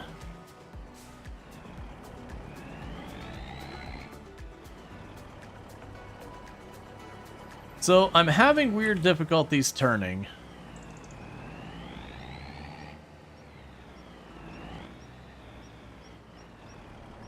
And I think it very genuinely might be because all the weight is focused right there on my rear axle and nowhere else, that it's lifting my front wheels. Because, weirdly enough, for all that wood I've been carrying, this might be heavier. Because I think almost all of them end up being like 400 kilograms and stuff like that. I could be totally wrong in that one. But it's definitely messing with my ability to move way more. Yeah, now the big difference with that and this Jaywalker is this one, because of how many little pallets this is, it would have been just annoying to do. Like, it wouldn't have been that bad because, you know, you do the whole thing where you pick it up, you lift, you move forward, you drop it down, you back up, you pick up, you lift, you drop it down. Like, you do the whole cycle, so you can carry, like, 6 at a time. I would not have wanted to do that in the temple, going down that ramp where it just spills off the front of it every other time. Yes, this is more than enough fabric and more than enough rope. But yeah, it's mostly would just be monotonous, because you have to pick it up. Like, even if you stack them, you still got to interact with each individual pallet one by one, or maybe 2 by 2 if they're side by side, but they don't seem to be showing up where I could do that.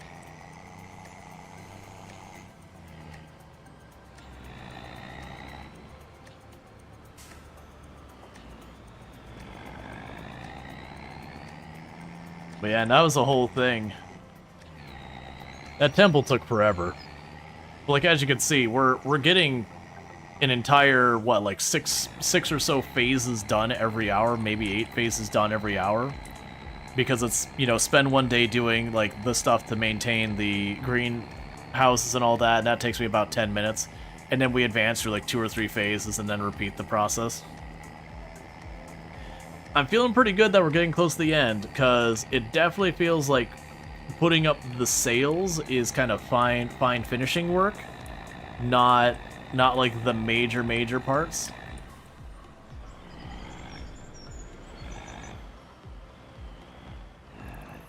Yeah, and that's definitely a thing. Like, I don't mind doing the forklifts in the game, but there's definitely a point where you're like, look, man, I'm over the forklift.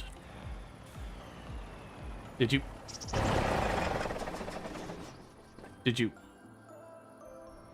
You don't want me to give you any more?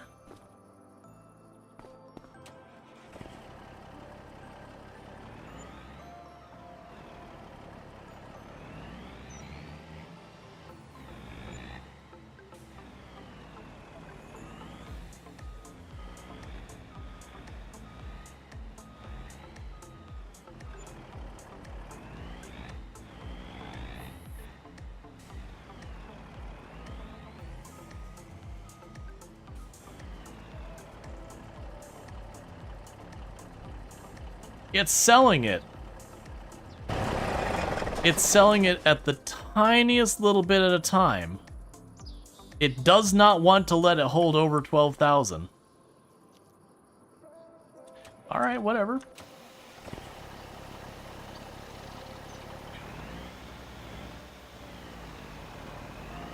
You know, they're buying it, but they're like, no, I buy it 1 liter at a time. So, like, if you just look up top, our money counter is just very slowly climbing $1 or $2 at a time as it's slowly purchasing my my fabric. Meanwhile, we just go here and repay all that, because that fabric and rope was heckin' expensive. I think it's because the entire ship, from very beginning to end, only ever takes 12,000 fabric, so it doesn't let you give it more than it could take at max. Whereas the other materials, I think we're able to put more than it would take to finish it.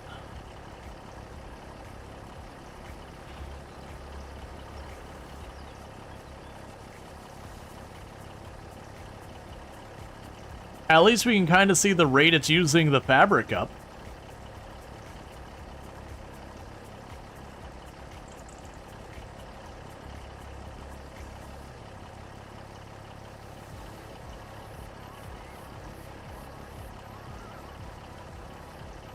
I'm kind of wondering if that's still draining when I go to fast forward time, what happens? Like, will it completely flub the calculation? Will it figure it out? Will it, like, give me way more or way less than I'm supposed to get? Because that's kind of one of those things that I'm like, alright, I could see where this could break things. So how bad are these? These are probably pretty low. Yeah, they're pretty low, so it's going to take me a hot minute to do that.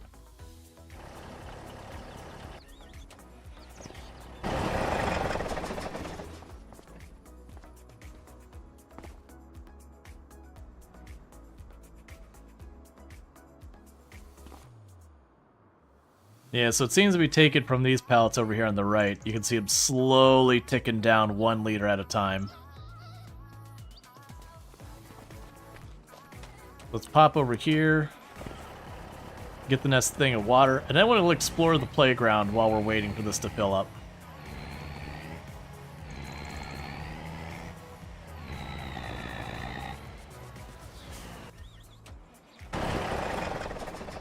So yeah, so we got like this slide right here. Yeah, no, you'd have to coat that like in real life to make this not a splinter nightmare. You'd have to coat that with like plastic or metal or something on the inside. But still. So you got like that slide, which I don't even know how you enter. That just seems to open up into the sky. That's the same there. That just seems to open up in the sky. Yeah, none of those. Like, that's the only slide that looks like it's actually accessible, that you'd walk over here, you'd go down there, and just pop in. Even that looks... Because it's not like you slide and you just kind of hop in. Which would definitely be massive intimidation factor. That one's higher than the place you climb in. I'm curious what it's going to look at when it's done, because this is way more elaborate than I was anticipating. Oh, apparently I can climb up on the net by just walking. Oh, can we do this still? No. There was a bug you used to be able to do in Farm Sim 22 where you could jump backwards up stuff. I'm sure there's other ways to glitch your way up, but that was the super easy one. Oh good, the stairs actually work now. It's a little terrifying that this is where the stairs exit out to. Just a, you know, a 10-foot drop, but hey, you know what? That's fine.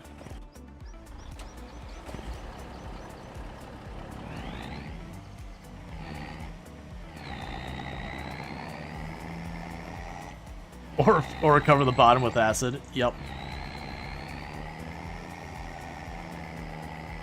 It's okay. We'll just make it a fiberglass slide.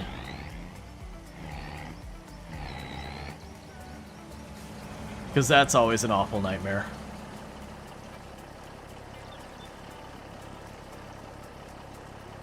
After that playground, a 10-foot drop to leave is nothing. The staircase ends where the city budget ends. Yeah, well, I mean, to be fair, like that slide there, if you jumped down in there and slid down that, you're gonna be going really fast when you get down there. You're not going to be going, oh, this isn't a big deal kind of speeds.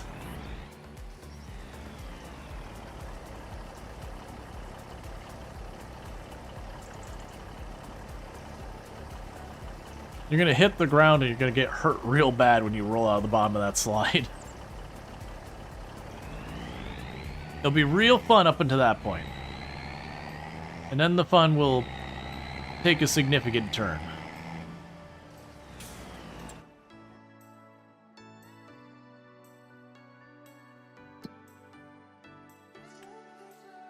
Okay. Meanwhile, how are we doing? So you're full, you're almost full. So I've got one of these that's not full, and the others are all basically full. So that'll be good, and then we can hop over real fast and get that done. So I think this might be the last step. If it's not the last step, we're getting pretty close. Like, I could see maybe another step or two with, like, ropes and planks.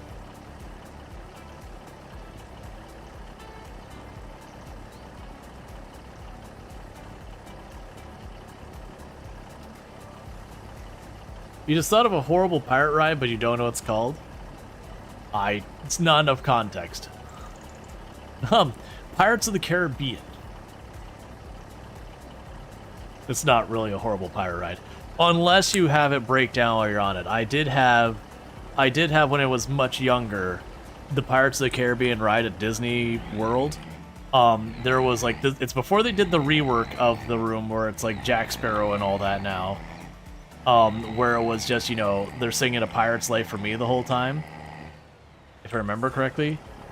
I got stuck in that last room that's like the treasure room with the parrot singing. And the ride was still playing all the audio, but none of the boats are going forward. And I must have been stuck in that room for like half hour. And my god, my brain, I could not take it anymore. Where they drag you under the hull of the boat. Oh, keel hauling people. Where they drag you under the boat where there's the barnacles and all that. I believe that was keel hauling.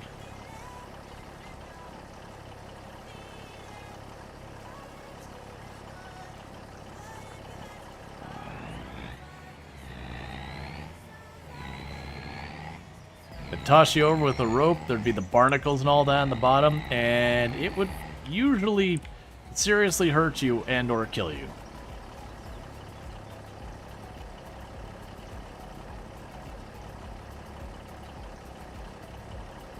Because barnacles are real sharp.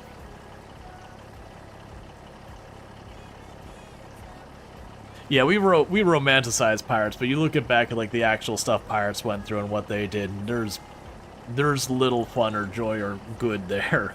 Not even like them being bad people. It was a miserable existence.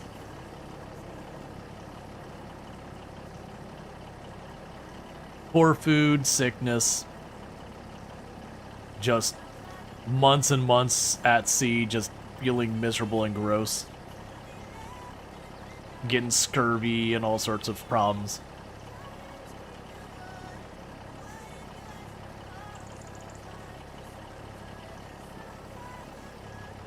You're sure having kids climb that's bad enough? It's fine, they had rum. Usually they had grog, not rum. Which all grog is water that you added alcohol to. Grog. Grog is not a particularly desirable drink.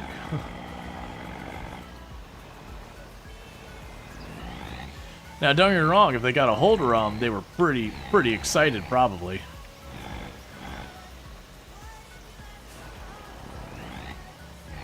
That was, it was one of the really famous pirate captains that, one of the places he showed up to, like, he threatened to sack, it was because they needed medicine for syphilis. Grog is we drink this because it doesn't have parasites. Oh yeah, because for those who don't know, water goes bad. The more you know. But you can get the idea that you would be willing to risk your own life and limb because you need medicine for syphilis. Living that good life right there.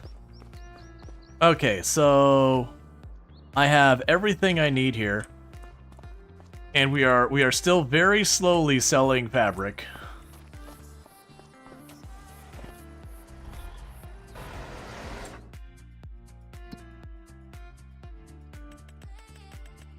Okay.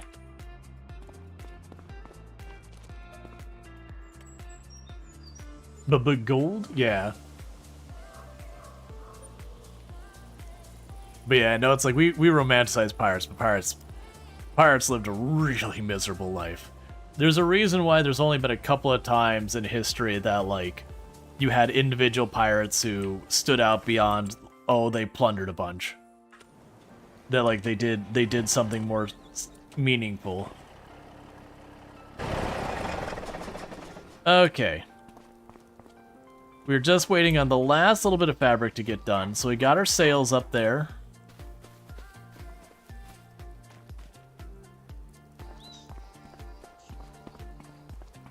We just fast forward time real fast? Yeah, we're just fast forwarding time till it's done.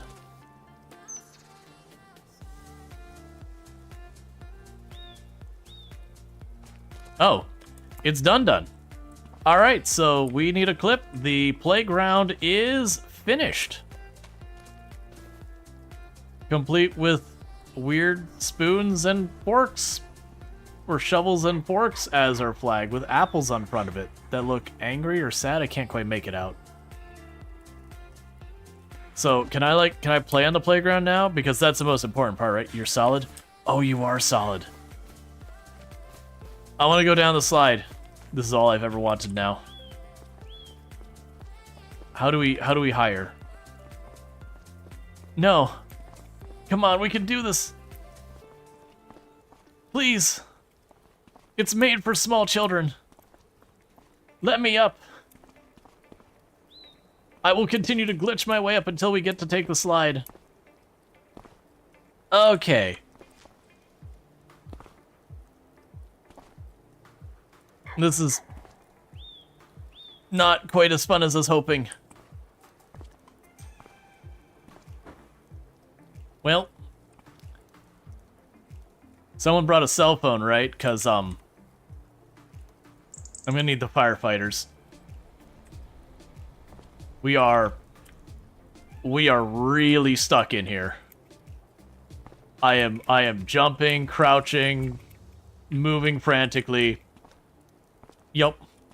This is the exact kind of thing that happens in real life, where full-grown adult jumps right on into the slide and immediately just goes. And then they got to call the firefighters to cut apart the slide to extract them. Well, it's a lovely slide. We made a lovely thing. And thank you so much for getting that clip. And with that, we have completed every single one of the dare drops. So what that means, in a couple of days, I'll get... What are we up... Oh, man, how many is it? It's something like 7 or 8 or 9 keys for Farming Simulator 25, plus the DLC. That'll give those out... Like, first I'll wait till we get all the keys in. Once I get all the keys in, which, like I said, usually a couple of days, we'll do a giveaway. I need to do that, and I need to do it for, I'm forgetting the name of the other one. We played the Terraria-like game, top-down Terraria-like game. I'm blanking on its name. Just came out. I got like 6 or so, 7 or 8 keys for that as well. So with that, what we're going to go ahead and do is first get ourselves unstuck from that slide. Yeah, it is amusing to me that there isn't like some big achievement or something happens that they like do some like Tinkerlands, thank you. That they do something like that. It literally is just like the sell point disappears. You're like, I guess we're done. But that that is a very cool playground.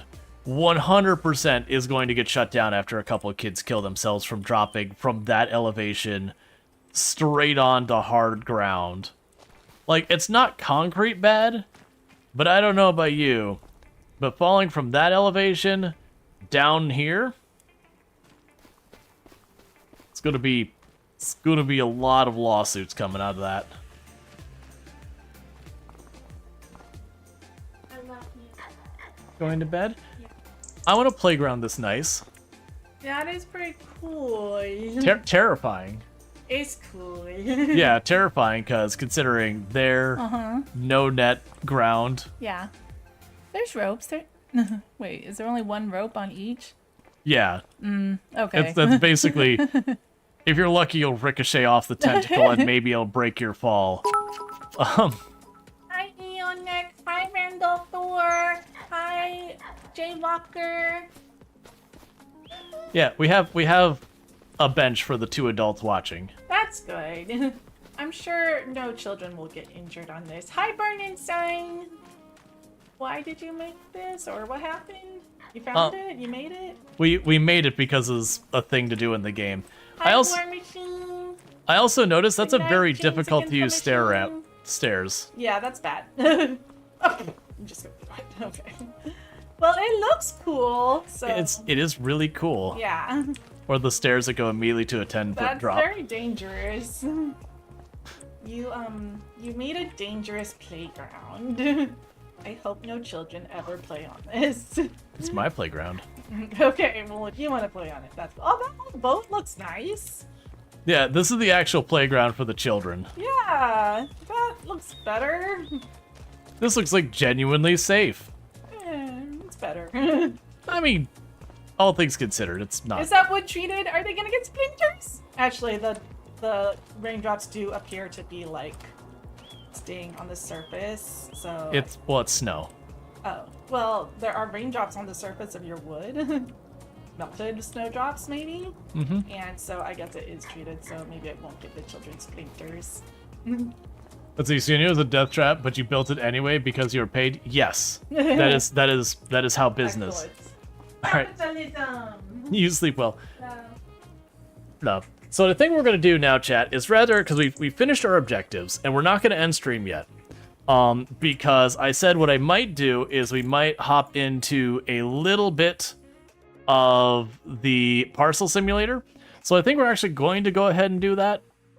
I am going to keep our music going versus the in-game music. The jazz in the game is pretty solid.